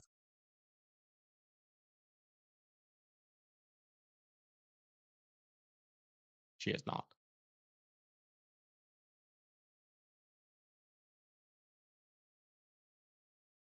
He's in Vicksburg. Oh, really? Bang. Yeah, so he's about to get impacted by the storms over there. Brett Adair is in view of a potential strengthening supercell here. Let's go check out what if he's got an actual view on it or not. Not yet, but we should be able to get a pretty good view from Brett. In fact, I think I'm going to put him under me.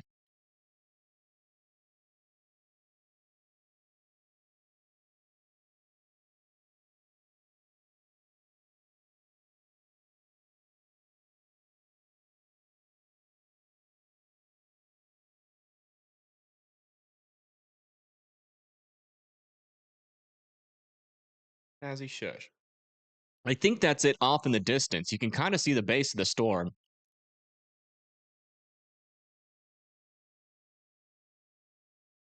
This is near New Welton. The storm looks interesting, I will say. Yeah, Brett is in the thick of it. Yep.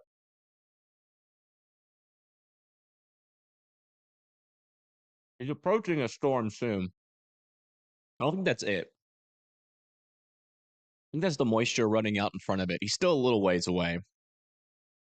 But if we bring up radar here, you can see where he is in relationship to this storm. And this storm does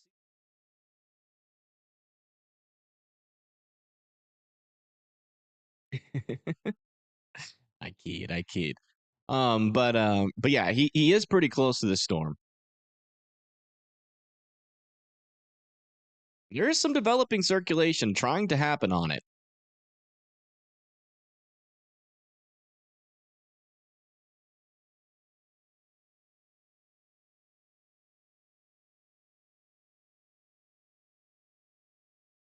Now, we'll keep an eye on that.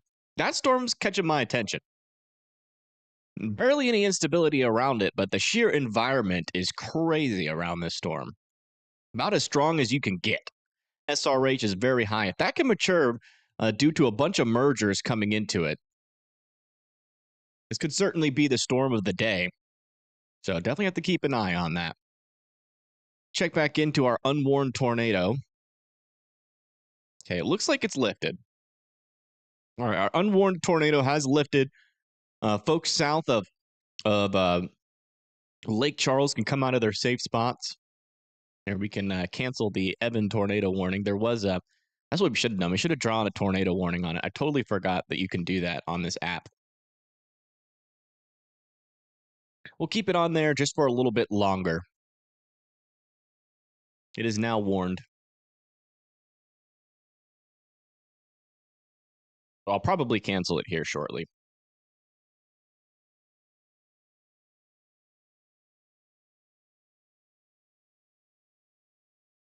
Given that the rotation's almost gone. Is it in Alabama? No, not yet.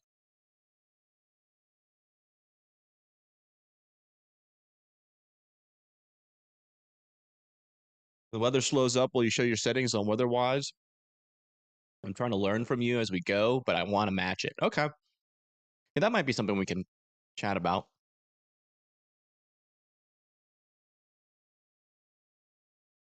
Oberlin, Louisiana. Let me see where Oberlin is.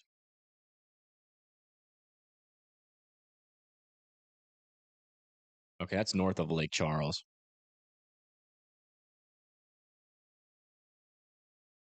Looks like you guys are getting some heavier storms right now, but you're past the tornado threat. So you're good to go there.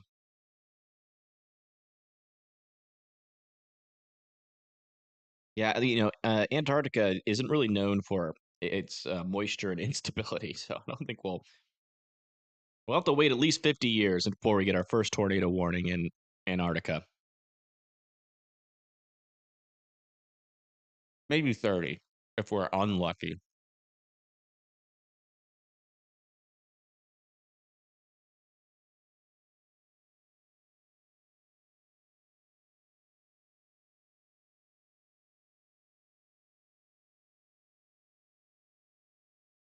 Still waiting for our next radar scan.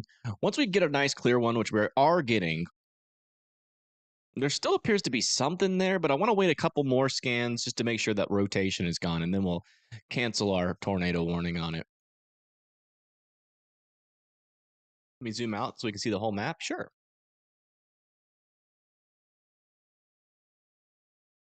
Where's the satellite's working again? Oh, here it is.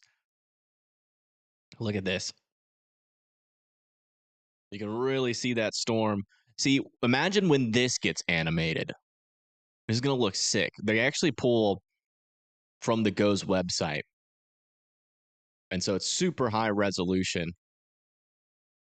And the colors are pretty accurate. You can even see we might even have some dust storms happening over here.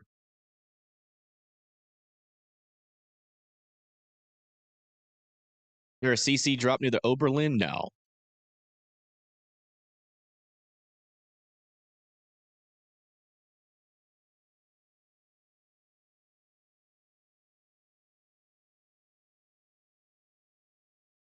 Let's go back to the radar here. Azzy, stop it. You just ate chicken. You literally eat your dog food is literally fresh chicken. And you're over here begging me for mine. That's messed up.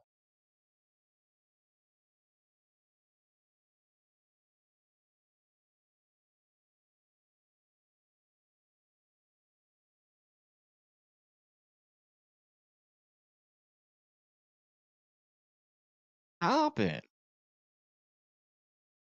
Jazzy, that's enough. Fine, I'll give you a little piece. Just a freaking pushover.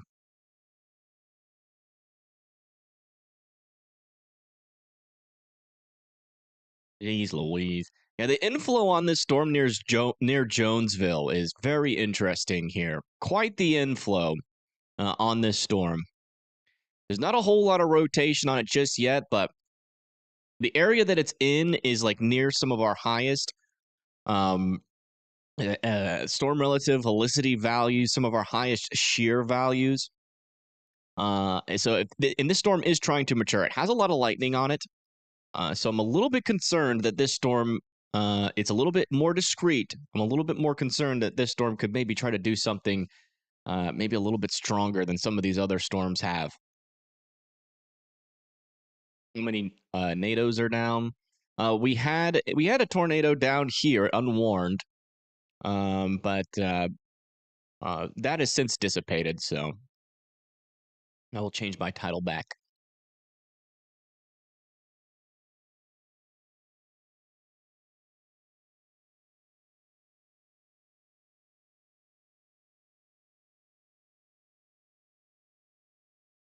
I will change it back to the accurate title here, which is 0 tornado warnings. Thankfully. What the heck is Brett doing?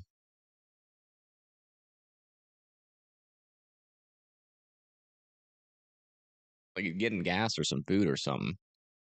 Chazzy, you are whining nonstop, mobbies.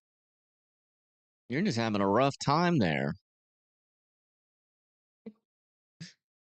My dog can't take it. He can't take it to watch me eat and him not get any.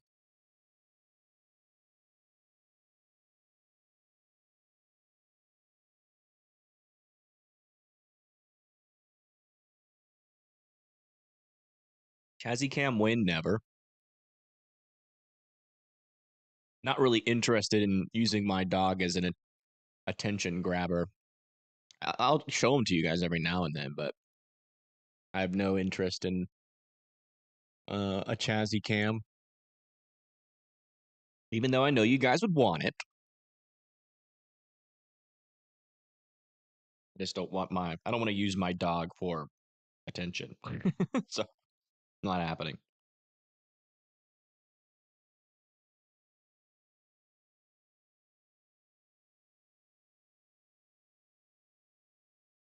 Now, according to this radar here, this is not as discreet of a storm. So I don't think this radar is getting the whole picture here. And by the way, our severe thunderstorm warnings to the north are still sitting at around 60 miles per hour and is pushing towards Lake Providence, Hollandale, Greenville, Indianola, and Shelby. Over there near Tallulah and Vicksburg, got that severe thunderstorm warning coming your way. We're watching for a rotation in some of these storms, but right now they are struggling. This one I am keeping an eye on. I'm seeing some signs that it might try to do something here within the next 30 minutes or so, but nothing, most likely nothing here in the short term.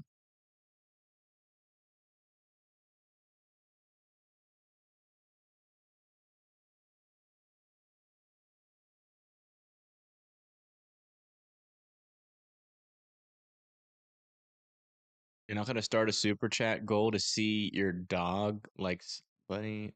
No, I'm never going to do a super chat goal. It's literally begging for money.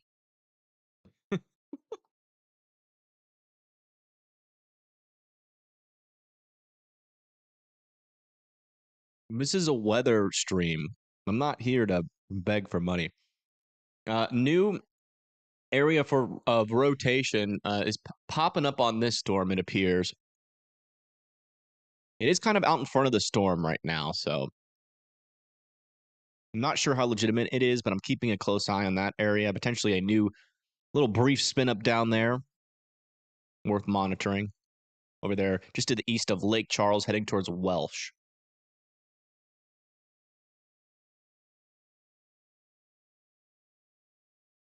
Do I think it's going to get worse, or is this the peak? We're kind of in the peak right now. It's going to be up and down throughout the night. You know, we're going to see some tornadoes here and there for sure. I'm not sure if we've gotten any strong tornadoes yet. I haven't seen any couplets where I've been like, yeah, that's most likely a strong tornado.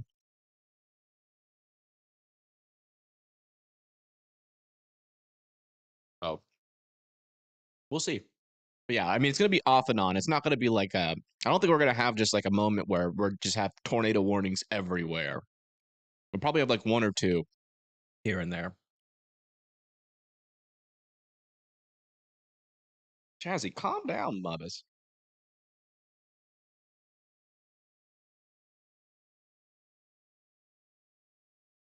I respect that. It's poking fun. Oh, I got you. I got you. Yeah, when that showed up in my feature, I was like, what the heck is this? Really? I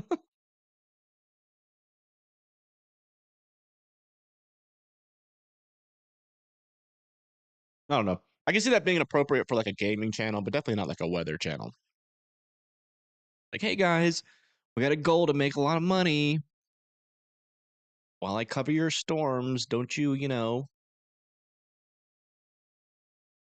I can only read super chats. Not reading chat ever again. We're only reading super chats. So donate to get read. Oh, you want your weather question answered? Do you got money? You ain't got money, you can shut up. That's the future of weather coverage there. Oh, are you too broke? Not my problem.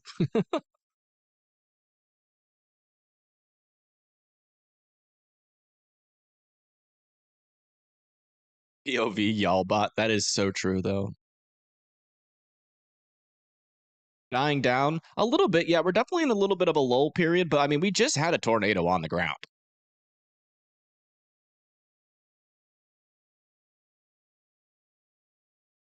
We just had a tornado on the ground, like over here south of Lake Charles. There's another area of rotation we're watching down here. You see the storm is starting to wrap up. Gonna definitely keep an eye on that storm south of Fenton. I expect it to pick back up. No, I think we're gonna be just like this for the rest of the night, honestly. Unless we see some, environmental conditions improve. But our cape is just getting lower and lower, while our shear is still generally the same.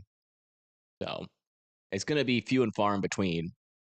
Thankfully, our cape is underperforming, like even worse than what it was already supposed to underperform as. So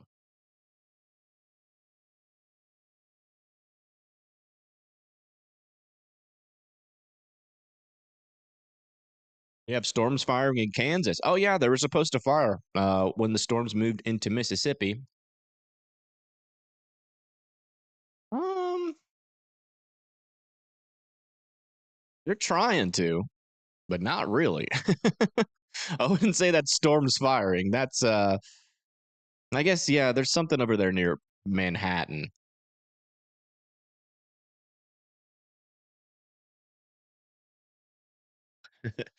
I wouldn't necessarily call that storms firing. Uh-oh, looks like Bread Adair is deep in the rain here. Let's go check it out.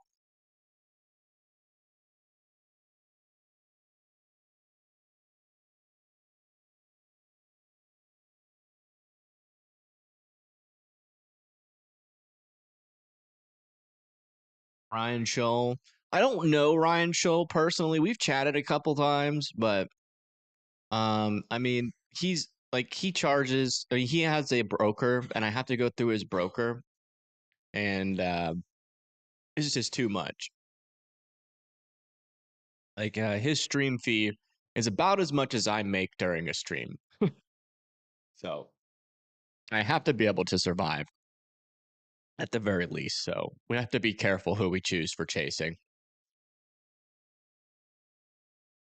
But I mean, that's what he's worth.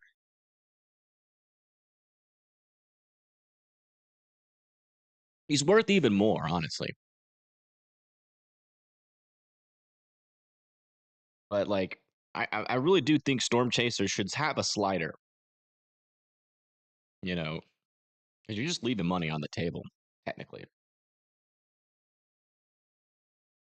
I can pay like $50 max for a storm chasing feed, which is eliminates most chasers.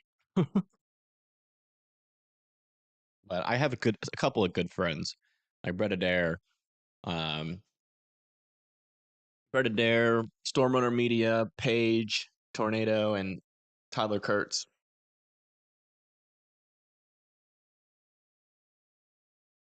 We'll check back in with that area. Chazzy, would you shush? Everybody knows, Chazzy, you're famished. Yeah, you're just a famished dog. Mm-hmm. Poor Chazzy only had 100 grams of food, begging treats, and chicken and potatoes. I feel like my mom. My mom used to tell me when I was younger, do you know how good you have it? Chazzy, there's starving dogs in Africa.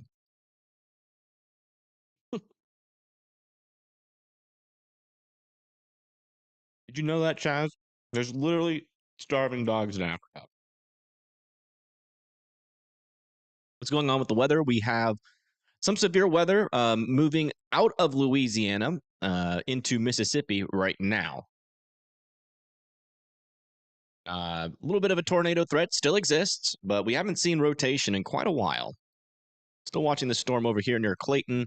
Still looks rather interesting.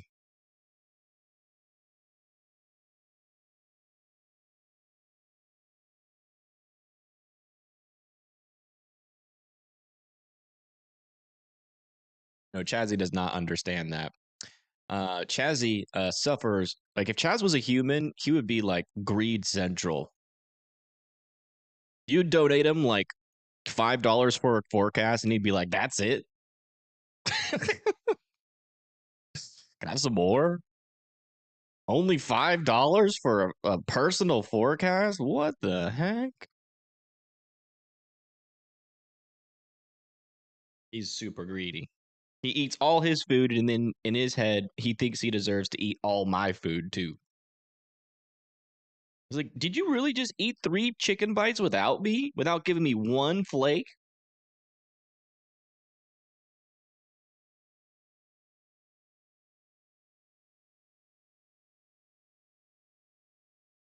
I think we could see more severe potential on Saturday. Yeah, no, I saw that in the models. It's certainly possible, yeah. It's not going to be as high caliber as a storm as this, but there will be more moisture, so we actually might get more tornadoes out of it. But it's a little bit uncertain right now. Still gotta wait.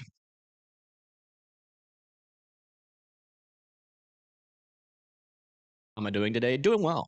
Am I covering the blizzard stuff? Probably not. Unless Tornado Pagey goes live, but I just don't like covering snow. We'll cover the power outages if they start going out up there, but we haven't really had many power outages up there yet. So the blizzard's not really impacting many folks. But I don't know. I just don't like snow, man. Unless it's like falling for me, but it's like I don't know. It's not dangerous, right?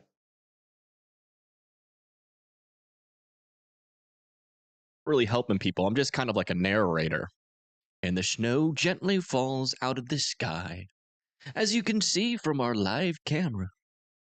As the snow falls through the sky and rotates just slightly before touching the ground, it slowly accumulates into an inch.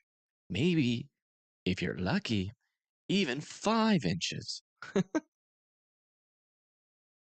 It's like you're not really giving out any important information. You're just like, hey, look, it's snowing. Oh, it's snowing there now. But with blizzards, it can be dangerous. So once it really starts to get started and we start to see some power outages, I'll start paying attention to it more for sure.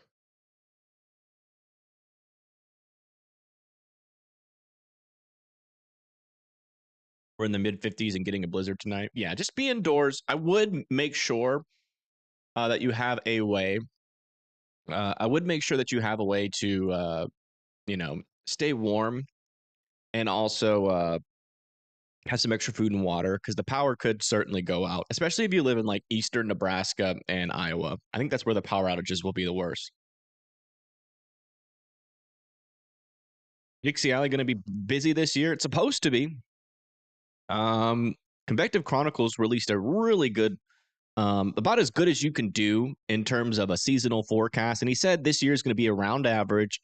We could see increased activity here, up here, and then kind of in this area. That was kind of his forecast. Uh, March and April will be average, he said. And I really trust his word. He's really good at those long-term forecasts. He like really gets down to the nitty-gritty details, and finds analogs. And May though could be below average according to the analogs. But what's really going to happen? Who knows? Like, in all honesty, I don't know.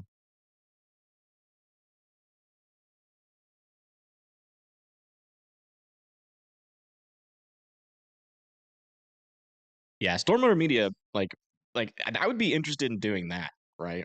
Like, instead of covering a blizzard, like actually being on the ground, helping people get unstuck.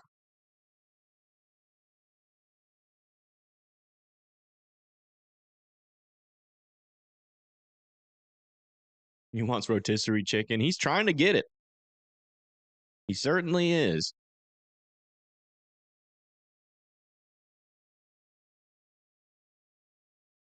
He's still whining. He has not left. That's what I'll do. I'll do that exclusively for you guys. We'll have the Chazzy whining cam. It only turns on when he starts whining, and it'll be Chazzy high pitched whine ASMR.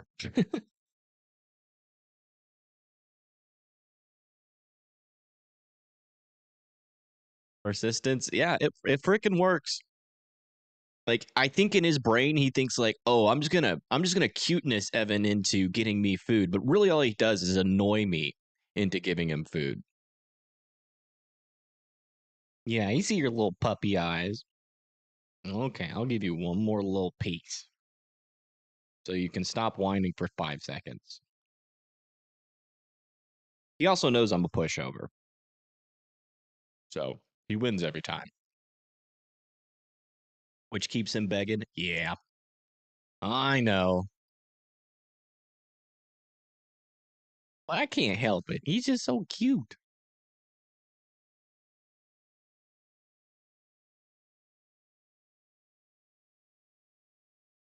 He's starving. Yeah, right. Nah, I'm good. I'm getting plenty of chicken myself.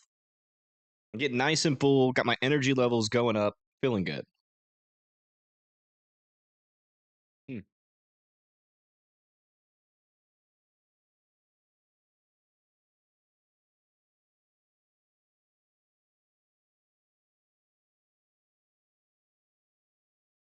Dog will be laying around doing nothing, and as soon as food comes out, you look down and there she is. Yeah, that's really all they do. They sleep, use the restroom, sleep, eat their food, sleep, beg for food. That is their entire schedule.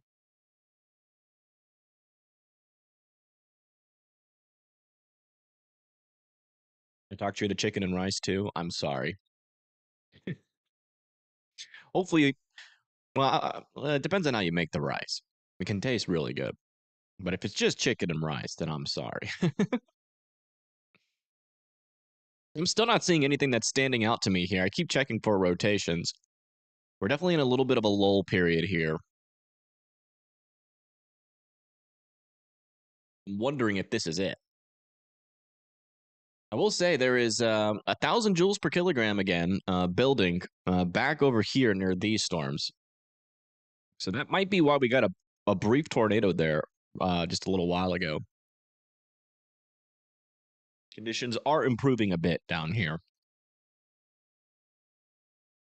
So definitely need to keep an eye on these storms. These ones up here are still particularly weak. I hear you, Chazzy. Jeez Louise, here, have another piece.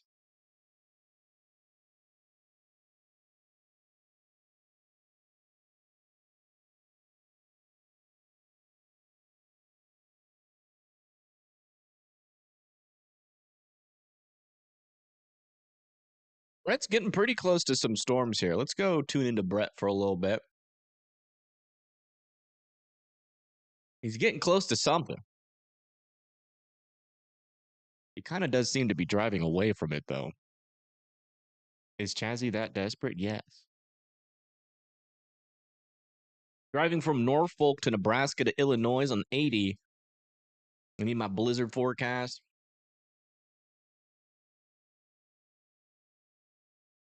All right, we'll break it down for a little bit. Let me go over to Radar Omega here. Let's go to the slow Radar Omega. It's the only one that's got models, though. So, all right. So, I hear you, Chazzy dude. Yeah. His whining is intensifying. It's like the more food I get, the more desperate he is becoming.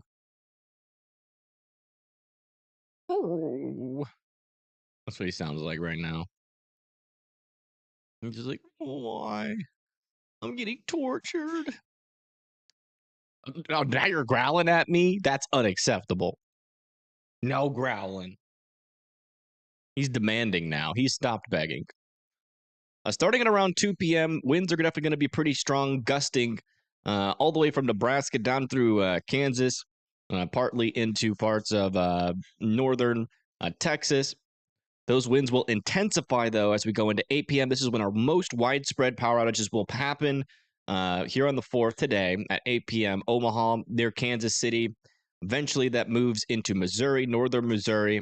And then by the time as we get into 3 p.m., we're going to start to see those winds die down, but still 30 to 40 mile per hour wind gusts are going to be possible over here through Cedar Rapids and Springdale. Can y'all hear him? He is so loud. That's what he sounds like. He's like, he's growling. Stop. Jazzy, I gave you chickens. All right, one more little tiny piece, but that's the last one because we're out of chicken.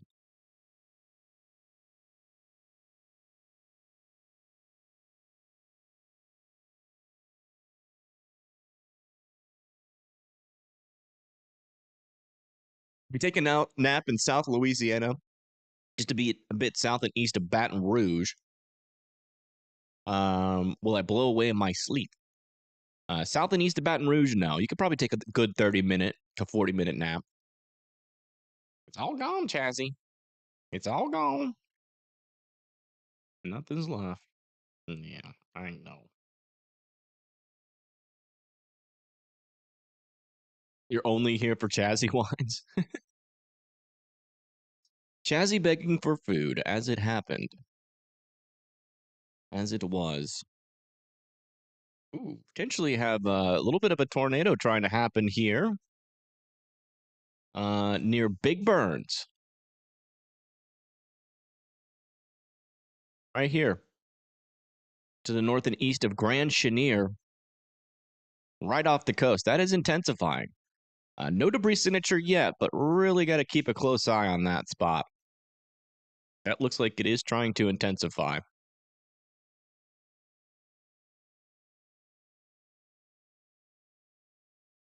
It seems like our tornado threat is shifting a little bit more to the south.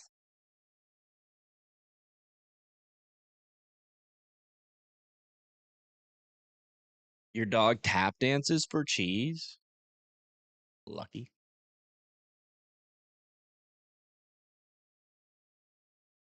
Dog tap dance.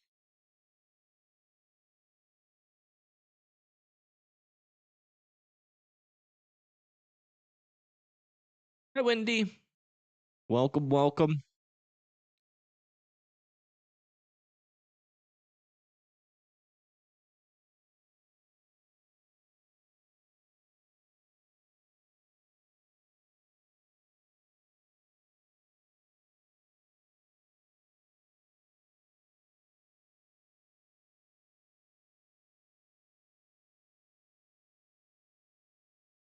All right, let's check back in with our line here. A little bit of surge of winds back in here. Kind of wondering if that's going to kind of push past our outflow boundary out here.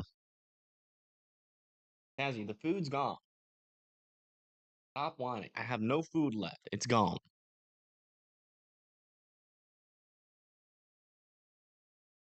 Can't wait till these storms are over. I feel you. I want to take a big old nap. I got 4 hours of sleep last night. Oh, wow. Latest scan, it's getting a little bit stronger over here near Big Burns. Still no debris signature, though. It is trying.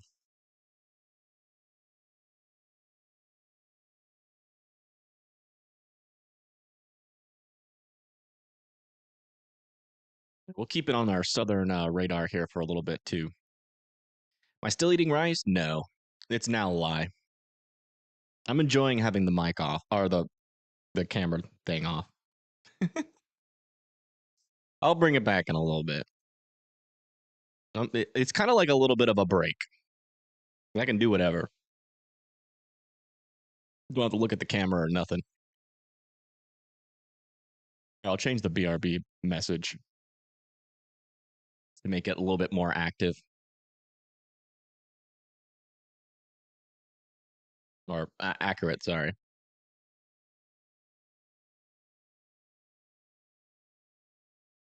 There we go.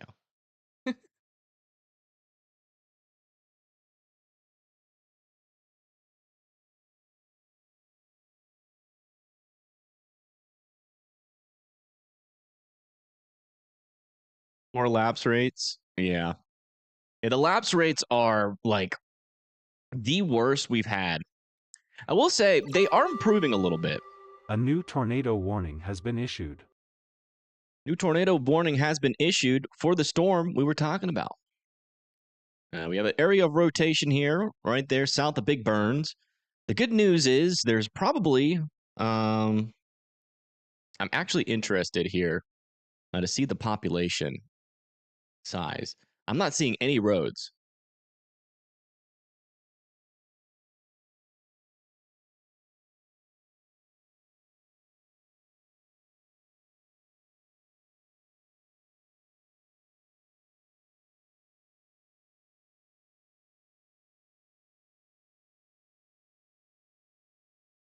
Nope, there's people that live there.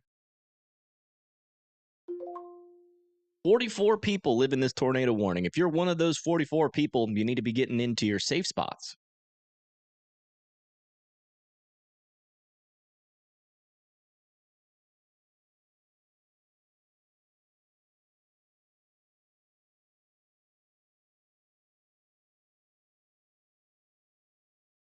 Lafayette is still doing pretty good, but the line is approaching.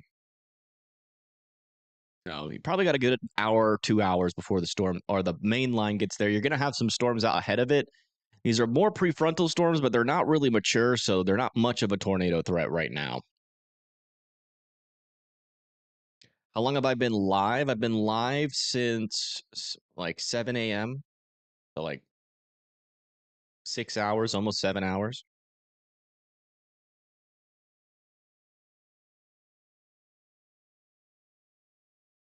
Probably entering into a more favorable kinematic. I'm guessing a little bit of a better thermodynamic profile near these storms, which is why we probably just had a tornado down there near Lake Charles, and this one's trying to go tornadic as well.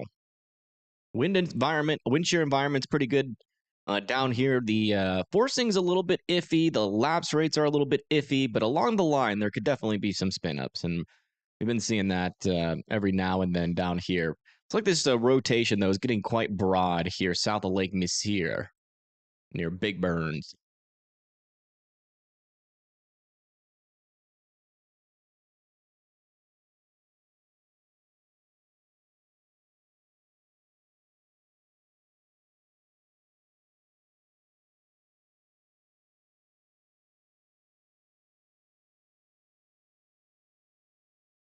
There may be more crocodiles than people. That's like a certainty.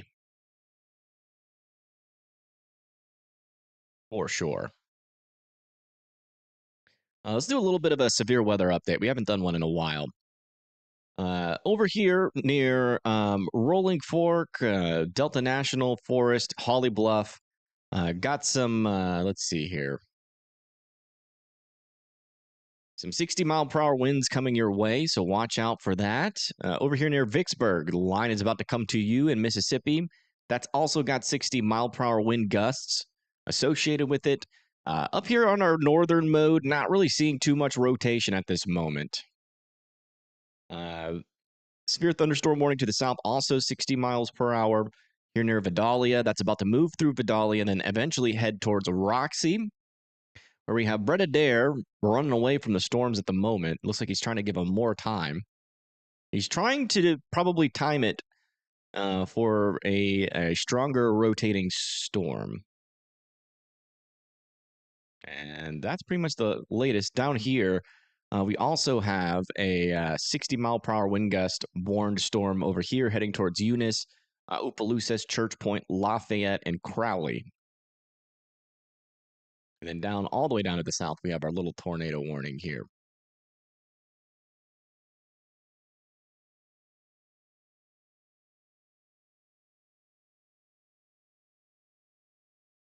Is there going to be a tornado? I think we'll see a couple more before the night's over. I think so. And I still think that a strong tornado is theoretically possible.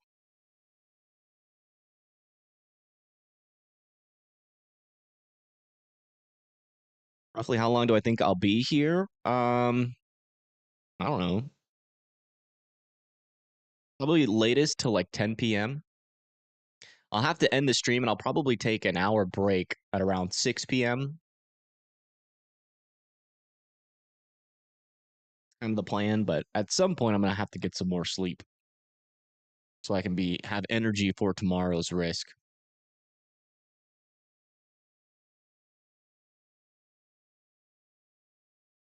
Hello, hello, welcome.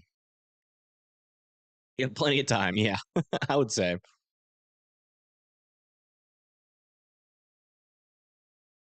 Yeah, this one's trying down here, but it is definitely broadening out. It was a lot stronger a little while ago, but now it's losing its marbles, thankfully. Also a little bit of a couplet trying to form over here south and west of Jennings. Keeping an eye on that. Right there in that. Yeah. Further down this. There we go. Yeah, right here in that area. There's that area of rotation there. Keeping an eye on that.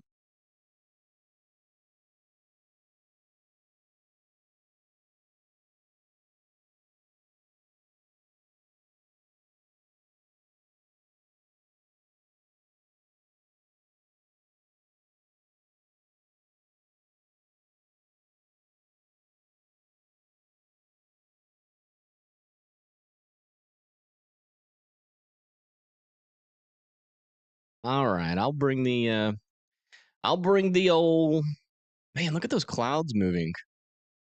I'll bring the old video capture device back. Look over here on Brett's view. Those clouds are moving pretty decently there. Yeah, that's not Brett's view, is it? There's Brett's view. That's that lower level jet. Look how fast they're moving.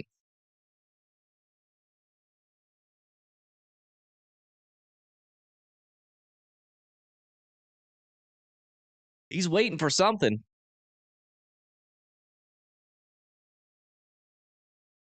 I think he's waiting on these prefrontal storms. I think he's thinking that they might try to do something.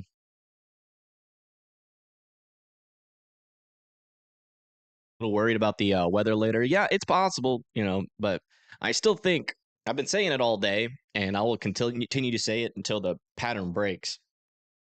I still think today's going to be mainly like a tornado once in a while type day, not like a rapid fire tornado day. I think the only area where we might be able to see a little bit more of a rapid fire tornado threat is going to be down here, further down to the south.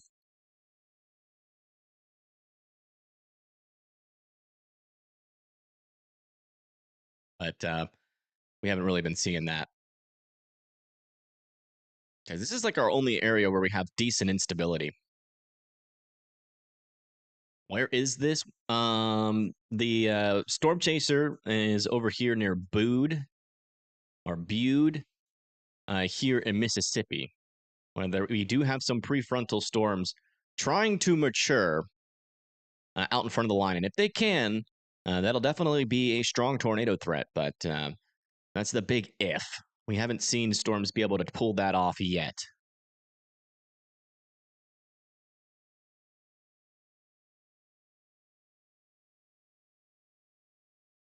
They usually mature once they're inside of the QLCS area. Line near Vicksburg has a lot of convergence down, a potential uptick. Not really. I mean, you do need a little bit of instability usually for some QLCS tornadoes. And we really don't have too much, but we do have a lot of SRH in this area. So I still think, I still think like some brief spin ups along this line are possible, but again, I still think our like tornado spam, like where we're gonna get like multiple tornadoes one after the other, like adding up to like 10 tornadoes within the span of like an hour. I just really don't feel like that's possible today. Let's check back in on our tornado warning. Yeah. Still very broad circulation down here to the south.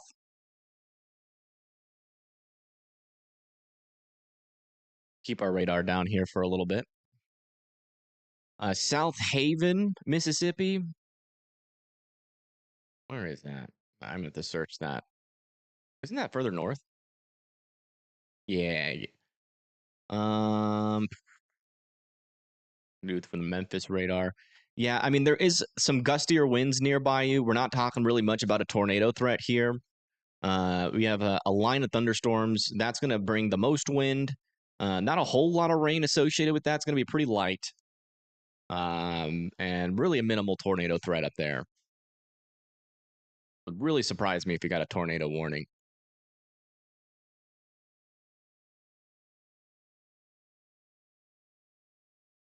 Tornado warning has expired. There we go.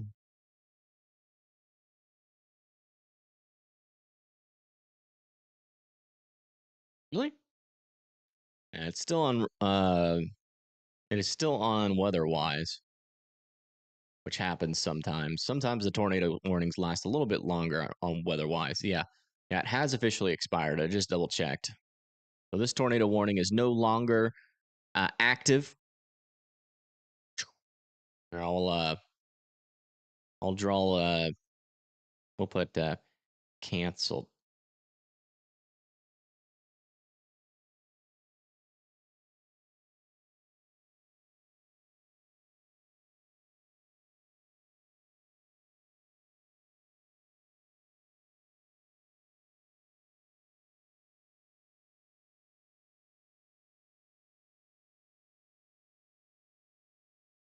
There we go. Your favorite kind of expiration? Facts. Least favorite kind of expiration? Milk. That is a sad moment. Not a fan of expired milk.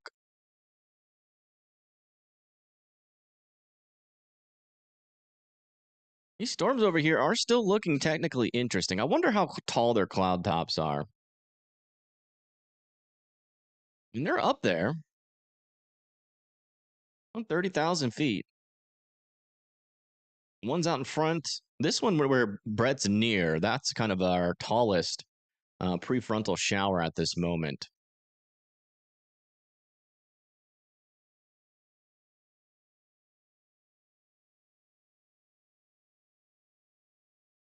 This is his view right now. And that those clouds are certainly moving.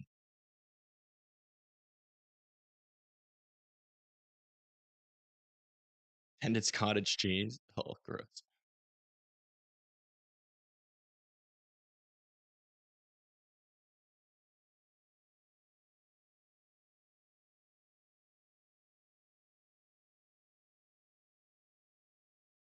Western Mississippi, it's possible.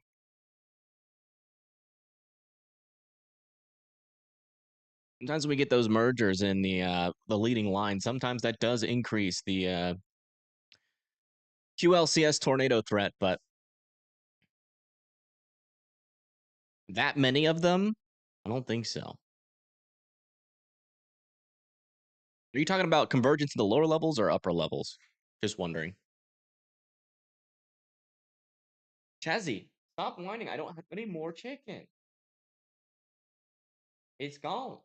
Look. Nothing left, mamas. It's gone.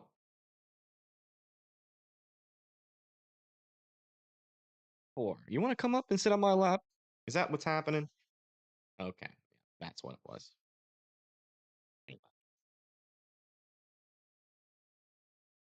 I missed you. Expired chicken? Yeah, that's also sad. Do you want to check the rotations up here again? A little interesting signature up here near Yokina. I have to keep an eye on that. It's a little bit on the broad side of things. Things up here, we have been seeing some rotations up here, but a lot of them have been broader circulations. We really haven't seen too much of an organization of how much bulk shear or the prefrontals are. In what I guess we'll do effective bulk shear. Not a whole lot, to be honest. We'll try 0 to 3 kilometers. Yeah, around 60 in the lower levels.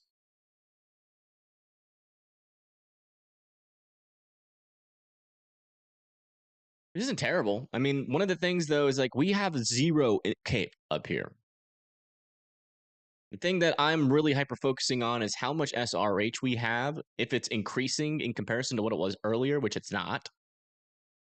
These storms are moving out of what appears to be the stronger shear environment, but there still is around like 7 to 600 SRH where these storms are right now, which will help with the buoyancy that is out in front of these storms to help them mature a little bit more, but it's kind of a messy storm mode. We could definitely see some attempts, though. That is certainly possible as these merge. So far, not seeing much evidence of that trend getting started. Let's check back down here with our expired tornado warning. Yeah, nothing to note there. Yeah, we're back into the lull again. I do want to keep an eye on these southern storms, though. But there's really not much to talk about, thankfully.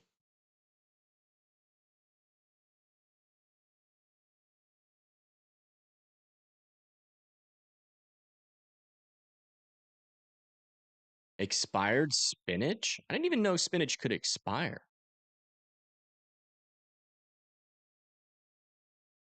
Know if they'll survive the 60 knots. It kind of doesn't look like they are, to be honest. This kind of looks like some storms that are just getting shredded apart.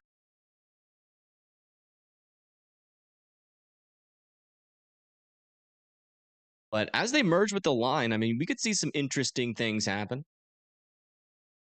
Every now and then you could get a favorable merger, and then all of a sudden you got an extra area of rotation. But it seems like this northern portion of the line is certainly struggling. Have I played Outbreak yet? No. I'm waiting for their tornadoes to get more realistic. Really just waiting for them to have wedges. And like more tornado diversity. Like a lot of the tornadoes that drop on that game look pretty similar. I'm waiting for like them to add like some more like where it feels like you're storm chasing. I mean, it looks super awesome. I might play it. Yeah, it's a storm chasing game. I have not played it yet. I probably should. But as far as I've seen it, most of the tornadoes are pretty similar. So I'd probably only play it for a little bit.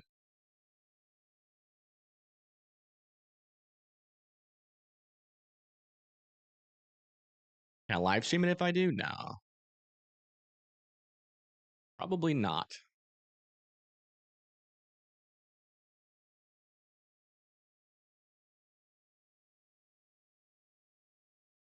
Maybe. We might do a members only live stream if that's like what you guys really want, but I probably won't play it for that long. I generally don't like playing video games.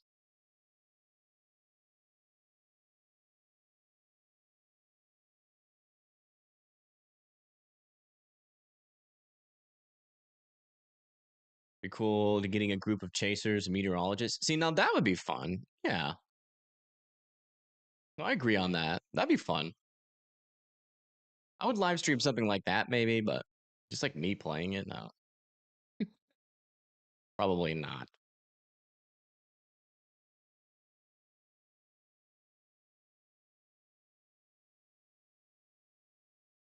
Is Justin still live? Where's Justin at? Does anybody have an update? Last time we checked in, he was near Vicksburg. He seems to be getting impacted by the storm right now.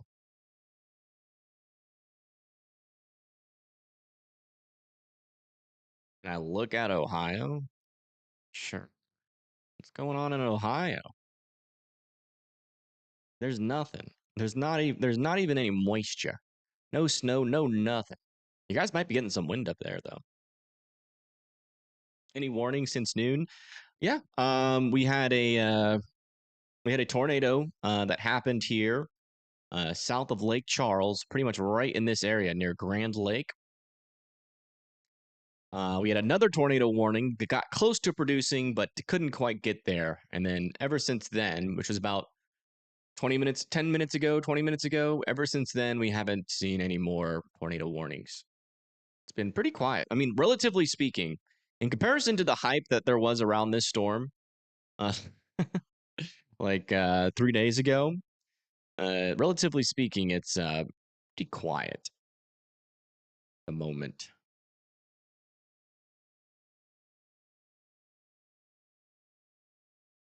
Escumbia, Alabama, very windy. Yeah, it's windy up here in northern Alabama too. It's one thing that we can guarantee with these storms. It will be windy. That will happen. Yeah, surging little portion of this line here. I'm keeping an eye on that near Vicksburg. But so far, it hasn't spun up to anything, and I've been watching it for a little bit. So it's probably pretty close to being done surging.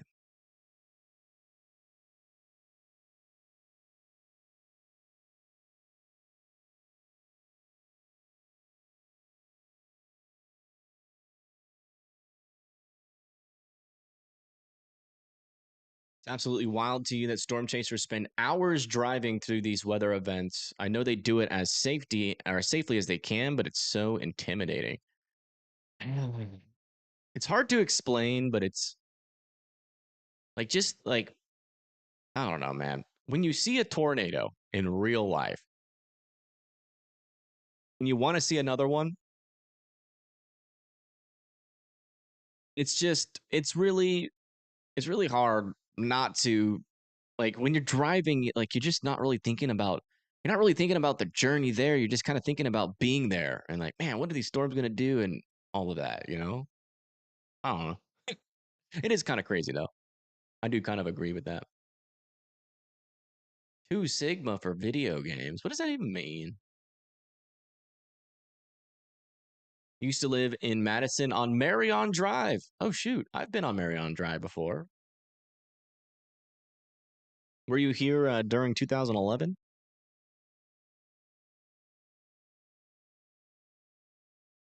A really messy storm mode developing down here to the south.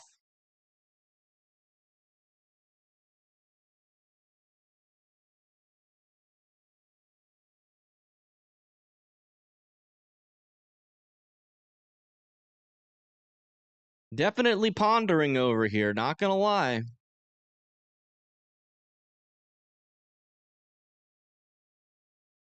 Starting to get that feeling that this is starting to fall almost completely apart.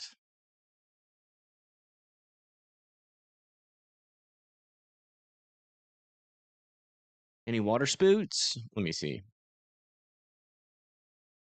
No.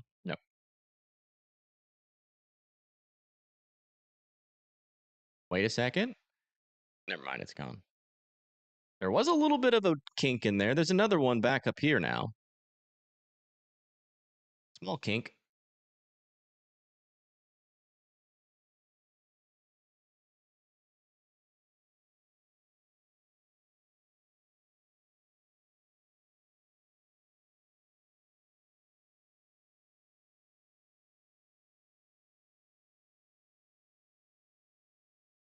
Yeah, for video games, what I noticed when I was younger is that I like for video games in particularly, I get like oddly competitive and it's a little bit unhealthy. Like when Apex Legends came out, like a while back, I probably dropped over 10,000 hours on that game. I was really good at it. Um, but it was unhealthy. Like I was doing nothing else but gaming in college. Apex was so sweaty. Yeah, it was. That's what I liked about it. It was super high octane. I like things that are big challenges. I like really big, hard to overcome challenges. But yeah, so it's not necessarily that I don't like video games. It's more of that I think I like them too much, and I get too competitive, and I play way too much if I ever do get into them. So I just kind of I try to avoid them altogether, which I do for the most part. I will say every now and then I will play me a little bit of Rust, but that's about it. That's one game that my friends can still convince me to play.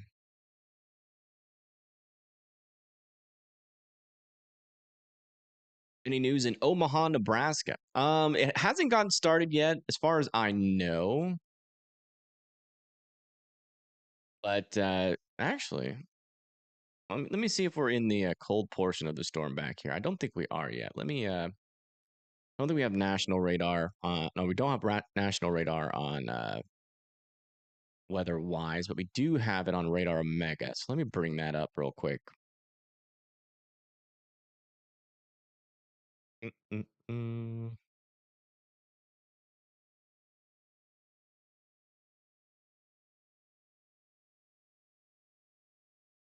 Yeah, so Omaha is still kind of in the warm portion of the storm. Our strongest winds and blizzard conditions are back over here into this area.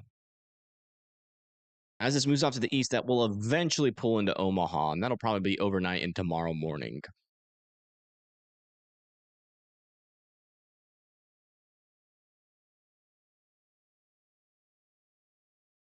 Yeah, no tornado threat over there though. So you guys are good to go.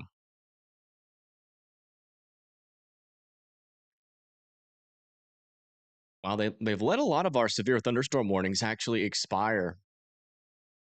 And I'll tell you what, taking a break is getting more and more tempting. And it's sounding more and more realistic. But I have a feeling as soon as I take a break, it's gonna do you guys a disservice because the storms have a habit of getting stronger when I end my stream. And I really don't like that.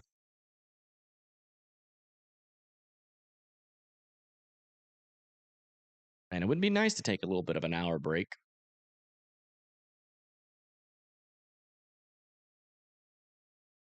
I'm thinking about it. I'll just say that.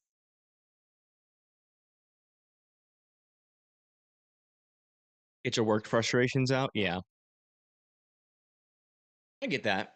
It's definitely like an escape from reality, and I think that's the appeal of it.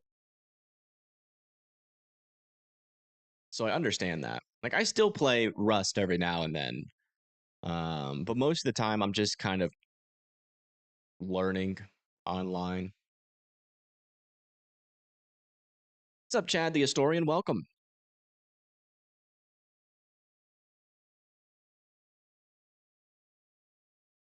Yeah, I've never smashed a controller either because I'm always good at every game. So I'm just kidding.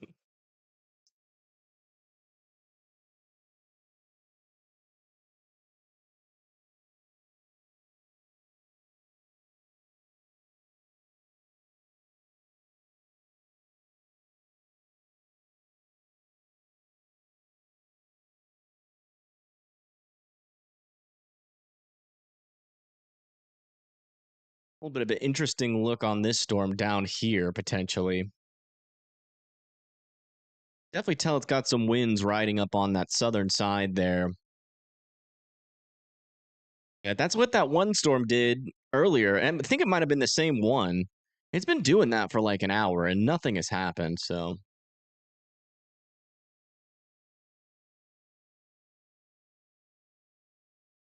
Was there conditions for the Western UP tomorrow? Yeah, that's definitely possible.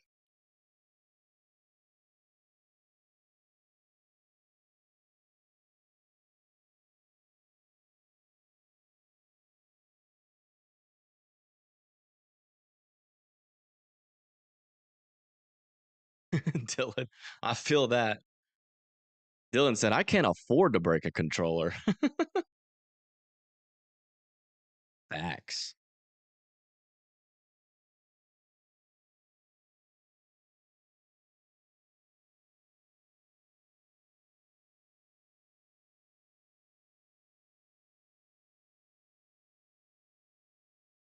The environment tomorrow is kind of lackluster too. There's not a whole lot of divergence. It's going to be hard for storms to mature. Instability is still going to be pretty low. There's a brief moment before the storms exit off of the coast, where I could maybe see a strong tornado being possible. There is potential there for tornadoes and maybe even a strong tornado, but I thought that about yesterday as well. And some tornadoes did happen, yes, or I guess technically this morning. Some tornadoes did happen today. Some tornadoes will probably happen tomorrow. But it's going to be few and far in between.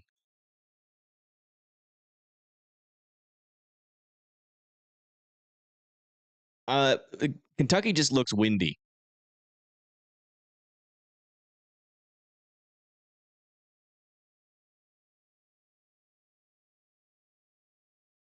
Jackson, Mississippi's got some storms on the way.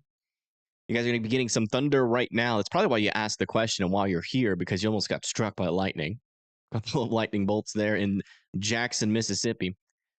But yeah, eventually you guys are going to be getting into this line of storms, and also you're under a severe thunderstorm warning for 60-mile-per-hour winds.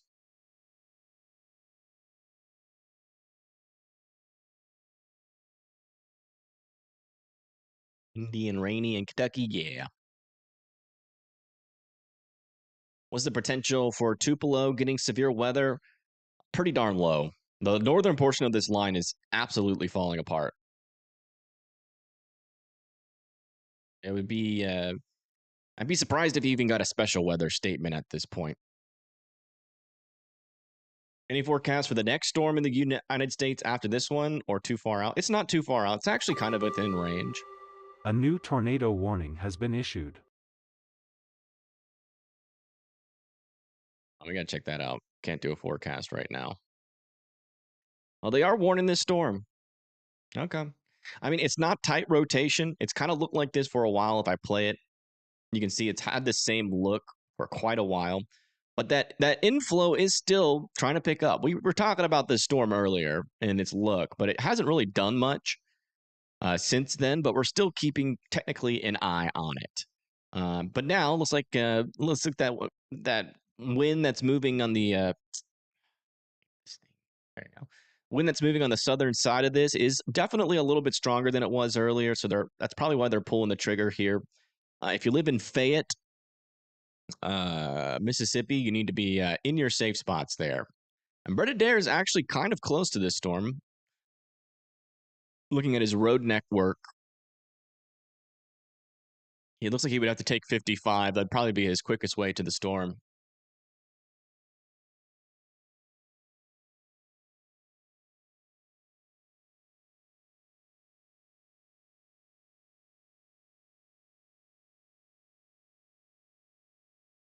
Storm heard you were thinking of taking a break. Yeah. It happens. I shouldn't have even said it, to be honest. I know better.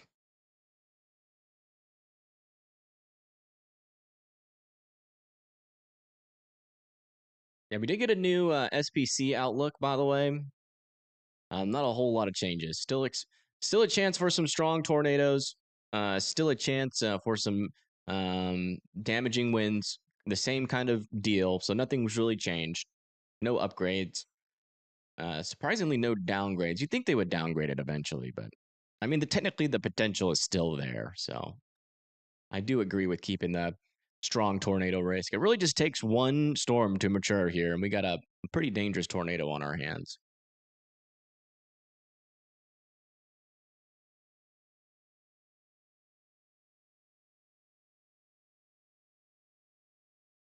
Why a bathroom specifically? It doesn't have to be a bathroom,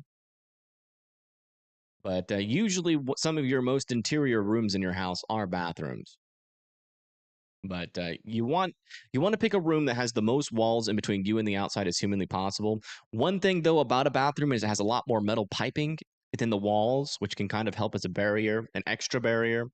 Other walls might not have that, but when you really think about it, and a tornado's ripping through your house, those pipes really aren't going to do too much to protect you, but it is technically a little bit of extra protection.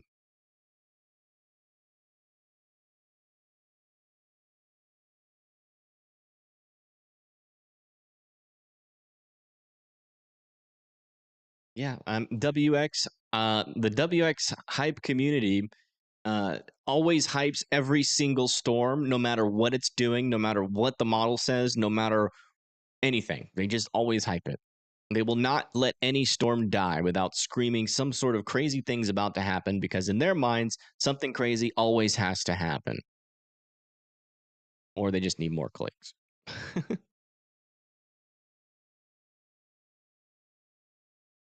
They're just trying to get engagement.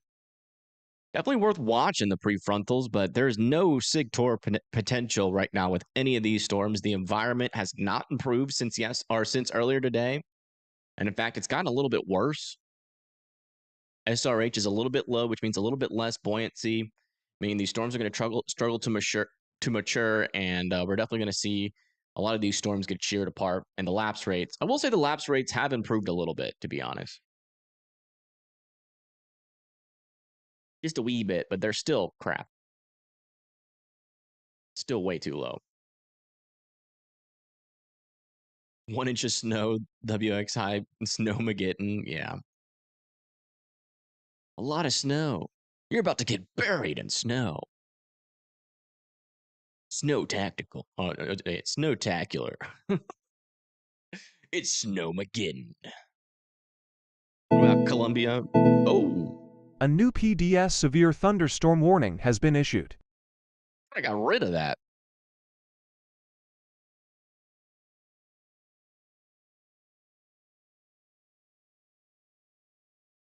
Oh, wow. Yeah, this one south of the tornado warning here. So that's this one right here. Has an 80-mile-per-hour wind warning on it.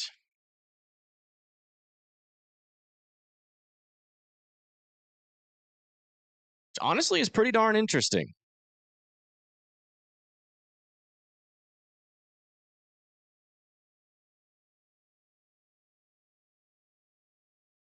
Not really seeing much radar evidence for that. I don't know where those 80-mile-per-hour winds would be. They're not really showing up on radar too well. No matter where you look at it from. I'm not sure where they're located, but if you live in this area, Woodville, Centerville, there's 80-mile-per-hour wind gusts. This is a destructive severe thunderstorm warning. If you live in Woodville, Centerville, Gloucester, and Crosby, San Francisville, and Morganza, you guys need to be in your safe spots. I wonder if they're not warning the storms in front, but they're warning these storms back here, maybe? Well, not that strong of winds associated with that one either. I don't know. It's not showing up on radar. I don't know where the 80-mile-per-hour winds are. But just be in your safe spots here until that severe thunderstorm warning gets taken out there. Might try to see if there's any webcams near that area.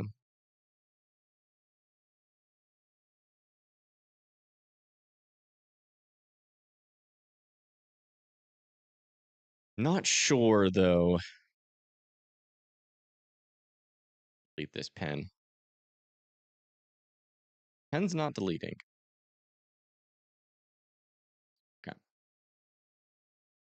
Getting a lot of PDS severes now. Uh, yeah, I don't know. I don't see any evidence for it on radar, but there might have been like a microburst somewhere in there that just didn't pull up on it. I don't know. I'm trying to find more data on it. I'm trying to find if we can see if I can get like some sort of camera near there. Have to be like a northern north of Baton Rouge. There isn't any. Uh, check Mississippi. Is some near over here? Is out of the warning. Yeah, we don't have any cameras inside of the warning area, so like I can't really look at radar here and tell you where I think it is.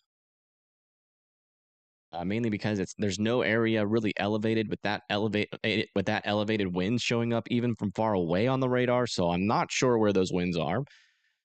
So if you live in any of these areas, just make sure that you are in your safe spots in Woodville, Crosby, Gloucester, over there in parts of Mississippi and Melville, St. Francine, and just be in your safe spots. Somewhere in this area, we've gotten a report of 80-mile-per-hour winds. They're saying it's radar indicated, but that's not true.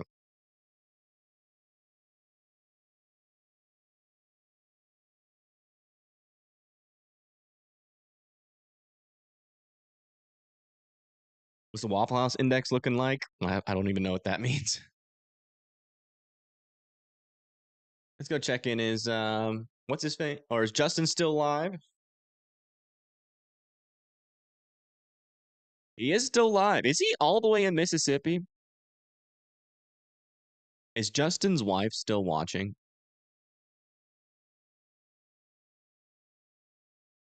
Is he even coming home today? I'm just wondering. Or is he a full-on storm chaser now where he's going to be just staying in a hotel tonight? Is he chasing tomorrow in the East Coast? That's I-20 west of Jackson. Yeah, he's over there near Jackson. He's just to the north of this tornado warning, to be honest.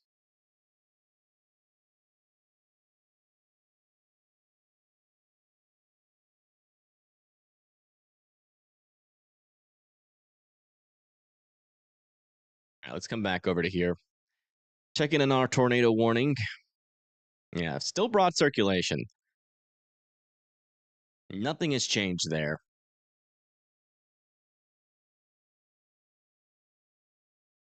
Still a tornado warning, though, over here near Fayette. There's our rotation. Still moving off to the east. If you live east of Fayette here in Mississippi, I would continue to be in your safe spots.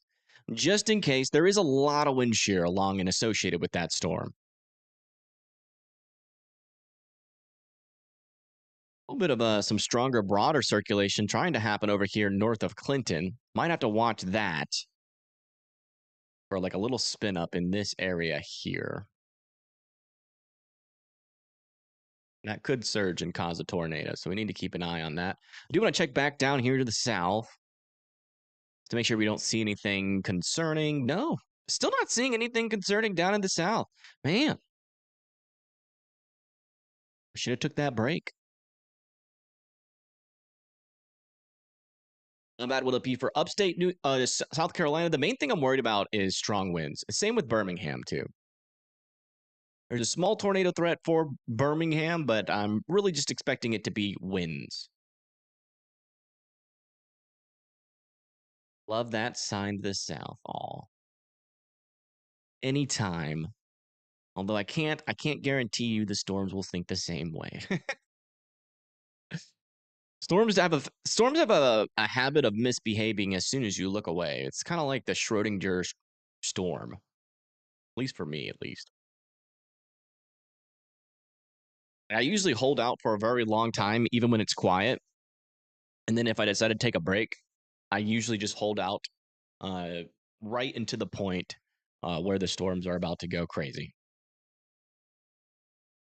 Watched pot never boils. Right?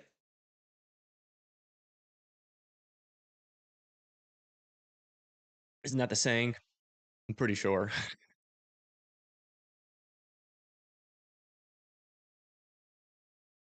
Get warned. Yeah. Yeah. If I take a break, we'll get a strong tornado like immediately. I don't want to do that to you guys.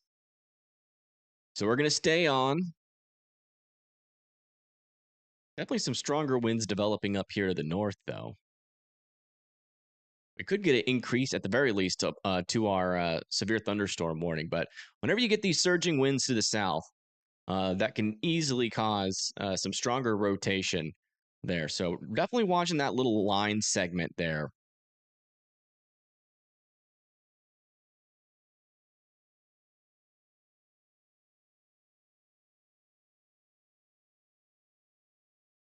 A Warrenberger curse, yeah, it is true.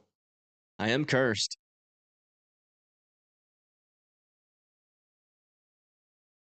Can't tell you how many times I end the stream, tornado warning happens, and then I'm right back on. uh,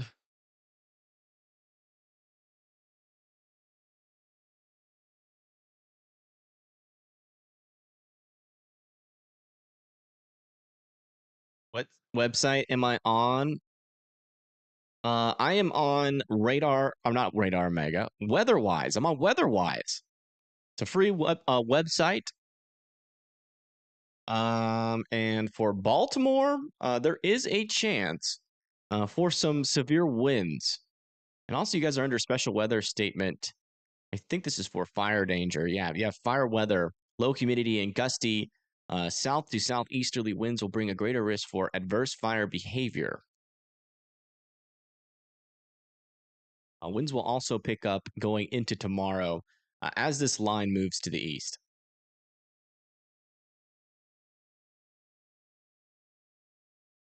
Is it really a sub 800?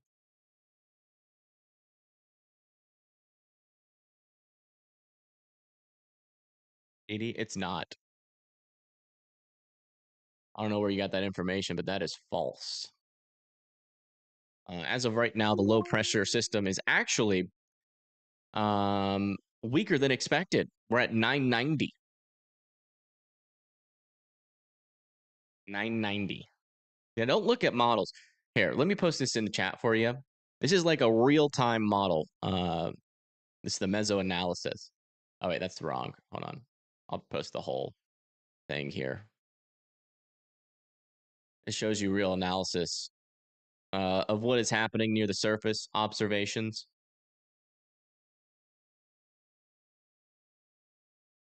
And you can see that our low pressure system is at 990. So that's probably another factor of what's happening here. Our low pressure system is weaker. Let's go check back in with our tornado warning again. See if anything's changed. No. The rotation's actually getting quite spaghettified. Turning into a spaghetti noodle. They'll probably let that tornado warning expire. Also over here near our destructive winds over here near Crosby, Gloucester, St. Francisville. Still want you guys to be in your safe spots as these potentially 80-mile-per-hour winds approach. Again, 80-mile-per-hour winds could be inside of this storm right now, so certainly be in your safe spot for that, as that can cause damage. Soon enough, it will intensify. It should have already intensified by now. That might be why we're not really getting as strong of winds on the backside, because it's not, the low pressure system is definitely weaker than what was forecasted by at least 10 millibars. I would expect some potential power outages, Alex. Tornado risk should be minimal. Much of a tornado threat right now, really not. Yeah. Even though we have a tornado warning right now, it's more of a precautionary warning, reading the environment and the storm's behavior. But it's not really leading to much rotation. Everything that's tried to spin up in the past hour has failed miserably. So, only good news there. Let's see what Brett's up to. Mr. Brett Adair, out on the road. Out on the railroad.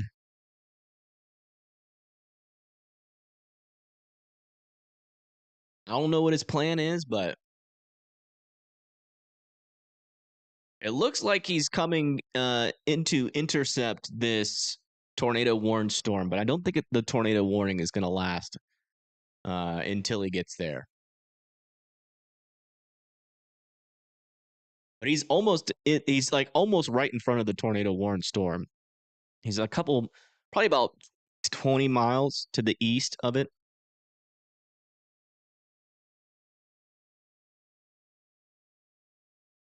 My thoughts are similar. It might show quote unquote supercells. It might show supercells on the HRRR. But the kinematics behind those supercells are pretty weak. The thermodynamics, at least. And that's what's been struggling. Also, our forcing feels a little bit weaker. We've definitely had weaker forcing than what was forecasted, I think, due to our weaker low pressure system. Lower lapse rates are abysmal. So I think storms are going to struggle to mature all the way throughout the night. I don't think that's going to change. I think we still have some possibilities for some strong tornadoes. We just need the right storm interactions.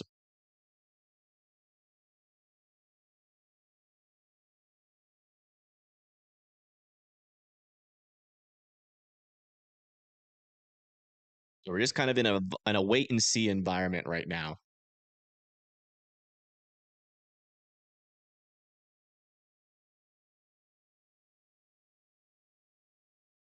Yeah, I saw someone on Twitter saying that this was going to be a super outbreak. Yeah, okay, bud.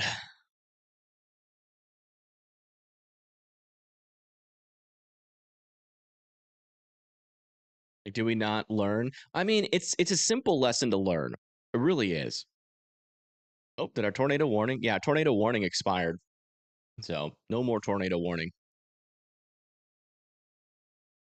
Yeah. Somebody on Twitter, a respected person on Twitter, said a super outbreak was coming, which was, I mean, let's be clear. The models a while ago were showing the potential for some tornadic activity, but I mean, I don't understand that the surface base cape was on a downtrend by like day 5 and day 4. It was very obvious on the GFS, and then it started happening on the Euro, and then the NAM came in bullish, but it always comes in bullish, and then the NAM also started downtrending, and it's like you got to follow the trends, and you also got to not jump the gun because, as everybody knows or should know, models past 5 days out will change a lot. And if you lock in your forecast day 5 and call for a possible super outbreak, you're going to kind of look like a fool when the models change in the wrong direction, which happens more than often, more times than not. Same thing happened like a month ago with that nor'easter that was going to slam the Northeast with 2 feet of snow. That showed up like 5-7 days in the model runs, and everybody was hyping it up like it was going to happen. And that's why they look like an idiot. That's why you don't hype up past day 6. Yeah, I don't hype up at all. Because I know even the models like the HRRR, even like a day out, can be wrong, especially in March. We have a very similar March as to what happened last year happening right now. A really good shear environments for tornadoes, but really poor thermodynamics. And in the southeast, that usually doesn't perform too well.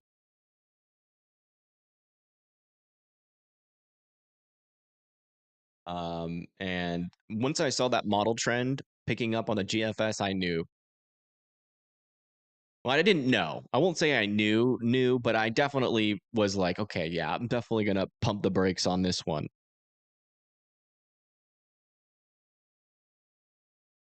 I don't know why that is. Like, I understand the shear environment was crazy, but you need instability. Like, it just felt like for like a couple of days, people completely forgot about that. I remember seeing the trend. I made a Twitter post about it, but no one paid attention to it because they were all too busy hyping the storm. But I made a Twitter post about it and I showed it on my forecast on my channel, which got 1,000 views because everybody else was like, the biggest storm of March is coming. So no one clicked on my video. Everybody wanted the hype as usual. But the trend was there since day 4. The GFS was just like from model to model was downtrending on moisture. And that continued all the way into pretty much today. So, I mean, if the trend was going up from there, then that would have been a different story.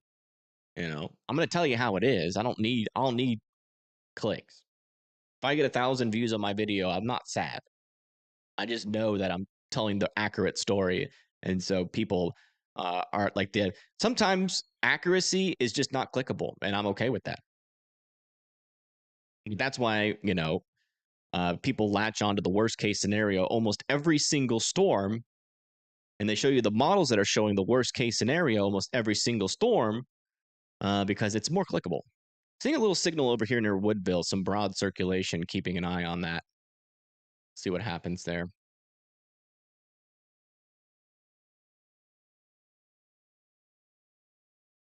But I mean, this is like very similar to like the coverage you would get from like a responsible like TV broadcaster.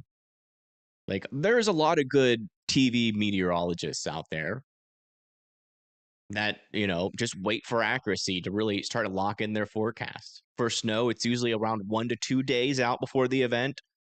So if you're seeing big time snow and then they look in the models and it's, you know, like anywhere past 5 days, snow changes like crazy on the models. It's super hard to forecast the models to grasp a snowstorm. For severe weather, it's pretty similar. 1 to 2 days out, we can usually really start to lock in what's possible. I say this every stream, and I will continue to say it. I feel like it's an important thing to educate people with. I don't know. But it always comes up. That's the problem. It always comes up because people are always overhyping. And then someone comes in my chat and says, people were saying, you know, EF5 tornadoes were going to happen today. Well, where are they? And then we have to, you know, go through the same explanation over and over because people are just over and over getting duped by these con artists. So I guess as long as they're around, we'll have to speak on it. But I honestly don't like talking about it. I wish I didn't have to. I wish everybody just I wish the competition was who could forecast the best. Not who can think of the craziest word possible. That's literally the competition. The most popular people on YouTube right now, the Ryan Halls, the Max Velocities, they are all just the best at thinking of the most scariest terms. That's it. Their forecasts are not different than mine most of the time.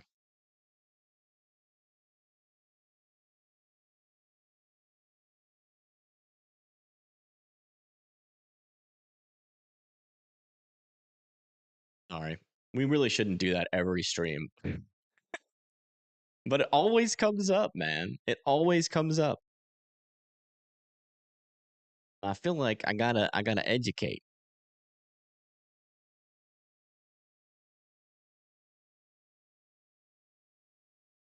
Yeah, latest on these storms here, they are still pretty darn weak.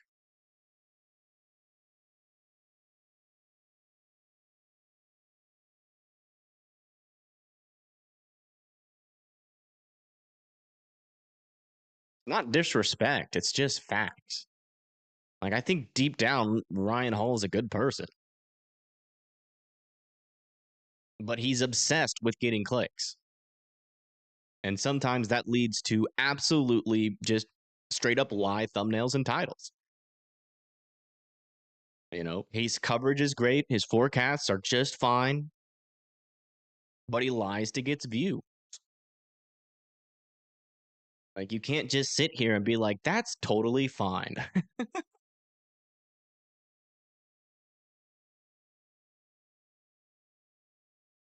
I don't judge people by one thing, right? So just because I'm saying these things doesn't mean I hate Ryan Hall or I hate Max Velocity. It doesn't mean that. I think their forecasts are pretty good.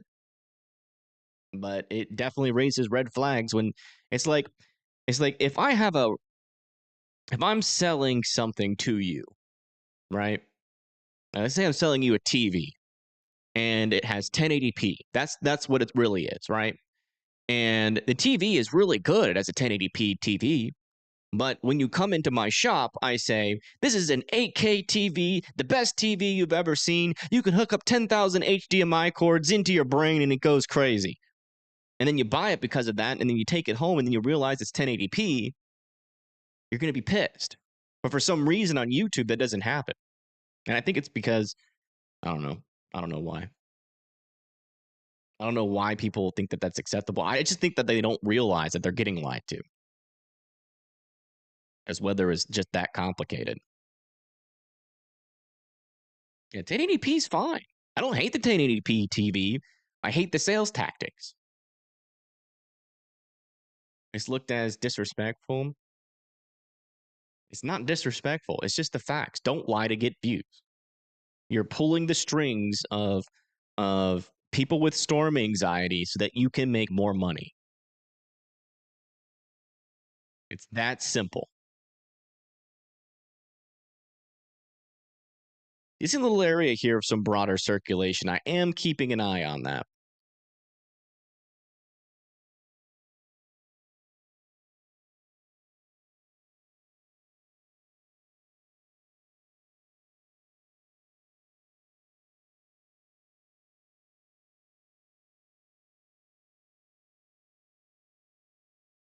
You're sitting here in Arizona with it being 66 and sunny.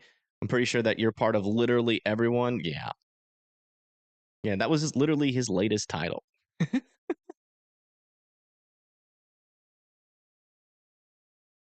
This storm's going to affect literally everyone. Just keep it fun, I guess. I try to keep it fun, but it always comes up as a subject. I didn't bring this up. Somebody else brought it up. I think it's an important thing to discuss, but I do agree. I am kind of sick and tired of talking about it. Really would rather just wait. I don't judge people that watch them.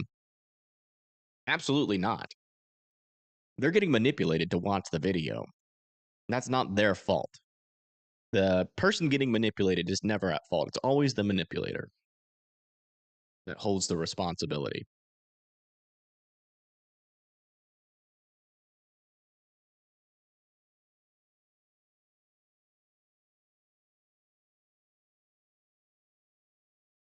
Has there ever been someone with clickbait thumbnails and bad forecasts? I don't know.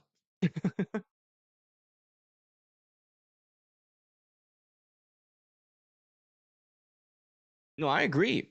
Freedom rocks. I agree. Like, it's kind of like the TV salesman thing, but it's worse because, you're literally dealing with some deep-seated traumas for a lot of people with some of these storms. Man, this tornado looks like it has a hook echo, but when you go to rotation, there's nothing there, thankfully. Zero rotation. This goes to show not every hook echo is dangerous. It's a social media problem. It is, yeah. It's not just the weather space. It's everywhere. Literally everywhere.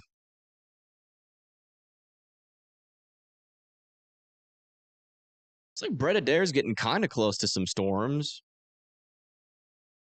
We might see something soon. What is he doing?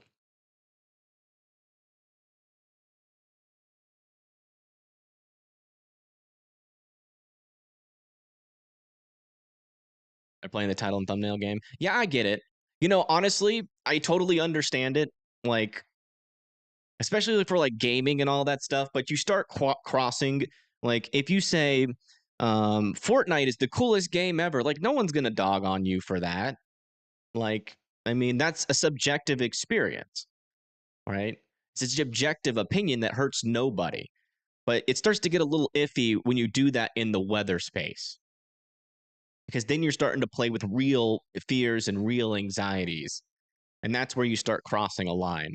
But I do understand, like, I watch videos all the time that have over exaggeration. I never really think twice about it because it's not hurting anybody. If you say you have a Hot Wheels car with the biggest wheels ever, and then I click it, and the wheels are big, but they're definitely not the biggest wheels that have ever been on a Hot Wheels car. I'm not gonna get, I don't think anybody's gonna be affected mentally by that clickbait. But when it comes to weather, it's a lot different, in my opinion.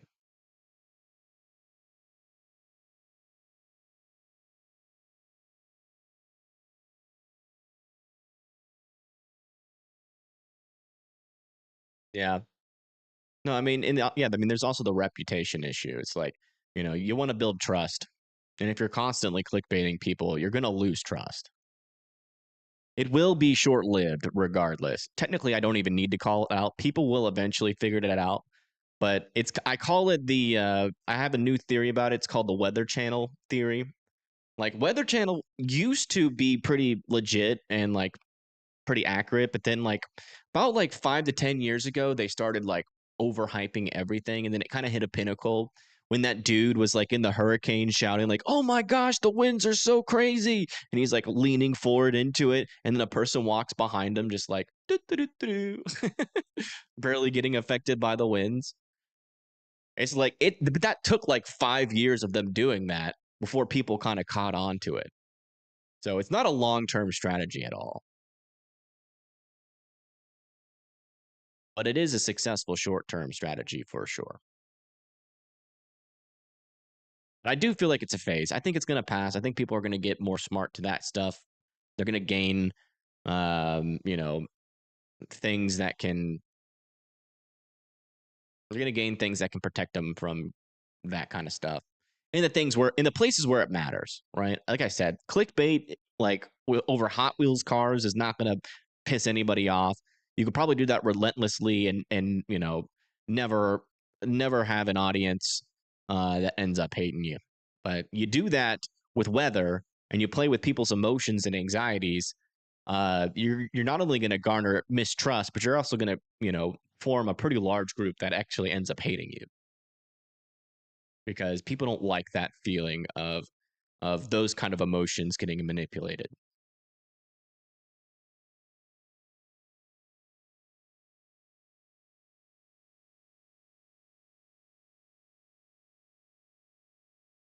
Yeah, no, I mean that's why like whenever I draw my red blobs on my thumbnail, I make sure I put it in the exact severe weather lines. Like I just copy the SPC.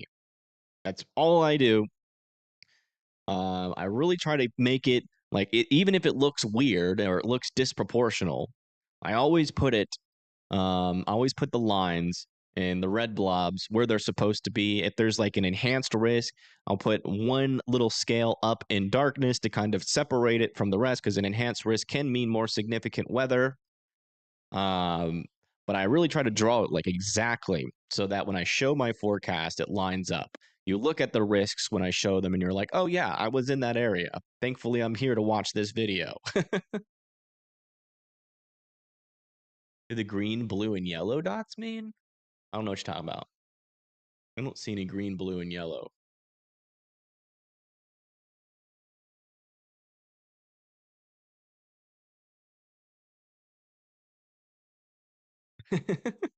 Ignited the chat drama. It's really not drama, guys. We're just discussing stuff. Like, if I saw Ryan Hall or Max Velocity or Direct Weather or David Schlotthauer tomorrow, would I be like, oh, I hate you? No. We probably have a pretty cool conversation about weather. It's just something that should probably stop. Honestly, for their own good. Because they're going to piss a lot of people off if they keep on doing that stuff. The tornado threat's not done. It's just taking a break. I keep looking at the velocities. I'm looking for rotation still. That's what I do when I'm talking and I'm like going through and I'm switching through into these colors. I'm still looking for rotations, still looking for, escalations in severe weather. But as of right now, it is pretty darn calm. So we can talk about random subjects. We can be a little bit less weather focused. We still do have some severe weather potential with some of our storms. We got 60-mile-per-hour winds possible there. A little bit further to the south, we got 80-mile-per-hour winds still possible here. I still haven't seen any reports of that yet, but I still want people like in Jacksonville and Centerville and Gloucester to be in their safe spots. That has not changed, but I'm still not seeing any evidence for that. We might have had just like one report.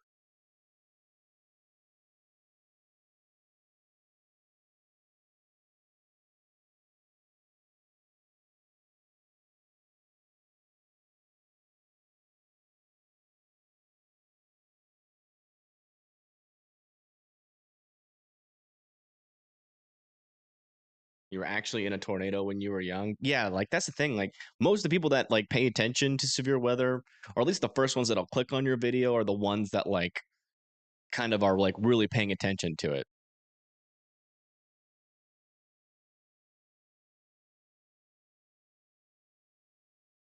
Yeah. I mean, that is, I will say, like, hands down, that is like they definitely have that down.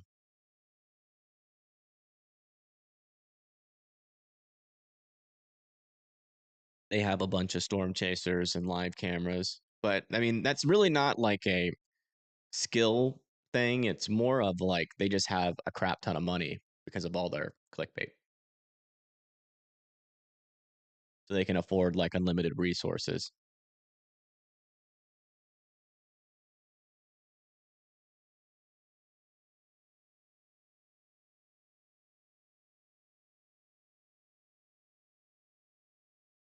Yeah, no, I mean, I know I used to work for Ryan.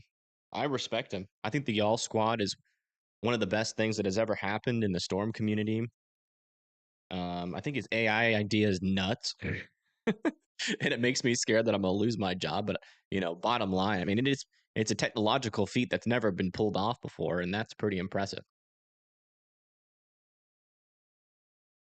Max Velocity inspired me to go live more.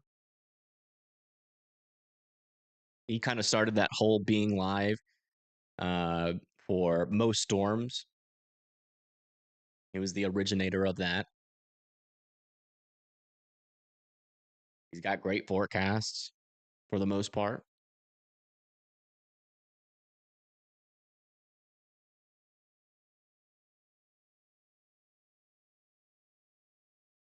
But the clickbait's got to stop, man. It's just got to stop. I feel like their audience would click on them regardless. Like, I don't think they have to do it. Like, I'm pretty sure if Max Velocity released a video with an accurate SPC blob on his video and then he just put Storm underneath it, I'm pretty sure he'd probably still get probably not the same clicks. Let's be honest. It'll be less, but I mean, he'll still get his core audience.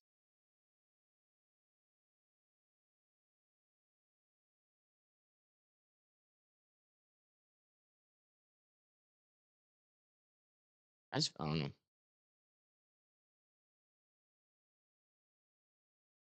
That's just how I think about it. I respect them, but they do have to stop doing that stuff. I hope one of these days they just stop. But the thing is like, yeah, it's a double-edged sword because there's going to be somebody that always does it. It's really got to be the audience that eventually snaps out of it, to be honest. But then they'd have to have like a base knowledge of weather knowledge, and that's asking too much, I think, of the average person because they're like going to work 9 to 5. They don't got time to learn how to do their job and then take care of their family and then also learn about thermodynamics and lower level ops rates and shear and stuff.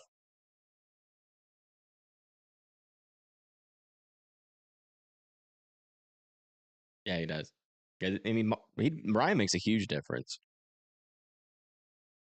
His Y'all Squad thing, I will say it was a little sketchy at first, but after we got the 501c going, I think that's where it's really thrived. I will say when that's one of the things that I worked for. When I was working with him, I would go and interview people during the storm, and I would find people or organizations for the Y'all Squad money to go to. But it was not a 501c at first. All of that donation money was going directly into Ryan's pocket, and it was getting distributed uh, via through him. It was not in a separate account. And that's actually why I left. But he did start the 501c. So now it's transparent and open. It's in a separate account.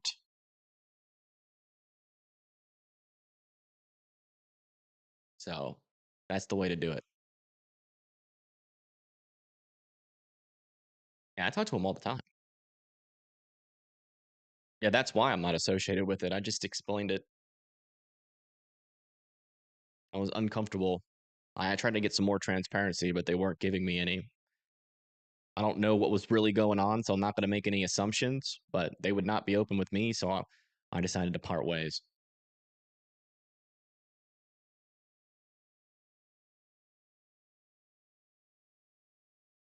Yeah, Convective Chronicles is like the least clickbaiter, and the crazy thing about Convective Chronicles is that he is the most accurate forecaster. It's kind of hard to watch his video all the way through, though. If you're not like intensely interested in kinematics, thermodynamics of a storm. But I mean, if anyone's gonna nail a forecast, it's gonna be that guy. I think he should have like the first part of the video being more like a summary for the layperson, and then the second part of the video should be like the in-depth forecast for like the nerdy people like me.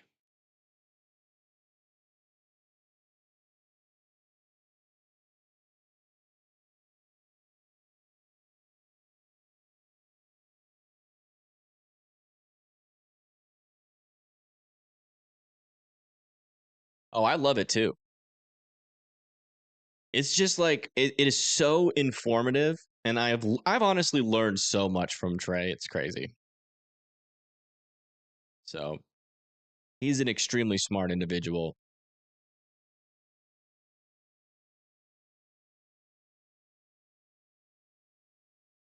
And his forecast, I trust his forecast more than anybody out there because he really does the due diligence and breaking down every model, finding similarities, and he has a deep, deep understanding of how atmospheric kinematics work. There is a little bit of rotation on these storms near Centerville and Cosby. They are remaining quite broad right now, but I keep coming down and looking at them because they kind of do stick out at you as something that maybe could potentially do something in the future. Other than that, man, we have just been so calm. This is great. I love it when this happens, man. Okay, so they did extend this severe thunderstorm warning now for 70-mile-per-hour wind gusts. So still potentially some significant winds, but not as bad as those 80-mile-per-hour winds. So everybody can come out of their safe spots. But just know that power can still definitely go out with this storm, and you certainly don't want to be outside. He practically called all flop days last year. Yeah, he did.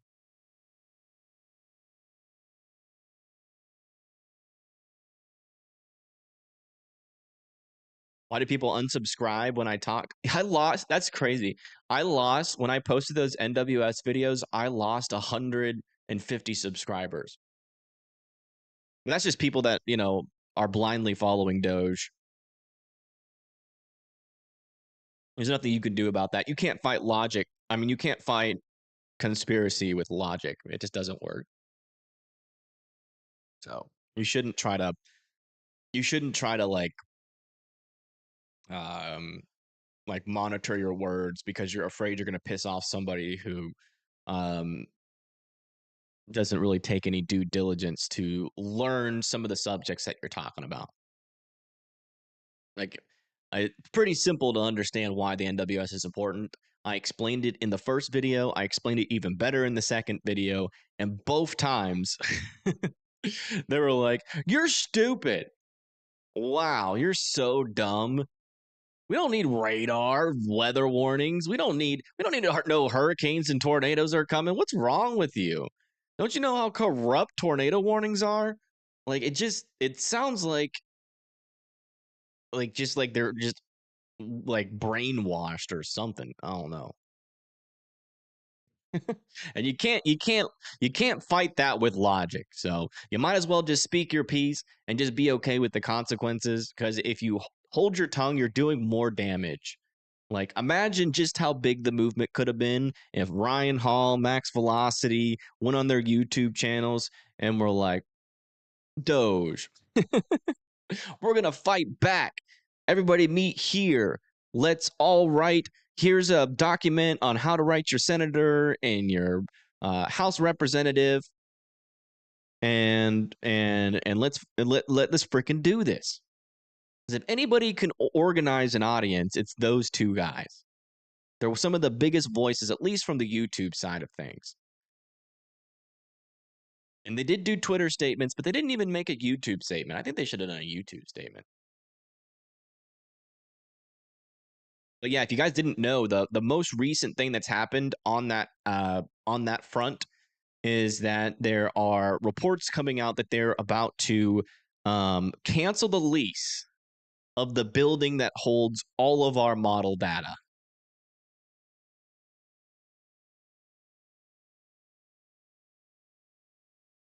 So we could be about to lose our model data for a little bit, because they would have to move that data somewhere.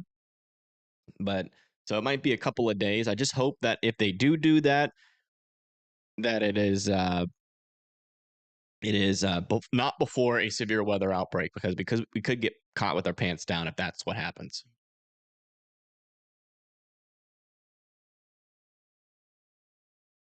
Yes, no, you won't have any models. That is the data center.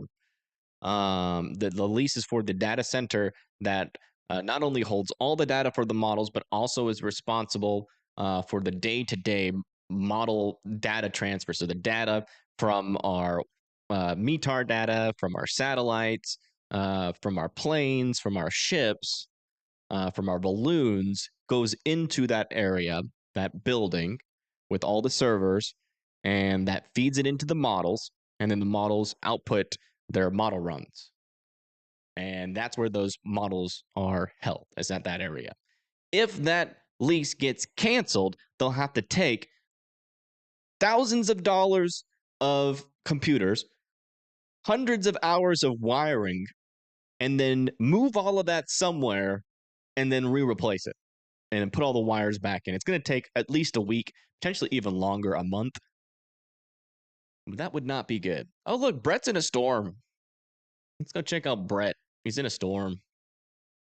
Something's happening here. Let's go listen in.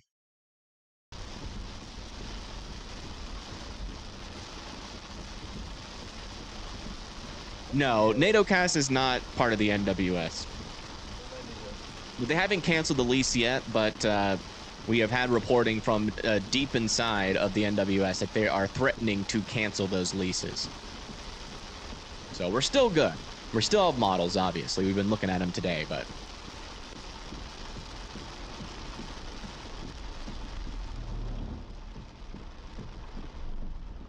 that would be the consequences if they did decide to cancel those leases. Does it have another tornado? The storm that Brett's on right now doesn't really have too much rotation on it. But whatever rotation is that's in this storm is about to pass directly over his head here within the next 5 minutes. So we'll sit here and watch it until we get unless we get another tornado warning. Right there, correct.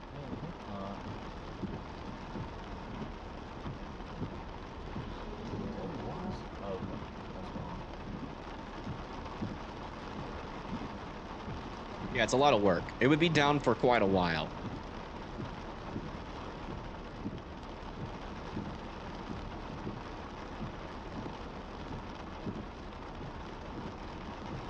Unfortunately, there really isn't much we could do. I mean, that's the kind of situation where you would have to, like, protest pretty heavily to stop.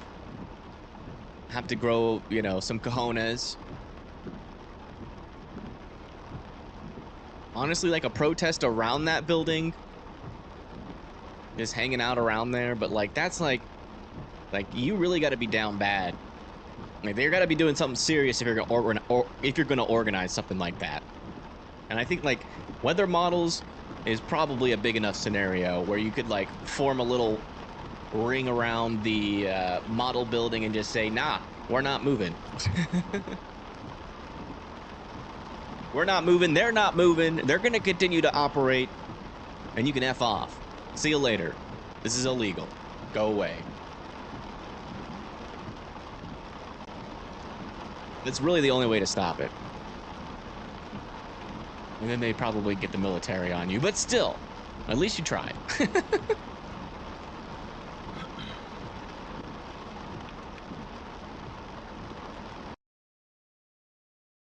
I mean, that rotation's pretty darn close to them. It's almost directly over him. We'll keep listening in. See if anything happens. It's really weak, broad rotation right now. This is not a tornado warning storm or anything.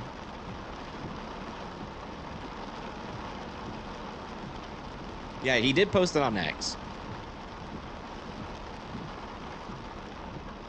I wish they would post it on YouTube. That would help out a bit. And like actually try to organize something. But you can't, I mean, that's his whole brand. You can't really tell him what to do. You can just suggest it. If he wants to do it, he'll do it. I'm sure if it gets bad enough, he'll speak out about it. Because like there's gonna be a point, like right now our feet aren't to the flames. Like we still have NWS, things are still kind of functioning pretty well still. But it only takes a couple more big cuts and we're in dire straits. And when that comes, I'm sure everybody's gonna band together and we're gonna have a kumbaya type moment. But right now we're really not at that point yet. But it still sucks what's happening.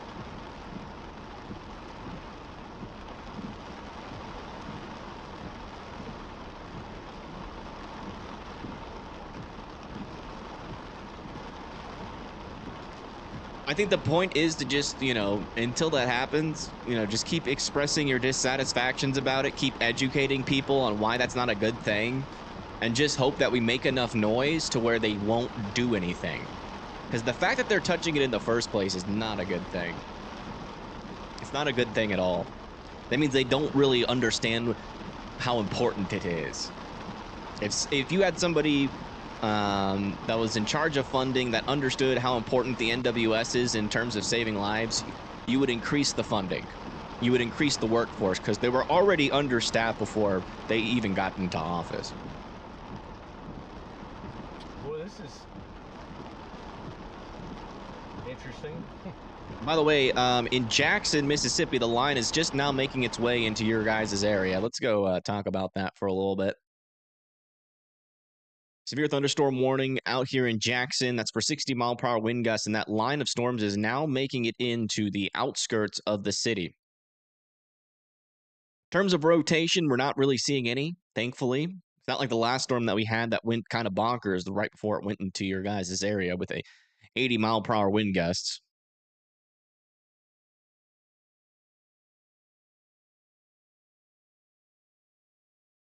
Man, we are still kind of calm. Lafayette, Baton Rouge, Zachary, Clinton, Greensburg, and Louisiana are about to get 60 to 70 mile-per-hour wind gusts there. Near Hazelhurst, Wesson, Brookhaven, 60 mile-per-hour winds. Ridgeland, Jackson, Florence, 60 mile-per-hour winds. And everything to the north is kind of weak. A couple of rumbles of thunder. And believe it or not, that's actually moving into Alabama now. Northwestern Alabama's threat is coming, but I mean, it's kind of weak. I think you guys will be all right. Privatized weather. Yeah, that would just be, that'd be so odd. Can you imagine?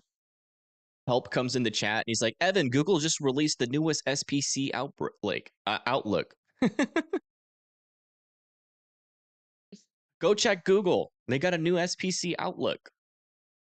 Hattiesburg, it's going to be a couple of hours before the storm comes through. Probably about 3 hours. Raymer's going to be later. There's still going to be a little bit of a tornado threat by the time it moves into Raymer, but the fact that the storms are struggling now, they'll probably continue to struggle, to be honest. But I wouldn't completely let your guard down when the storms come through. It'll most likely just be some severe storms. Yeah. You might have a tornado warning in your area. Sign up for our subscription. $9.99 a month to see if you're underneath a tornado warning. Would you classify this as a derecho? No. We've had some decently yeah, I mean, it's been a little bit inconsistent. I mean, I personally wouldn't classify it as a derecho, but maybe somebody might. The damage swath is about 185 miles. It's about 400 miles long. But the thing is that it hasn't really been consistent. We've had a lot of reports that were like under 55 miles per hour, and the damage swath really isn't that concentrated. So, not really a derecho.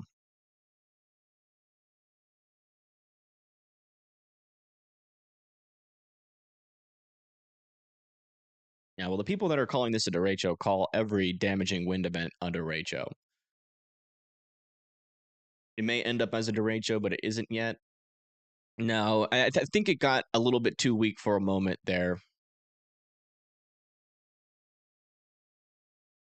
When I get a chance, watch last night's Weather Brain show. They talked about the potential cuts. Yeah, well, I don't need to watch it myself, but I would encourage other people to watch it for sure. They're really smart over there with James Spann and Weather Brains. But I already know everything that there is to know about the cuts. I'm pretty up to date on that kind of stuff. I've been keeping track of it real closely.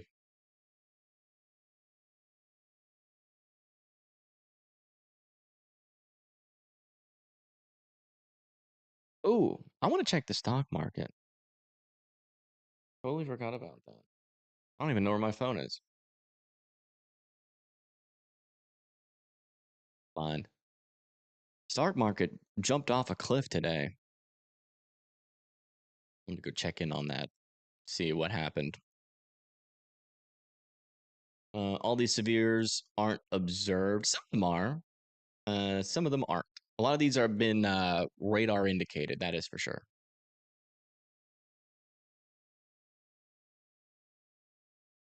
Western Pennsylvania, I wouldn't rule out like some damaging winds, maybe a little bit of a small chance for some spin ups, but I would say mostly just wind gusts. He's driving west through the worst of it. All right, let me go look at it again.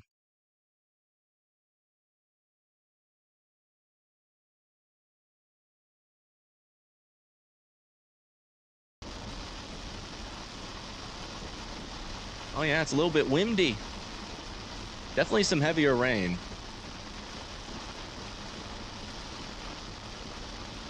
Minus 700. Okay, so it didn't get worse since the last time I looked at it.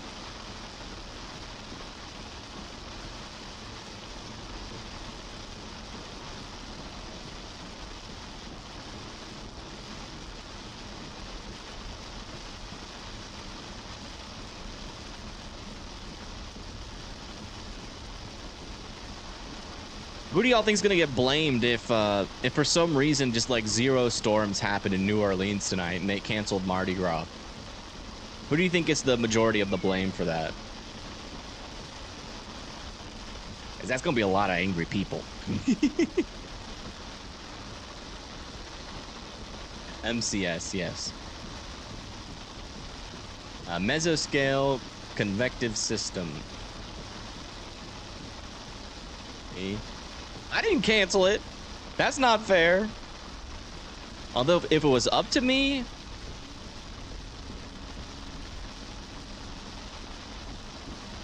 I probably would have canceled it. Probably. Very heavy rainfall rates right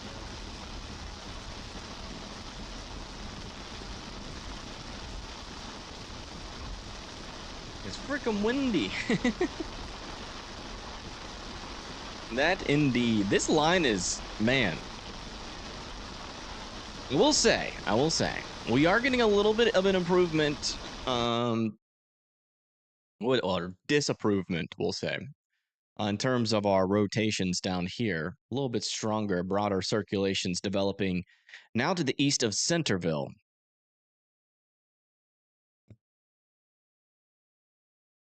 Will those actually turn into anything? I'm not sure, but it's something to definitely watch for like Liberty and Magnolia. It's all my fault. True. It was canceled. And you can't, when you cancel Mardi Gras, you can't really like last minute uncancel it. So let me check back down here further to the south. Ooh, a little area of rotation also over here near south of Intercoastal City.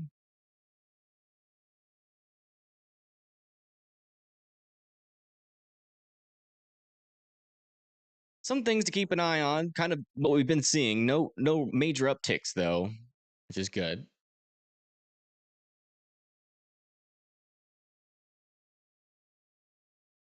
It's all my fault. That's fine. You guys can put that on my shoulders. If there's anybody that cares left about negativity, it's me. So send it my way, or at least negative opinions towards myself.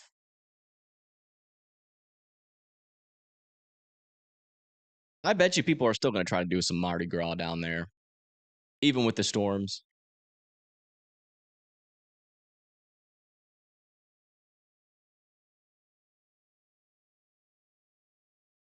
Yeah, I think we do have some traffic cams in the area. Let me see. Let me see if there's any where Mardi Gras would be happening. They might be celebrating early, maybe. I think they canceled it, just all of it.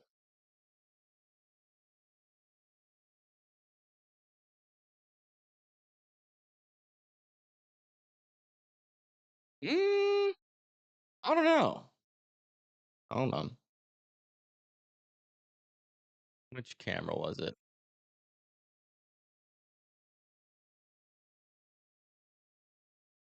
Oh, it's getting a little bit more windy where I'm at.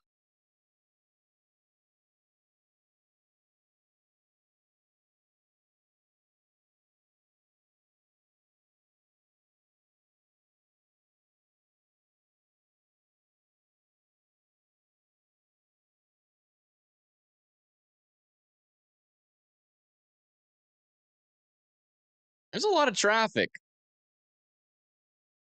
It kind of looks like something's about to go down.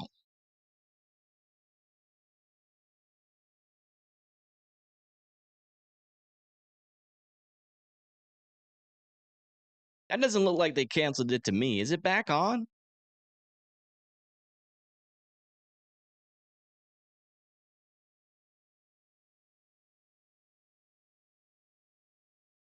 Either that or that's everyone leaving New Orleans.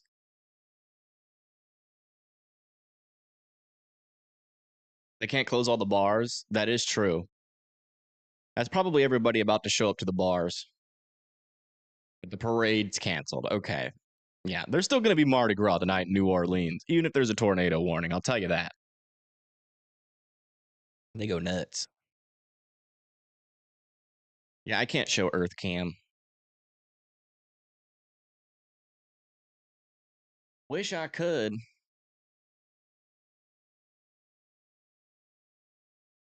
This is about the only view where we have any understanding of kind of what's going on in the area. Any kind of hint that there's going to be some festivities tonight is this view.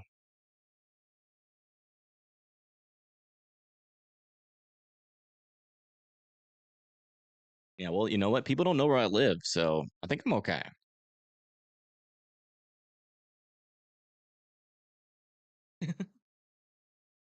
That's just normal NOLA traffic? No. It is what is it? 3 p.m.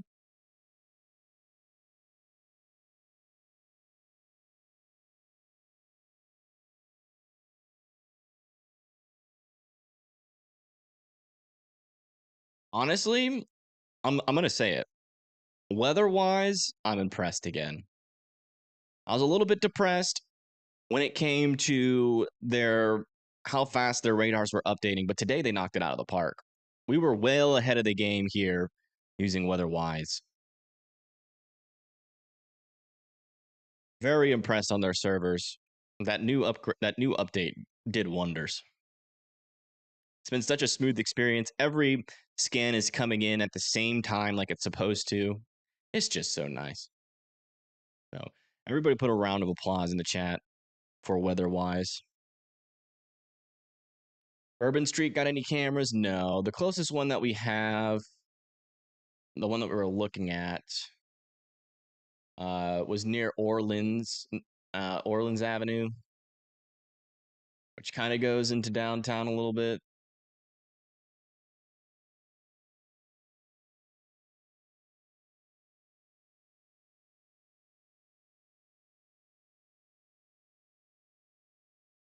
As opposed to Radar Omega, 100%. Radar Omega's velocities and correlation coefficients can fall behind by like 10 minutes in comparison to weather-wise.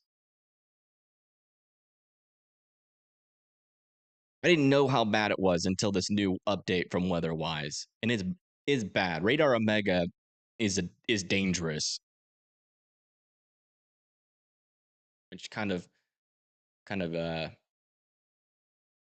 makes me a little bit. It makes me wonder about all the tornadoes that I've warned, honestly.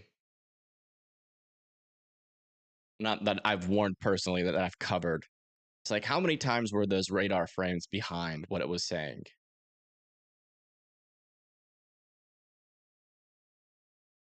Weather-wise, it's knocked it out of the park today. No problems. All the scans are coming in consistently at the same time.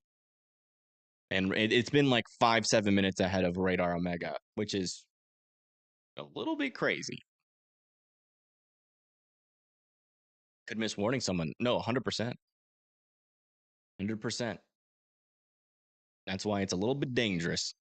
I will never use radar coverage, especially now that I know you can customize the warnings and everything. I'm never going to use Radar Omega again unless we got to, look at models. But eventually, weather-wise, we'll have models. I do want to look at the storm, though. Let's go look at a high-definition picture of our storm right now. Take a storm selfie. Let's turn off our winter weather and blizzard warnings, too.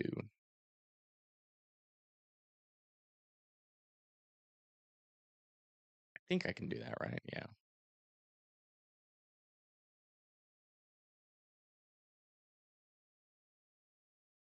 Just want to see the storm in all of its glory.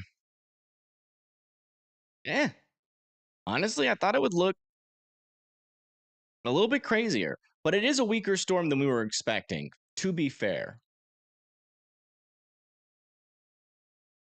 It was supposed to have like a 880 millibar low pressure at this point, and we're sitting at 988.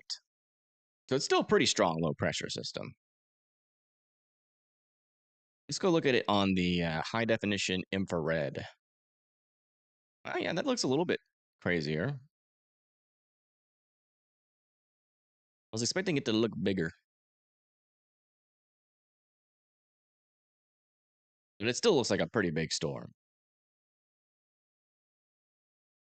Those winds are probably really pushing down into Texas right now. Let me check the fire temperature. See if we've got any fires sparking off over here yet. Yeah, not seeing any fire temperature issues. I wonder if South Carolina.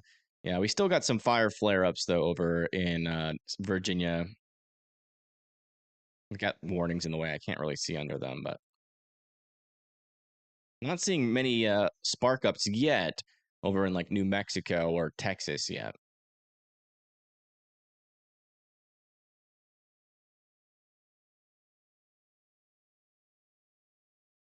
Omaha, Nebraska, yes, you guys could certainly get some pretty strong winds.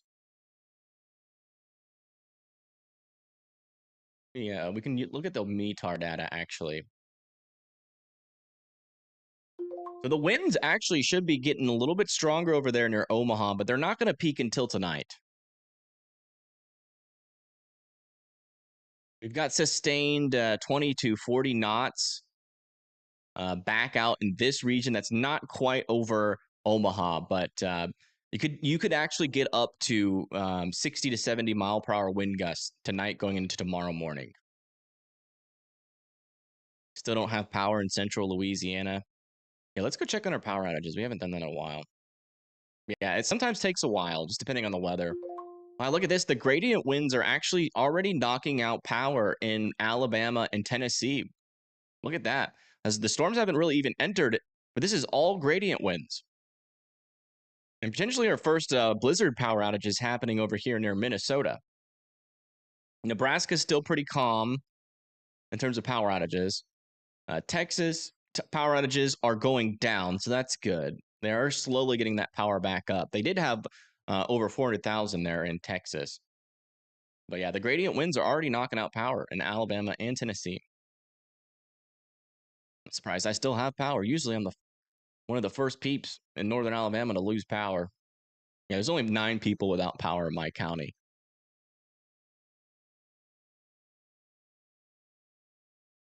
Flying a hurricane safely, they don't. But technically, you can fly above the hurricane. Like the most dangerous winds. I think a private jet did that. Will it get bad in Starkville? Most likely not. I mean, our severe weather is more to the south. Starkville is up here. You can see that there's Starkville, and then further down to the south and west, there's that line of severe thunderstorms. So you're going to get some wind out of it, but the tornado threat is near zero. I heard there was an evacuation for a fire southwest of San Antonio. Oh, let me check that on watch duty. That sounds a little bit concerning. See if that shows up on watch duty. I think watch duty mainly does California, but I think it also does other places too. A new tornado warning has been issued. New tornado warning has been issued on this storm. Oh yeah, that's that little area of rotation we were talking about not too long ago, where it looked like something might happen. I mean, it still kind of looks the same, not gonna lie. Not a whole lot has changed since the last time we talked about it. We did just get a new scan in, so let's look at that.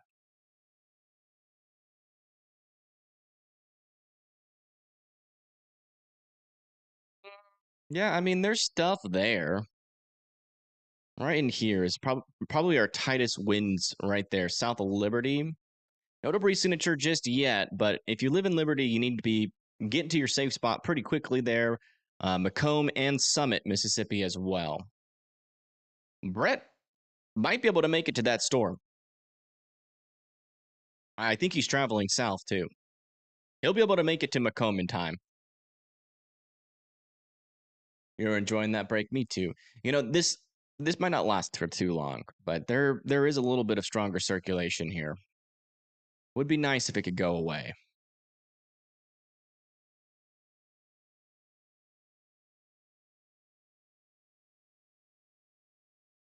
That thing scared the heck out of you. What, the alert noise? I tried to make it more of like a notification, not like something that scares people. Where's San Antonio? I'm still looking for this dang fire. Is it the Calveras fire?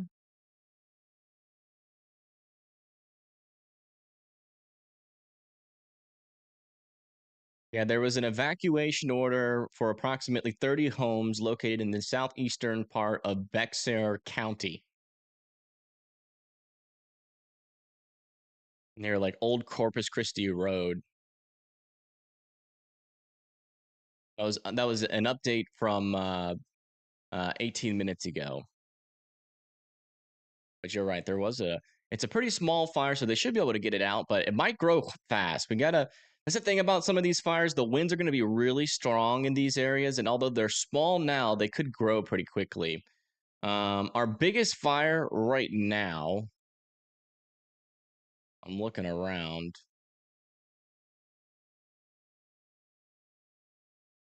Like, I think it's that one. Yeah. 60 acres is our biggest fire in Texas right now. Yeah. Calveras fire is officially the biggest fire in Texas right now.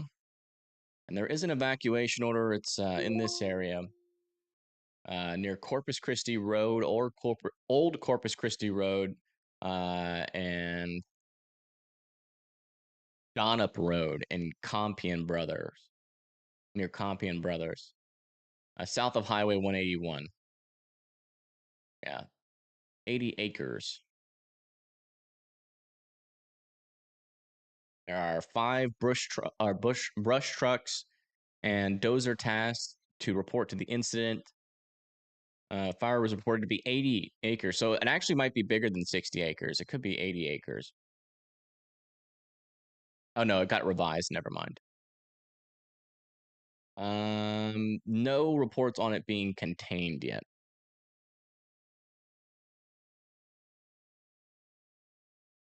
And a little QLCS never usually lasts. Yeah.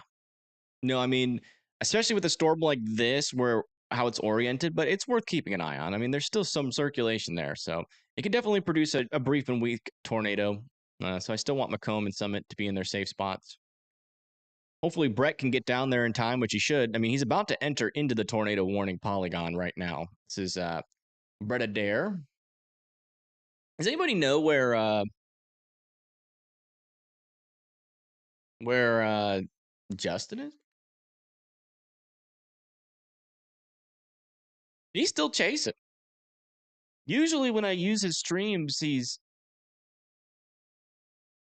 just like he goes chasing for like an hour and then he's done. But he's been chasing. I mean, he's all the way in Mississippi. I would like to know where he is. He could be near Brett Adair.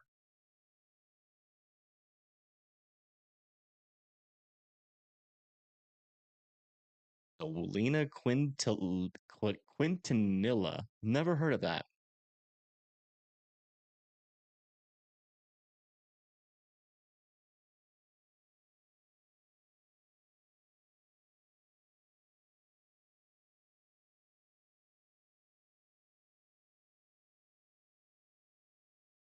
Yeah, Brett Adair should be there pretty soon.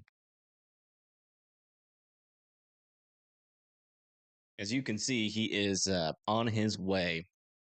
About to cross into or get pretty close to Summit.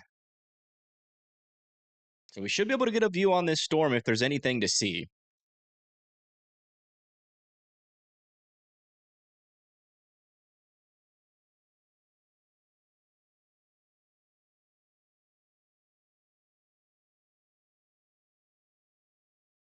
Everyone's heard of Selena, just haven't put together with her last name. Really, what does she do? I've never heard of her. Or maybe I have. I don't know. Significant tornado parameter or significant tornado potential is running low. I mean, there's still a chance. If any storm's going to do it, it's going to be these southern storms. We have a little bit more instability. Let me see if that's still the case, though. Might be wearing thin here. No, I mean, there's still this storm is in like a very low Cape environment. Let me see what the SRH is near it, though. That could help it out.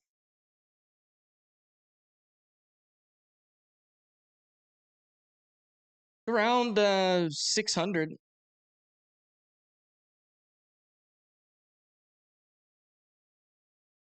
Around 600, 700 SRH effective, which is a lot.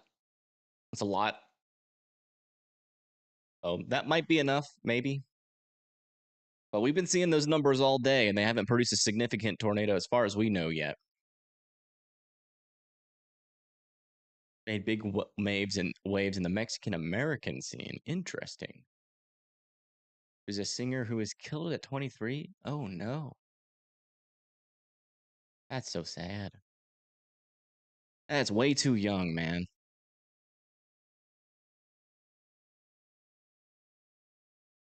Yeah, latest scan looks like it's broadening out quite a bit here now.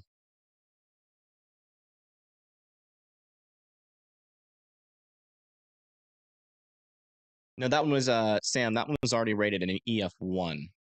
But I think that's a preliminary rating. So it could change.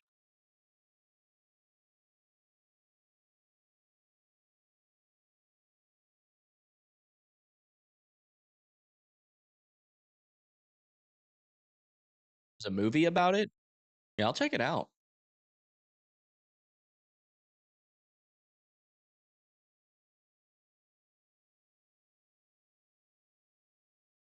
Is there a way to control? Does anybody know if there's a way to control the animation speed?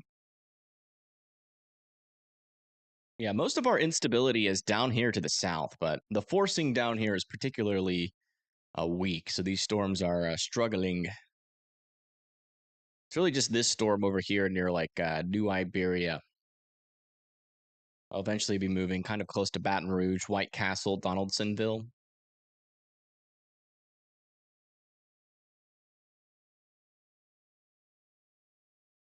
A quasi-linear convective system is a very complicated way, pretty much the most complicated way to explain this. A line of storms. That's all it means. So you would just call it a line of thunderstorms. If you want to confuse your friends, you can call it a quasi-linear convective system. It means more than that, but basically means you have a line of embedded thunderstorms that are moving off to the east. Or not moving off to the east. They don't always have to be moving off to the east, but associated with a low pressure system, usually.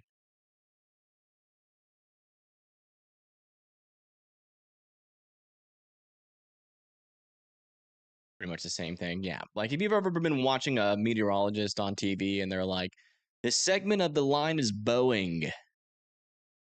I feel like I've heard like every single meteorologist use that term eventually.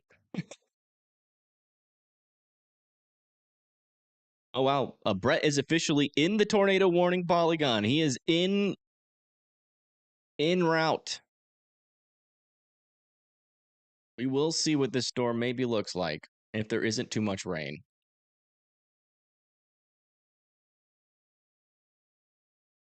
Good news is there's no areas of really tight circulation, but I still want Summit and Macomb to be in their safe spots, just in case.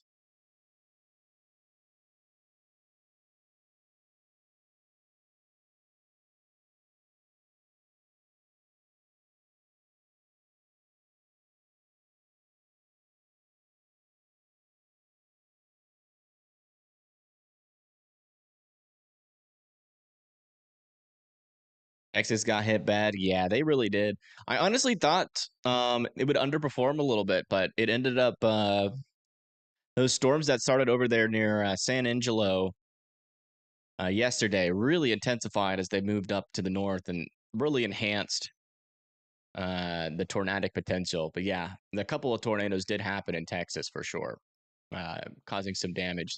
One potentially in Oklahoma and near Ada.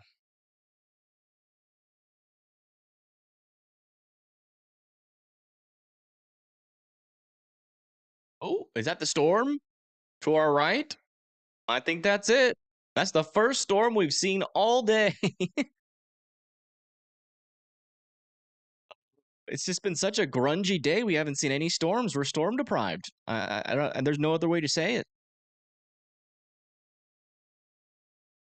We don't like tornadoes, but we like to see storms. And we haven't seen anything today.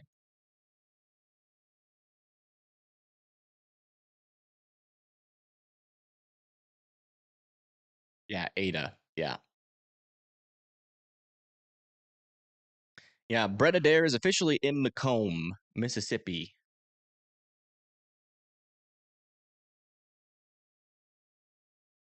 Not with this storm, no. No touchdowns with this storm yet.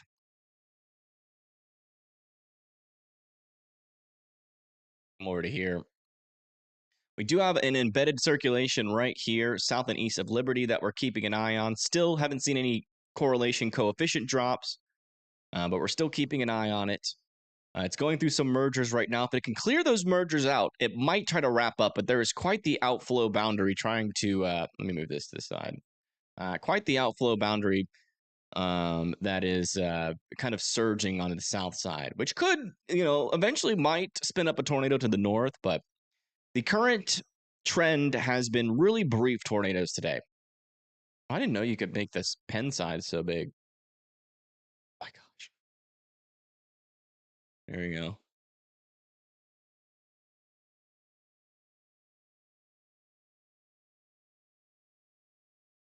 Oh, I'm trying to draw. Let me draw.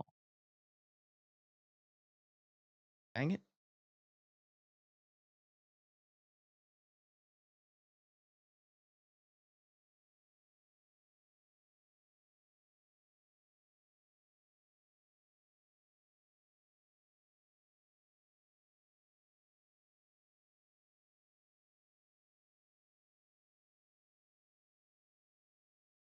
Why? I don't know. I don't know why I did that.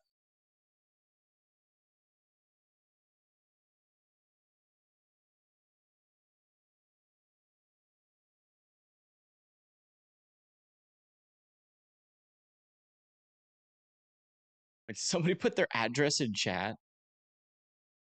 Oh my goodness. Yeah, don't do that. W thumbnail. Yeah, there you go. uh, we're gonna stick on Brett's view here. Did we get a report on where did I miss where Justin is? Tag me on X. Okay.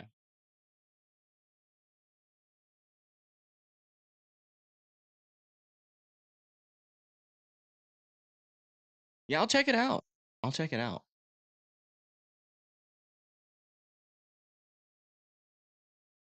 I've never heard of her before, so that'll be like a fun little now you know moment. Get to learn about something. I don't know where he is. He seems like he's out ahead of a storm somewhere.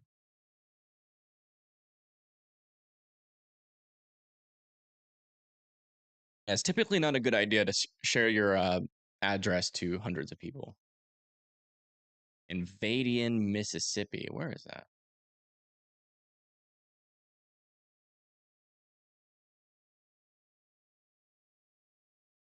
Oh, wow. He's way up there. Okay. I think he's actually behind the line. Oh, Brett's got his drone up. We're flying. There's your storm. Way That's back in looking there. to the south. It's lightening up. Oh, wait, maybe not. Crazy. Is that the storm? The clouds. Speed of the motion of the clouds is crazy right here. Yeah, it really is. Jesus Christ. Give me a minute.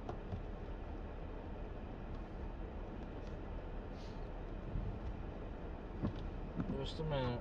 Trying to fly. I can't really fly and talk. Shit. Never interrupt a man while he's flying. Just a That's just minute. messed up.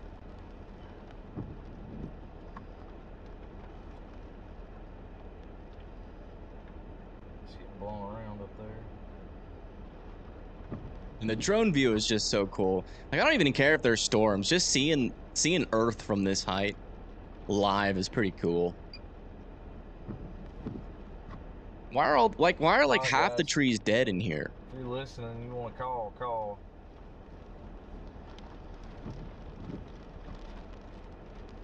don't see What happened to those trees? anything too incredibly crazy right here. This is, by the way, we're looking at the tornado warned storm here. It's a little bit too far away to see yet. Yeah. That part I do see.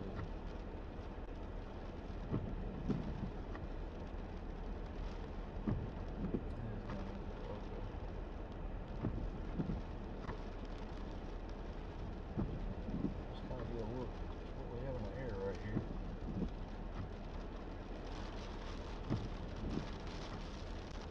Oh, we're moving. Oh, it's trying to pull them the info. Isn't Oh, the drone was getting moved by the inflow of the storm, he said.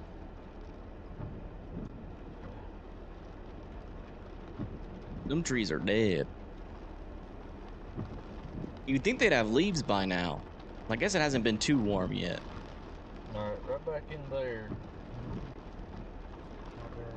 Oh yeah, you can see the base of the storm. Look at that. Right in that region there is where it's going to be, if it's going to be there. See it? Kind of see the base. See it in there, see what it looks like. How crazy would that be if the drone got struck by lightning? See anything crazy yet, but And nothing really hanging down. Man, those lower level clouds are just moving, man. on the back side of that thing, yeah. See, it's wrapping it up.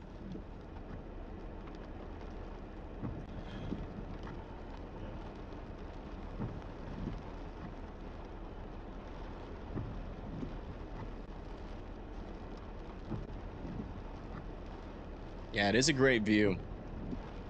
He'll keep it up here until the winds get too strong for his drone.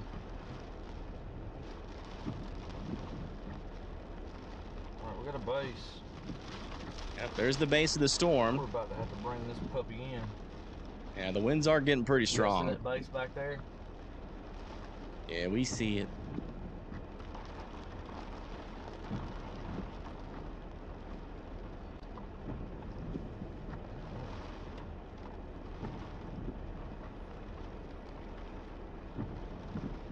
Yeah, those winds are, he's gonna have to bring that drone down here pretty soon. You can see the winds are definitely starting to pick up.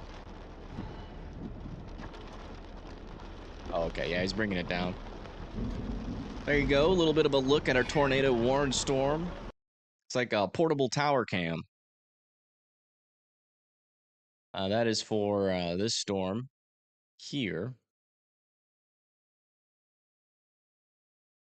Just to the south and west of Macomb. Our area of rotation. Oh my gosh, I need to make this small again. Sorry. There we go. There's your area of rotation right there. That's what we were just looking at with the drone. Brett's located right here, so we'll get another view as the storm gets closer. But those lower level winds are picking up out in front of that storm, so it's kind of blowing that drone over.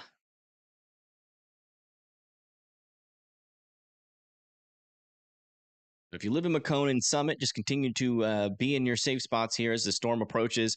Rotation isn't super tornado imminent. As you can see, we have the grays in between the greens and the yellows here, indicating some broader circulation, but still worth being in your safe spots for. As if that thing decides to go tornadic, it'll do it pretty quickly. So don't want to get caught outside of your safe spot.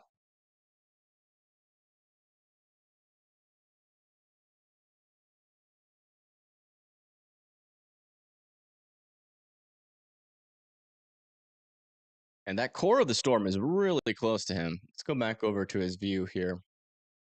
Might see something else, even from the ground.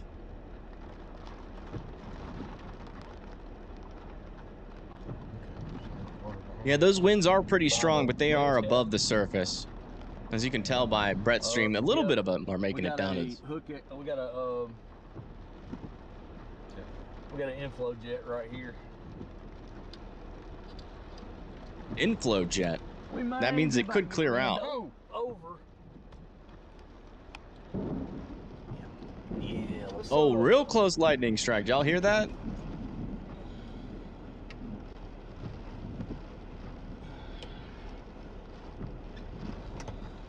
And if you're just now tuning in, we're looking at the tornado warned storm approaching Macomb, Mississippi. If you live in Summit and Macomb, you need to be in your safe spots.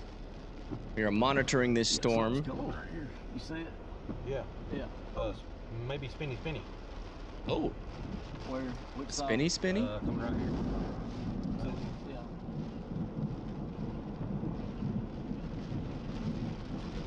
And that lightning is loud.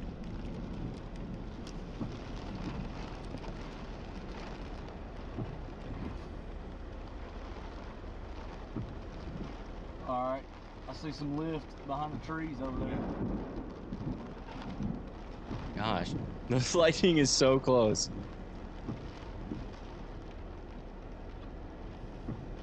Yeah, they're saying they're seeing some lift, so they have located the updraft behind the trees. It should come into view here shortly. Oh.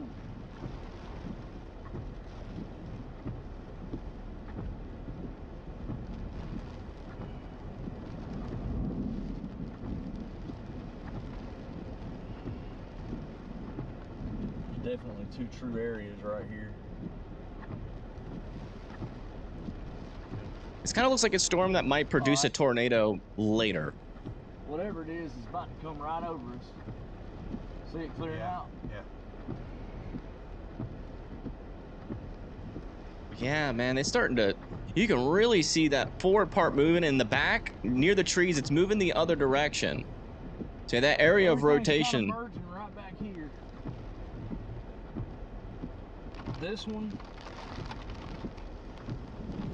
It seems like the storm's getting a couple of mergers, but it might be about to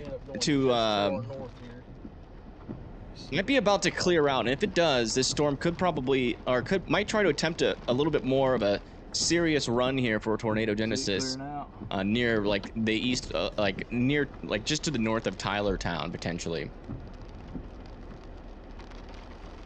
Not sure if it'll do it by the time it reaches Brett, but come back over to here. You can see our velocities right here. There's our area of rotation. We got one there and one there.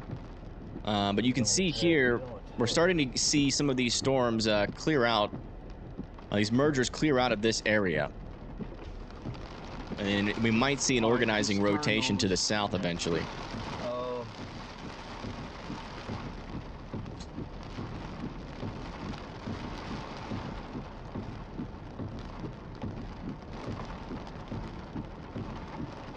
This is near Macomb, Mississippi. This is the tornado warned storm. The rotation is about to go directly over Brett Adair. He's down there near Macomb, Mississippi, and the only tornado warning in the United States right now. And we actually get to see it happen here live. Oh yeah, there's looks like an area of rotation right there, right above that sign. Go down here to 98. Go over to Tylertown 98. I think. Look, they're going to Tylertown. I think that's a good move. They're gonna need to give this storm a little bit more time. We'll go straight south, I think, and then get back on the go down there through town. Yeah, they're gonna be stuck in the rain here for a little bit.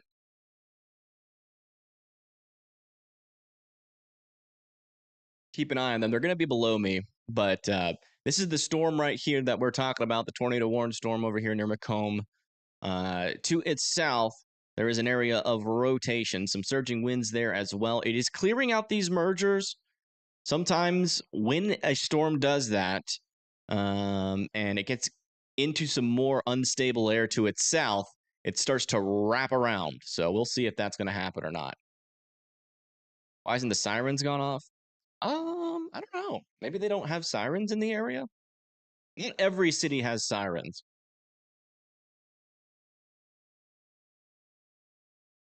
What are you doing, Mr. Chansey, dude? Hey, Bubba's. Hey, Bubba's. You all lonely because there's nobody there to give you pats. Yeah, I know.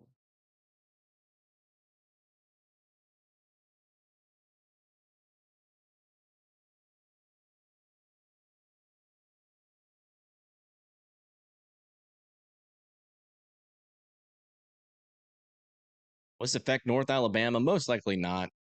There is going to be some special weather statements for some winds every now and then up here.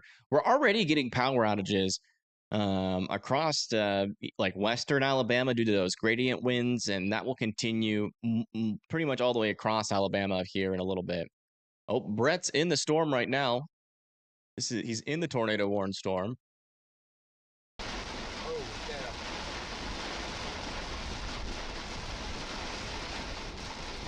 Big downpour here. Very heavy rain. The visibility is almost zero here.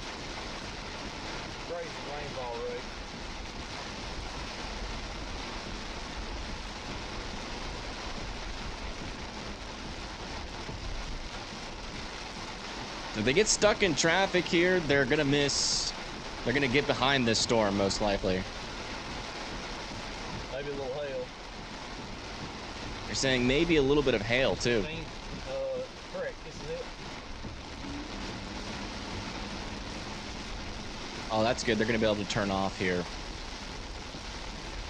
So they should be able to stick with it if it tries to do anything. This is pretty much the only storm out there that's kind of positioned in a way that could take advantage of the sheer environment right now. So could eventually do something. Saucier, Mississippi, windy.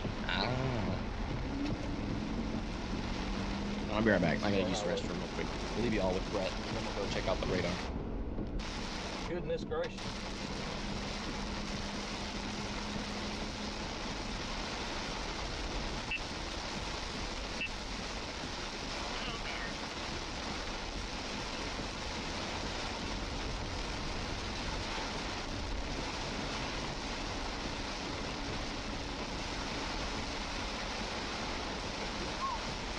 Yeah, you can see a lot.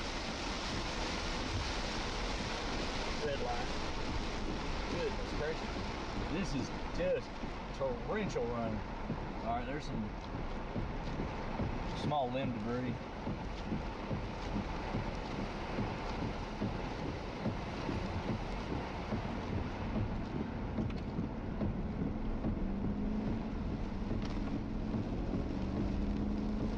Alright, we're about to punch through the hood.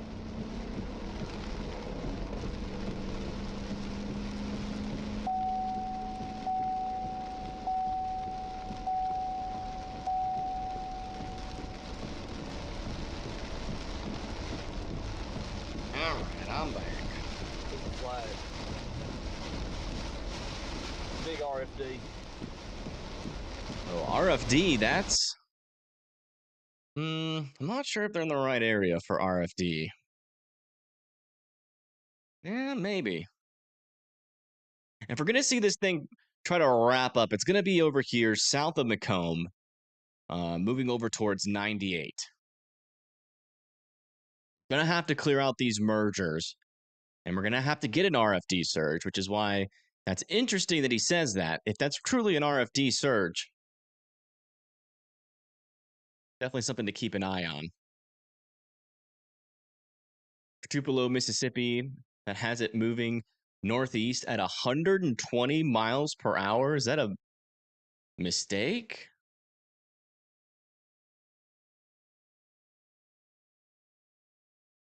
I mean, that's moving pretty quick. That is moving pretty fast. Let me see. Oh my gosh. What? Doppler radar is tracking storm thunder. That's got to be a mistake.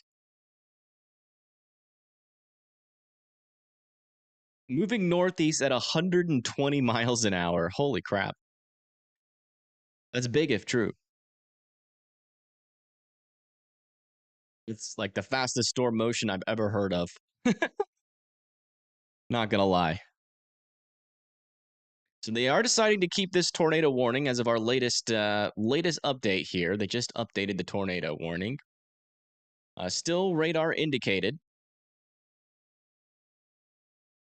Does seem like this is getting a little bit more lateral here, a little bit more better oriented here, but still not wrapping up just yet. And we're still not seeing an increased area of rotation just yet.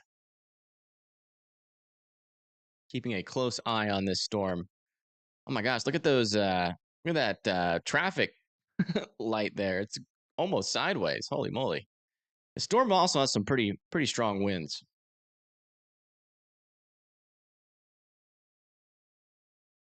Man, Brett has such good service. How does he do that? His video seems so clear.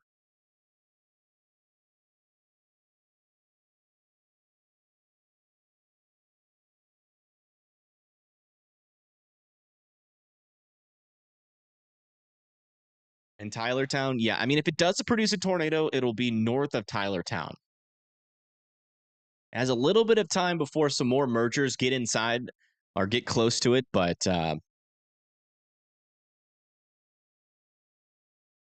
we'll see what it can do, but hopefully it starts to quit here. They might allow the tornado warning to expire, but this storm is trying to wrap up. It is getting oriented a little bit better. There's also flooding. Yeah, a little bit. Yeah, you can see there's definitely some water on the roadways.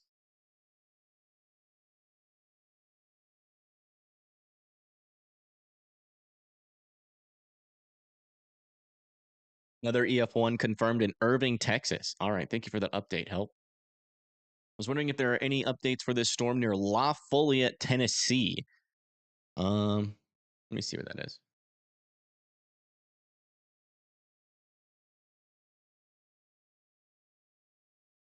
Yeah, windy. Just windy.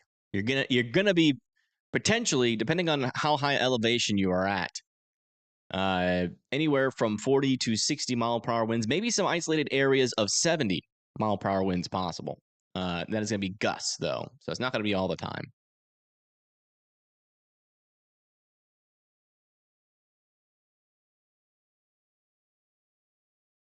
Let's come back over to here while we wait for Brett to get back into position. So here's Brett. There's our area of the storm. You can see on some of our latest scans here, it's becoming a little bit more parallel or perpendicular to our shear vectors, which means this storm is technically trying to wrap up. Now, in terms of velocities, it hasn't really increased the velocities that much. There's a little bit here south and east of Macomb, but it's going to be a bit where that really does too much. No, version 3 is E-Rev.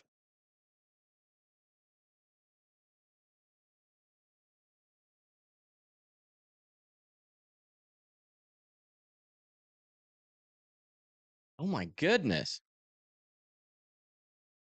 Look at how heavy this rain is. We cannot see a thing. This may be some heavier rain than I've seen in hurricanes. Yeah, I was about to say. It is very rarely that we see visibility drop this much. Alright, this should turn southeast here in just a second. The storm, it seems like with this amount of heavy rain, the storm would probably go outflow dominant, but we'll see. Yeah, it's really heavy rain.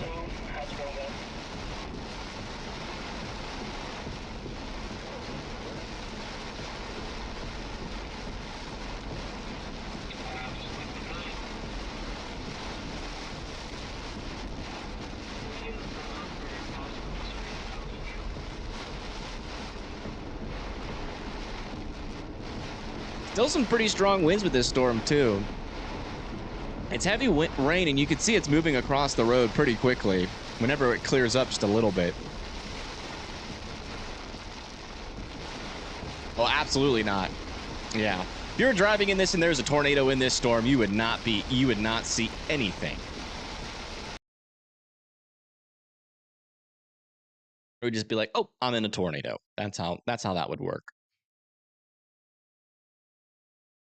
Latest correlation coefficient still not showing any tornado on the ground, and this is looking a little bit more scraggly here. Getting an S shape, which is meaning that this storm is becoming outflow dominant. So it does seem like that heavy rain is kind of making a difference here.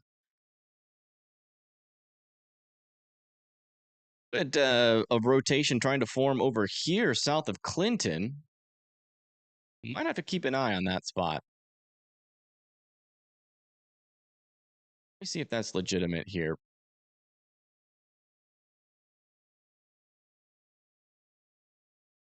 Yeah, that's legitimate. Let me check the correlation coefficient. No tornado on the ground with that, but decent little pocket here of rotation.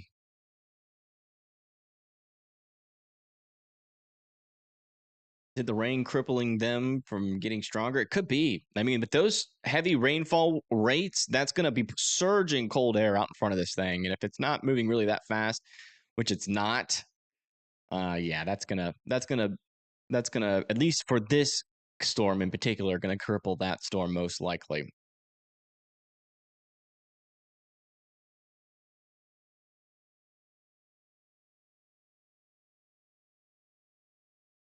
Check up a little bit further up to the north here. Yeah, just like zero rotation, which is freaking great news.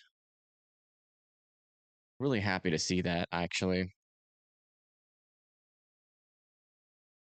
Don't like to start off tornado season strong.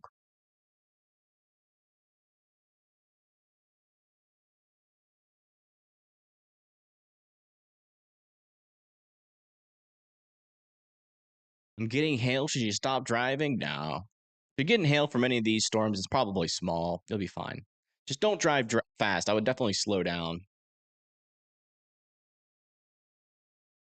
What's Slidell, Louisiana looking like? You're good for right now. I think Slidell's over here, yeah. But eventually there could be some storms coming your way. They're either going to get missed just to the north with severe weather, or some of these storms further to the south will become a little bit more of a severe weather threat as time progresses. It's going to be these storms that we're going to have to worry about for you, but there's still definitely a tornado threat for you. So I would certainly be still paying attention to that. Still waiting on our latest scan here for our storms. And we'll do a view for central Mississippi while we wait for our new scans. Was 2011 one of the? It was the highest tornado amount in a year. That is the record. Second highest was actually last year. Yeah, I saw that, Bob. We just went over that. That is crazy if it's true. You having a really bad day? Why is that? Do I think the EF drought will end this year? I have no idea.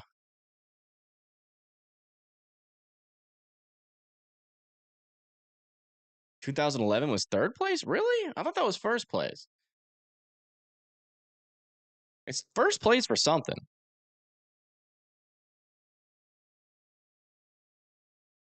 No, it's got to be first place.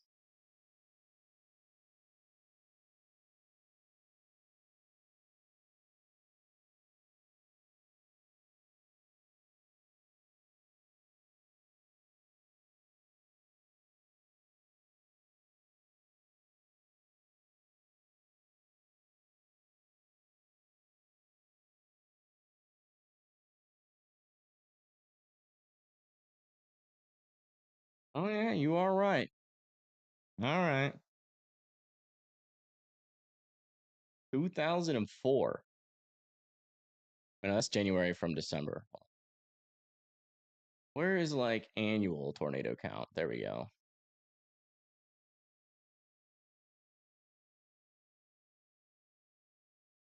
That's not right. 2011 had like 1,800 tornadoes, I thought.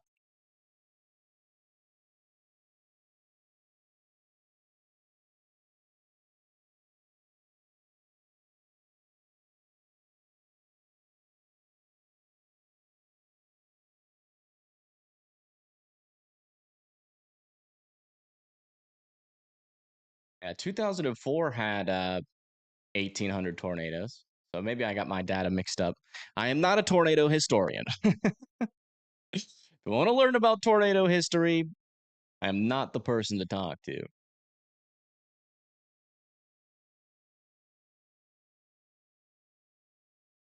I'm pretty sure that was the biggest tornado outbreak to ever happen in 2011, but it wasn't the biggest tornado year. Is that heading your way? No. Tennessee's mainly going to get just gusty winds. Strongest storms will stay here. Potentially Montgomery could still get severe weather. Dothan.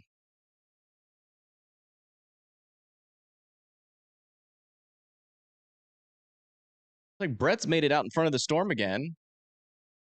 Man, look how fast those winds are moving.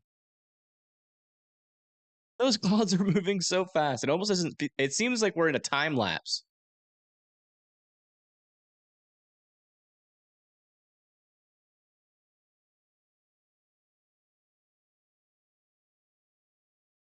A lot of dust. Yeah, I noticed that on the satellite imagery like an hour ago. Strongest of the event has passed. Maybe. I mean, I don't think we've really had a strong tornado yet. At least verifiably, or like not even one to like speculate. Like, oh yeah, maybe. like on radar. So I still think that's possible. So, whenever that happens, that'll be the peak. If it doesn't happen, then yeah, the peak passed a little bit ago. This depends on how the future bits of this event go. He's like 15 minutes from your property? Interesting. Never a good thing.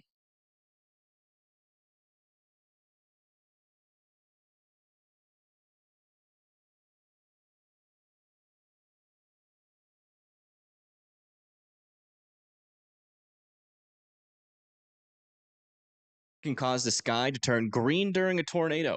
During a tornado, the sky turning green is usually due to hail. So you can easily get a storm that produces a tornado with no hail. So the sky doesn't always turn green for tornadoes. But whenever you see that green hue, sometimes it can be a blue hue as well. That is the hail scattering the light in that portion of the spectrum.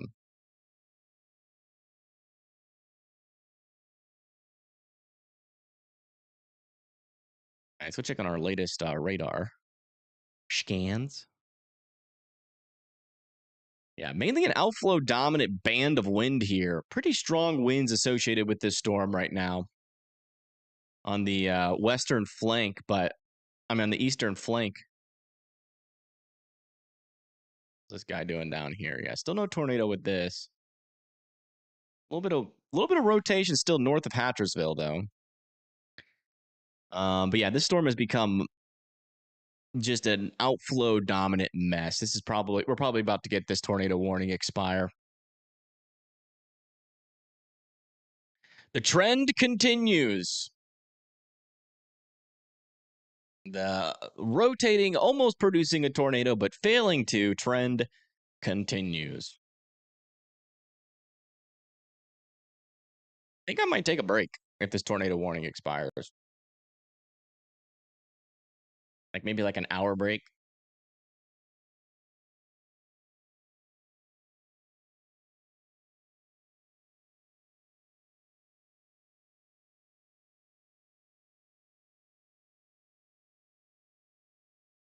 If you're scared, just pull over on the side of the road. Tornado warning has officially expired. It's gone.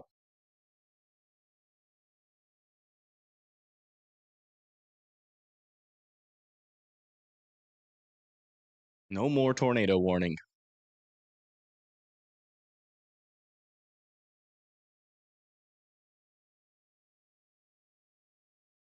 Need you sharp and rested. Feel that. I was looking for Meridian. Still got a little while. Tornado threat up here is pretty minimal, though, right now. It's mainly gusty winds, about 60 miles per hour. I still think tornado warnings are possible, but like tornadoes, they're going to struggle. Still kind of keeping my eye on this area, though. I'm not going to take a break just yet. What happened to Brett?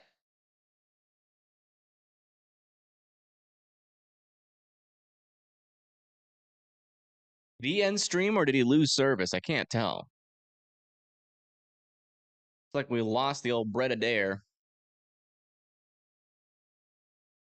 We still got Justin out there. He is somewhere really far north.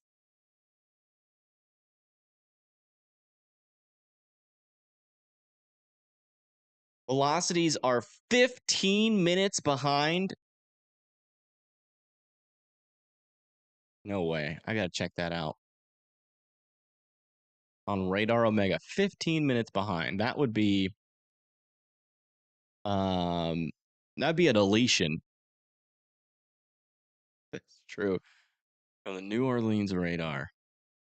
346. It is 402. Okay, all right. That might be a radar problem. So it's definitely 15 minutes behind.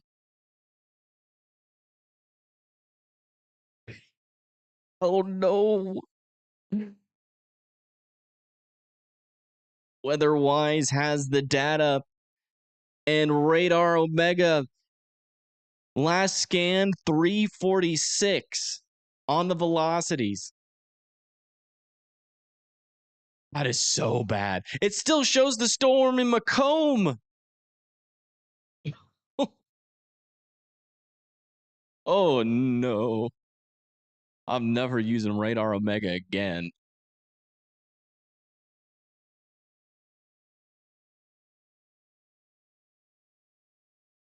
We'll still use it for models though. But I ain't using it for radar coverage. Weatherwise for the win. Weatherwise has the data, folks. You want to know where the storm really is? That's honestly a crazy ad that Weatherwise could release. Are you worried that the storm that you're looking at on your radar is 20 minutes into the past? Introducing Weatherwise, a radar with actual real-time weather data. That is horrible, though. That is, like, all jokes aside, that is extremely dangerous.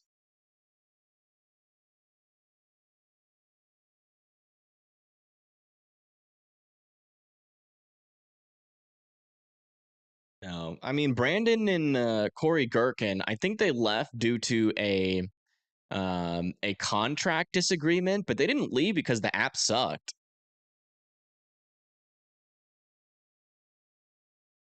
Radar Omega has had this issue for a long time, and they still were with Radar Omega scraping in the cash.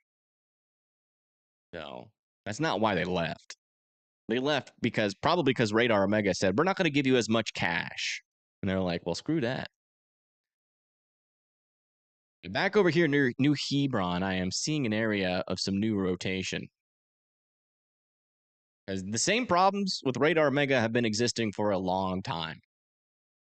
Every time there's a big outbreak, it like struggles big time. But I've never had a good app to compare it to and really find out what the heck's happening. It just so happens sometimes that app is 15 minutes behind, which is really bad. By the time, like, let's imagine the correlation coefficient is 15 minutes behind, like all the radar data, right? That is the complete life cycle of an EF3 tornado on the ground for 15 minutes, and you didn't even know. You had no idea if you were watching on Radar Omega. That's really bad. Like, after knowing that, could you ever use the app again? A new tornado warning has been issued. With any confidence that you're actually viewing real-time data? No. Oh yeah, they issued a tornado warning to the south of this storm. Oh man, yeah, that's actually quite the big surge here of some winds in the inflow. The rotation isn't too strong yet here, but definitely a concerning atmosphere around this storm. So definitely would take this storm seriously over there near Prentice and Bassfield.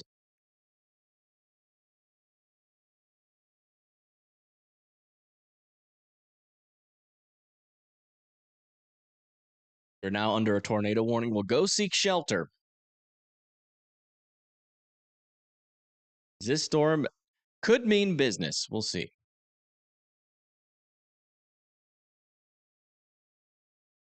I check Miami, Oklahoma. What's going on in Miami? Oh, those cold core storms are actually firing now over there north of Bartlesville and in Miami. And that fired late, but they did end up firing. Let's see here. It looks like warned here for penny-sized hail. Not even really the winds, just penny-sized hail coming towards Miami, Oklahoma. Doesn't seem like that'll make it up to Kansas City. This is way farther south than it was supposed to fire. And this could have a small tornado threat over here near Joplin. Let me just check the rotation. Doesn't really look like this storms are really taking advantage of the environment. Yeah, no real areas of rotation there, but we do have a little bit of a cold core setup happening over here near Joplin, where some hail will be possible.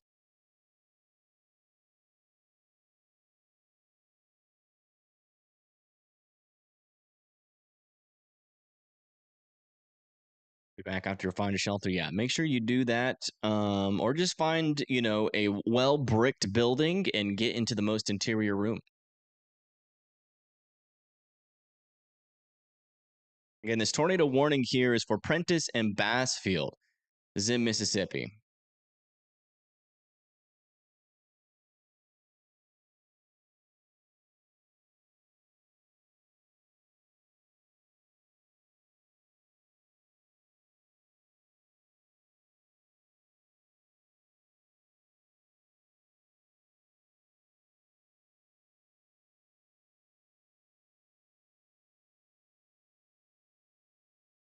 That has some really strong winds on the eastern side of the storm aloft. That means that lower level jet is just dumping into this storm right now.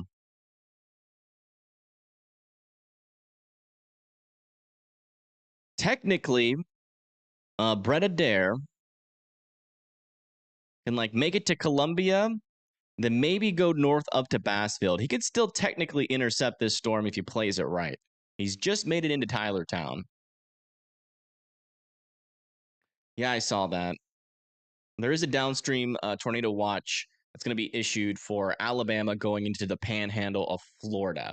80% chance of that getting issued.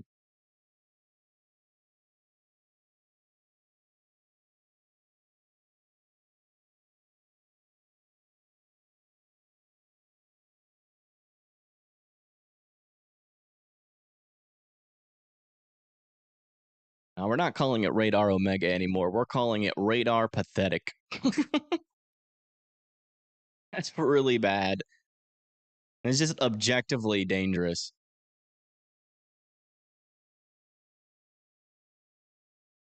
I'm so glad WeatherWise fixed their servers.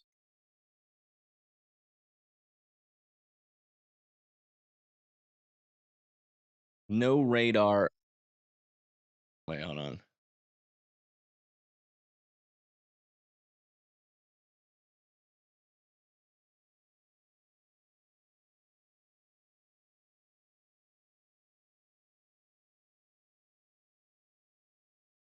I don't know.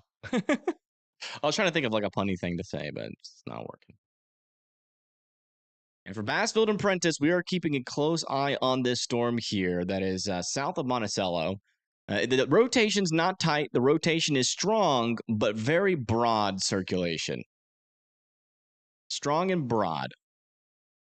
So the storm still needs to organize. There's a lot of mergers going into it. Might just mean that it's not going to really do much, but we'll see. It's worth watching. It's worth being in your safe spots for.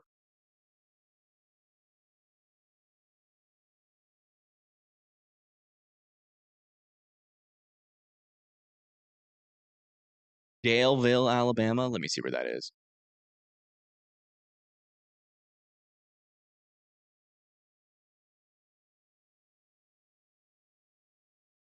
Oh, that's near Dothan. Yeah. Eventually they'll get there. You might be in a tornado watch here soon. But again, these storms are very hit or miss. Your biggest guarantee is going to be damaging winds. Oh, what happened to Brett? Brett's in a little interesting service area. Oh, we're back. Radar, oh never. Oh never. No, oh never. Like with an A. Radar, oh never.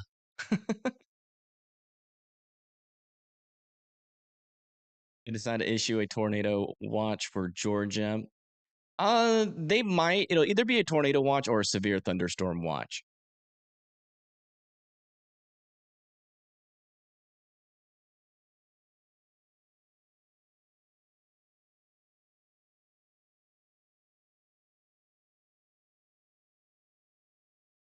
And still some pretty strong winds with this storm. Another area of circulation is trying to develop here on the southern portion of this storm. Still a little bit broad on the radar here. Correlation coefficient looks like we're getting some sort of hail spike out of this. Might make it a little bit tough to kind of see what this storm is all about. Oh, wow. Brett Adair decided to go south. Interesting. He's like, I'm not buying it. I'm going south.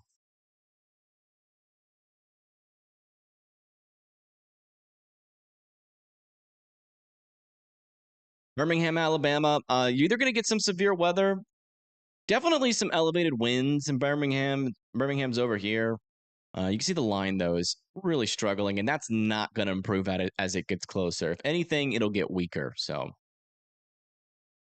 a low chance for tornadoes in Birmingham, and even a low chance for severe weather at this point. Are any places around Middle Tennessee going to be bad? The gradient winds could potentially knock power out. I mean, we've already had some power outage reports in Alabama and in Tennessee. I'm not sure if any of those are in Tennessee, or like how much. Yeah, there's 8,000 people without power in Tennessee.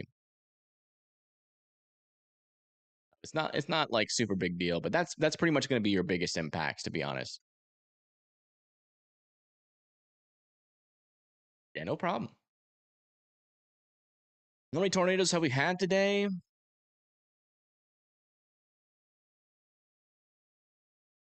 Officially, don't know. Probably somewhere around 7 to 8 tornadoes. Right now, the tornado reports are at 0, but we have seen we've already had multiple reports. We had two tornado reports yesterday. No tornado reports today, but that will change. As well, yeah, actually, it might not change. I take that back. I forgot one of the things that the NWS is going to be affected by. So recently, Doge has restricted the National Weather Service's credit cards to $1, which means that they can't spend any government funds like for travel. And to survey a tornado, that requires travel. So might not see as many tornado reports as we usually would. Yeah, $1. It's just for the credit cards, which is they're sometimes used for repairs, equipment, and travel, which includes storm surveys. They restricted it to $1. No, they did it for like for all the non-essential services.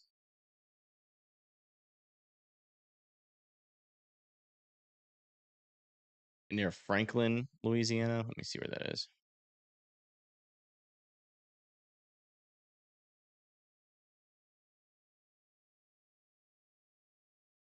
Yeah, it's down there.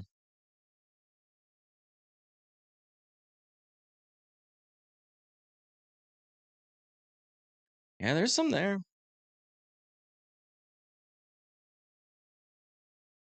We're not lying. Doesn't really show up on that radar, but closer to it, there is some rotation there near Franklin. It's a little bit broad, like you said, but worth keeping an eye on.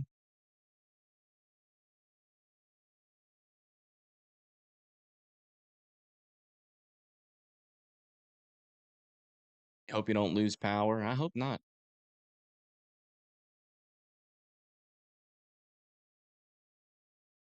Lance near BR? What's that?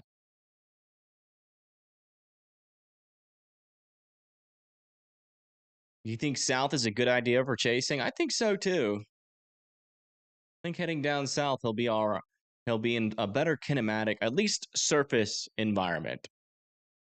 Our last actual tornado on the ground, as far as we could tell by radar, happened in the southern area. So it's kind of the only area where we still have 1,000 joules per kilogram.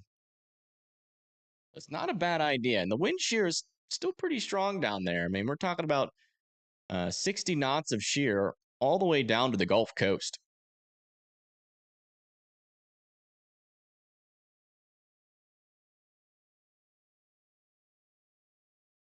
Can I look somewhere for you? Sure. Oh, Baton Rouge. Baton Rouge, looks like you guys are on the backside of the storm, so your tornado threat's is at 0 now. A little bit of rain and some thunder will still be possible, though, but If you were afraid of tornadoes, you can now take that fear and throw it in the trash can. Actually, hold that thought. I need water. I've been holding off refilling my water. I need to get it. Hold on. That'll take me like 30 seconds.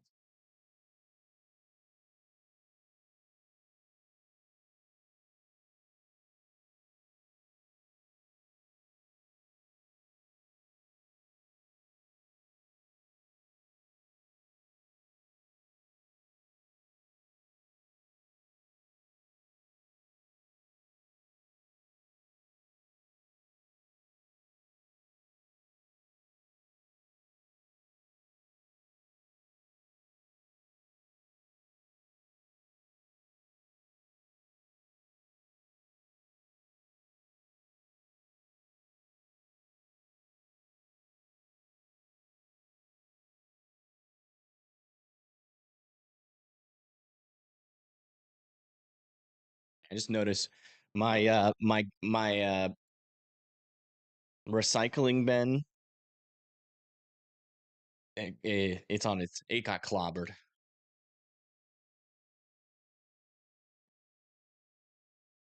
The recycling bin has been knocked over,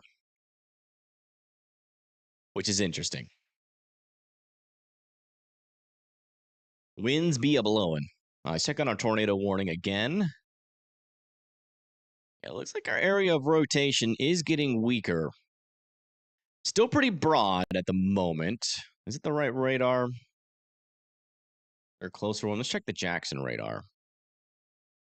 Yeah, it is getting broader and weaker. So this, you know what? We love to see patterns, man. The pattern is so spot on right now.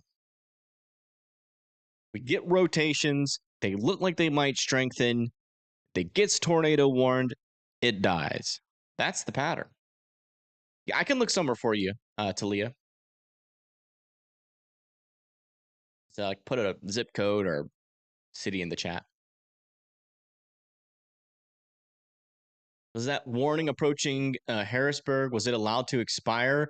Not yet, but it will. And if it doesn't, even then, this particular storm will go to the north of Hattiesburg, so you'll be all right.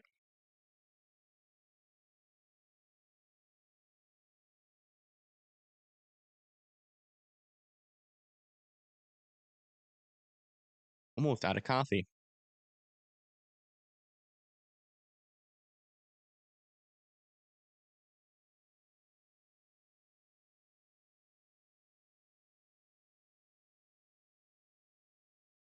Winds are crazy here in Athens. Yeah. Let me see what the surface winds are out in front of this thing. Yeah, 20 knots. 20 knots out in Athens. But it's definitely blowing stronger than that in some spots. I'll tell you that. Up here, it's 30 to 40 mile per hour wind gusts where I'm at. And that's near Madison County. That's a good pattern, slightly annoying, but it's good. Yes, absolutely. You know, it seems scary. Obviously, it sucks to have to go to your safe spots like people have to be right now in Prentice and Bassfield. But it is technically good news. I mean, we've had some scares, but we haven't had any tornadoes, confirmable tornadoes in a while. So that's technically good. It's a good pattern to be in this environment. It's about the weakest pattern you can be in this environment.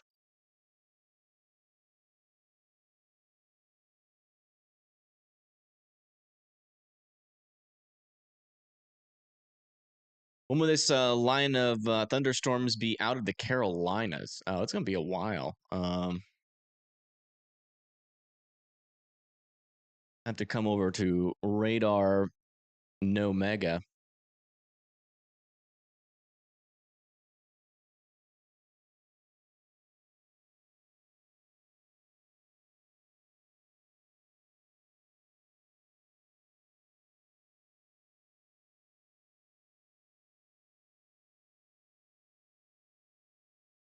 So it enters western North Carolina at 3 a.m. By the time we get into 9 a.m., we have a line of storms here into South Carolina, West Carolina, and Virginia. Surface base Cape is pretty weak. Lower level shear, though, is still pretty intense.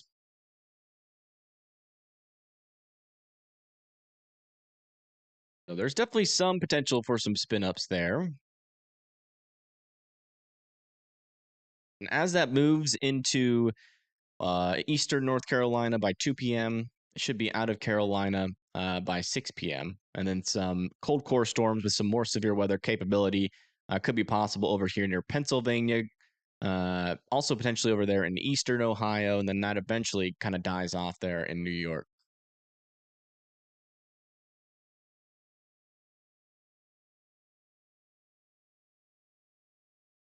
The Gulf Coast be worried. I would definitely be weather aware. You guys are in a tornado watch. We have seen some instances of some rotation trying to start down here. Overall, I wouldn't expect chaos. It's not really a chaotic environment where we're just going to get tornado warning after tornado warning after tornado after tornado. It's just kind of one of those things that, it's like it like inhales and then exhales, inhales and then exhales. So it's kind of a cyclical event here where we're going to get some increased activity, then it pulls back. Some increased activity, then it pulls back. So I wouldn't be worried. I would just be paying attention. The biggest chance that you guys have is going to be for some severe winds. We do have a severe thunderstorm over here near Morgan City in Louisiana.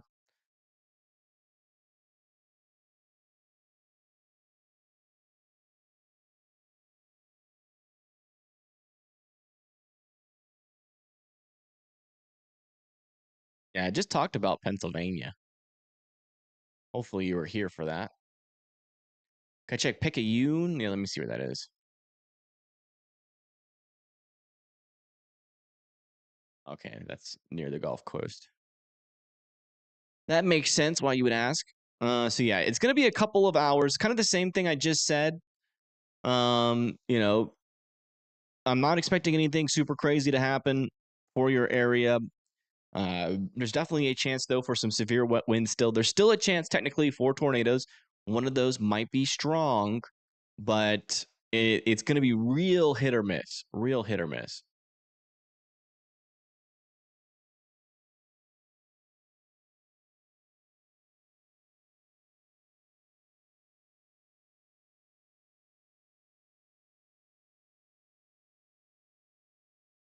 Yeah, a little bit of a severe weather update over here near Forest. We have 60-mile-per-hour winds with this storm that is moving into Forest right now. Further down to the south, we have another severe thunderstorm warning that has 60-mile-per-hour winds with it as well.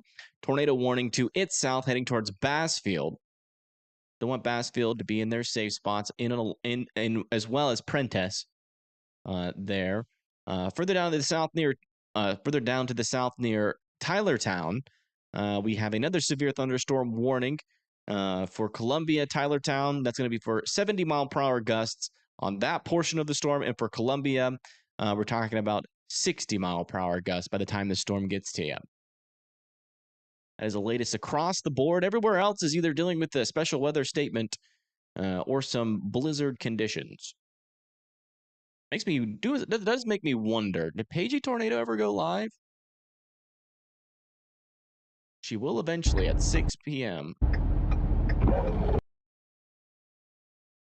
So in 2 hours, she will be live.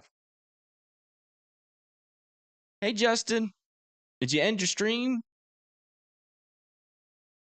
Yeah, you did. That's all right. Thanks for the feed today, man. It was very helpful. It allowed us to see what the conditions were at the surface. Are you going to be spending the night in Mississippi, or are you going to drive all the way back to Arkansas tonight?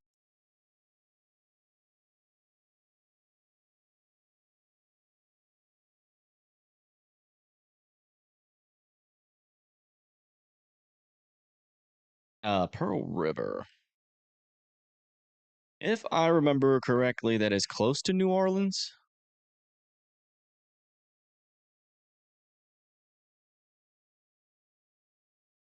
Yeah. Hold on. Let me find out where Pearl River is.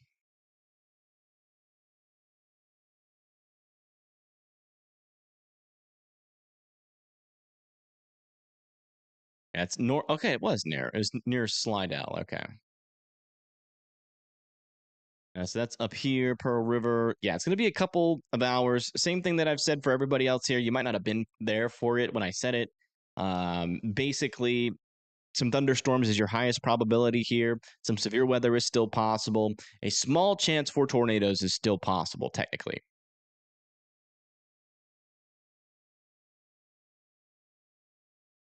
So I'd still be weather aware. Anything other than snow and wind for Topeka?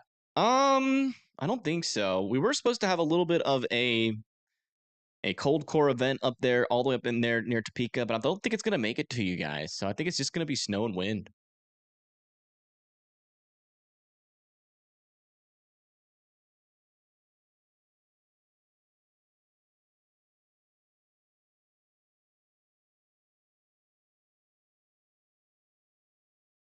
You're only 3 hours from home. Oh, that's not too bad.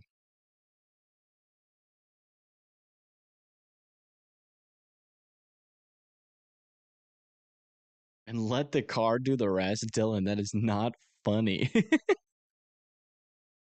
Oh my goodness.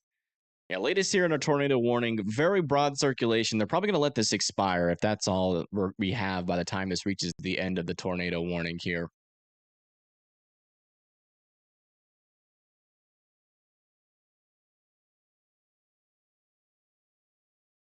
Topeka is where the band Kansas is from. Interesting.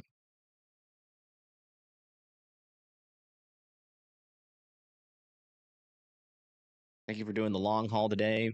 Just now raining in Fairfield, Illinois. Yay. There's a little bit of a chance for a severe weather threat up there, but yeah, it didn't confirm today really at all. A lot of rain and wind. So I'm glad it wasn't too bad up there. You know, a lot of our severe weather has just been down into the south here.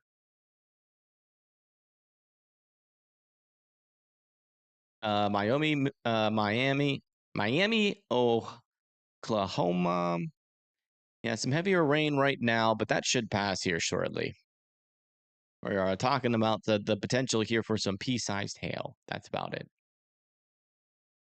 Shouldn't be any crazy winds or anything. Really a weak storm. You could almost go outside and try to catch hailstones in your mouth with that one. There's a little bit of lightning, so probably shouldn't. You'll be back when you get to Huntsville. All right. Drive safe, please.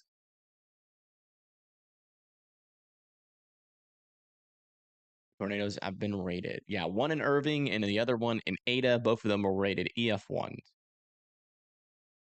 How long do I plan on streaming? I don't know. I'm thinking about taking a break. Like an hour break. We've been live for 9 hours. And it would probably be healthy to take a break and eat. Like an hour break. And then come back on if there's still stuff going on, which there probably will be. I think the storm is getting close to Brett again. Let's go check out Brett's view, see if we can see anything. Because we've been live since 6 a.m. So it wouldn't be a bad idea to take a break. Recharge, so if something goes crazy during the nighttime hour, we have plenty of energy to cover it.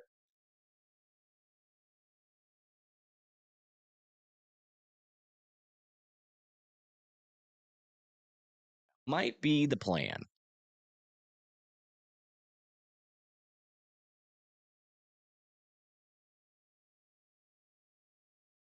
I do think tornado warnings will still be possible within that hour, though. And I will still be looking at them. You know, if we actually get a concerning area of rotation, I might cut that break short, but I got a feeling our next tornado warning will still be in the pattern of rotation. Looks like it might do something, but ends up not doing anything.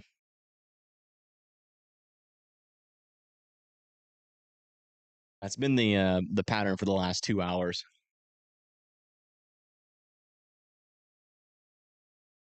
Fun is just beginning. I hope not. It would make sense though if I just go on my break and then storms do start to get a little bit more intense. It's usually what happens. But I do need a break. I'll stay on until this tornado warning expires. I'll take an hour break, and we'll be back on tonight if the storms are still looking dangerous.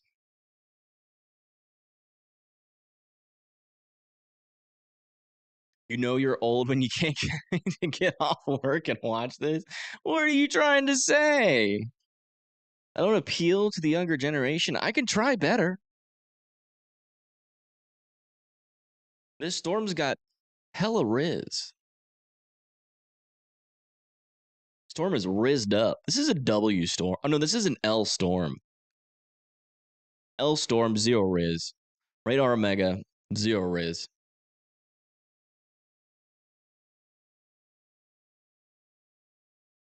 I'm just kidding. I'll never talk like that.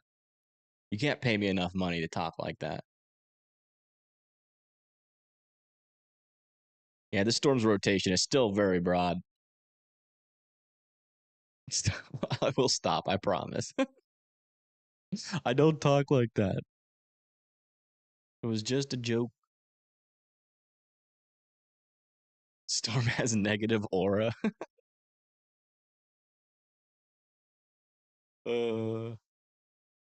This is like the new SpongeBob for you. Well, you know what? I'm glad I can give you, holy moly, all of our severe thunderstorm warnings in the northern mode of this died. They're gone.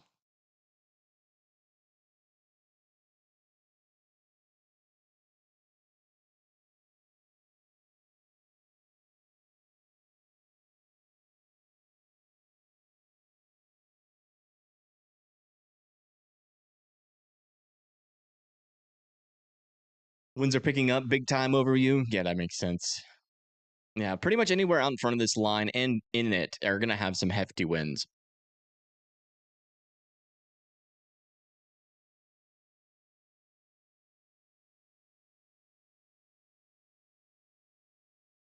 You know, Radar Omega is a pretty good app.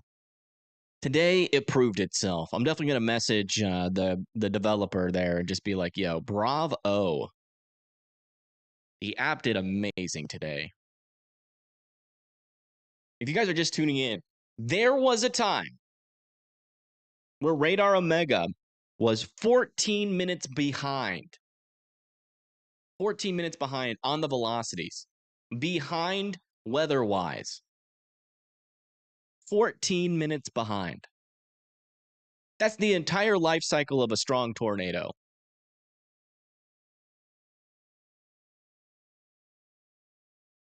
That's really, really bad.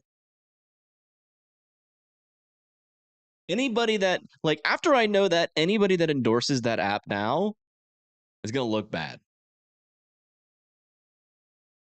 Like, that statement should go viral, and Radar Omega should be defunded. Like, if Doge is going to defund anything, they should defund Radar Omega.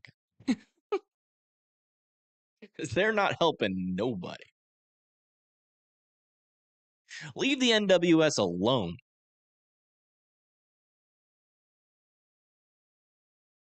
And that's dangerous, man. 14 minutes behind. I mean, you miss an entire tornado with that.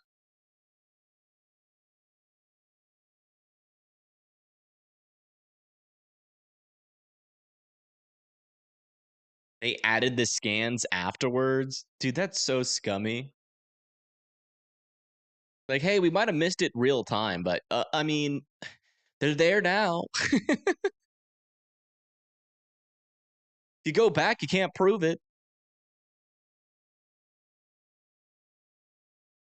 Yeah, Instant Weather is a good app. It's I know the guy that made that. He's making that the Weather Verse. Adam Skinner from Canada. Love that guy. And I will buy his app as soon as it comes out. So it's like sending weather alerts by a carrier pigeon. You're not wrong.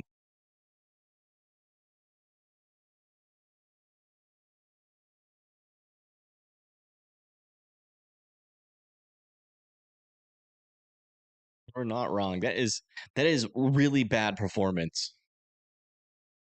And it's not borderline dangerous. That's a useless weather app. There's just no way to sugarcoat it if you're logically thinking about it. That's really, really bad.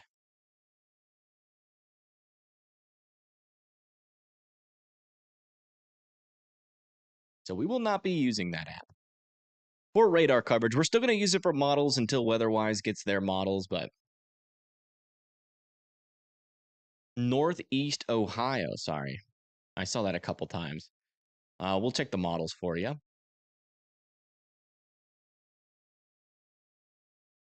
I think you've got a cold core setup coming your way. Not sure if it's going to impact you.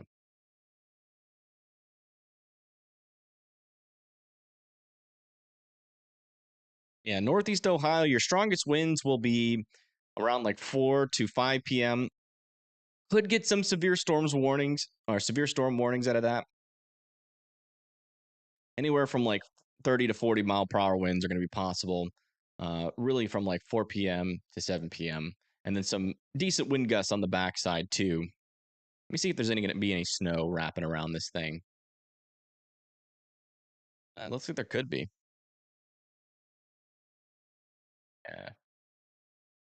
Yeah, a little decent snow there for Northeast Ohio, potentially dusting to an inch in some spots.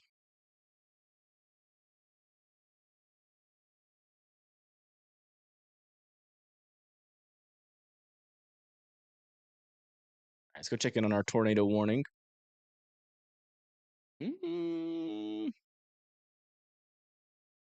Maybe a little something popping up here. South Apprentice, heading towards Bassfield. Still be in your safe spots there for sure. Adam can sing. Yeah, at the end of his streams, he plays the guitar, which is nice. He's not bad. On overtime and a half. Yeah, we barely even get paid minimum wage.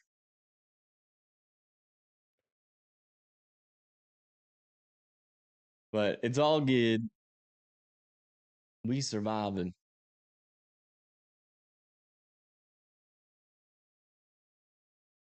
Lots of tree bloom reports on the M-Ping here in Alabama. That's way out in front of the storm.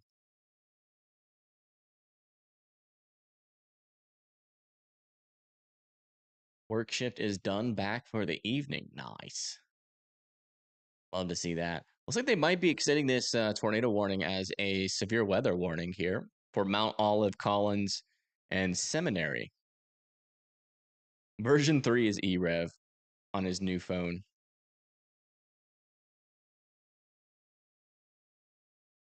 Thoughts then on Brandon, Mississippi radar? What do you mean? Like on their radar itself?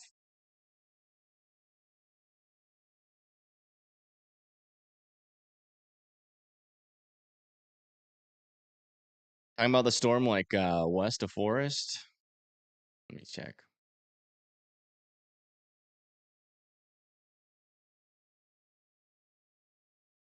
I have no thoughts.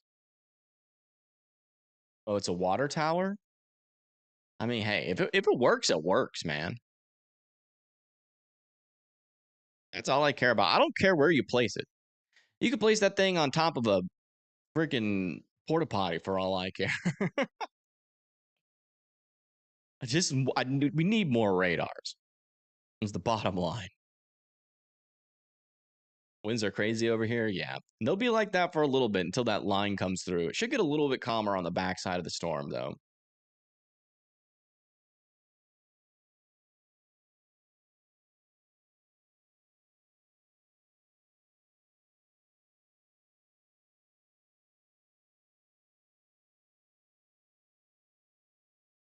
Let's check the latest here. Should have a new scan in by now.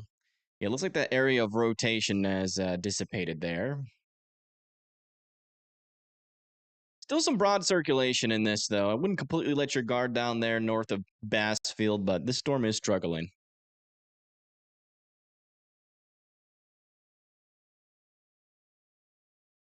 Oh, there's a water tower in the way. Oh. Yeah, okay. Yeah, I see it. So that's what this is. Okay, now in that case, Just move the water tower, make it a little shorter. I don't know. I mean, as long as you know it's there. I mean, whenever a storm comes into this area, if I see the signal on a radar, I always know it's going to mess with the radar signal a little bit. Will there be a chance for tornadoes tomorrow for central Pennsylvania? That I'm not overly sure about. Let me double check that. I don't think it's going to go that far north. I know there's a small chance, but I'm not sure. Yeah. Technically, yeah, a 2% chance. So a low chance, not impossible, but there is technically a chance.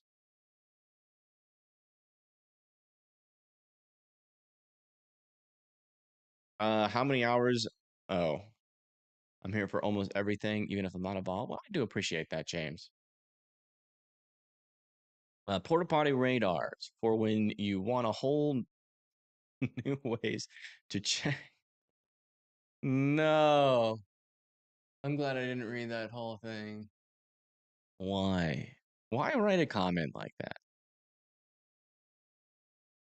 All right, there we go. Tornado warning has expired. Folks, I'm going to take an hour break. We have been live for a really long time, almost 10 hours.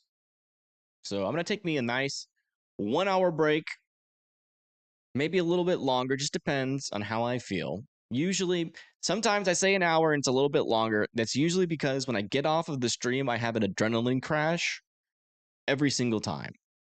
So it might be a little bit longer depending on how, but this hasn't been a busy day, so I shouldn't have a big one.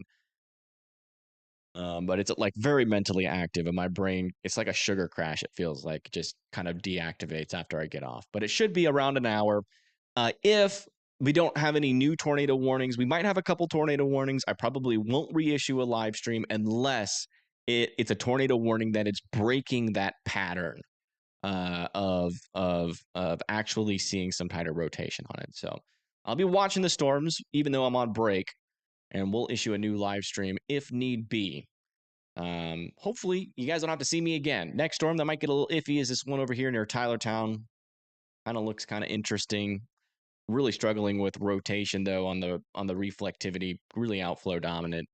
Check a little bit further down to the south. I mean, there's a couple areas of rotation, so definitely we'll probably get some more tornado warnings during my break, but I will be live again if need be. I thank you guys for tuning in.